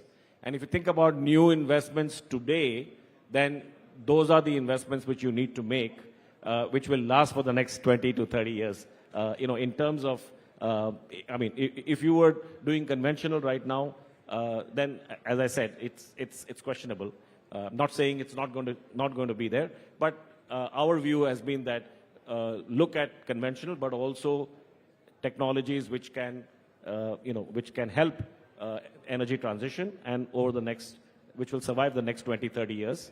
And that's just been the philosophy. So that's the pivot which we have taken. You know, Mr. Ruia, we are talking about AI and quick adoption of AI and in several sectors in your own. And even as we see AI grow across the several industries that it is now being pushed at a great speed, obviously this requires great energy as well. Yes. So how is it going to get powered? Is there a huge opportunity over there too? Massive growth in energy will be needed because of AI, despite DeepSeek, creating a bit of a flutter. I still think there's massive requirement for, data centers and AI, data centers which require power because of AI. That's going to increase the demand for energy globally, including in developed world, where they've not had much growth in energy because their growth has been muted. But now, because of this, their energy growth is massive, and we're going to have the same in India. It adds to the point, right? If you're going to need more and more energy capacity, then the new capacities which are coming, to some extent, can be met by low-cost, solar and green technologies. So if you have to stay ahead of the curve, because we're seeing all these changes happen, and at the beginning we were talking about, how entrepreneurship is about being able to spot the opportunities, even if you're going to do a certain amount of disruption. It does involve taking a significant risk as well, because the regulatory environment and several other factors have to support it. Then how do you move? Well, risk goes along with any investment you make. I don't think this is any different. You have to, in fact, as I said, if you are investing in technology which will survive the next 20, 30 years, you're actually de-risking yourself to some extent. And you have to look at risks and you have to look at returns. We have identified projects where we can manage the risk and where we believe we have, fairly good returns, despite being in energy transition space. And the reason is that they are commercially viable. I think that's the very key aspect which we are looking at. How do we invest in technologies which, like electric mobility and stuff, which are where the consumer is not having to pay more or is dependent only on subsidies. And that's, if you can achieve that, then you're reasonably less risky, I would say. There's never zero risk in any investment you're going to make. Earlier today we had a panel discussion where ministers from various countries were joining us, and one aspect that came out is that when it comes to global cooperation, the key area is climate. And that is the biggest area on which we need global cooperation. That's an opportunity again, because when you talk about India's opportunity to grow and push our exports, where do we stand? Or to be able to draw in investments in this particular field? It's a massive space and massive point you make. And really, India and China will drive the climate and global agenda, because massive growth and the maximum impact which can happen will happen if India and China adopt faster. And that's where the opportunity lies, because if we can, seize that, then we can actually be a driver, not only in our growth, but, in the whole climate change. I know you've set a target of 10 gigawatts when it comes to green energy. Tell me exactly how you're going to get there, what's the plan, and the opportunity that you're spotting. Well, ours is, as I said, round the clock. A lot of it is captive for our green hydrogen and for the mobility. All of that requires 24/7 power. That's what we are primarily focused on to meet the requirements which we have captively. Of course, we work with the government and the government schemes. That's part of the deal, but majority would be to meet mobility and hydrogen requirements for renewable. Well, good luck on the path ahead, Mr. Ruia. Such a pleasure having you here at the ET Now Global Business Thank Summit. you very much. Thank you, Vin. Thank you so much, Mr. Ruia, and what an engaging discussion this one turned out to be. Thanks. Well, ladies and gentlemen, as we now stand at the crossroads of technological innovation and evolving security threats, one question really looms large. Are we really truly prepared for the challenges of tomorrow or not? I mean, in an era where defense strategies are increasingly intertwined with cutting-edge technology, it is imperative to understand how nations are fortifying their security landscapes with advancements in AI, cyber warfare, and of course, next-generation defense systems as well, right? Yes, absolutely. And to delve into this crucial discussion, we are honored to welcome a very distinguished leader, someone who has been at the forefront of global defense strategy and innovation. So let's welcome very warmly Michael E. Williamson. He's president of Lockheed Martin International, and Air Marshal RGK Kapoor, PVSM, AVSM, VM retired. And this, as we have this thought-provoking session, can we both have you on stage? Please join us.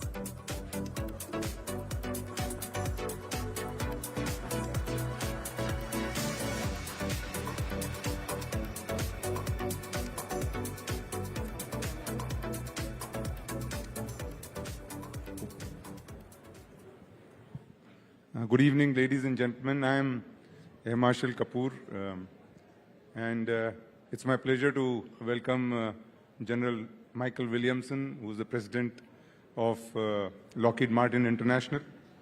I think it's a great time to be here this evening, and especially when Prime Minister Modi has just returned after a visit to US, met President Trump, and I think the discussions were wide-ranging, including defense. Both of them have announced an initiative, compact, catalyzing opportunities for military partnership, accelerated commerce and technology for the 21st century. And I think defense has been one of the strongest pillars in this relationship between the two nations. So India is also designated as a major defense partner by the United States. And we have signed virtually all enabling agreements with the US. And so in the last 2 decades, India has bought equipment, defense equipment worth more than $25 billion from US. It is also very interesting that India carries out more exercises than any other country with US. And US, out of NATO, exercises most with India. So this is one interesting fact I found. And so Lockheed Martin has been here in India for a long time. In fact, it was one of the first OEMs who came to India. So in that, so we could start with this, recent conflicts have been a major revelation in many ways, especially in innovations and use of technology. especially in area of drones and inexpensive modular weapons. As the character of warfare changes, what from your perspective are the biggest challenges that face international defense industry in general and Lockheed Martin in particular? Well, first of all, Air Marshal, thank you very much for allowing me to participate. So, my response to your question would be, I think, the nature of warfare has not changed. I think it's the characteristics that you've just talked about. For Lockheed Martin, we build a range of capabilities that include very high-end systems, but also the drones that you've talked about. And I prefer to call them unmanned platforms that are being used, and we're seeing that in the news all of the time. I think the addition of these capabilities has added a new dimension, but I think it's, from a defense perspective, it allows both large nations and non-nation states to procure these. And so you have to think of them not just from the offensive standpoint, but also think about how do you defend against those systems. We're seeing that in counter-UAS, both on the air and also on the sea. And so we've tried to take the systems knowledge that we have, our portfolio, and find integrated solutions that allow us to address both the high-end threat, but also the lower-end threat. And this is really important because what we found is, and you're seeing this play out every day, is that you cannot afford to use a very high-end capability to address a low-cost drone, because essentially the balance of cost is just completely out of line. And so what we're trying to do is not only find integrated solutions, both offensive and defensive capabilities, but also do it in a very affordable manner. It takes me to my next point is, private industry and MSMEs who are contributing to the defense ecosystem in this nation have really grown many folds in the past about 5 to 10 years. And they're doing a great job. Collaboration with the private industry can help India achieve technological capabilities that it finds itself a little short. And similarly, MSMEs can contribute to meeting your requirements in terms of production. So, and it would be a competitive product that you can sell in a worldwide defense market. So how do you see mutually benefiting relationship between Lockheed Martin and Indian private defense industry and MSMEs who contribute to defense market? Yeah, I really appreciate that question, because we are very proud of the long-term relationship we've had. So we've been strategic partners here in India for 30 years. We have actually done production. And this is really important because, we talk about things like aerospace and defense industry coming to India. We talk about doing production here. But what I want people to know is that we have been doing that for the last 15 years. We have a fantastic relationship with Tata, 2 joint ventures. We produce a tremendous amount of capability right here in India, both from our Sikorsky helicopter side, but also contributing to important components on the C-130 aircraft that are all done here. What I find interesting is that there is a lack of awareness of not only the work that's being done here, but I would also say the work that gets created. We probably have a little over 1,500 employees working at our aerostructure facilities, doing very advanced manufacturing of very critical components. I think it helps to thicken the defense supply base so that it's not all located in one place, and I think India has demonstrated that it has the ability to do so. It's not only those 2 Lockheed facilities that we partnered with Tata on, it's also all of the suppliers. So if you think of those 2 facilities, they generate almost 700 different suppliers that are providing pieces and components. That's one side of the scale. On the other side of the scale, We also take those people who have had the opportunity to learn and grow over the last 15 years in manufacturing very complex components, and they are going out to other businesses, not just in aerospace and defense, but other manufacturing areas, and using that skill and that talent. And so we're really pleased with the talent that's here, the ability to manufacture here, and the ability to thicken the defense industrial base. So you look forward to the MSMEs contributing to your supply chains and across the world? Absolutely. And I just want to add one other piece. We talked about the manufacturing. One of the things that we've done at Lockheed Martin is we've created a couple of entities to go out and look for small and innovative companies who have new ideas, new approaches, leveraging the commercial side that we can now incorporate into our defense business. And so we're not only looking to manufacture, but we're also looking for technological opportunities. Great. So, like I said earlier, Lockheed Martin was one of the first OEMs to establish its base in India, especially in the defense products. You have contributed to both aerospace and naval products, and we look forward to seeing some more systems coming from Lockheed Martin. But how do you see that you can contribute to the Prime Minister's vision of Atmanirbharta or self-sufficiency or Make in India? Yeah, it's another good question. And I think, you know, unlike some, and I won't name any names, but unlike some people who talk about coming to India to do business, we have been doing business here for 30 years, and we have invested in those partnerships, those relationships that we've talked about. They have great capacity to continue to extend that. And I'll go back to this notion of a fragile industrial base. The more suppliers that we can have in different geographic locations, I think makes not only India stronger, I think, you know, it makes like-minded partners stronger, and it creates opportunities for growth. So one fact that I would just share with you is that, you know, we've done over $700 million worth of business created by just those two entities, which has generated $200 million worth of income here within India. I think there's a tremendous capacity to do more. So thank you for your views on these issues.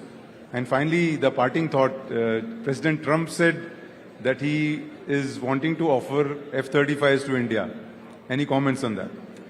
Well, naturally, we're excited and prepared to work with both governments to provide the capabilities. And again, you know, that it's broader. So we're excited about the opportunity for fifth-gen aircraft. But, you know, as you go through helicopters, transport aircraft, precision fires, we are prepared to support the needs of the governments. Thank you for your candid views, and we look forward to this, this partnership continuing between Lockheed Martin and various industries in India. Thank you. Thank you very much, Air Marshal. Thank you. Mr. Michael E. Williamson and Air Marshal R.G.K. Kapoor, thank you very much for those insights. Well, next we turn our focus to India's economic and strategic resilience in an era of global uncertainty. And to explore this very pressing topic, we're privileged to have an esteemed panel of industry stalwarts.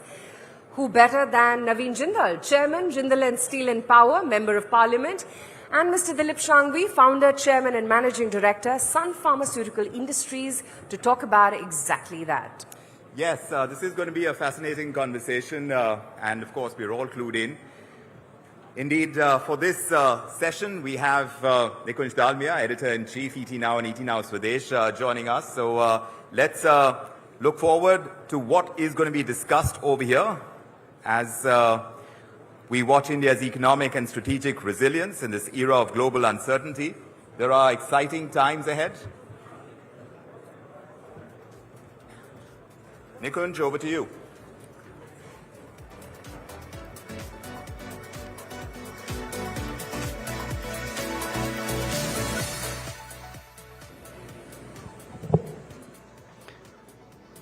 Good evening, everyone. Such a pleasure to, be back. The global backdrop, as we know currently, is actually quite noisy. Tariffs, supply chains, global growth, rupee, dollar, manufacturing. A lot is at play. So how is the world evolving? How will the world evolve? And what really could be the shape of India at a time when deglobalization seems to be an ugly truth? So today we'll talk about tariffs, how this could really have impact on two global sectors, steel and pharma. And Mr. Sanghvi, I know I am on your left side, but that's not the wrong side. But is India on the wrong side of what is happening to global tariffs, given that Indian pharma sector gets more than 30% of its business from the US or United States alone? What would tariffs do to Indian pharma sector? So our view is that we have to wait for the issue to clear, because the products that we supply to the US fulfill a very important requirement for the US government, which is to control the healthcare cost in the US. I mean, if you read some of the statements, then they're also looking at multiple carve-outs so that some of the products will be kept out of the scope of the tariff.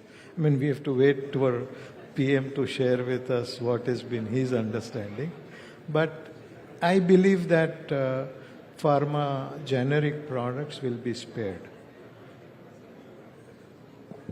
Even if they are not, I think the generic business, as you're aware, has undergone significant price erosion over last few years.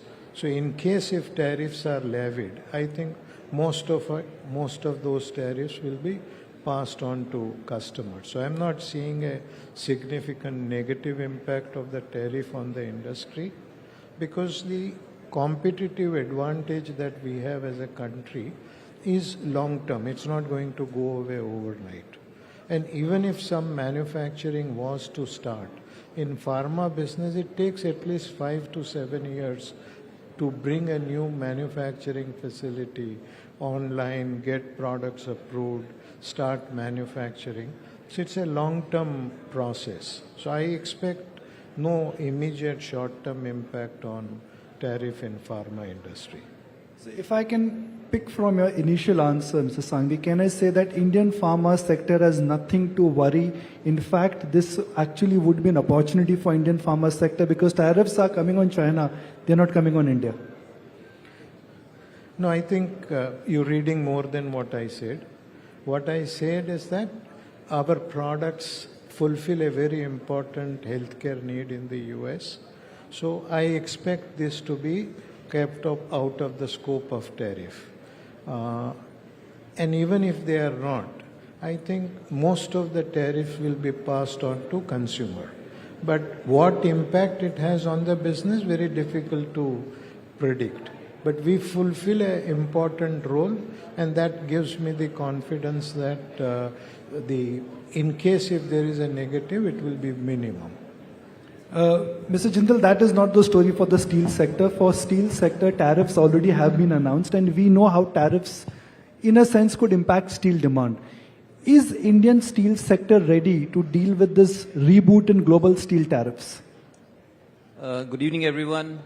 So many of you would be surprised to know that these tariffs from US actually is just not now 25%. There are many products, they're more than 200%. And it's been like that for decades already now. So Indian steel production, I'm sure all of you know that India is the second largest producer of steel in the world. And our capacity is more than double of that of USA. And our population is more than 4 times of USA. So we produce steel in India not for USA. We primarily produce steel for domestic consumption. We are growing. We are a growing economy. We are growing at a very fast rate, much faster than USA or any other country. So our demand is mostly for domestic consumption. And this tariff, it may help us in fact, if they only put 25% and remove all the other, They have anti-dumping duty, they have countervailing duty, etc., which is more than 200%.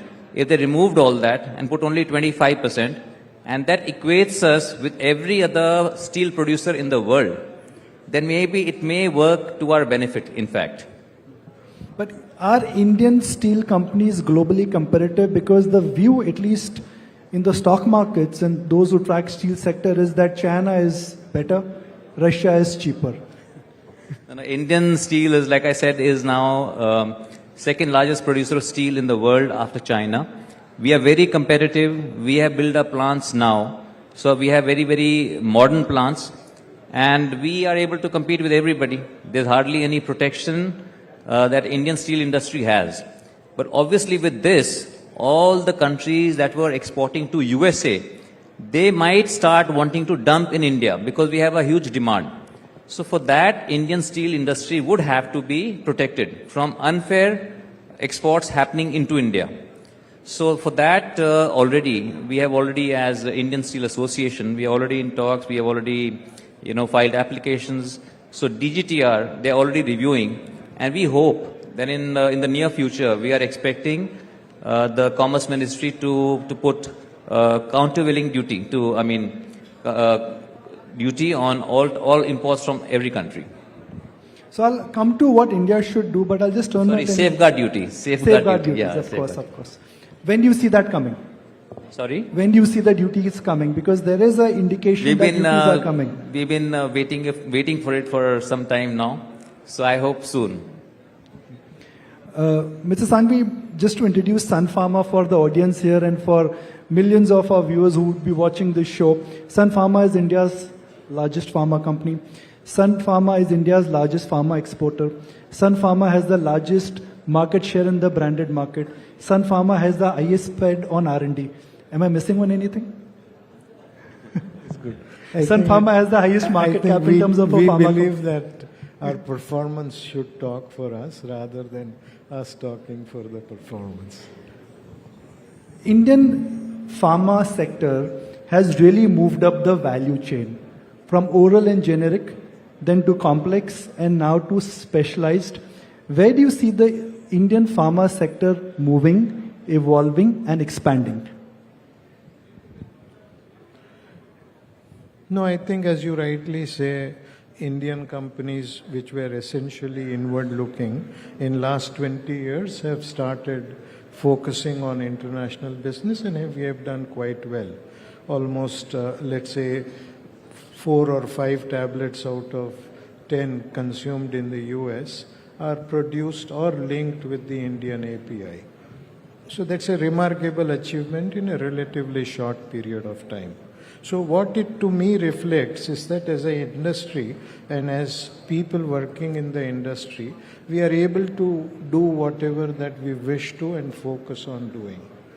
Innovation, I think, is something that we have not done till now. As a company, Sun Pharma started investing in specialty product a few years back. We've invested till now some $3-4 billion in that business, and that business is now almost 20% of our turnover, but growing very rapidly. And we will continue to make investment to make it bigger. Because globally, if I look at generics, represent around 15% of the total business in terms of top line. 85% is still specialty products. So it is important for us to succeed in that business. We are very small there. But I think like when we started, we were a small company in an industry where many large companies we were competing. Our focus is that how do we use our smallness of size to become a competitive advantage, decide faster, take innovative solutions so that we can grow. So we focused on ophthalmology as well as dermatology, which are relatively small therapy areas and not very attractive to very big pharma companies. So we can focus, because for us a $500 million global product is a big product. For them a product less than $1 billion is not economically viable. So we want to play in an area where we can compete with people who are similar to us and we can find a way to grow. To your question as to how Indian companies will compete and become successful, I think I am very confident of industry's ability to do whatever it is focused on doing. So I'm expecting that when, say like we have some close to 20 products in different stages of clinical development, all products developed in India. So if some of them becomes globally successful, I think it will create a virtuous cycle, and Indian companies will start investing larger sums of money in innovative products so that we can become a more meaningful player globally. I'd like to share with the audience here that it has taken us almost 5 years to convince Mr. Sanghvi to come for an interaction. So I've got a lot of questions. I hope you're ready, sir. Sure. So I will take the chance of taking the 5 years forward. क्या पता अगले 5 साल तक बात करें नहीं करें हम. Sure. मैं 5 साल आगे का सवाल पूछ लेता हूँ. Sure. We are in 2025. Hypothetically, if we are in 2030, what do you think we should be discussing about Sun Pharma? 5 साल आगे. So I think if I look at and split our business into different components, then emerging market in India branded generic business is almost 50% of our business. The US generic business is around 25% of the business, and rest of the business is specialty and API business. So, and I expect each of this business to continue to grow faster than the industry. But I expect specialty business to be a much bigger part of the company than what it is today. Today it's, as I said, almost 20% of our company, but growing much faster than the other businesses. So maybe from 20 we will go to 25, 30 of a much larger turnover. Mr. Jindal, आप भी कम ही आते हो. आप 3 साल में एक interview देते हो. तो from 2025 to 2028, if you are talking about JSPL, this company which you represent, and the Jindal Group, how do you see things shaping up in future which could be different from the present? By 2030, it's important for everyone to know that India's steel target capacity is 300 million tons. So presently, our capacity is around 180 million tons. Per capita consumption is only about 100 kg per person. And so by 2030, we need to grow from 180 to 300 million ton capacity and probably 250 million tons of production. And Jindal Steel and Power, presently we are producing 9.5 million tons. We hope to increase our capacity to 16 million tons by in the next, I would say, next 6 months. Next 6 months, our capacity, in fact, next 3 months, we would be adding substantial capacity. And then 2028, we want to take our capacity to around from 16 to maybe around 24 million tons. And we have plans to increase the capacity to 30 million tons by 2030. So that is our plan. And we don't want to be the largest, the biggest producer. We want to be the most efficient and the most profitable steel producer. So India, we can do all that. So we are focusing on our logistics, focusing on raw material security. And now going forward, we are focusing how to reduce our emissions, how to produce green steel. So we are, and the best way is to how to reduce the power consumption from normal fossil fuel to using power, green power, and also introducing hydrogen in steel making. So we are looking towards modernizing and reducing our emissions in a very big way. So can I say that JSPL is now on a cusp of not incremental change but transformational change, both in terms of capacity, margins, and also the kind of changes you are doing in terms of fuel cost and other savers? So definitely the endeavor is always that. Okay, what comes out, that time will tell. But obviously we feel that we are on the right path and we are moving in the right direction. Mr. Sanghvi, what is the risk for big pharma? Is it global generic pricing? Is it changes in terms of how drugs are distributed in America? Or it purely could be on the front of disruption which could happen because of AI? Everybody is talking about AI. What will AI do to you? So is the question AI or is the question what will happen to drugs? Both. Both, okay. So, आप कम मिलते हो तो मैं ज़्यादा सवाल पूछ रहा हूँ. No, I understand. So I think, see, my view is that much before AI has an impact on, let's say, development of drugs, because drug development takes 8-10 years. And AI can reduce that time, but maybe a few years. But it's still long way away. But I see that AI is already helping the improvement in terms of patient care. Say like using technology and AI, people are able to detect, let's say, diabetic macular edema, wet AMD, using technology and allowing doctors who are not focused on specialty to be able to do that.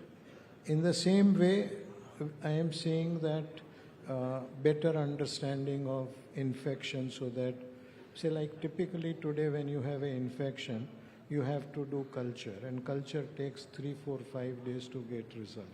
And then you find the treatment. So it takes time. Technology and AI will help in terms of identifying what is the causing bacteria for infection. And you can start treating patient much faster. You can also understand which drug the bacteria is susceptible to. So I am seeing AI impacting patients much faster than AI introducing new innovative drugs. As to, I think, the risk for big pharma, the biggest risk which I see is that every party, I mean both the party in the US talk about high drug prices in the US. And US is more than now 50% of the pharmaceutical products. So how do we use that? I mean, tomorrow what happens to the pricing will impact them much more than anything else that we are discussing. So, last question to you, sir. If I have to identify the growth curve for any company, companies, they start young, then they reach what could be called as a mature curve, and then they reach what could be called as a decay curve. Can I say that for Sun Pharma and the businesses which you represent, for next 3 to 5 years, you're reasonably confident that you're in a high growth phase? Yeah, I think our philosophy is always to make investment in short-term, medium-term and long-term returns, so that we will continue to refresh our ability to grow constantly. And hopefully the strategy will help us continue to grow. So like historically we've grown at compounded 25%, and we should be able to continue to do that going forward. Mr. Jindal, same question. You can always divide the company on their growth phase. Young and startup, then they reach what could be called as high growth phase, then mature curve, and then decay or decadence. Can I say that for the companies which you represent, all the businesses are in high growth phase for next 3 years? Yeah, definitely. I think both. Steel, power generation is all in high growth phase, because our per capita consumption for steel is amongst the lowest in the world. The world average is more than 200 kg, ours is only 100. USA that we're talking about is more than 400 kg. Same as power consumption is like less than 1100-1200 kilowatt hours per person. In USA it's like 15,000. So to give people a better quality of life, both power consumption and steel consumption is going to increase. To improve infrastructure, housing, etc., steel consumption is going to increase. And we are a very efficient player, and we are growing. We have all the ingredients to be able to grow, like land, clearances, raw materials. So we are already there. And it's a very difficult sector, steel, for a new entrant. So people who are already established, they have a very big advantage of brownfield expansion. So we feel we are in the right spot at the right space, and the kind of conducive environment that is there. So we hope that not only next 5 years, I would say the next 10 years should be very positive. So give me one reason why somebody should invest in your stock. Well, somebody should invest in our stock looking at our past track record. And people who invested in our company in the past, they made lots of money. And now things, so looking at a past performance, they can have the confidence that our future performance would be good.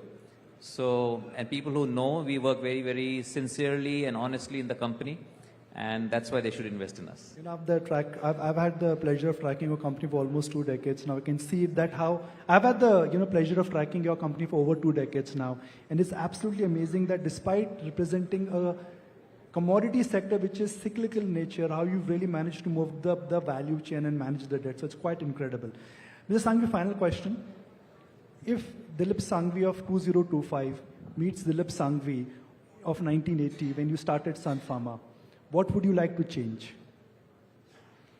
What will 2025 Dilip Sanghvi tell Dilip Sanghvi of 1990? It took us a long time to, let's say, from when we started with 2 representatives to reach 50. I would find a way to do that much faster. I would say that, sir, we should not wait for next 5 years to get the next interview. Sure. No, thank you. Hopefully. Yeah. And same, Mr. Jindal. Anytime. I'm available anytime. Thank you very much. Ladies and gentlemen, it's Mr. Jindal and Mr. Sanghvi. Let's put our hands together. Both of them, in a sense, are really representing 2 of the best companies in the world in terms of creating shareholder value, in terms of taking the India flag superior and higher, and in terms of really becoming an example to the world that when the going gets tough, the tough they get going. Thank you very much, gentlemen. Thank you very much. Well, with the kind of confidence that corporate India is exuding, no matter what the global headwinds are, we are quite confident of the growth of Indian industry, and it's quite obvious from this conversation as well. Mr. Sanghvi, Mr. Jindal, Nikunj Dalmia, thank you very much for this discussion. Well, Nikunj, I would request you to stay back actually, because our next session is, with an esteemed leader in the hospitality industry and one of India's, leading hotel chains, shall I say. We're right here. We are right here and enjoying their gracious hospitality. It's always a pleasure to talk to Mr. Puneet Chatwal, and indeed, it's time for us to welcome him on stage and have this conversation with Nikunj to understand what the hospitality landscape is looking like, the Managing Director and Chief Executive Officer of the Indian Hotels. A visionary leader, ladies and gentlemen. A huge round of applause, please. He's at the helm of India's most iconic hospitality brands.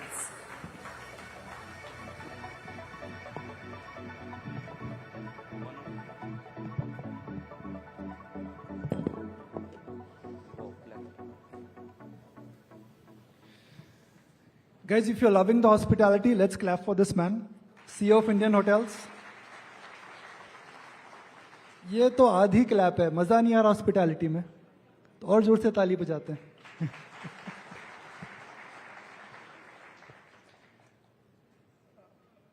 For the hotel industry, things were tough.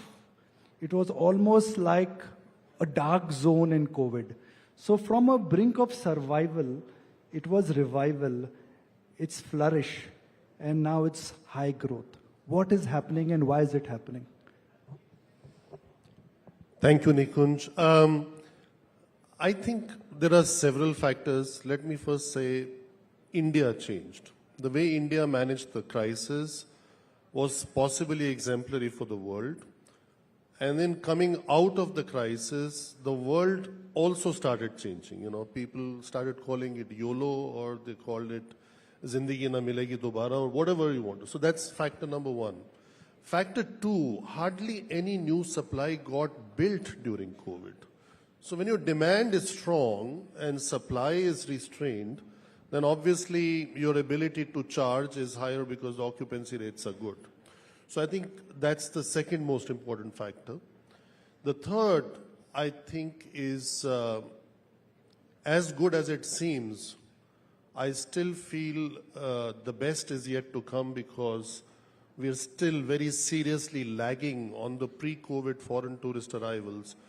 But however they came not in large numbers, but last year events like G20 have done a lot of good for India in positioning India's image and building that soft power. So I think all in all, I think these three factors have contributed very significantly towards the growth of the tourism sector in general, and within that hospitality in particular, because it definitely is benefiting immensely from the growth, and that's a final factor, the growth in infrastructure in the country.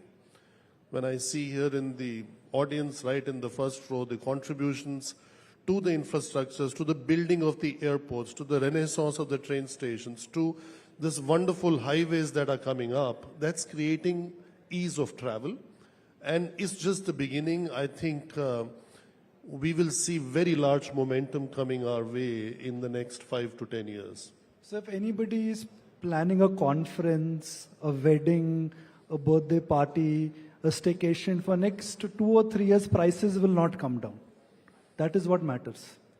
See, the pricing levels are good. They've gone up 40, 50, 60% versus pre-COVID. But I still feel they can go up another 30, 40, 50% because of lack of supply. And that will put us somewhere at 40% of the comparable charges that we have in equivalent cities across the globe. So wonderful rates were achieved in Delhi thanks to your summit, thanks to an event happening in Bharat Mandapam, and that's an example of infrastructure growth. Before, those kind of events in that kind of magnitude were not possible. So I think with Yashobhumi now kicking in, look what's happening in Delhi, look what's happening in Mumbai with Jio. With all over, I think there is a lot that is under preparation and a lot more that will come. Okay. In terms of where the economy is moving, let me put some data points here. FMCG sales are low, car sales are not happening, shoe sales have hit a peak, but hotel sales are still going on. If everybody is feeling the pinch of economic slowdown, why is the hospitality industry or the hotel industry not feeling the pinch? वहीं पर महंगा हो रहा है. देखिए, इतनी बारी मत बोलिए कहीं सच्ची में pinch ना आ जाए. So I think the hospitality, when a country starts to flourish, thrive, becomes number 5, aspiring to be number 4, then wants to be number 3 by 2030. With all those goodies coming in, what's the point if you don't feel good? You don't, what is hotels? It's a place to see and to be seen, right? So you go out to the restaurants, you go to the cruises, you go travel in style, you stay in style, and that is an attribute I would encourage everybody to start getting used to it. Just like you're getting used to higher disposable income, please start getting used to spending money. Especially with us. Okay. This was definitely not the time it was like spending money. ऊपर की वाणी कहते हैं ना, ऊपर की वाणी है. ऊपर देख करके बजर बजाए वाला तो कहीं से. From Indian Hotel, what should we expect in next 3 to 5 years now? Because you've really reinvented the entire chain, which is cumin, ama, moving into low, I would say low hotel, ginger. What we should expect from Indian hotels in next 3 years now? I think we very proudly call ourselves the custodian of Indian hospitality. And it's very important that Indian Hotels, and that's how Jamshedji Tata called the company, when he founded it much before the first Taj Hotel was built in 1903, that we address the needs and wants of all customer segments and all customer touch points in the country. I think we are on a good way there, and from homestays to absolutely super luxury, and I think we'll keep doing fine. When the buzzer comes for the second time, it's an indication for me to step out. And Mr. Chatwal, I'll have to rudely interrupt you there. I think the Prime Minister is about to reach the venue, so we'll have to just wrap it up. But thank you very much, Akesh. You've set the tone that customers should not expect any respite. There'll be a third buzzer on that. A celebratory one, though. But maybe we should have Nikunj as our brand ambassador for Taj. Mr. Puneet Only Chhatwal. then can we expect discounts. That's right. Yes, correct. Always good talking to Mr. Chhatwal. Thank you for that. Well, we now go into silent period, so all of you please take your seats, put your mobile phones on silent, and we're just going to get the room ready for the Prime Minister.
Mic test 1 2 3. Hello, hello.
Good evening, ladies and gentlemen. The Prime Minister is with us this evening.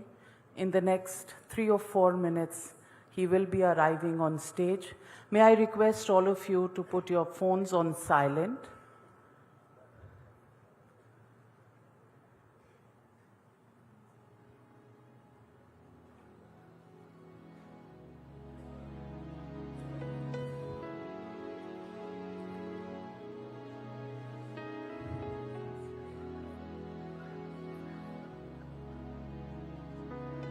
May I request everybody to take their seats?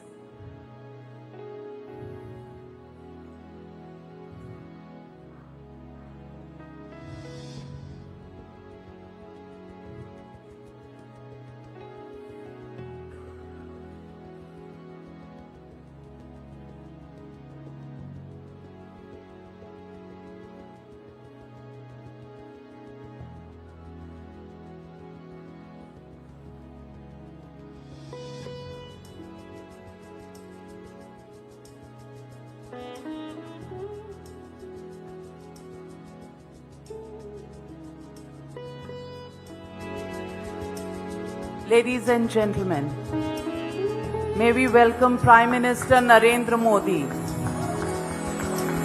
मौका है times group के global business summit का और आज हम लोग ऐसे समय इस समारोह में जब उपस्थित हैं, प्रधानमंत्री नरेंद्र मोदी हमारे बीच में हैं और उनके साथ टाइम्स ग्रुप के मैनेजिंग डायरेक्टर विनीत जैन जी यहाँ आए हैं। प्रधानमंत्री बहुत ही सक्सेसफुल फॉरेन ट्रिप से आए हैं। आर्टिफिशियल इंटेलिजेंस का बड़ा समिट था। प्रधानमंत्री ने भारत की तरफ से चेयरमैन वहां बने थे प्रेसिडेंट मैक्रों के साथ और उसके बाद अमेरिकी दौरा। प्रधानमंत्री का अगर आप देखेंगे स्केड्यूल तो शायद चक्कर आ जाएगा, लेकिन as always it's a pleasure to have him. Global business summit पर प्रधानमंत्री का हमेशा आशीर्वाद रहा है शुरू से अब तक हमेशा, और उन्होंने ट्वीट भी किया है कि इस प्लेटफॉर्म से वो इकोनॉमिक एक्टिविटी को बढ़ावा देते हैं। सबसे पहले मैं आमंत्रित करूंगी हमारे मैनेजिंग डायरेक्टर विनीत जैन जी, उनको फेलिसिटेट करें, आदर से उन्हें एक शॉल प्रस्तुत करें। मिस्टर विनीत जैन।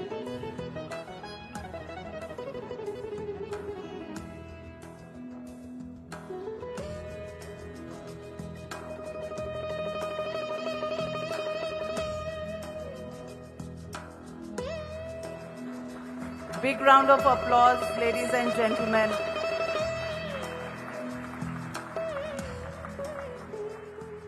और अब मैं आमंत्रित करती हूं Shri Vineet Jain, managing director times group, times network, to please address the audience and welcome the Prime Minister.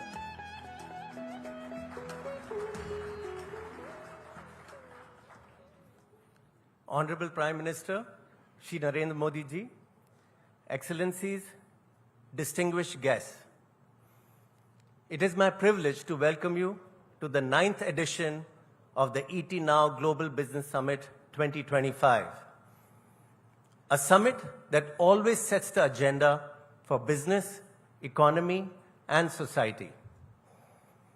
Over the years, this summit has evolved into a confluence of global thought leadership, where ideas are not just exchanged, but are transformed into action. Prime Minister, may I first congratulate you on your landmark visit to the US, which will go a long way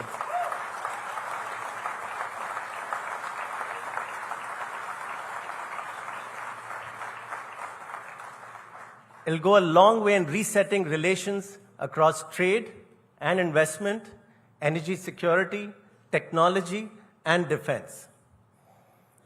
The launch of the US-India Compact for the 21st century will indeed catalyze opportunities for military partnership, accelerated commerce, and technology.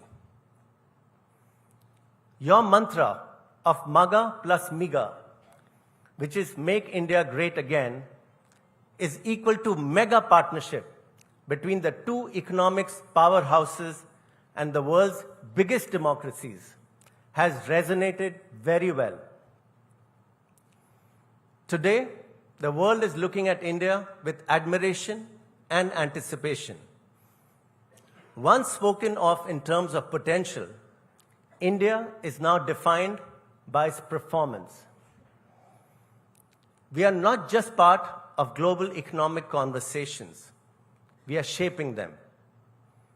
India's economic rise is not just a national milestone, but a global force in motion. We stand at a critical inflection point in our history. The global economic order is undergoing rapid recalibration. The rules of the game are changing, and those who evolve, emerge, and expand will define the future. This is also the theme at ET Now GBS this year. Evolve, emerge, expand. In fact, Honorable Prime Minister, at the recent AI Summit in Paris, you had showcased India's commitment to being at the forefront of innovation, underlining the immense potential of AI to drive economic growth and transform industries. After that, in Washington, you and President Trump have announced the launch of the US-India Trust Initiative to promote the application of critical and emerging technologies across many sectors. The central pillar for this is the US-India roadmap on accelerating AI infrastructure by the end of the year.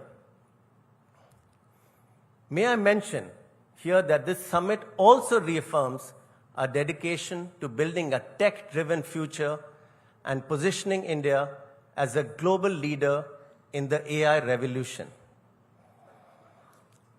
The Bharat we see today is a result of a decade of economic decisions and transformative policy making. This comes from Prime Minister's vision that has positioned our country not just as a participant in global affairs, but as a leader shaping them.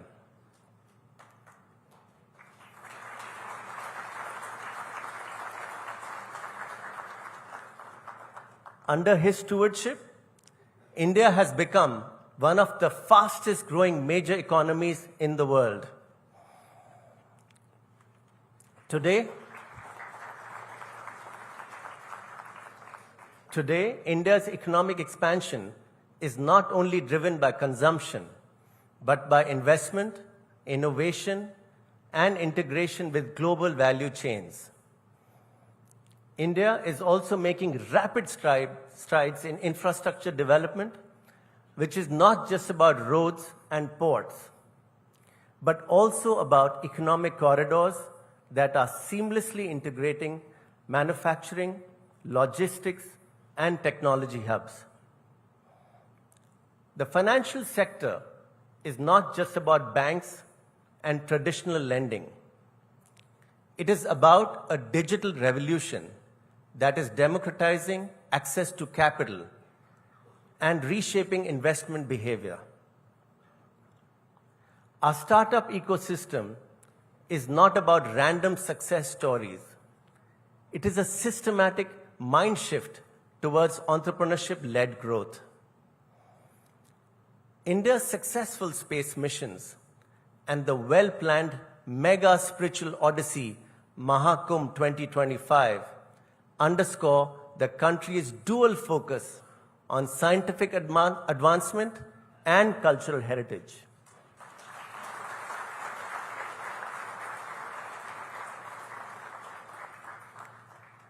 The world is in transition.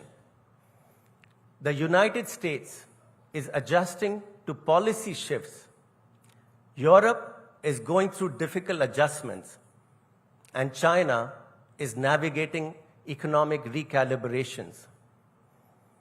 Against this backdrop, India offers what few other major economies can: high growth, macroeconomic stability, and a thriving investment climate. Today, major MNCs are not just looking at India as a market, but as a key partner in their global growth strategies. Supply chain realignments are creating an opportunity for India to emerge as a serious alternative in global manufacturing, thanks to the government's policies such as the PLI scheme for electronics and smartphones, PM Gati Shakti, National Logistics Policy, and many others. Technology is another arena where India is making rapid strides.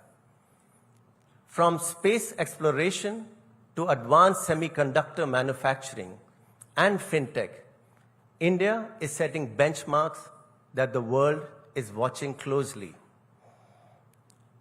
India's fintech revolution, led by UPI processing over 70 billion transactions annually, has become a global case study in financial inclusion. Honorable Prime Minister, the India we see today is the outcome of a decade of transformative leadership. The policies you have championed, Make in India, AI in India, Digital India, Startup India, Khelo India, have turned aspirations into reality, laying the foundation for a country that is no longer just participating in global shifts, but defining them.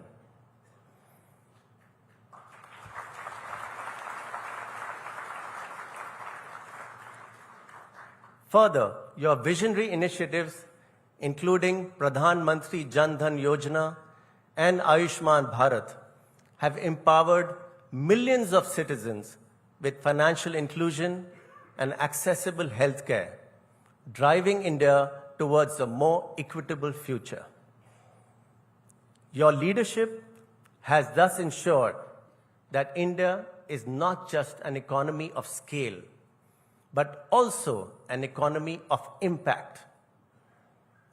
The world today looks at India not merely as a market, but as a creator of opportunity, a hub of innovation, and a key pillar of global economic stability that is shaping the future. I must stress here that this transformation is not just about policies. It is also about people. It is about an entrepreneurial spirit that has been unlocked right across, from startups in Bengaluru to manufacturing hubs in Gujarat, from fintech disruptors in Mumbai to AI pioneers in Hyderabad. Honorable Pradhan Mantri Ji, as we embark on this journey of economic transformation, we look to you and your vision to propel India into an era of unparalleled growth and global influence. Your address here today is not just a keynote speech. It is a statement of purpose, a roadmap for India's ascent, a vision that will inspire businesses, investors, and policymakers to make India into a $30 trillion economy.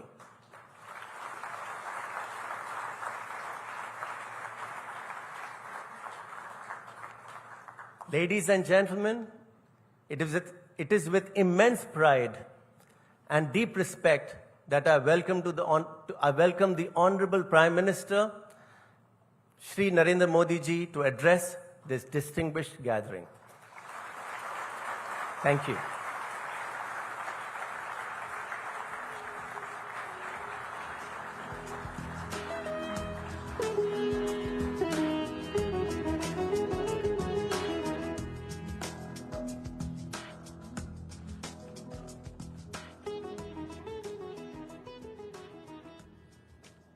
Shri Vineet Jain ji, industry leaders, CEOs, अन्य सभी वरिष्ठ महानुभाव, देवी और सज्जनों, आप सबको नमस्कार।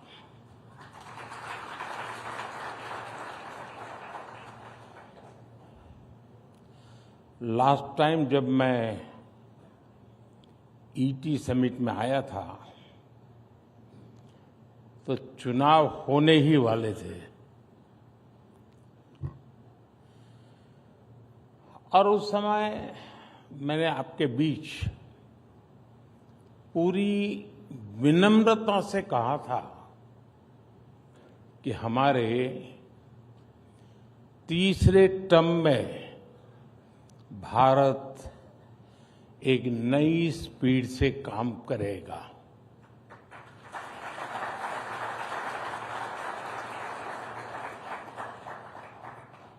मुझे संतोष है कि ये स्पीड आज दिख भी रही है और देश इसको समर्थन भी दे रहा है। नई सरकार बनने के बाद देश के अनेक राज्यों में बीजेपी एनडीए को जनता का आशीर्वाद लगातार मिल रहा है। जून में ओडिशा के लोगों ने विकसित भारत के संकल्प को गति दी, फिर हरियाणा के लोगों ने समर्थन किया और अब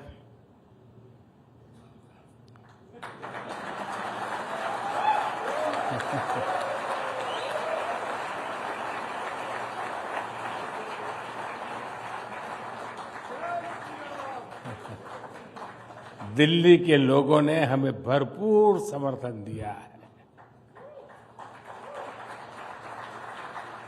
ये एक एक्नॉलेजमेंट है कि देश की जनता आज किस तरह विकसित भारत के लक्ष्य के लिए कंधे से कंधा मिलाकर चल रही है। साथियों, जैसा आपने भी उल्लेख किया, मैं भी कल रात ही अमेरिका और फ्रांस की अपनी यात्रा से लौटा हूं। आज दुनिया के बड़े देश हो, दुनिया के बड़े मंच हो, भारत को लेकर जिस विश्वास से भरे हुए हैं, ये पहले कभी नहीं था।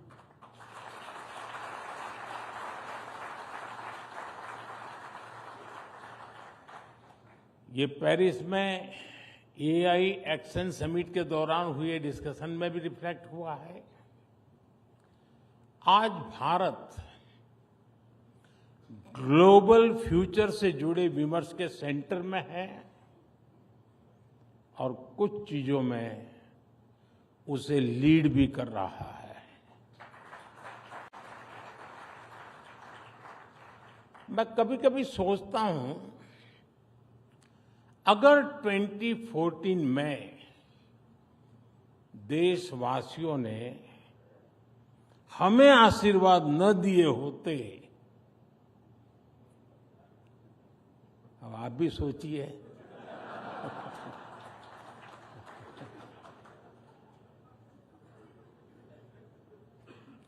भारत में रिफॉर्म्स की एक नई क्रांति शुरू होती,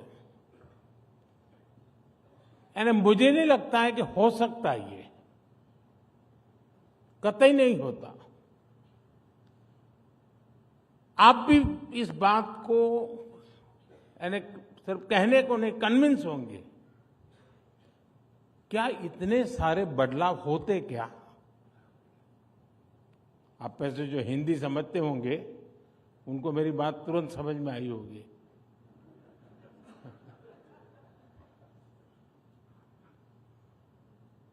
देश तो पहले भी चल रहा था। कांग्रेस स्पीड ऑफ डेवलपमेंट और कांग्रेस स्पीड ऑफ करप्शन, ये दोनों चीजें देश देख रहा था। अगर वही जारी रहता तो क्या होता। देश का एक अहम टाइम पीरियड बर्बाद हो जाता। 2014 में तो कांग्रेस सरकार ये लक्ष्य लेकर चल रही थी कि 2044, यानी 2014 में वो सोचते थे और उनका डिक्लेयर्ड टारगेट था कि 2044 तक भारत को 11th से 3rd लार्जेस्ट इकोनॉमी बनाएंगे। 2044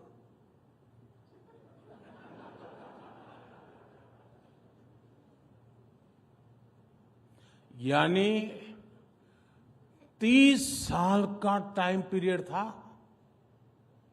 ये था कांग्रेस का स्पीड ऑफ डेवलपमेंट। और विकसित भारत का स्पीड ऑफ डेवलपमेंट क्या होता है, ये भी आप देख रहे हैं। सिर्फ एक दशक में भारत टॉप 5 इकोनॉमी में आ गया।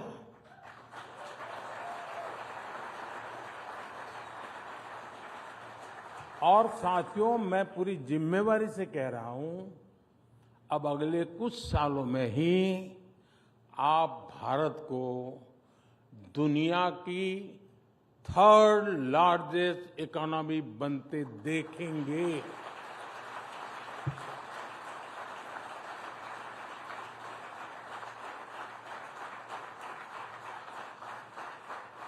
अब हिसाब लगाइए, 2044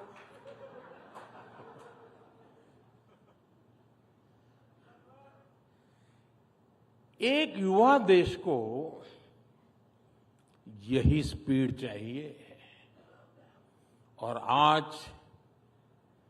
इसी स्पीड से भारत चल रहा है। साथियों, पहले की सरकारें रिफॉर्म से बचती रही और ये बात भूलना नहीं चाहिए। ये ईटी वाले भुला देते हैं, नहीं मैं याद कराता हूं। जिस रिफॉर्म के गाजे बाजे हो रहे हैं ना, वो बिकॉज ऑफ कंपल्सन था, कन्विक्शन से नहीं था। आज हिंदुस्तान जो रिफॉर्म कर रहा है वो कन्विक्शन से कर रहा है।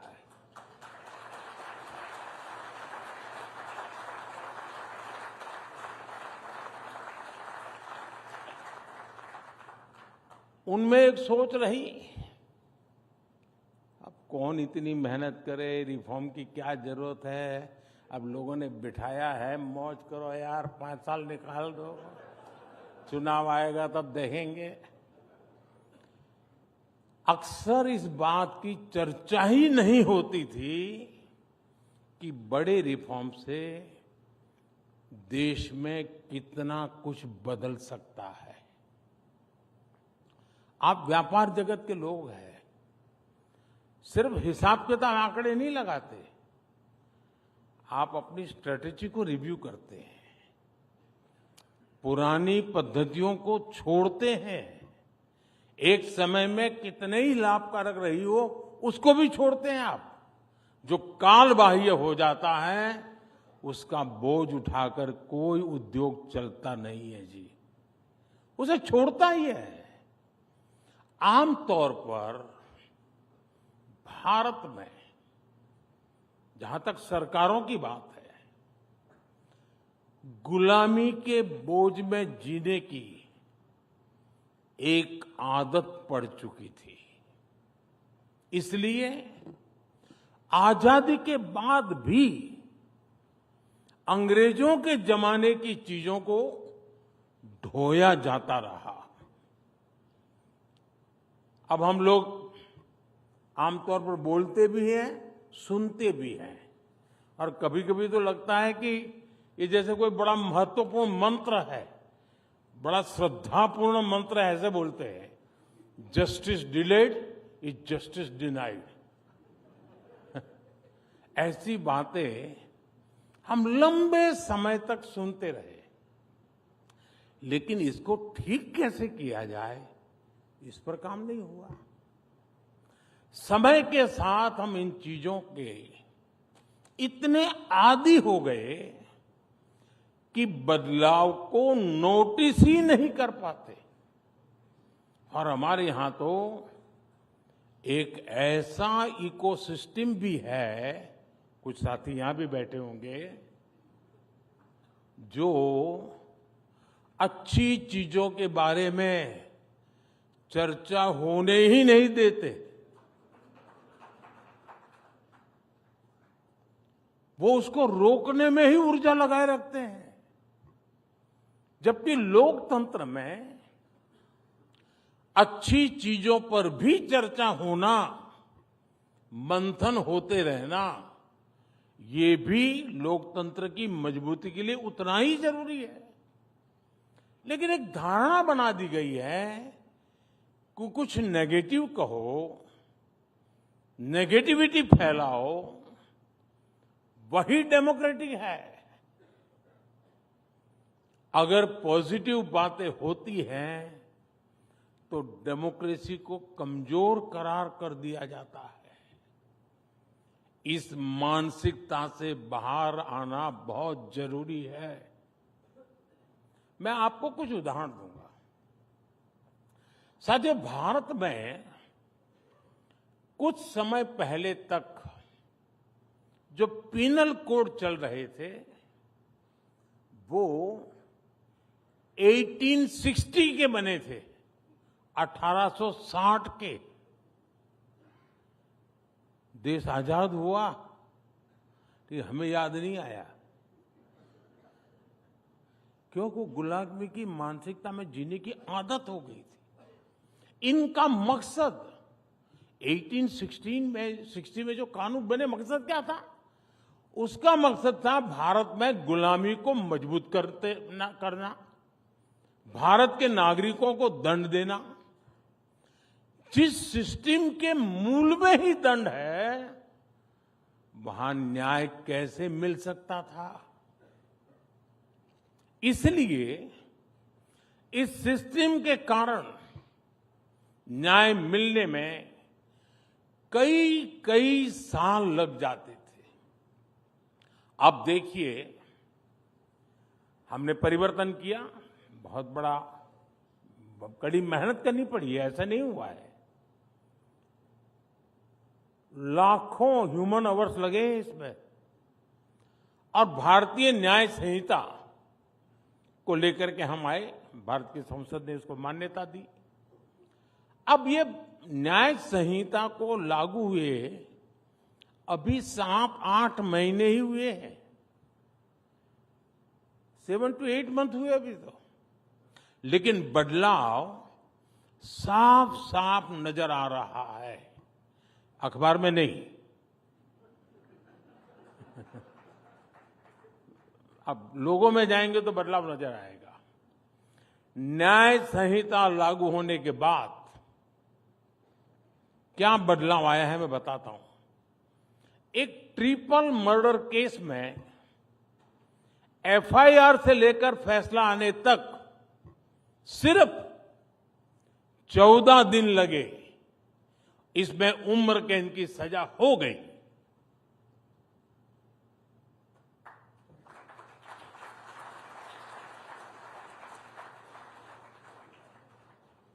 एक स्थान पर एक नाबालिग की हत्या के केस को 20 दिन में अंतिम परिणाम तक पहुंचाया गया। गुजरात में गैंगरेप के एक मामले में 9 अक्टूबर को केस दर्ज हुआ। 26 अक्टूबर को चार्जशीट भी दाखिल हो गई और आज 15 फरवरी को ही कोर्ट ने आरोपियों को दोषी करार दे दिया।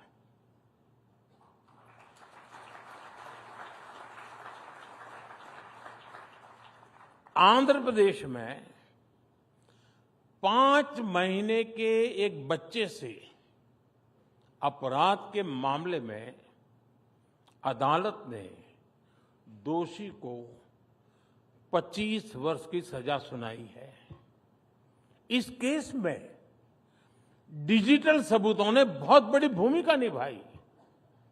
एक और मामले में रेप और मर्डर के आरोपी की तलाश में ई प्रिजन मॉड्यूल से बड़ी मदद मिली।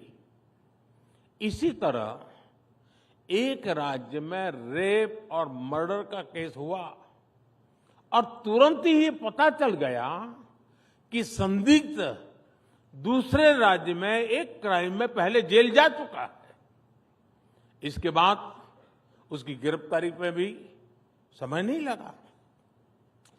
ऐसे अनेक मामले में गिना सकता हूं जिसमें आज लोगों को तेजी से न्याय मिलने लगा है। साथियों, ऐसा ही एक बड़ा रिफॉर्म प्रॉपर्टी राइट्स को लेकर हुआ है। यूएन की एक स्टडी में किसी देश के लोगों के पास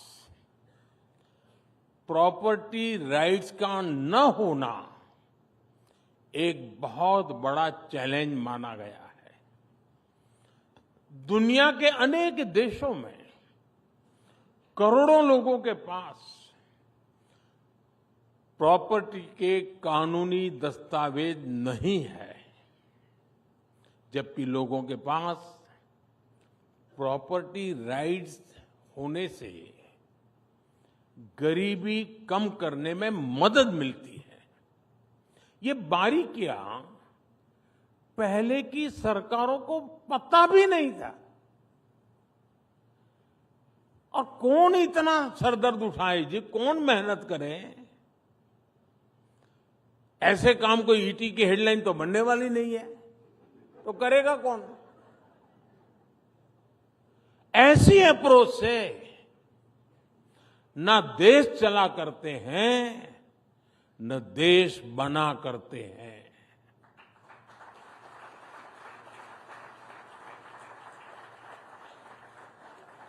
और इसलिए हमने स्वामित्व योजना की शुरुआत की। स्वामित्व योजना के तहत देश के 3 लाख से ज्यादा गांवों का ड्रोन सर्वे किया गया। 2.25 करोड़ से ज्यादा लोगों को प्रॉपर्टी कार्ड दिए गए। और मैं ईटी को एक हेडलाइन आज दे रहा हूं। स्वामित्व लिखना जरा ईटी के लिए तकलीफ वाला है, लेकिन फिर भी वो तो आदत से हो जाएगा। स्वामित्व योजना की वजह से देश के ग्रामीण क्षेत्र में अब तक 100 लाख करोड़ रुपए की प्रॉपर्टी की वैल्यू अनलॉक हुई है।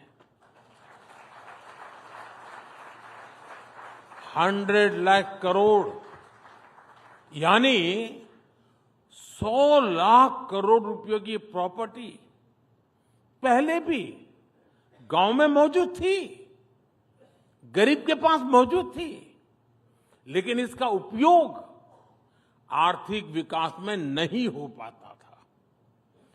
प्रॉपर्टी के राइट्स न होने से गांव के लोगों को बैंक से लोन नहीं मिल पाता था।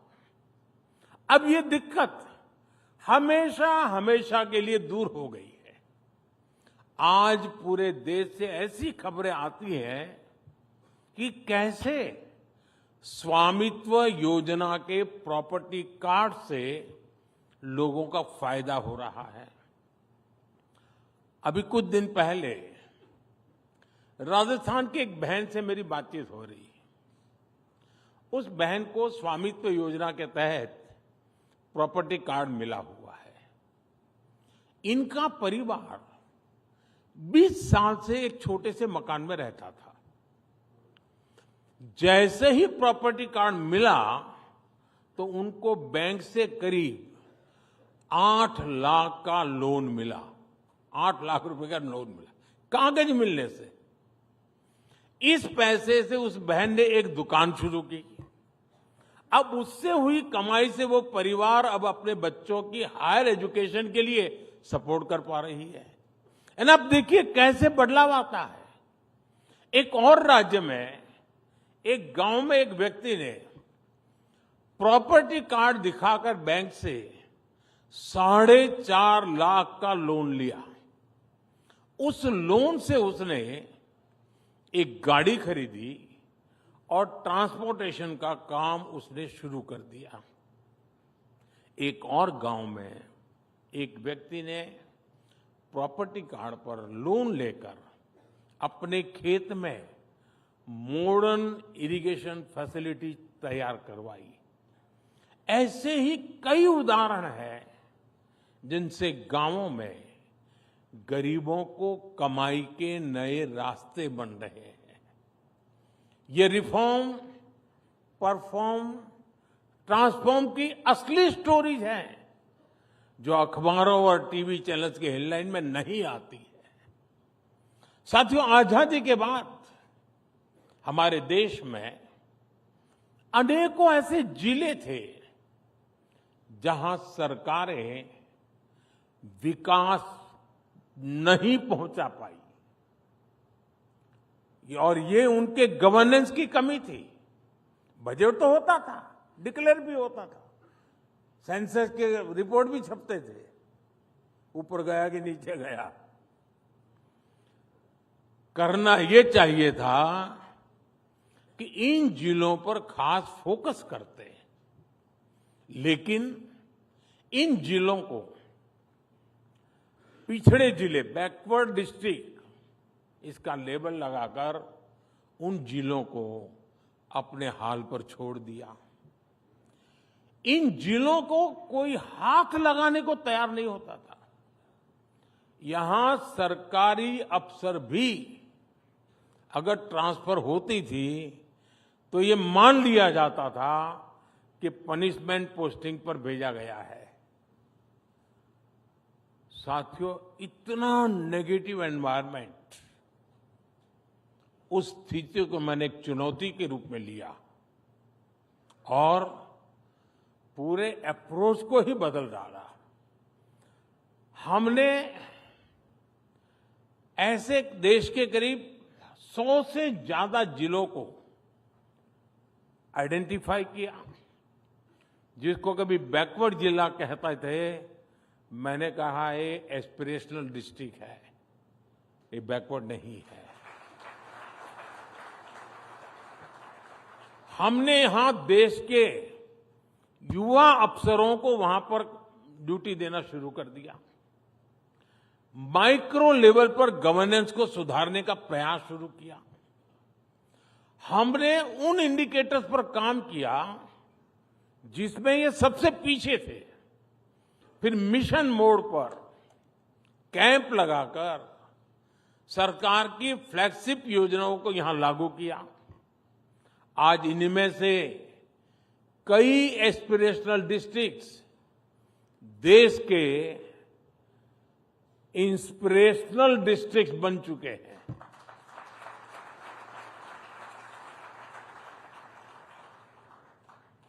साल 2018 में, 2018 में असम के, मैं उन जो एस्पिरेशनल डिस्ट्रिक्ट जिसको मैं कहता हूं, जिसको पहले की सरकार बैकवर्ड कहती थी, मैं उनका ही जिक्र करना चाहता हूं। असम के बारपेटा जिले में सिर्फ 26% एलिमेंट्री स्कूलों में ही सही स्टूडेंट टू टीचर्स रेशियो था ओनली 26%। आज उस डिस्ट्रिक्ट में 100% स्कूलों में स्टूडेंट टीचर रेशियो आवश्यकता के अनुसार हो गया। बिहार के बेगूसराय जिले में सप्लीमेंट्री न्यूट्रिशन लेने वाली गर्भवती महिलाओं की संख्या ओनली 21% थी। बजट नहीं था, ऐसा नहीं था, बजट तो था, ओनली 21%। उसी प्रकार से यूपी के चंदौली जिले में ये 14% थी। आज दोनों जिलों में ये 100% हो चुकी है। इसी तरह बच्चों के 100% टीकाकरण के अभियान में भी कई जिले बेहतरीन प्रदर्शन कर रहे हैं। यूपी के श्रावस्ती में 49% से बढ़कर 86%, तो तमिलनाडु के रामनाथपुरम में 67% से बढ़कर 93% हम पहुंचे हैं। ऐसी ही सफलताओं को देखते हुए ही अब देश के हम फिर ये एक प्रयोग बहुत सफल रहा, ग्रास रूट लेवल पर परिवर्तन लाने का प्रयास सफल रहा। तो जैसे पहले हमने 100 करीब एस्पिरेशनल डिस्ट्रिक्ट आइडेंटिफाई किए, अब हम एक स्टेज नीचे जाकर के 500 ब्लॉक्स, उनको हमने एस्पिरेशनल ब्लॉक घोषित किया है और वहां हम बिल्कुल फोकस वे में तेजी से काम कर रहे हैं। अब आप कल्पना कर सकते हैं हिंदुस्तान के 500 ब्लॉक्स, उसकी बेसिक बदलाव आएगा, मतलब देश के सारे पैरामीटर बदल जाते हैं। साथियों, यहां बहुत बड़ी संख्या में इंडस्ट्री लीडर्स बैठे हैं। आपने कई दशक देखे हैं, दशकों से आप बिजनेस में हैं। भारत में बिजनेस का माहौल कैसा होना चाहिए, ये अक्सर आपकी विश लिस्ट का हिस्सा हुआ करता था। सोचिए कि हम 10 साल पहले कहां थे और आज कहां हैं। एक दशक पहले भारत के बैंक भारी संकट से गुजर रहे थे। हमारा बैंकिंग सिस्टम फ्रेजाइल था। करोड़ों भारतीय बैंकिंग सिस्टम से बाहर थे। और अभी विनीत जी ने जनधन अकाउंट की चर्चा भी की। भारत दुनिया के उन देशों में से एक था जहां एक्सेस टू क्रेडिट सबसे मुश्किल था। साथियों, हमने बैंकिंग सेक्टर को मजबूत करने के लिए अलग अलग स्तर पर एक साथ काम किया। Banking the unbanked, securing the unsecured, funding the unfunded, ये हमारी स्ट्रेटेजी रही। 10 साल पहले ये तर्क दिया जाता था कि देश में बैंक ब्रांच नहीं है तो कैसे फाइनेंशियल इंक्लूजन होगा। आज देश के करीब हर गांव के 5 किलोमीटर के दायरे में कोई बैंक ब्रांच या बैंकिंग कॉरेस्पॉन्डेंट मौजूद है। एक्सेस टू क्रेडिट कैसे बढ़ा, इसका एक उदाहरण मुद्रा योजना है। करीब 32 लाख करोड़ रुपए उन लोगों तक पहुंचे हैं जिनको बैंकों की पुरानी व्यवस्था के तहत लोन मिल ही नहीं सकता था। ये कितना बड़ा परिवर्तन हुआ है। एमएसएमईज के लिए लोन मिलना आज बहुत आसान हुआ है। आज रेहड़ी पटरी ठेले वालों तक को हमने आसान लोन से जोड़ा है। किसानों को मिलने वाला लोन भी 2 गुने से अधिक किया है। हम बहुत बड़ी संख्या में लोन दे रहे हैं, बड़े अमाउंट में लोन दे रहे हैं और साथ ही हमारे बैंकों का प्रॉफिट भी बढ़ रहा है। 10 साल पहले तक इकोनॉमिक टाइम्स ही बैंकों के रिकॉर्ड घोटाले की खबरें छापता था। रिकॉर्ड एनपीएस पर चिंता जताने वाले एडिटोरियल छपते थे। आज आपके अखबार में क्या छप रहा है? अप्रैल से दिसंबर तक सरकारी बैंकों ने 1.25 लाख करोड़ रुपए से अधिक का रिकॉर्ड प्रॉफिट दर्ज किया है।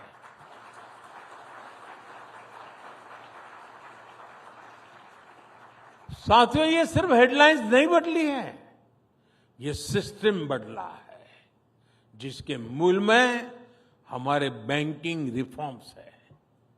ये दिखाता है कि हमारी इकोनॉमी के पिलर्स कितने मजबूत हो रहे हैं। साथियों, बीते दशक में हमने फियर ऑफ बिजनेस को ईज ऑफ डूइंग बिजनेस में बदला है। जीएसटी के कारण देश में जो सिंगल लार्ज मार्केट की व्यवस्था बनी है, उससे भी इंडस्ट्री को बहुत फायदा मिल रहा है। बीते दशक में इंफ्रास्ट्रक्चर में भी अभूतपूर्व विकास हुआ है। इससे देश में लॉजिस्टिक कॉस्ट घट रही है, एफिशिएंसी बढ़ रही है। हमने सैकड़ों कंप्लायंसेस खत्म किए और अब जन विश्वास 2.0 से और भी कंप्लायंसेस को कम कर रहे हैं। समाज में, और ये मेरा कन्विक्शन है, सरकार का दखल और कम हो, इसके लिए सरकार एक डीरेगुलेशन कमीशन भी बनाने जा रही है।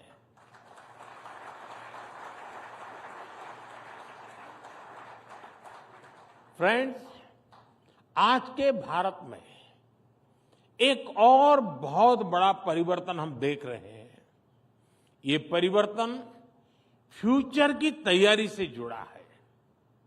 जब दुनिया में पहली औद्योगिक क्रांति शुरू हुई, तो भारत में गुलामी की जकड़न मजबूत होती जा रही थी।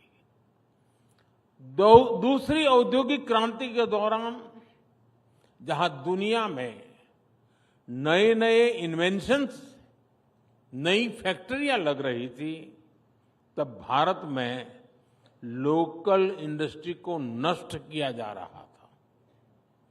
भारत से रॉ मटेरियल बाहर ले जाया जा रहा था।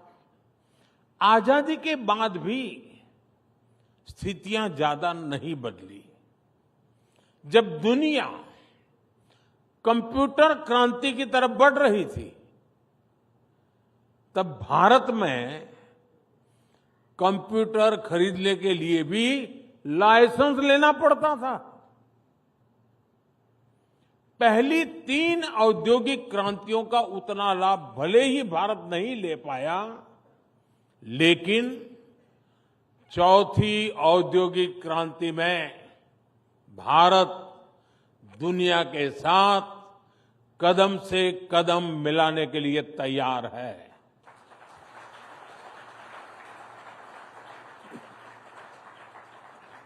साथियों, विकसित भारत की यात्रा में हमारी सरकार प्राइवेट सेक्टर को बहुत अहम सहभागी मानती है। सरकार ने बहुत सारे नए सेक्टर्स को प्राइवेट सेक्टर के लिए खोल दिया है, जैसे स्पेस सेक्टर। आज बहुत सारे नौजवान, बहुत सारे स्टार्टअप्स इस स्पेस सेक्टर में बड़ा योगदान दे रहे हैं। ऐसे ही ड्रोन सेक्टर कुछ समय पहले तक लोगों के लिए क्लोज था। आज इस सेक्टर में यूथ के लिए बहुत सारा स्कोप दिख रहा है। प्राइवेट फर्म्स के लिए कॉमर्शियल कोल माइनिंग का क्षेत्र खोला गया है। ऑक्शंस को प्राइवेट कंपनियों के लिए लिबरलाइज किया गया है। देश के रिन्यूएबल एनर्जी अचीवमेंट में हमारे प्राइवेट सेक्टर की बहुत बड़ी भूमिका है। और अब पावर डिस्ट्रीब्यूशन सेक्टर में भी हम प्राइवेट सेक्टर को आगे बढ़ा रहे हैं ताकि इसमें और एफिशिएंसी आए। हमारे इस बार के बजट में भी एक बहुत बड़ा बदलाव हुआ है। हमने यानी पहले कोई ये बोलने की हिम्मत नहीं करता था, हमने न्यूक्लियर सेक्टर को भी प्राइवेट पार्टिसिपेशन के लिए खोल दिया है। साथियों, आज हमारी पॉलिटिक्स भी परफॉर्मेंस ओरिएंटेड हो चुकी है। अब भारत की जनता ने 2 टूक कह दिया है, टिकेगा वही जो जमीन से जुड़ा रहेगा, जमीन पर रिजल्ट लाकर दिखाएगा। सरकार को लोगों की समस्याओं के प्रति संवेदनशील होना बहुत जरूरी है, उसकी पहली आवश्यकता है। हमसे पहले जिन पर पॉलिसी मेकिंग का जिम्मा था, उनमें संवेदनशीलता शायद बहुत आखिर में नजर आती थी, इच्छा शक्ति भी बहुत आखिर में नजर आती थी। हमारी सरकार ने संवेदनशीलता के साथ लोगों की समस्याओं को समझा, जोश और जुनून के साथ उन्हें सुलझाने के लिए जरूरी कदम उठाए। आज दुनिया की तमाम स्टडीज बताती है कि बीते दशक में जो बेसिक सुविधाएं देशवासियों को मिली है, जिस तरह वो एम्पावर हुए हैं, उसके कारण ही सिर्फ 10 साल में 25 करोड़ भारतीय गरीबी से बाहर निकल आए हैं। इतना बड़ा वर्ग नियो मिडिल क्लास का हिस्सा बन गया। ये नियो मिडिल क्लास अब अपनी पहला 2 व्हीलर, अपनी पहली कार, अपना पहला घर खरीदने के सपने देख रहा है। मिडिल क्लास को सपोर्ट करने के लिए इस वर्ष के बजट में भी हमने 0 टैक्स की सीमा को 7 लाख से बढ़ाकर 12 लाख किया है।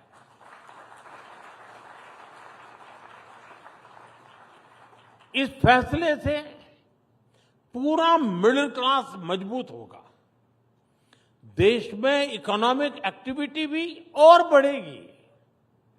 ये प्रोएक्टिव सरकार के साथ ही एक सेंसिटिव सरकार की वजह से ही संभव हो पाया। साथियों, विकसित भारत की असली नींव विश्वास है, ट्रस्ट है। हर देशवासी, हर सरकार, हर बिजनेस लीडर में ये एलिमेंट होना बहुत जरूरी है। सरकार अपनी तरफ से देशवासियों में विश्वास बढ़ाने के लिए पूरी शक्ति से काम कर रही है। हम इनोवेटर्स को भी एक ऐसे माहौल का विश्वास दे रहे हैं जिस पर वो अपने आइडियाज को इंक्यूबेट कर सकते हैं। हम बिजनेस को भी पॉलिसीज के स्टेबल और सपोर्टिव रहने का विश्वास दे रहे हैं। मुझे उम्मीद है कि ईटी की ये समिट इस विश्वास को और मजबूती देगी। इन्हीं शब्दों के साथ मैं अपनी बात समाप्त करता हूं। एक बार फिर आप सभी को अपनी शुभकामनाएं देता हूं। बहुत बहुत धन्यवाद।